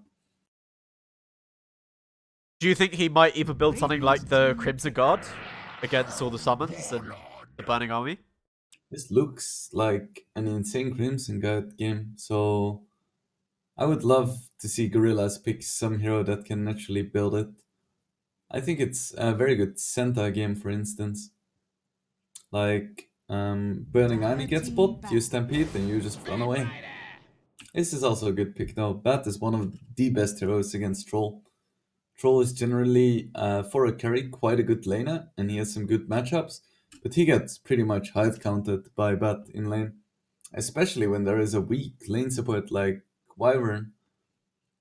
Yeah, because I understand the strength of the Troll Warlord in 10 lane seconds is the fact that remaining. he is able to get that blind, even if you're able to get on top of him, but they're not able to do 5 damage. seconds And the remaining. blind doesn't affect the Batrider at all, because all the damage he's doing is going to be magical. And Yep. yeah, and now they don't have a space to pick the Juggernaut, or Radiant they don't really have team anyone who can lane against this bat, even if they try changing up their lanes from the side of Vicious. Yeah, very nice pick. And Oracle is taken out, and I don't see which support they can pick to make this laning stage manageable. Yeah, there's no Nyx Assassin versus a Batrider. You're right, you can't get the Purge with the Sticky without the Oracle. I don't think there's any other... The only thing I can think of is you could get a Chen and get a Purge creep. Huh? 5 seconds remaining. Yeah, there is Legion too, but Support Legion, that sounds like a recipe to lose a game. I mean, it's another actually BKB piercing disable if you wanted to hold down the lifestealer. You could put Beast into 4, but does that sound awful? Because you only want him for the ult. Sounds awful. You don't want to have like another right-click physical damage hero against Sven. It just sounds absolutely terrible. You want some magic damage, I think, on Vicious Gaming side. Because yeah, exactly. They have 3 physical damage heroes right now, and they get punished by a Necro. How do they kill this Necro? I don't see like a single way to deal with this Necro right now. And since they pretty much already revealed their quest in Klink's Beast and Troll, this I don't even know what to say. What do they pick here? Templar TA? Four position Beastmaster, I think. Yeah, but it's still the same situation. Now you have like Oh yeah, 3 as soon as things? As soon as Robo pops that Ghost Shroud, they're not able to touch him, are they? It's a 4 position Clinks. What? Interesting. I guess they. But what does this TA achieve that wasn't achieved without the Templar Assassin? I don't know, and I don't even think TA against Necro is such an amazing matchup. It's decent, but it's not like game winning. And if they want, they can even put the Bat Rider mid and completely destroy this TA. And if the TA doesn't snowball, then they have no chance on Vicious. So if it wasn't clear yet, I favor this Gorillaz-Pride lineup a lot here. I feel like it's like a 90-10 draft, maybe. I mean, but have you ever seen 4 position Clinks? Do you know what he's going to be able to achieve? He's just going to go around ganking from lane to lane with... Yeah, he doesn't really have the mana to gank, and he needs level 3 to have all of his abilities, so... I feel like this is just going to be a complete stomp. I'm just trying to justify the pick here, really, but unlike as well as you, I don't see how they're planning to make this work out. It's like drafting themselves in a corner so hard, and they're like, oh, we messed up, so we're gonna pick this, and then the Necro gets picked, and they're like, alright, let's just commit to the Clown Fest. Like, I thought they might pick something like a Pugner, just, you know, hard counter the Necro. But no, they just go even harder into their strat. Yep. Anyway, we have our first game that starts without a pause. So, you know, just going straight into that third phase of South American Dota. The Clinks has managed to find the Lifestealer. And now what? What's he gonna skill? Ooh, Searing Arrows. He also has the Blightstone. So he does do a fair amount of damage. They actually have the slow here with the 2 boars over onto Wu. Are they going to be able to catch up to him? It doesn't look like he's just far enough. Uses half his HP though. Yeah, I mean, he deals a lot of damage on Clinks, I cannot deny that, but the problem is that he has 300 HP. Oh yeah, with the Thunder Strike as well as the slow there from the level 1 open wounds, it's going to be enough to give first blood over to Burner. Now Zona, he's left by himself. Wu actually farming up these boars here.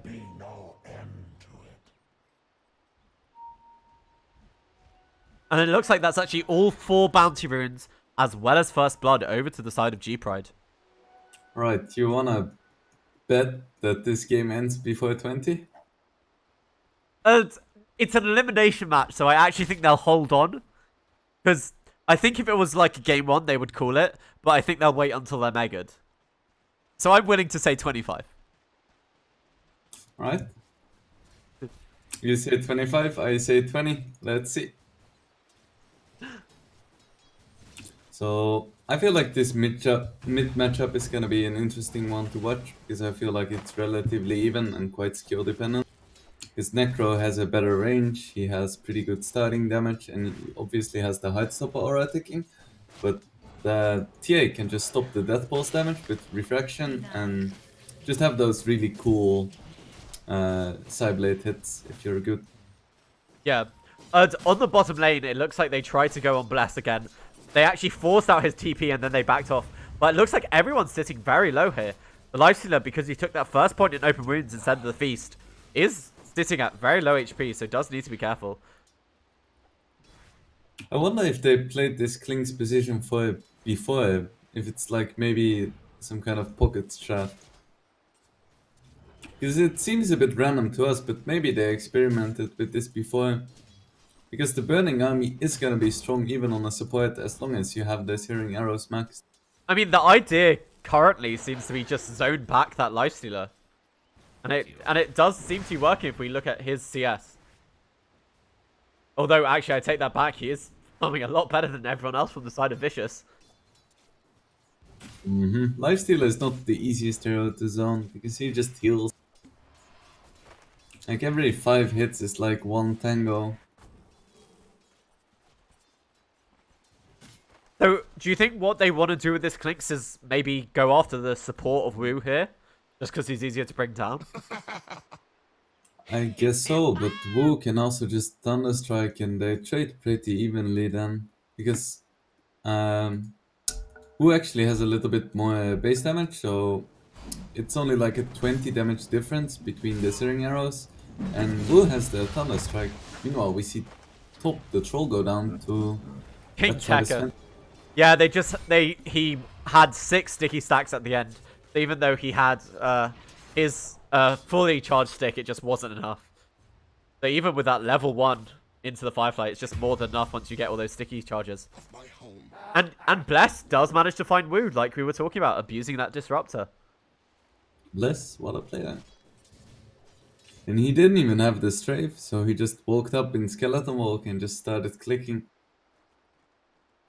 Looks like he's gonna deny himself here. Oh, once again, they find the Troll Warlord in this top lane. Arcadat, they only have 2 stacks and the Firefly is wearing off. So I don't know if they'll be able to get him. Meanwhile, Bless denies himself to that tier 2 bottom tower. That's what we were thinking of watching. But King Tekka, a double kill in this top lane. Double kill. Wait. Mid, TA getting quite low. Actually, both of them popping salves. Trying to cancel the salve with the side blades. A bit unlucky there. Mango Look at this CS. The Necro is completely destroying the TA. And this TA was last pick. Yeah, that never feels good when you have last pick and you end up losing the lane. Troll Warlord had to walk back to the lane, but it looks like he's just going to be there in time to watch his Winter Wyvern burn down into a crisp. But as I say that, they are actually getting the return kill over onto the Batrider. Arcadia 5 stacks, but is still surviving and he's not sitting in the fire anymore. They do have level 3 on this Sven, and Slardin is going to be able to get away, but they get the big kill on King Tekka. Bottom lane here, Bless is just able to get out of the way of that sentry, so it is going to be okay. And Wu going to drop once again. This is just mayhem. 10 kills in 4 minutes. I don't even know which lane to watch. On mid lane also, they're both sitting at very low health. Doesn't have the mana for a death pulse, but does have a stick if he wants to go for it. Oh, nice high blade, but he's getting so low. But he has refraction now. But Robo just ferries out another salve to him, so he's going to be okay. And in the top lane, once again, Teemo under tower, burning to a crisp. Oh, TA is going to go down to Heartstopper here. Just keep chasing. Oh, it is the last right click as the refraction ends. Robo Z able to claim a solo in the mid lane. This is just kills in every single lane. This is what you want for a game number 3.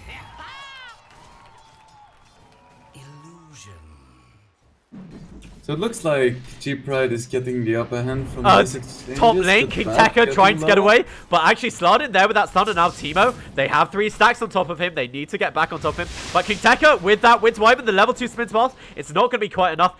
Timado has that whirling axis, so they have the blind. Now the slow, he's trying to turn it around. Timado? Oh, Teemo. Oh, it's so confusing. It's so confusing. People should, you know, not be allowed to have names that are very similar. Imagine if they were in the same match, how confused I would get. Just like F and G, FN and G, and Ice, Ice, Ice, Ice, and Ice, Ice. So this bottom lane, it honestly hasn't been as bad as we thought it might go for Vicious. But still, G-Pride 3k ahead. When did they get that far ahead? Again, they take down Teemo, burning to a crisp. Looks like every time I have a look at this top lane, Teemo is dying once again. I'm not even sure what they can do here. It's just so ruined, and Troll Warlord can't even jungle that easily at this point. He doesn't have lifesteal, he doesn't have points into fervor, so he's gonna try, but this is like so sad. So, what I hear you saying is everything is on the back of Bless's Clinks to win the game. Yeah, exactly. That's You got this, Bless. I believe in you. So yeah, they've just given the lane fully over to King Tekka. They realize they can't contest the bat at all. And Slardin, this level 4 Sven by himself is keeping back Teemo as well as this Winter Wyvern. And look at the net worth on this mid lane. Necrophos has 3 times as much. Yeah, it looks like he did use the Scythe to try and get a kill. And just as we were talking about, Bless able to get a kill for himself. But now with the rotation bottom of Slardin, they are going to be able to clean up Slona as well as Bless.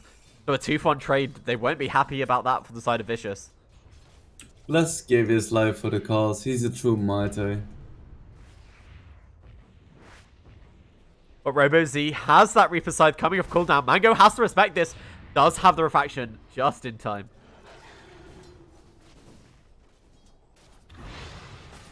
This has to feel so bad for TA. He can't even come close to creeps because his refraction charges get removed and he just loses his HP to the height stopper. And he can't really go jungle either because Troll is farming jungle. So realizing that Winter Wyvern wasn't helping out Troll at all, it seems like they're running this full tri-lane in the bottom. But until they hit level 6 on the Beastmaster, I don't think they really have kill potential on anyone. Nope. But the side of G-Pride, they most certainly do. Keeping the Beastmaster, he's trapped there. They have the Infest damage, they just need a slight bit more. With the slow of the open wounds, they'll be able to take down the Beastmaster. And now Bless, he does have the Invis, and it looks like they don't have any detection, not wanting to put down a sentry under that tower. And TA, she's gone to the jungle here on Dark Mango. I don't know what else to say, but oof. This game is just a big, big oof. And let's just hope it goes on for another 17 minutes is all I'm saying. But they have the Warcry as well as the stun onto TA. No points in the Maledict. Just trying to get the Scythe, but not quite in range. And she will be able to make her way to the high ground. The slow of the Winter Wyvern, enough to save the life of her mid laner there. She doesn't have boots though. I feel like this Sven could have just chased if he wanted to. We see the mid and the safe lane for Vicious now farming together. Trying to get the little gold that they can from the jungle. That never feels good when that happens. And I really like Slardin. Already he's got the dust on him. He is prepared to never miss a kill again. Yep.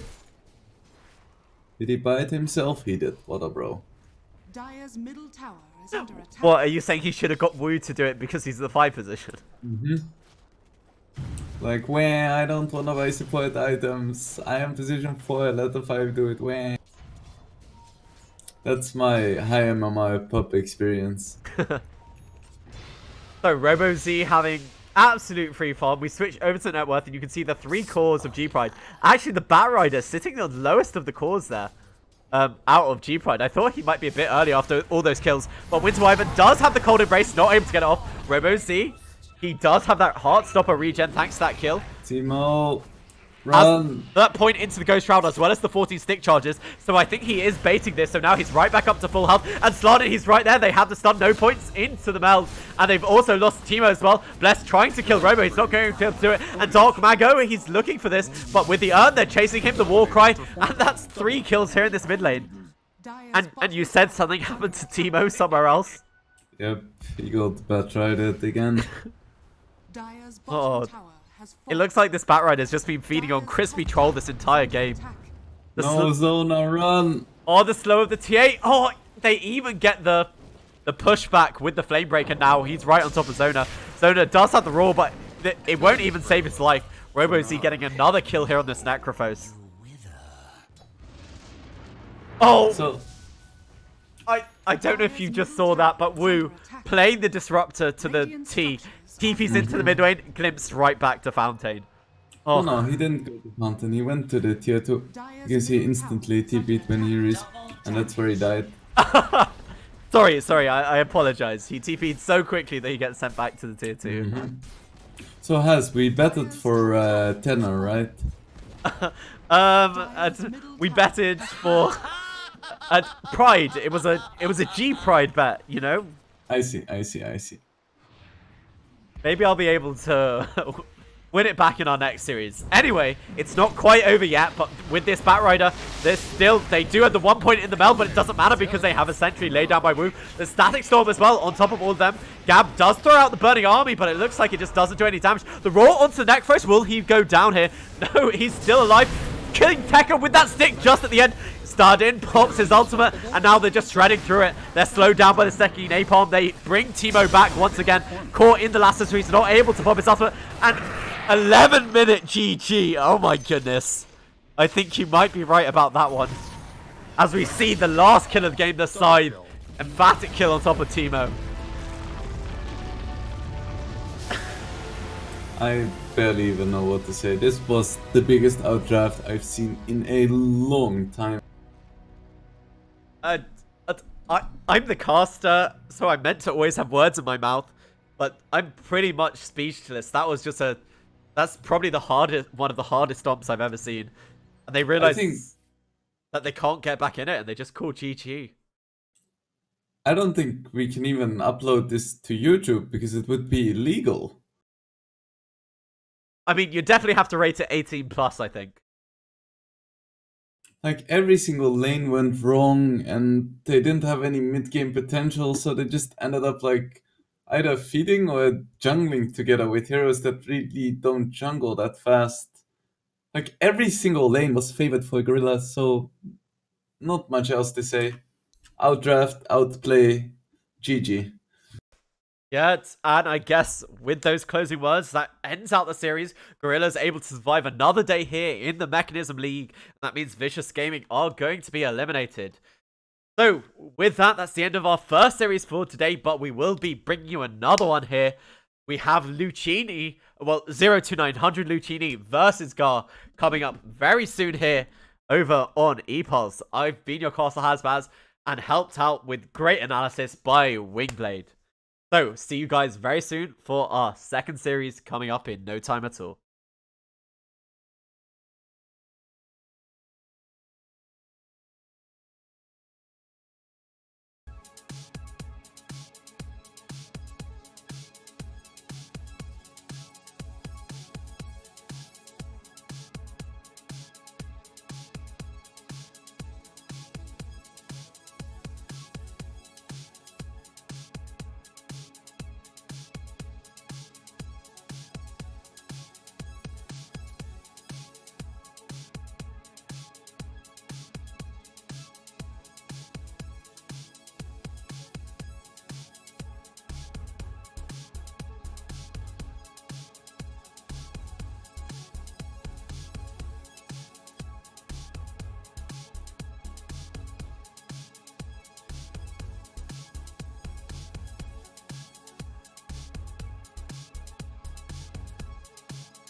Dire team ban.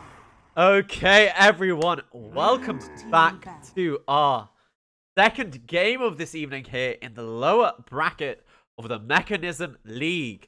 This is an elimination match, so the loser of this best of 3 will be eliminated. But here we have 02900 Lucini versus the team of Gar. I think I did enough A's. Hopefully not too many, not too little. Well, anyway, I am your caster Hasbaz, and hopefully I am joined here by Wingblade. 5 seconds remaining. Hello, Wingblade. How are you doing? I am very much okay. Dire team The last game was Radiant not very team exciting, ban. but certainly interesting. I'm hoping for a good series here. Well, unfortunately, I don't know if any of the players here play Meepo, because, you know, maybe that would have saved the draft in our last series if they had first picked the Meepo. I somehow doubt that, but who knows? Anyway, have you 10 seen much seconds of remaining. these two teams before? So far, it looks like most of the bands are fairly 5 standard. seconds remaining. I don't believe I've ever casted either one of these teams yet, but I don't know some of the players Dire like team Banjas ban. and I Annihilate. Yeah, I recognize Costa Beal and the same ones that you do as well. But so we have a lot to look forward to. Potentially even an Oracle, since he hasn't been banned out yet. Yeah, he never made it through the first phase of the draft previously, but maybe today it will be 10 Oracle's seconds chance to remaining. shine. Seems the Nyx Assassin, they've placed a higher emphasis on it here. 5 seconds. At least for Radiant Lucini. team pick. What do you The think? Brewmaster Dire ban. team Yeah, I was gonna ask you about why do you think the Brewmaster first banned? But you were right about the Oracle. As soon as it gets through, it is first pick material. Yesterday it was ignored in a few series, which surprised me. But I don't really like the Brewmaster first ban, because if you first pick Brewmaster, the enemy can just pick Morphling, and then you have the Morphling with 10 the seconds Drunken remaining. Brawler, which is even scarier than Morphling with Rage. So 5 seconds I feel like remaining. Brewmaster first bans are never really that merited. Unless Morphling is banned as well. Yeah. Well, the thing I feel a lot of the time is that Brewmasters are being banned so that you can take illusion heroes. Because I feel like that Dispel is so powerful, or the Cyclone against one massive tank like the Medusa. So is that the reason you think they banned it? Could be. I mean, when you see the Medusa pick, it makes some amount of sense, because Brewmaster is 10 just so seconds incredibly remaining. good against Dusa. This Dusa pick is very interesting 5 though, and so is seconds DL the remaining. Titan. I mean, this is a good combination of heroes, because you have so much area denial, but I feel like it's a bit vulnerable to getting punished, especially the Dusa. I'll be honest. I've seen this in the American Avengers Cup, the other league being run by EPOLs. Is this first pick Medusa has really become a thing for a few teams, and it seems if you're not able to counter it, the Medusa, you know, the rest of the team plays together. Medusa goes to the jungle, and eventually she is just unkillable and wins the game. Mm-hmm. It's just interesting to me that it's picked in the first phase. In the second phase, I can understand. Did it get banned a lot in the second phase? It's honestly, I was seeing it picked in the first phase, so it didn't really matter. I see. Well, it's interesting because Dursa is one of those heroes, like you mentioned before, that just pushes out the wave and then goes jungle. So it is not super easy to punish a Dursa. There is a few heroes that can do it though, especially in the early levels. Think about heroes like Haska once again. It can just push her out of lane completely. So, so we understand what the Medusa is gonna do, but so the Elder Titan, you said his strength is in his area of effect. Do you also And think? punching. Do you think punching? Do you think his aura also comes into effect, getting rid of all that armor, amplifying the Medusa's damage? Dire team I think his aura is extremely overrated because the strongest part is the physical damage aura, Radiant team but that's ban. only when you're literally next to someone because the spirit doesn't give it. Okay. Lucini, however, they're taking the Batrider very early. Do you think they just they're afraid of it getting banned out, or um, Yeah, I think so because they have the Oracle, so Batrider is a logical ban. Maybe they ban the Abaddon as 10 well because seconds that's remaining. another hero that's pretty good against Bat. But it's worth keeping in mind that 5 while seconds he can remaining. dispel the lasso, Abaddon has to be very close, Dire while team Oracle ban. has a bit more range to him. yeah, because they got rid of the Venge, who we've been seeing more and more as a great 5-position support who has that swap to break the lasso. So you might have thought that they're just getting rid of all the heroes that can cope with Batrider, but they do leave in this Abaddon. But I guess you don't really actually no, Gar can pick Abaddon because they don't have their 5 position. Elder's usually in the 4. I was getting a bit confused with what team had what. Monkey King ban, however, for Gar. That's a bit interesting makes because sense. 10 seconds. oh, okay, remaining. because I thought Medusa usually goes in the mid lane, and would she not be 5 fine seconds versus MK? remaining. No, Monkey King runs her down really hard. There is pretty much nothing Lusa can do about the Monkey King diving her. She has no way to disengage, she has no way to slow. So she constantly would need support attention, and that's not really something you want. And we do see the Abaddon coming out. As I mentioned, it's a short range dispel, but it's a dispel nonetheless. Yeah, and this new Abaddon. I mean, in our last 10 series, seconds he was remaining. banned in the first phase. He's managed to make it through to the second phase, and he's a great counter to the 5 Batrider. seconds remaining. Why wouldn't you want to pick him up? There's fine. How do you feel about this Abaddon in lane with the mist coil? It's a bit gimmicky. I feel like it's gonna get changed because I do like Abaddon, but this current style of actively trying to kill yourself, I don't think it's something IceFrog wants to encourage. It's like for the same reason that when you kill yourself to neutrals, it now takes something like 24 seconds to respawn. And I feel like this mist coil denying is just unintentional. Do you actually think, on the subject of denying, that they'll add an extra respawn time if you die to towers or something? Because, you know, we see supports spend all their mana, then die to tier 2s. Like I the feel whole like time. it's something that IceFrog doesn't like, but I don't really see a good solution for it because dying to towers happens quite often. So, do you think the Troll Warlord is an answer for the Medusa? Because most of the 10 times I seconds see remaining. trolls, they get Diffusal Blade, and because they hit so fast, they just burn through the 5 Medusa's seconds mana remaining. shield. Yeah, it's pretty decent. And on top of that, the Oracle can just dispel the Stone Gaze. Like, Stone Gaze gets cast, then Troll uses ulti and just starts hitting, and then the moment he gets stoned, he just gets Oracle ulted, and Medusa should go down. So it's a really good hero against Medusa for sure. If he goes a Diffusal, it's even better, but even without a Diffusal, it's just so much damage. Okay, so Gar, they have their 2 supports, they have their Medusa that... is the only way to play Medusa nowadays in the mid lane? Is it possible to put her in the safe lane, or does she not do well there? She doesn't really do well, and it's for the same reason why heroes like Klinks don't do well there anymore. Because the offlaners tend to be such bullies these days, and heroes like Dusa and Klinks, they struggle so much against getting ran down by tanky heroes. They can't do anything, so they really need that mid lane to get some farm and then 10 to kill that seconds side camp. remaining. So Gar, they're picking up the 5 Sand King. seconds remaining. I was watching a game the other day with I don't know if you've seen Complexity Death on Complexity. He loves the Sand King, and he put on an absolute clinic on this hero. So what do you feel about the Sand King in the offlane? I feel like it's underrated for sure. It keeps getting buffed because for some reason people stop picking this hero, but I feel like Burst Strike might just be the most reliable stun in the game. Yeah, and they just buffed its range as well. So I think it's probably time to talk about the big hero here in the Alchemist. This is probably draft defining here for Lucini. What do you think about it? Yeah, we've seen it before, and right now there is no answers on no real alchemist killers. However, it's worth keeping in mind Gad does have the last pick, and if they want to, they can decide to put the Dusa on the safe lane. However, I would still not recommend this because then you have a Dusa against the Batrider, which is not really that enjoyable. Radiant So they team probably ban. just have to pick a carry that can rotate early or that can properly deal with an Alchemist.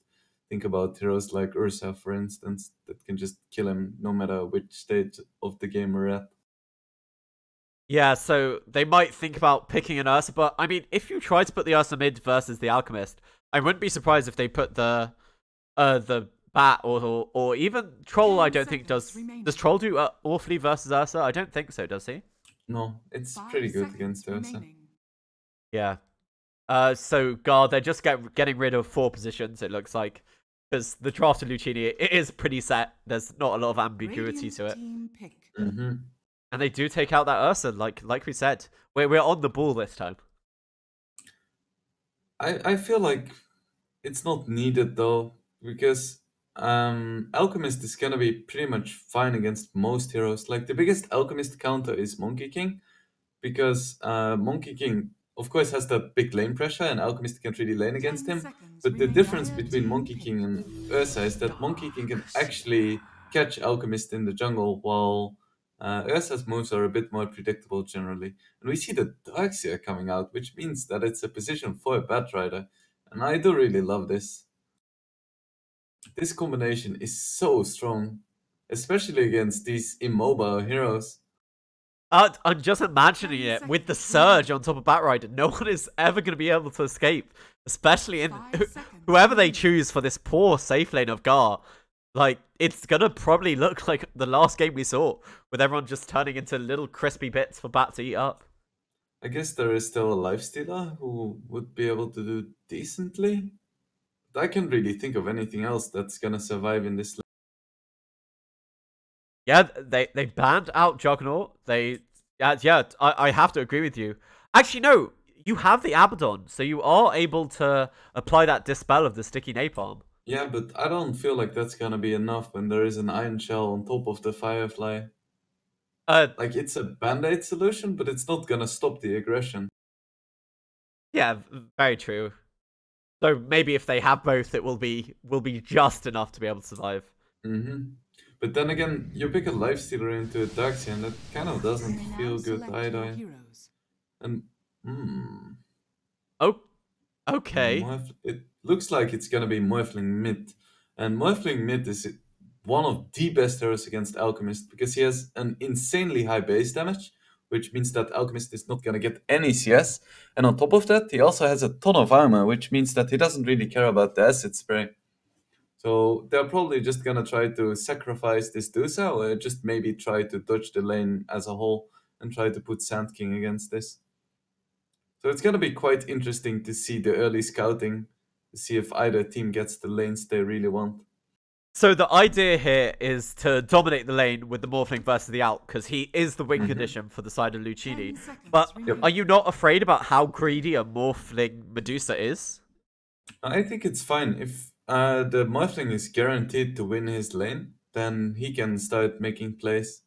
Like, the Dusa is obviously gonna AFK farm, but when a Morphling gets ahead of an Alchemist and can just farm aggressively, you can like use a completely different part of the map.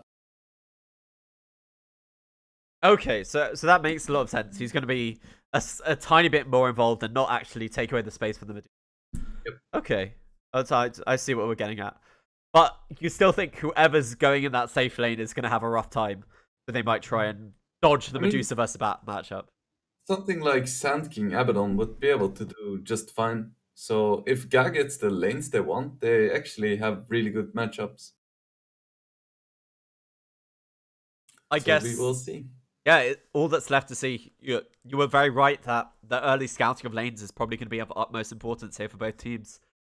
So, I really... Sorry, go ahead. no, well, I was going to ask you. You haven't come down yet on what side, what draft do you think is the better one? With this Morphling pick, I actually favor Ga a little bit. Because Alchemist is the win condition, and if he has a terrible lane, then it's gonna be really hard, and it's gonna give a lot of space to this Dusa and Morph. Okay, Prepare for battle. I hear you there. So let's have a look at what's happening early. It looks like the Alchemist is actually walking bottom. The Troll Warlord has shared tangos, and the Observer Ward, so the Troll Warlord's going mid. They are actually dodging that Alchemist Morph matchup because they realize how bad it is. Yeah, I guess so. I feel like Troll has a slightly better matchup, but Morphling should still be able to come out on top. I'm just very worried about this Dusa in the top lane. I don't see how she's gonna get any farm in this lane at all. They've hid the Oracle in the trees here, so they're trying to set something up. The Abaddon, he hasn't leveled yet into the Mistcoil, so if he needs it, he can level into that Aphotic Shield as they try to run him down. A nice Mystic Snake onto 2, but Banadad's able to make it under the tower to safety. Is there gonna be any swapping shenanigans? Look at this Dire Observer Ward in the Radiant jungle. This is pretty much purely to scout out lanes and see rotations. Yeah, it does just give a hint of vision of the rune, I think, but you're right, its main objective is to scout Observer Wards. That's a really good point. So, the thing I'm curious about, are G-Pride going to do the thing with the Darkseer where you try to cut the first wave? They've given the Iron Shell over to the Bat. And it looks like Costabile. Yeah, they don't care. They don't care about the Medusa. They're trying to cut the wave with the double Iron Shells. This is the play for sure. I feel like this is what you always need to do in a dual offlane with Darkseer. Just gives so much of an advantage. There we go. No denials of creeps. So they're halfway towards their level 2. And a lot of stacks there. But they do need to be careful. That Mystic Stake, it is only level 1. And now Benjaz looking like he's diving. But Banadad does have that heal. They have so many stacks. And Costabile, he's going to TP out away from the double Iron Shell. And he's going to miss the full creep wave. And now if he dies, his early game is pretty much destroyed. 7 stacks on Abaddon as well. This could be trouble. He has a TP, but if he wants to escape, he needs to TP right now. Yeah, he's getting affected by the double Iron Shells. 10 stacks, and he's just going to go down. That's easy first blood. He was trying to hold on to the Mistcoil to get that deny, but wasn't able to get it. And now Costabile is trying to farm under this tower, but a Medusa, it's not like a Juggernaut when this happens to you. It's very tough to farm under the tower, I think. Or maybe I'm just not skilled enough. I don't really know. Nice cancel of the clarity there by Banadad, though. So, one thing we haven't mentioned yet is that Alchemist is now laning against the Sand King, and that's also not really a matchup he enjoys. Because, as we see, the Sand King just leveled level 1 Caustic Finale, and it's so difficult for Alchemist to even come close to creeps. That being said, it looks like this Elder Titan could take a lot of heat here.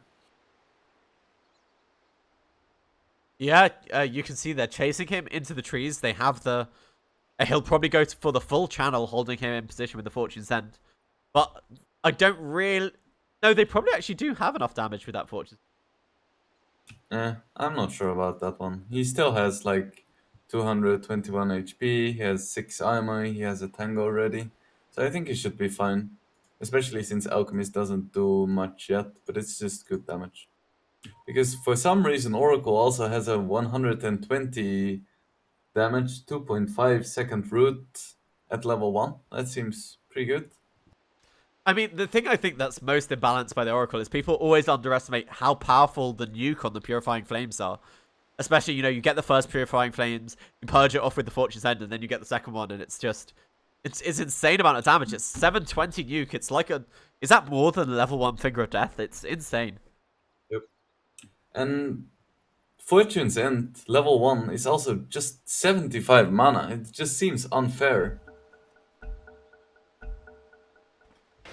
So we have a request to Priest fix the server, so they have that long route. They need a few more right clicks. One more from either of them might be able to get it. He is healing up with that Tango. A nice stun there from Sword, but they do finally bring down the Elder Titan. But it looks like run back in. Sword is trying to take down Jericho, but the level 1 Caustic isn't going to be quite enough. I feel like it would have been fine if he just ran away. Oh, this Abaddon again. Is he going to be able to get off the deny with the Mistcoil? 8 stacks. They need another right click. No, he didn't time it quite right to get the deny. That's why they didn't attack, so the Abaddon just set up himself for death. Yeah, faked out the attack animation there. That was so good. So it's interesting to see that this Morphling is getting the short end of the stick here in this mid lane so far. The thing someone said to me is that the Morphling, he doesn't have that long an attack range. Oh, meanwhile in the bottom lane they do use the Oracle. This combination of the Elder Titan and the flanking. But as I was saying, top lane action. oh, they are able to make out just in time. Benjaz, he's actually gone for the Soul Ring, so he doesn't need to deny himself. He will have enough mana, but he doesn't seem to have a lot of regen. Does have a few tangos though, so gonna be a-okay. But yeah, as I was saying, the short range, so you're able to get that blind with the Whirling Axes, and then you don't really care about the Morphling, do you? That's true. Looks like Dusa is having a relatively okay time on top. It's not perfect, but she's getting more than I would have expected. Well, she hasn't really... she's just been farming under her tower. So, just depends how good she is at that, really. Because they've cut almost every single wave to her.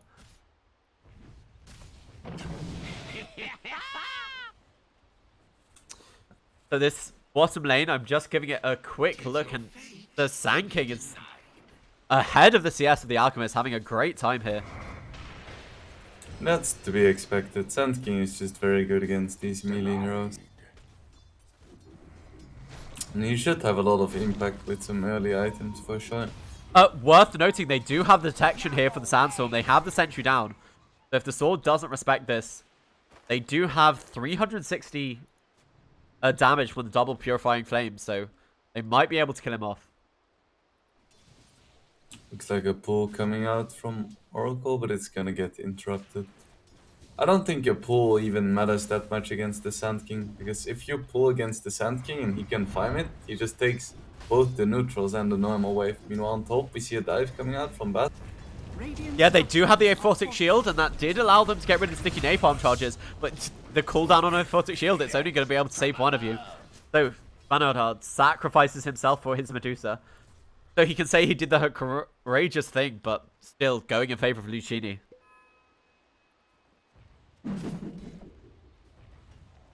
This Morphling is really struggling with the troll. Yeah, 27 to 14. I didn't realize it was that drastic a difference. Especially considering the fact that the Morphling has the base damage advantage when he's a tiny bit agimorphed. It's a pretty slippery slope with Morphling though. Once you start getting behind, you have to start morphing up to strength, and then your damage gets lower and you have to buy regen, and if you can't play aggressively on Morph and you're getting harassed really hard, you're actually not that great in lane. So it looks like they brought the Batrider in. They get a lock-in snare. He doesn't actually have any points into the waveform. So Annihilate, he doesn't have any escape here. He is going into the Strength Morph. But without level 6, they have the Aphotic Shield. It is only level 1. But it might be enough for Annihilate to make his way back into the trees.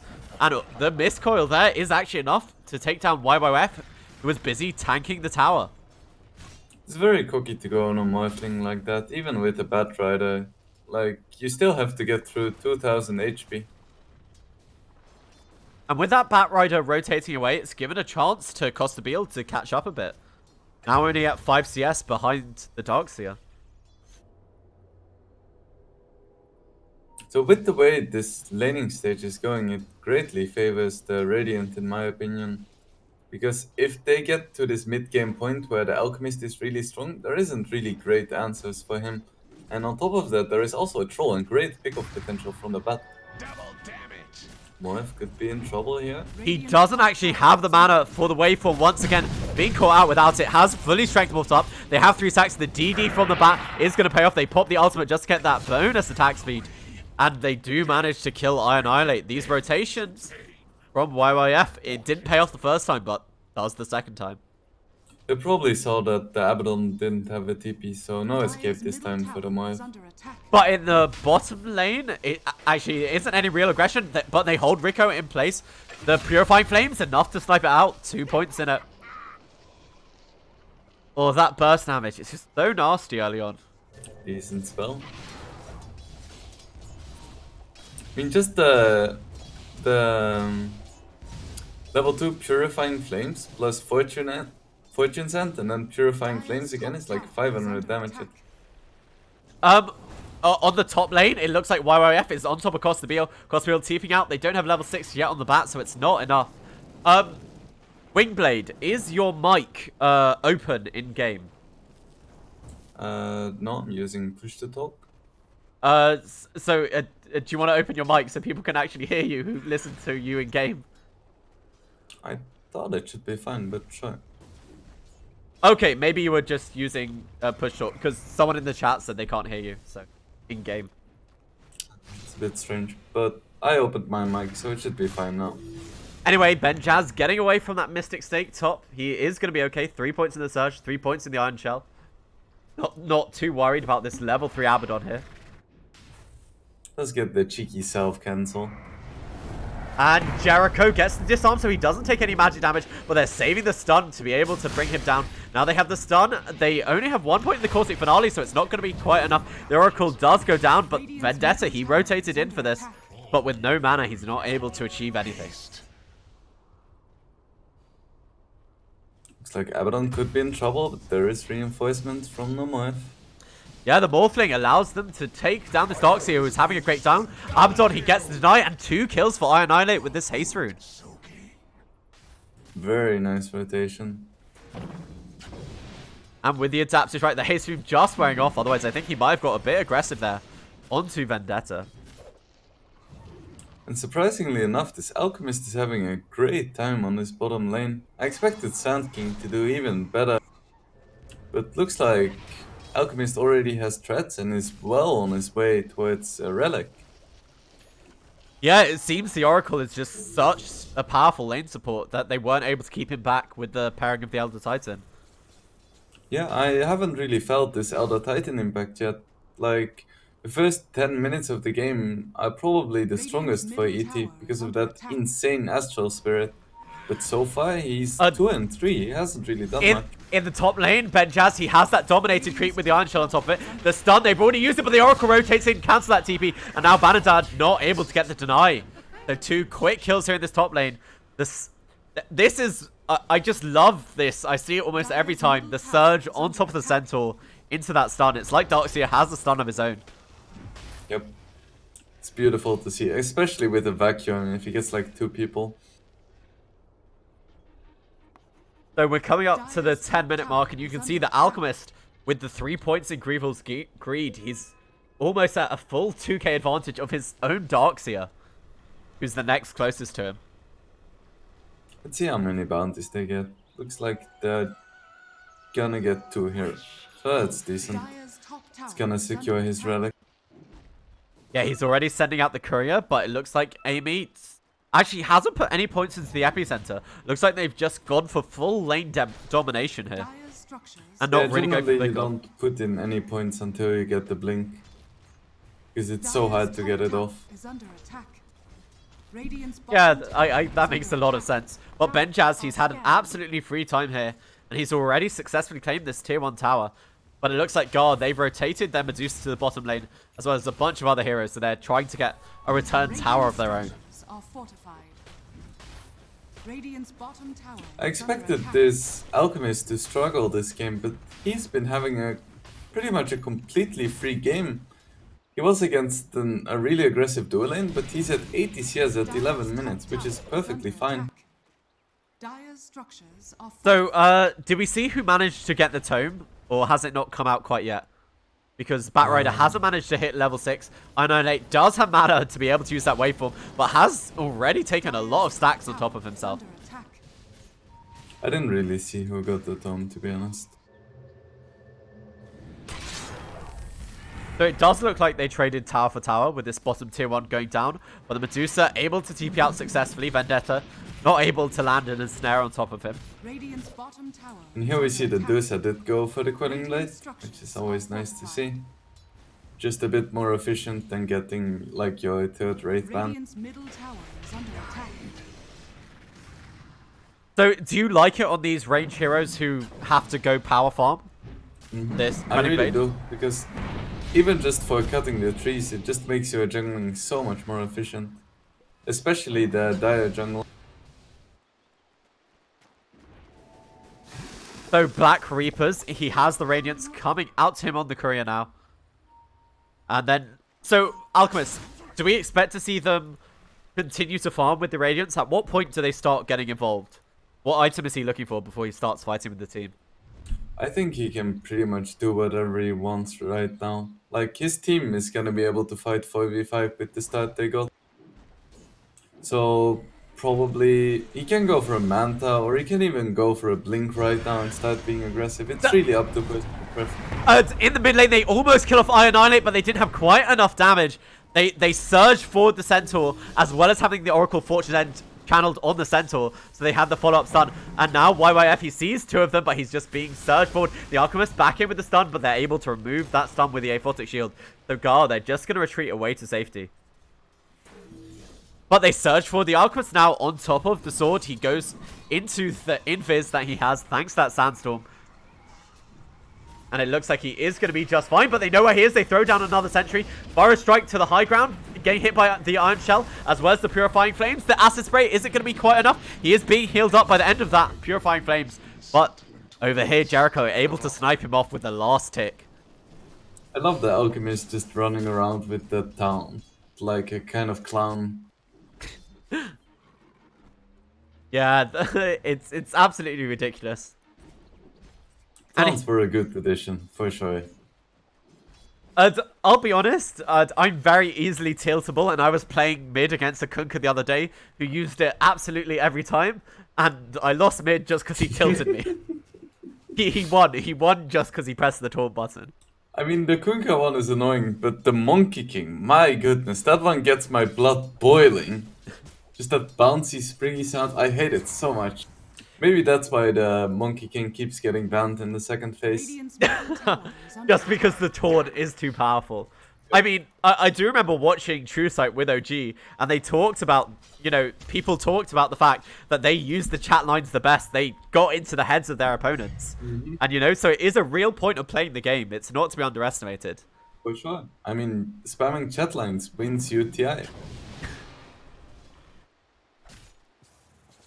I think it was Thompson Zeus. The Zeus had like the perfect line. I can't remember what it was, but it was absolutely perfect for one game. And I think just that one line secured them the game. Anyway, enough talking about TI and OG. In this bottom lane, we had a smoke from the side of Gar, but the Stomp It only does connect onto the Centaur. But that is a juicy 200 gold if they're able to kill it. They're pausing to strategize how to save this Sentai. Saving Private Sentai Conqueror. I mean, it is honestly more than a 5-position kill very often. It's not to be underestimated, these Helm of the Dominator creeps. It's like Necro units. But it doesn't do damage to you when you kill them. True. So Alchemist, he does have the Radiance, as well as the Yasha and the recipe flying out to him. So soon, with that Manta style, they'll be able to shut down the map even further against the side of Gar. They'll probably try and just limit the space that this Medusa is farming. Yeah, it's a really tough position to be in for Gar for sure. Because they only just got the Sand King Blink, and now they can start making plays, but it's already at a point where it's so hard to kill heroes. Like, how are you gonna kill anyone when there is an Oracle behind? Yeah, but they might find this Batrider on the bottom lane. This is honestly why we have this pause. Because they Sand King, he has the Blink Dagger. They might have had a chance to check it by now. And, you know, he's in range with that Batrider. Does the Oracle have a TP to get to this shrine? Oh, he does have a TP. If they do get aggressive, I expect to see Oracle come in and save the day. I don't think there needs to be any saving, to be honest. Because just the Sand King is not gonna kill anyone alone, and the Morphling is still quite far away. Also looks like the Morphling is going for Linken's first, and while I don't think it's a good Linken's game, I feel like it's way too defensive. Like, you need to buy something like Yasha into E-Blade if you want any chance at killing heroes fast, because this Gar lineup has absolutely no burst damage. Yeah, also, with the Lincoln Sphere, admittedly it does give you mana, but it doesn't accelerate your farm like the Yasha or a bunch of other items do either. Yeah, exactly. So it's playing not to lose instead of playing to win, so I'm not a big fan of this Linken's. And now YYF thinking about turning around over here onto Rico, but sees Annihilate, But it looks like they're just posturing around this 15-minute rune. They know there's an alchemist, and they have been playing well about the rune Scar. They do realize that they can't let them all go to the side of Lucchini. It looks like Troll is building towards that SMY. Seems like a pretty standard item progression. But he's having quite a good game. And he's not as farmed as the Alchemist, but he has a good amount of creeps. He's keeping up with Adusa. I like what Vendetta's done here. He makes it easier for casters because he lines up his entire build. So I can tell you, I think he'll go for the SMY, BKB into the Diffusal. It's, you know, he just makes it easy for us. Yep, that sounds good. Over here, they have the Sentry. Are they going to collect with the Log Stun onto the sword? They know he's on the edge of the Sentry ward. They know where he is, and he's not able to get into the trees in time. The Radiant Spurn allowing him to tick down. And he hasn't even got the damage talent or the unstable Coction damage talent yet. It's a level 2 as well. Bat Rider, he's found a bunch of them. He did use his lasso already, I think, on top of Rico. But without any follow-up damage, they're not able to get the kill. Oh, Benjaz, surging himself away, but you have to save your Wildwing Ripper. And it will manage to escape just in time. The Stomp doesn't connect on anyone, and Alchemist, he's sitting here on the high ground. 10 seconds until he has his ultimate. Well, he doesn't need it, and just such enough damage for the Radiant Spurn. Costabile pops his ultimate. The Vacuum Wall is enough to take down Rico with that last tick of the Alchemist burn. And now Alchemist with the ultimate, very fast. They see it annihilate. They have the stun charged up. Is he going to connect onto anyone? Remember, he doesn't have the Mantis Style to be able to stop the stunning himself. So it looks like they are going to retreat. Just they're going to have to settle for the kill of the Elder Titan, as well as this tier 1 tower.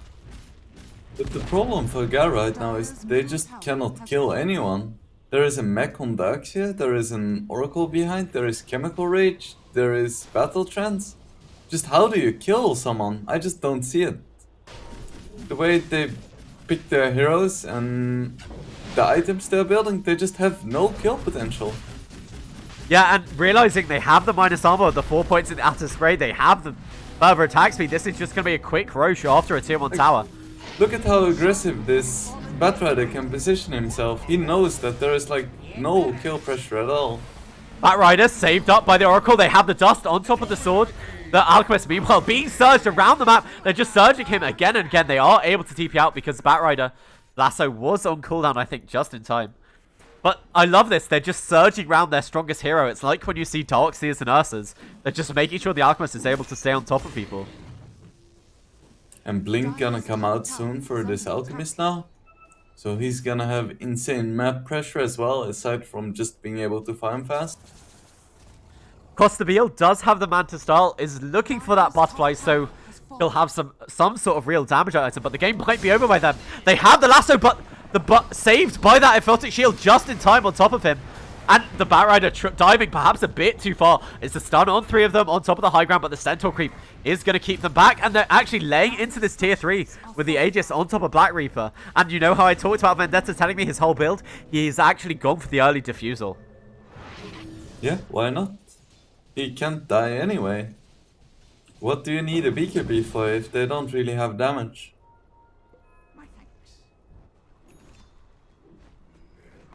Black Reaper, he has the blinks, even ferrying him out some more clarity so he's able to stay on the map for longer. And this Morphling of Annihilate, we just really haven't seen the impact. It lost mid lane so hard, and you're right, he's rushing this Lincoln Sphere, but that's not going to amplify his damage in the fight. It means he's not going to die, but he wasn't dying anyway with that Strength Morph. Yep. Like, just think about it. When he gets his Lincoln Sphere, what's really going to change for his team? They're still going to be behind, and he's still not going to be able to kill anyone. He's going to be able to maybe farm a bit more aggressively, or maybe survive once when he would have died, but it doesn't really change the macro of this game. So over here we have a smoke out from the side of Lucchini. They're looking into this high ground. They were hoping to catch the Medusa. They've realized all the camps have been cleared, so someone was just here.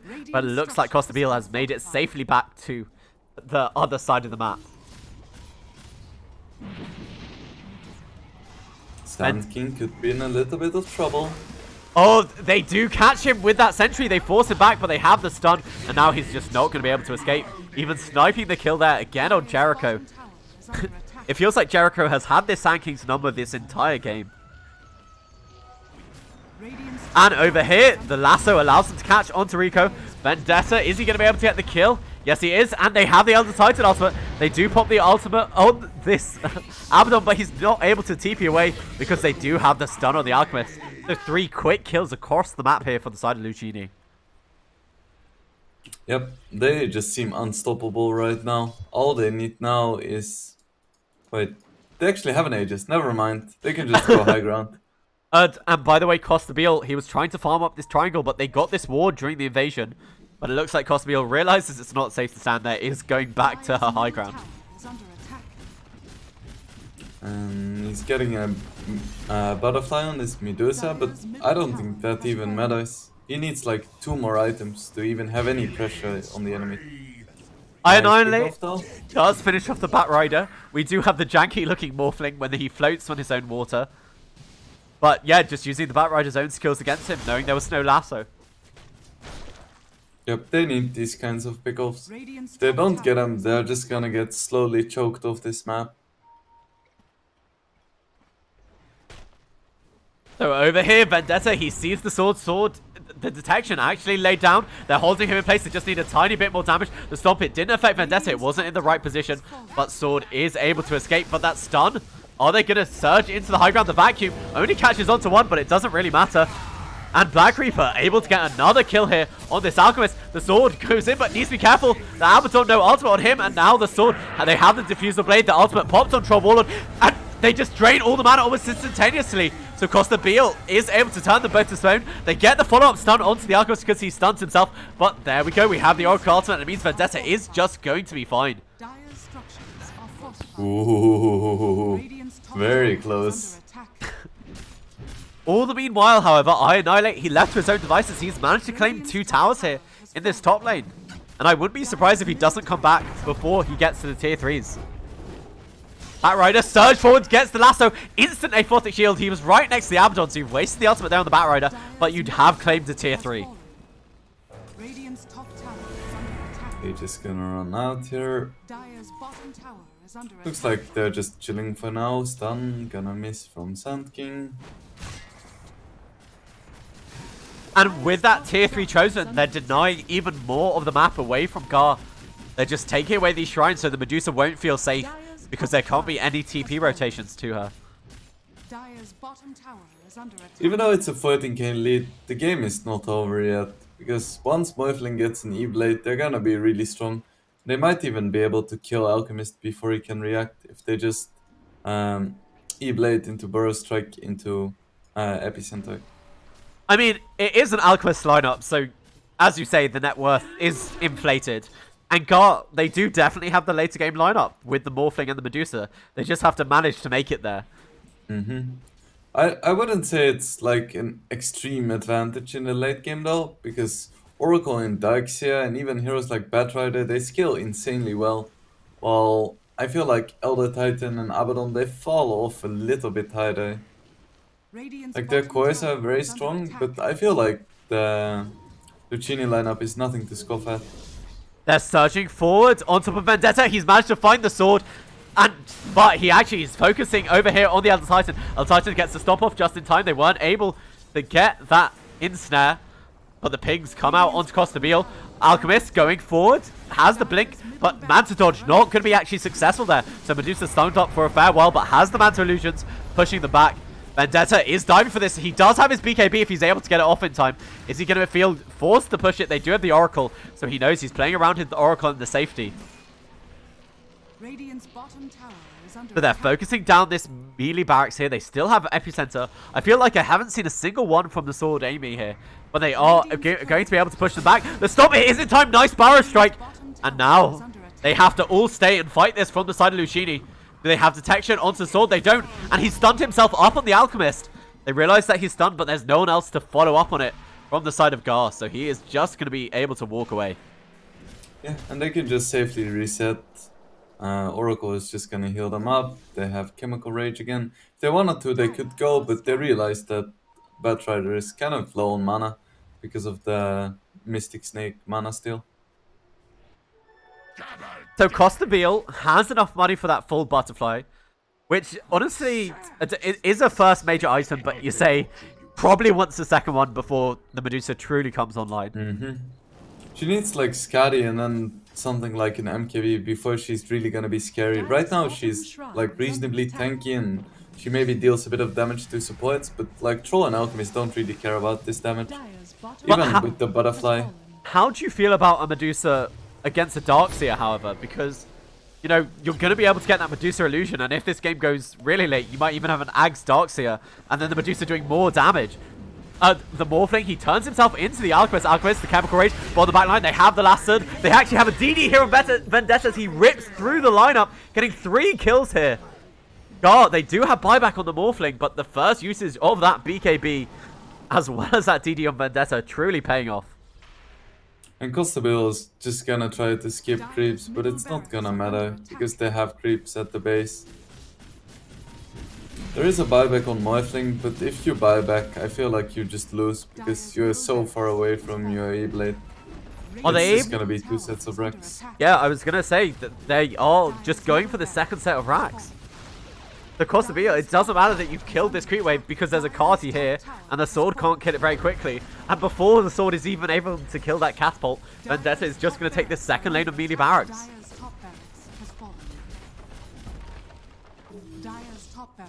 So, Costa Beal, do you still think he should go for the Skadi or should he just buy a Rapier now? I guess you just buy Rapier. If you buy BKB, if you buy Skadi, it's not gonna win you the game. It's maybe gonna delay the game a little bit, because you can survive a bit longer in fights, but you still don't fix the problem of not being able to kill anything. Oh, and by the way, second Aegis is ready. They've scouted it out now on Jericho. So I wouldn't be surprised if they commit for it after getting their next few items, going to full mana. They'll go commit for the Roshan, and then this tier 2 tower and Megas looks like it's next on the agenda for Lucchini. Yep. Sounds like a clear-cut plan. The side of Guard, they're invading the jungle of Lucchini, but they're not here. They're in the Roche pit. And, you know, there isn't even a scan. Before they realize no one's in the jungle, Roshan has fallen. I feel like even if they did realize it, they can't really stop it though. There is no way they win a fight in the Roche pit unless they get a 5-man epicenter, and even then it's questionable. So Lucchini, they smoke up right after that Roshan. They do reveal that they were in the mid lane a teeny bit. On top of the Alchemist, there's the Morphling, the reveal of the Aspade, and it is enough to kill the Alchemist. And there is no buyback. Costa Beal, he pops his ultimate now, but it looks like it might just be to try and disengage. Vendetta, is he going to turn to stone? The lasso, who is that on? It's on the backlines. But the Oracle, they've lost the Oracle once again. It's a nice vacuum wall onto 3 of them. The Troll Warlord, he's eating through them.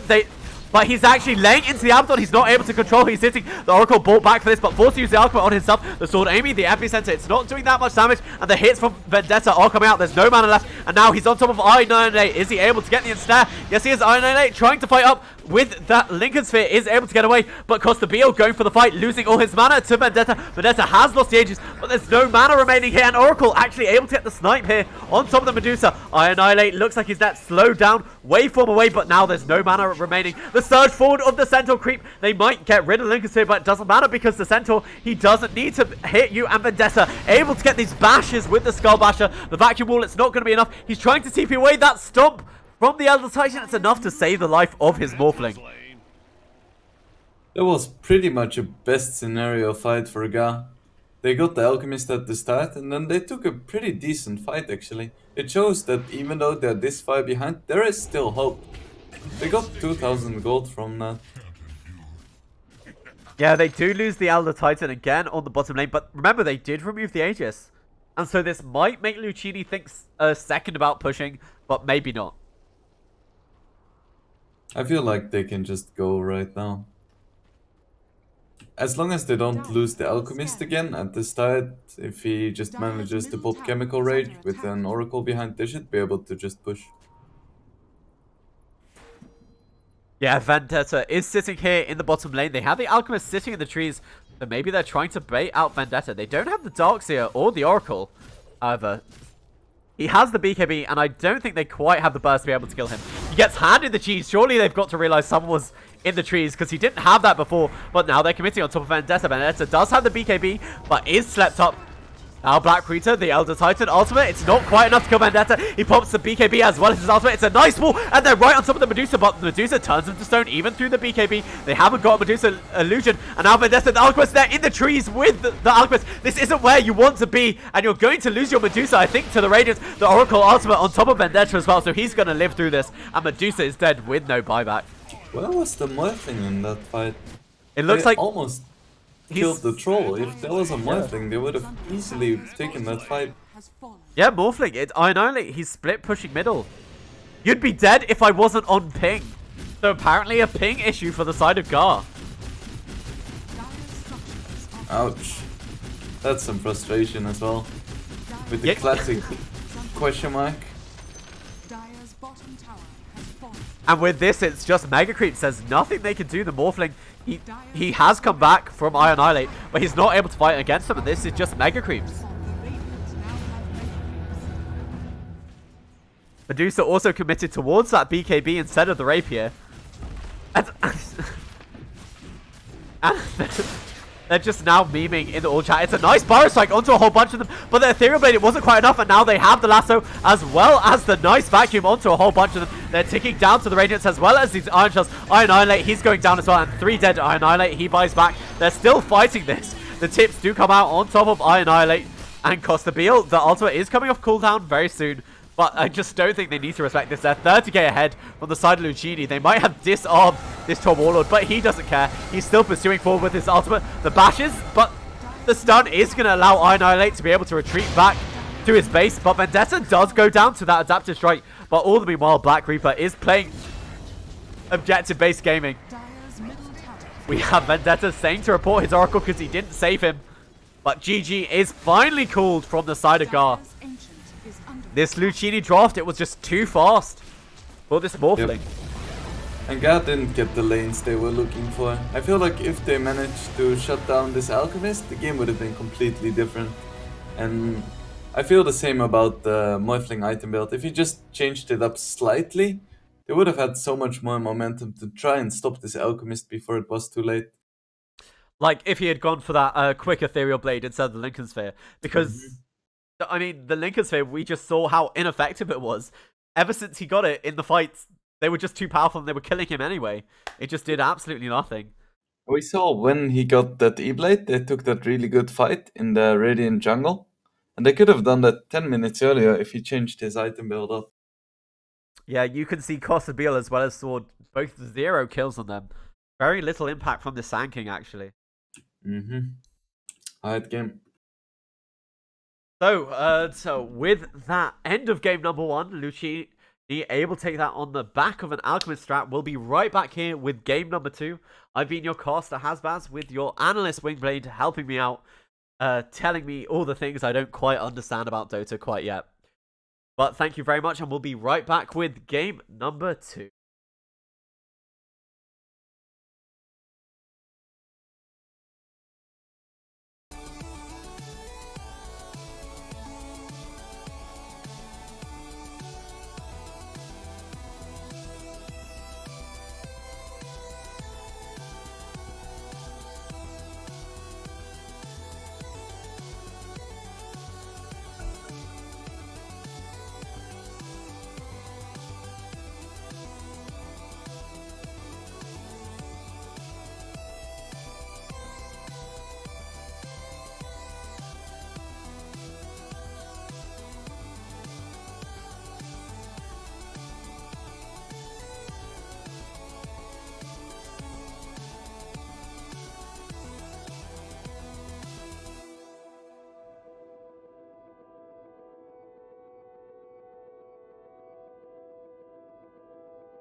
Radiant team ban. Dire team ban.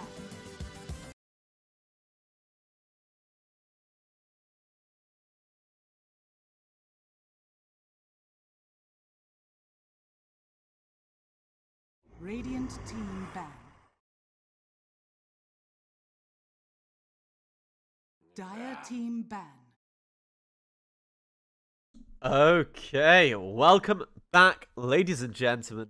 We're here in game number 2 of this best of 3 series. Gar versus 0 to 900 Lucchini. We're here in the lower bracket of the Mekansm League. So this is an elimination match. This puts Gar one loss away from elimination if Lucchini are able to sweep this series in a 2-0. I'm your caster, Hasbaz, and I'm joined here by Wingblade. Wingblade, how are you feeling about this game number 2? I'm a bit sleepy, but last match had some interesting premises, so I really hope that Ga can get it together for this one. Like, they had a solid draft, but then they had some slight execution errors, and I feel like they would be better off just picking a simpler draft, having some stuns, having some pickoffs, and then just going from there.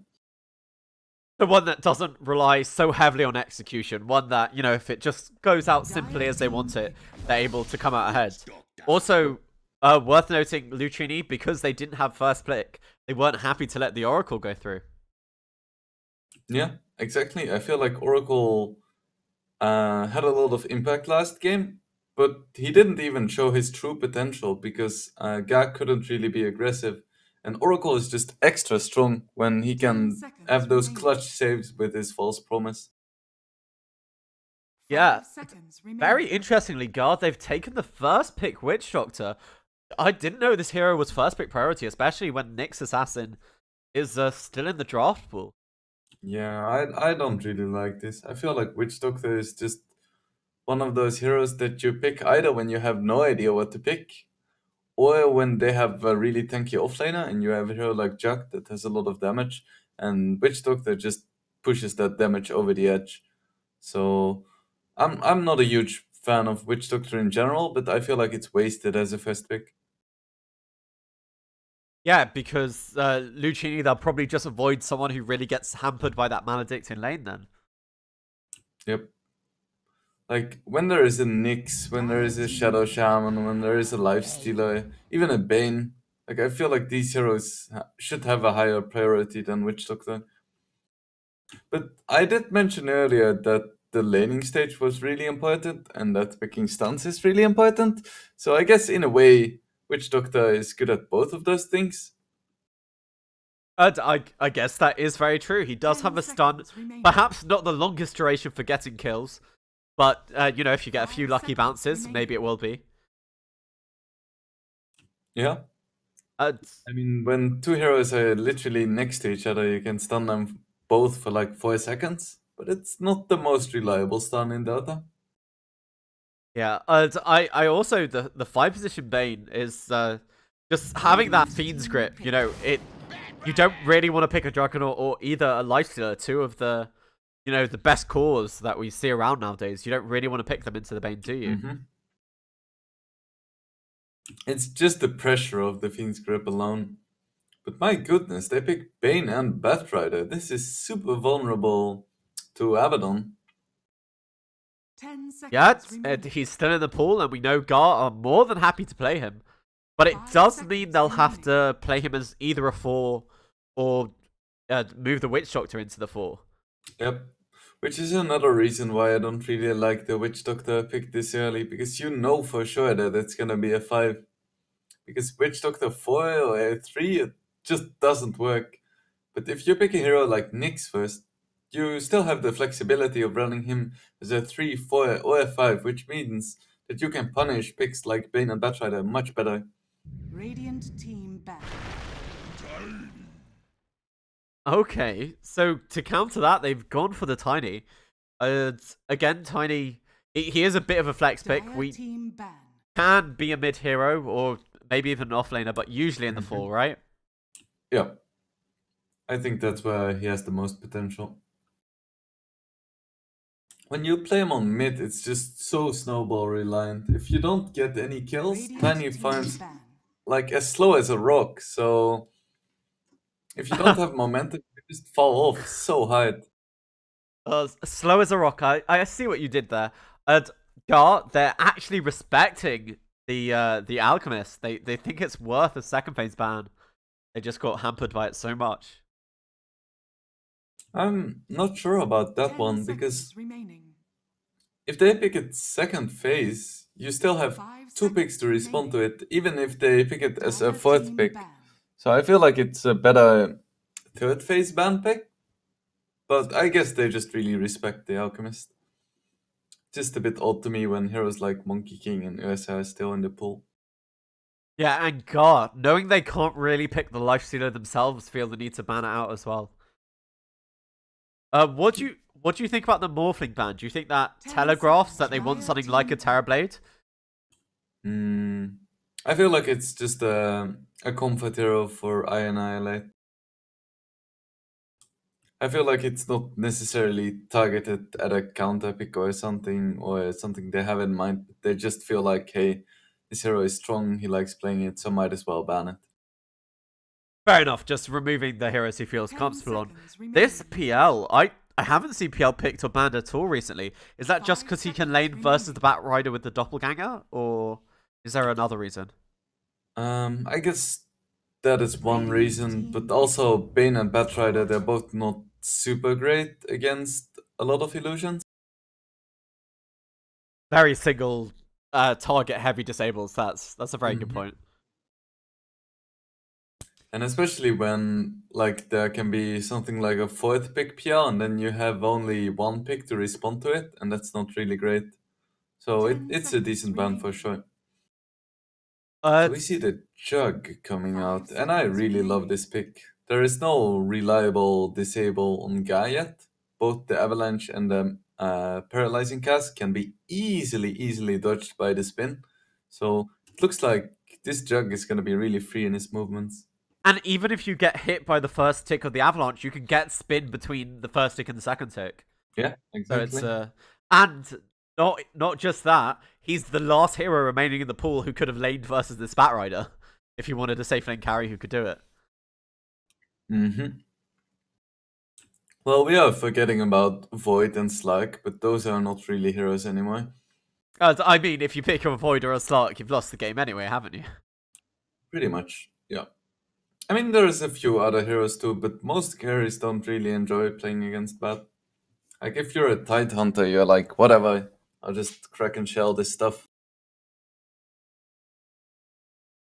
Yeah, so Gar, it looks like they're a bit stumped as well, really taking their time here.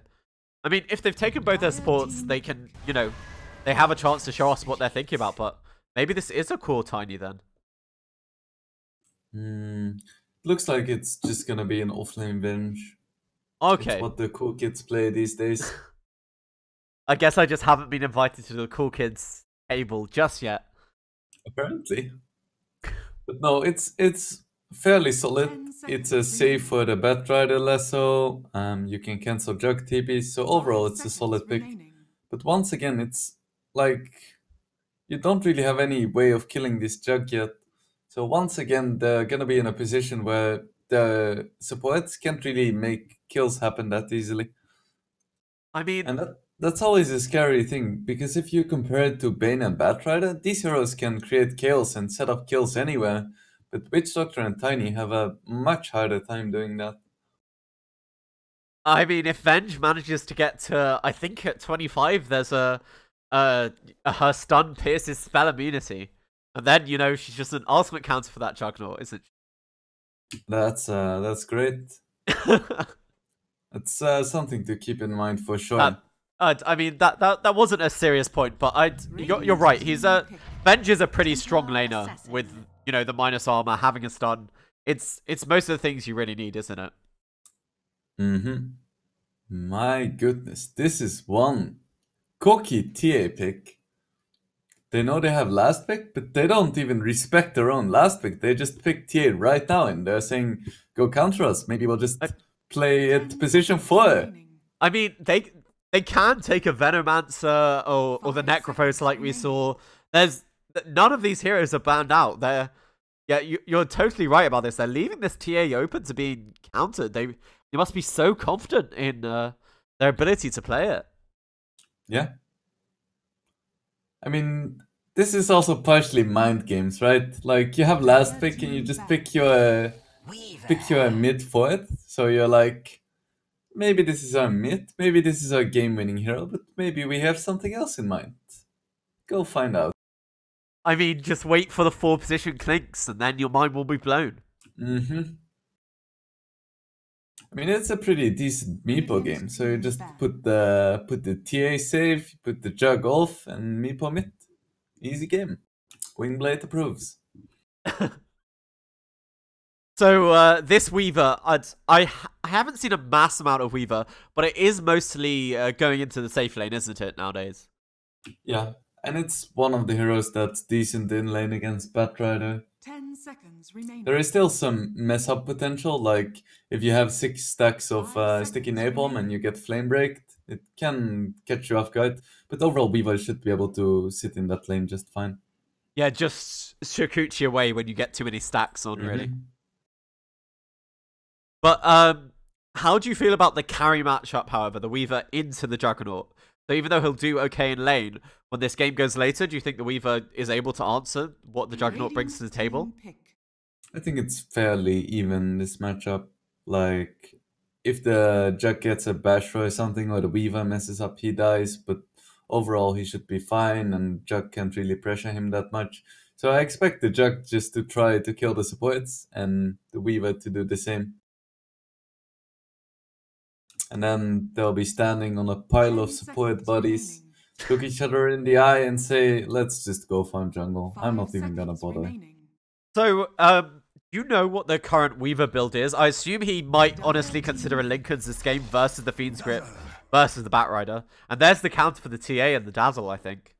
I think what Weaver players do is they just look at carry items, and they give all of them a number, then they roll a dice, and then they buy whichever item the dice falls on.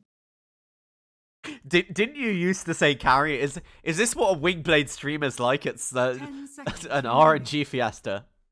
When I play Weaver, sure, I'm like, what am I gonna build today? Okay, Diffuser is 1, Deso is 2, Maelstrom is 3, Midas is 4, let's go.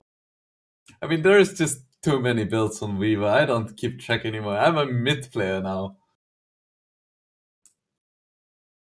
But no, I really like this Dazzle pick. It's one of the best heroes against TA. Because TA relies a lot on snowballing and killing heroes quickly. And Dazzle beats him in lane, and Dazzle stops people from getting killed quickly. So it's just a really good matchup. And then the Sand King. So they did indeed wait with the offlaner for last pick.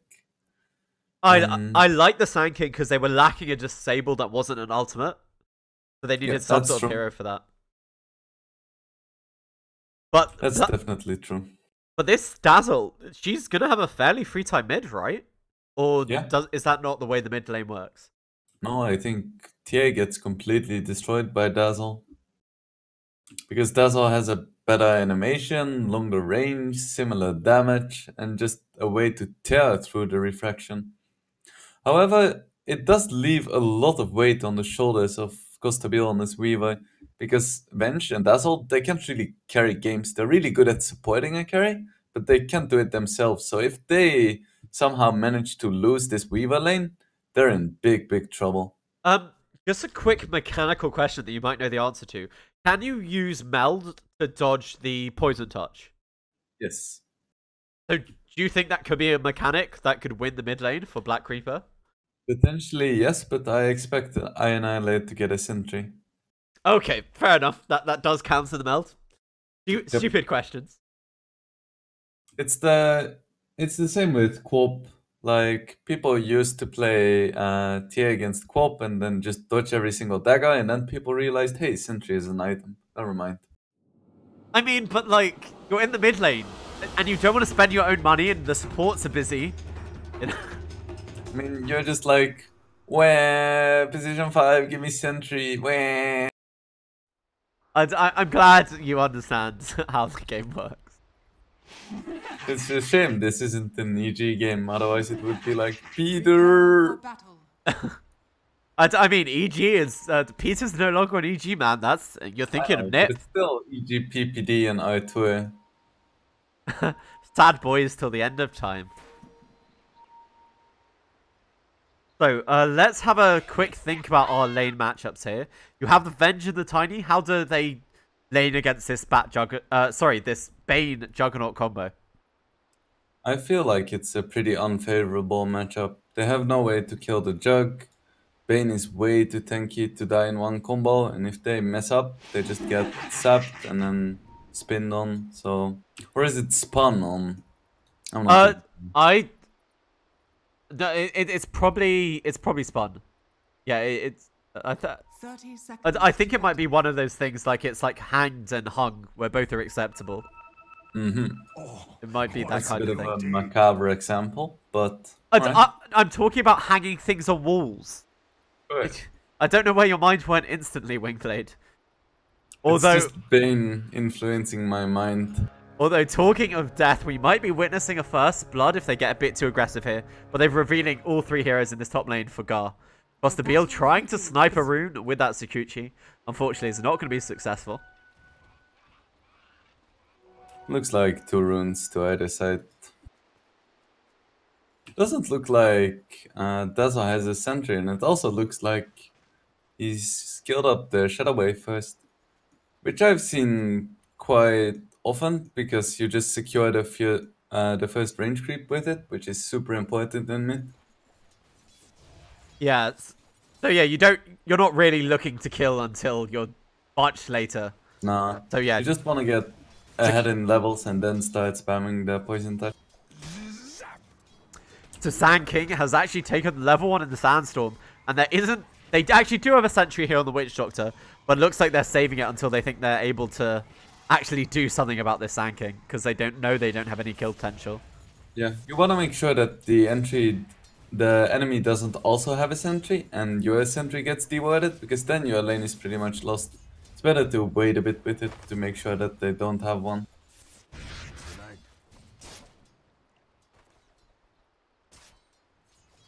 So, in this mid lane, this is where it's getting really interesting. You can see Black Reaper has both a ward and a sentry, so he is preparing for Annihilate. Yeah, I feel like TA could like have a decent time if he has a point in Melt and some points into Cyblades for some range. So it's not an unwinnable matchup, but in an even situation, it's definitely Dazzle favorite. And it's gonna stay that way. It's not like once TA gets level, she's gonna be fine. It's just gonna get worse. So at some point, she's gonna rely on jungling mostly and stacks. Well, talking of the TA, Black Reaper has reconnected, so hopefully we will be underway in any minute now. But it looks like there's a lot of pings happening top lane, so maybe we'll see some aggression there. It could be. There is no brain sap, but there is a spin. But I don't think they kill Boots Tiny with 800 HP. Ping, ping, ping. It's mostly about denies. Just coordinating your denies with your support, that's a good way That's to do a it. really important skill, actually. And in this TA mid lane, over here, well. TA, no points in the meld, affected by the poison strike. One more hit and it pops the fairy fire, and I think that is going to be enough to possibly live through it. I would have kept chasing. Like, just 2 more hits and this TA dies. And in this But top... it is a bit risky. I guess the risk is not really necessary. Yeah, I think if you realize you're going to dominate the lane anyway, why have a risky first blood when you can get a secure one later? Is probably what I know it's thinking. He did place the ward though in pretty much full vision, so if I Annihilate is paying attention, he just dewards this and gets some free gold and XP. Like when you see a TA with a ward and a sentry and suddenly they're gone. Jericho on this top lane gets stunned by the Centaur, instant sword stun, and the avalanche toss is more than enough. So, Ooh. I don't know if you caught it, but the Centaur Conqueror actually went for the stun onto the Bane, and it just set up for the sword as well as Rico. Always nice to have a setup stun.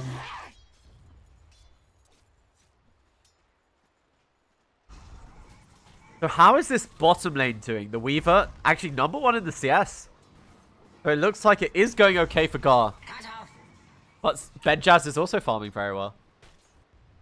Yeah, I mean, Weaver just has a really good matchup against Bat because he can trade with Bat even if he has some sticky napalm on him because of the Geminate.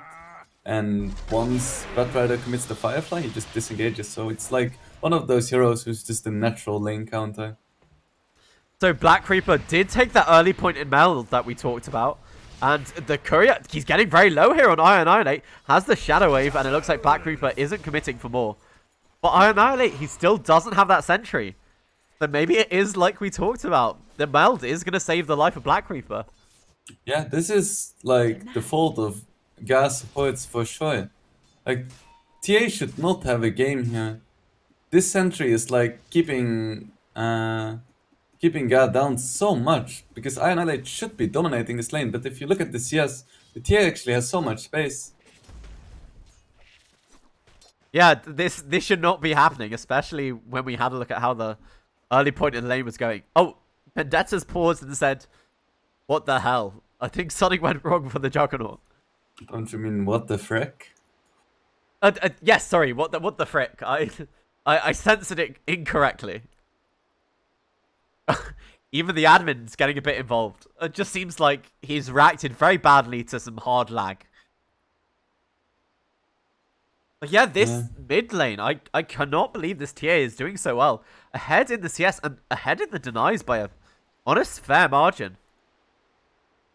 Yeah, this is super sloppy. 20% packet loss. I mean, it just means you have to click 20% faster. Or more. True. Then 20% more packets and you'll be fine.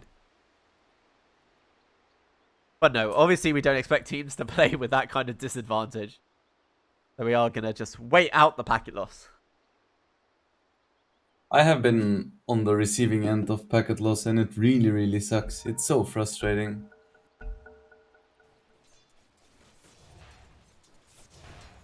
So Annihilate he actually has bought his own sentry.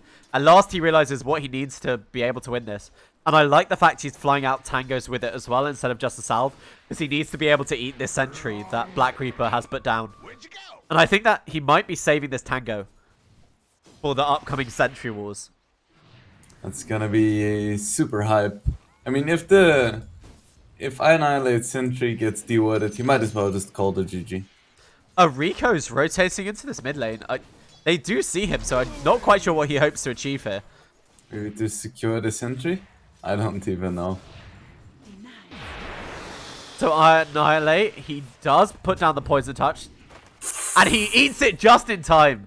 So he is going to get that bonus tango regen as well as the salve up. That's pretty hype. I do like hyping up like the small things that are, you know, it's not like a kill, but it is real displays of skill that are really important to like how a the game face turns shift out. and screaming, wow.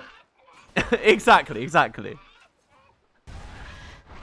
These side blades are like homing missiles right now. The I feel Avalon. like Annihilate has spent so much gold on salves already because these side blades are just on point. Oof. Benjaz able to escape, is getting eaten by the bug, but the Maledict, it looks like it's only level 2, so it's not quite enough. And the bat of YYF is going to make Costabile think again about this dive. As you wanna take a look at mid? Yes. Oh, he got rid of the sentry. Nice. And the TA is about to hit level 6, and when the side traps come out, it's gonna be super scary. Do you think he's going to be able to solo kill him?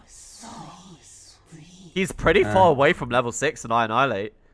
So he's not going to be able to get a point into Grave or anything. I mean, TA doesn't really have any kill threat yet, unless Dazzle completely messes up with the side blades. Because there is still the Poison Touch and the Shadow Wave, so Tia can't really come close or play aggressively. She needs to be at a distance harassing with Psyblades. So this top lane, the Tiny is coming in level 3. Only 1 point in Avalanche as well as the toss. I don't think they have any real kill potential because, as you said, Bane's so tanky. As well as with the healer Brain Sap, so, you know, it's just another free 150 HP on top of his already pretty big HP pool. I really don't like how Tiny started skipping tree grab completely. I feel like just having the potential of killing a career with just a tree throw is worth the skill point alone. But even if you don't kill careers with it, it's just more burst damage. If you hit people once and throw a tree, as opposed to having 1 extra point in toss. And also worth noting is just the harass you get in lane for that that 50 mana. You know, it's a lot of harass for very little spend. Yeah, and the denies are so important as well. Because, yeah, you're right. Some 4-position Tinies I see go 1-1-1. But, as you said, he's gone 1-2. So, yeah. I mean, it's more mana efficient, sure, but I just don't like it. Anyway, it looks like we are underway once again. Let's get back to the sentry battle on mid. So TA has hit level 6, just waiting off this poison touch before she goes back to get aggressive on the dazzle. The sword with the 2 points into the wave of the tower. Turn the stun, the avalanche, the toss. Is that going to be enough? They need a few more hits. One more, the healing ward, but it's not quite enough. The sword, they are able to kill off this juggernaut. That was very sloppy. He had spin, but he was just too slow to dodge the magic mist.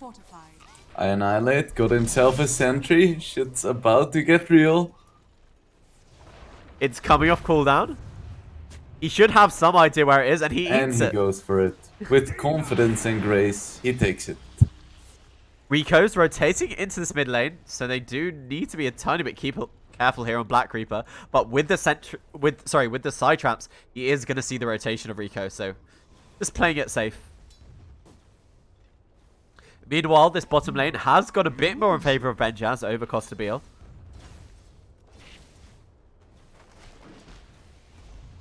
Looks like Black Reaper is calling it quits and going to the jungle, realizing that his pride is shattered after losing his sentry.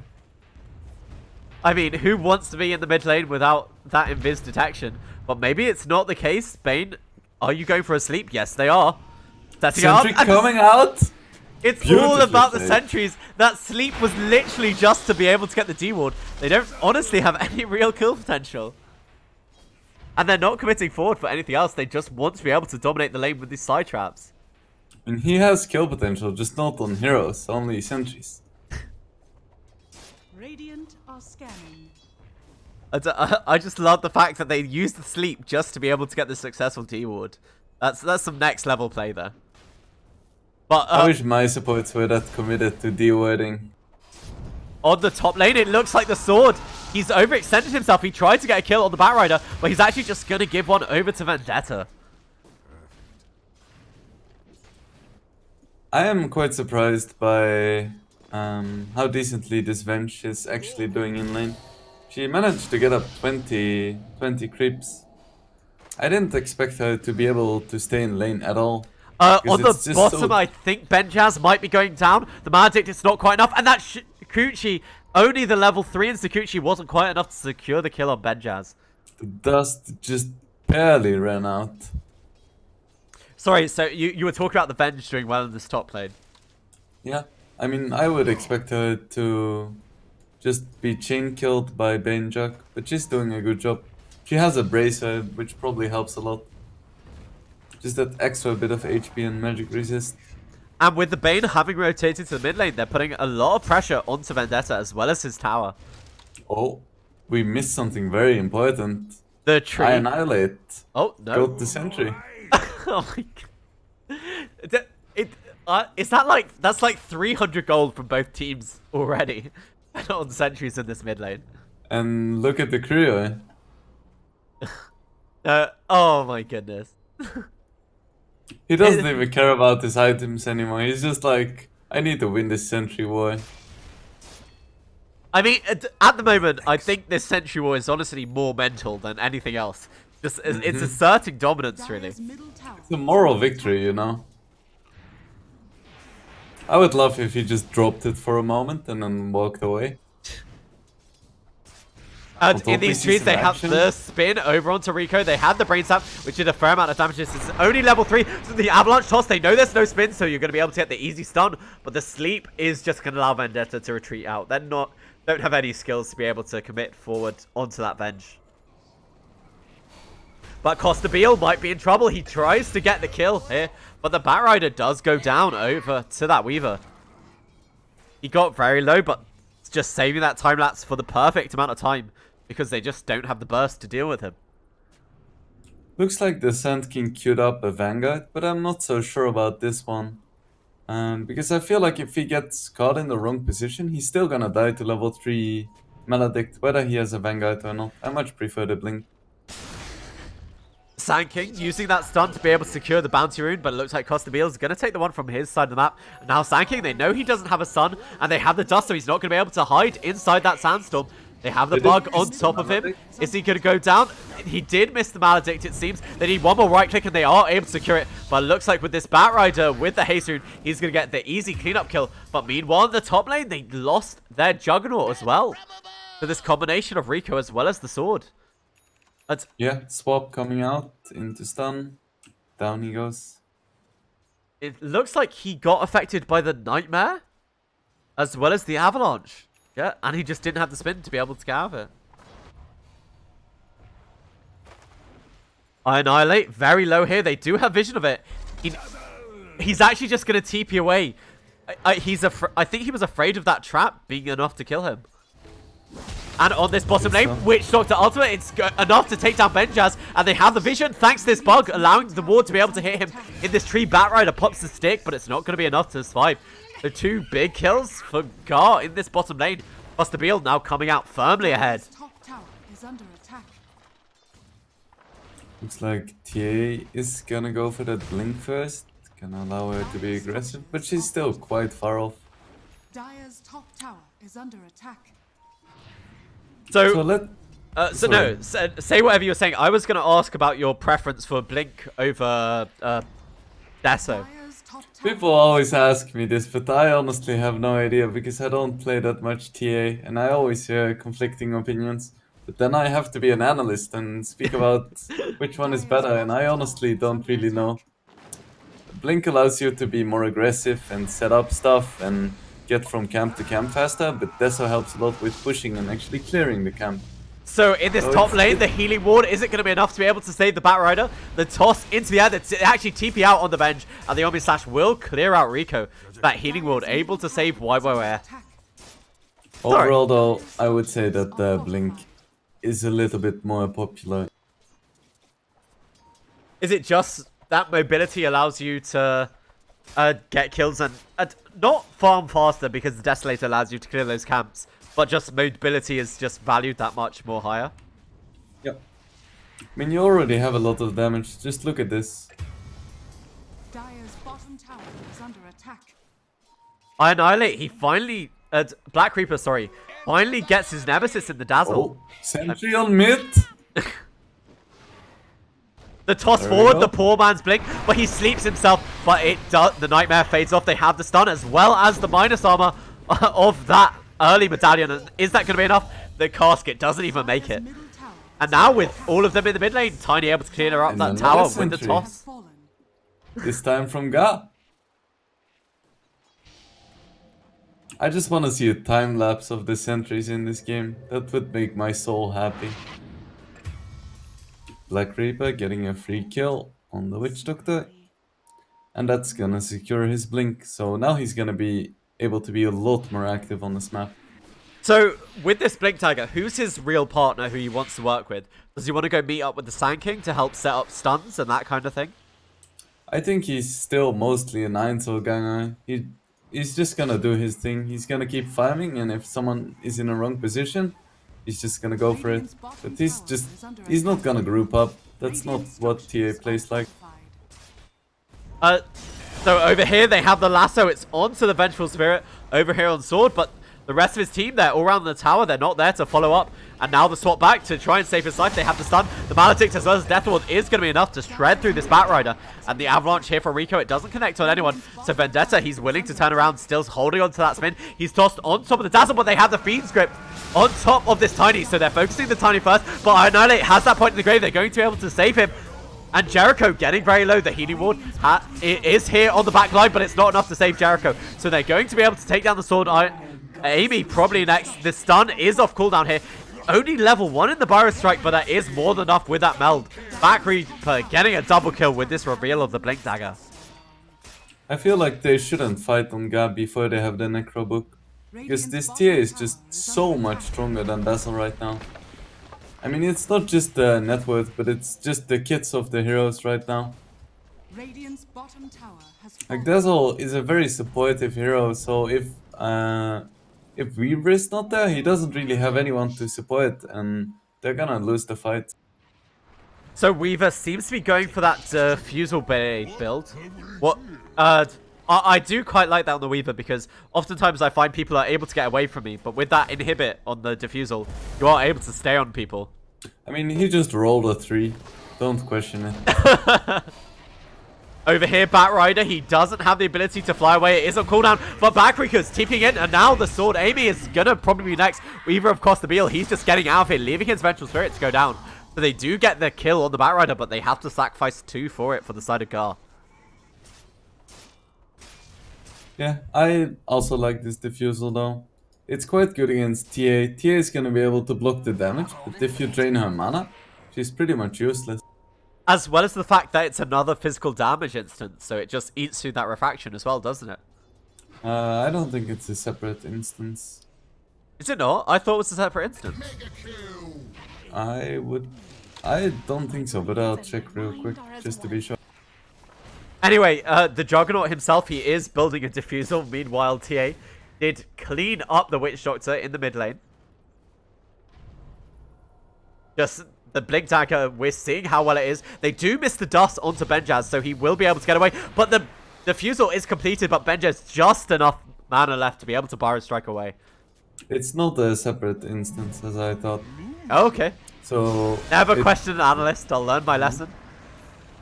Lasso used on the mid lane, but the swap back, they're going for the TA, they have the dust, as well as the Maledict, the toss into yeah, and they are going to get this big kill, but the Omnislash is onto a whole bunch. They lose the Witch Doctor, and he's still living here on Black Reaper. Finally does go down, but they pop down a sentry. Are they going to be able to kill the sword Amy? Yes, he seems to be always the sacrificial lamb for his team.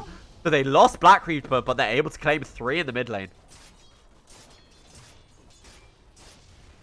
Dire's top tower is under attack. So as I was saying, yes. it's a single instance, and you can also lifesteal and crit it. Radiant's middle So tower it just gets added on to your physical damage, is what you're saying. Yep. Actually, you can cleave off it, but you cannot crit off it. Sorry.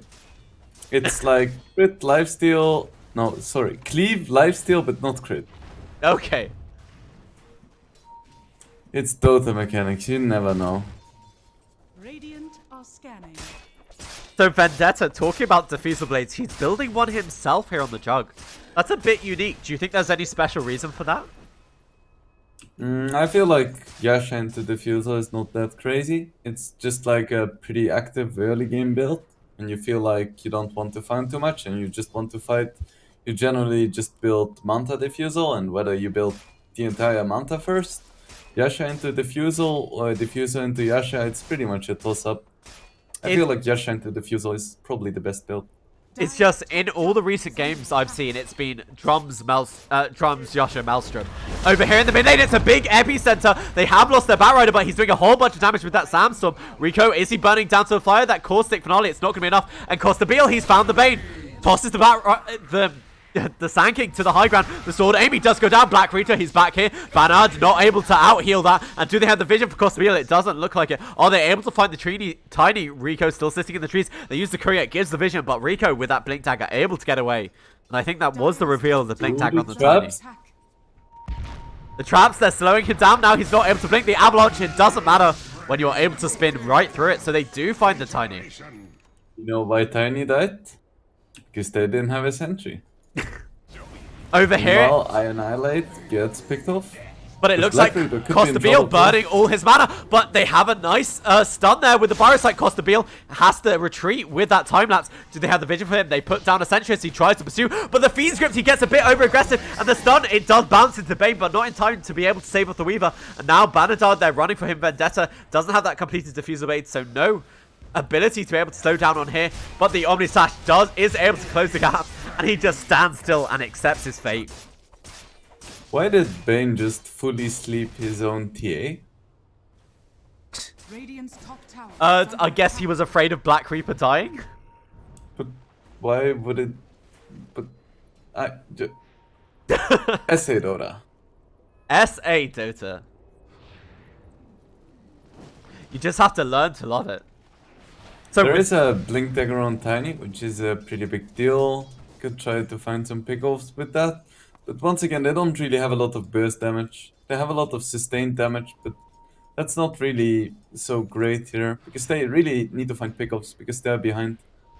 You can't just use like your Dazzle and use the Weaver as some kind of siege wagon to just hit buildings and heal them up with Dazzle. Because you can't take the fights. If you're behind, pushing lineups don't work. So they've smoked up here, as you said before. They have this Blink Dagger on the Tiny. They're pinging exactly onto Vendetta.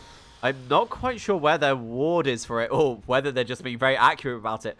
But over here, Desolator on the TA, as well as the double damage room. So they're going into the Roshan.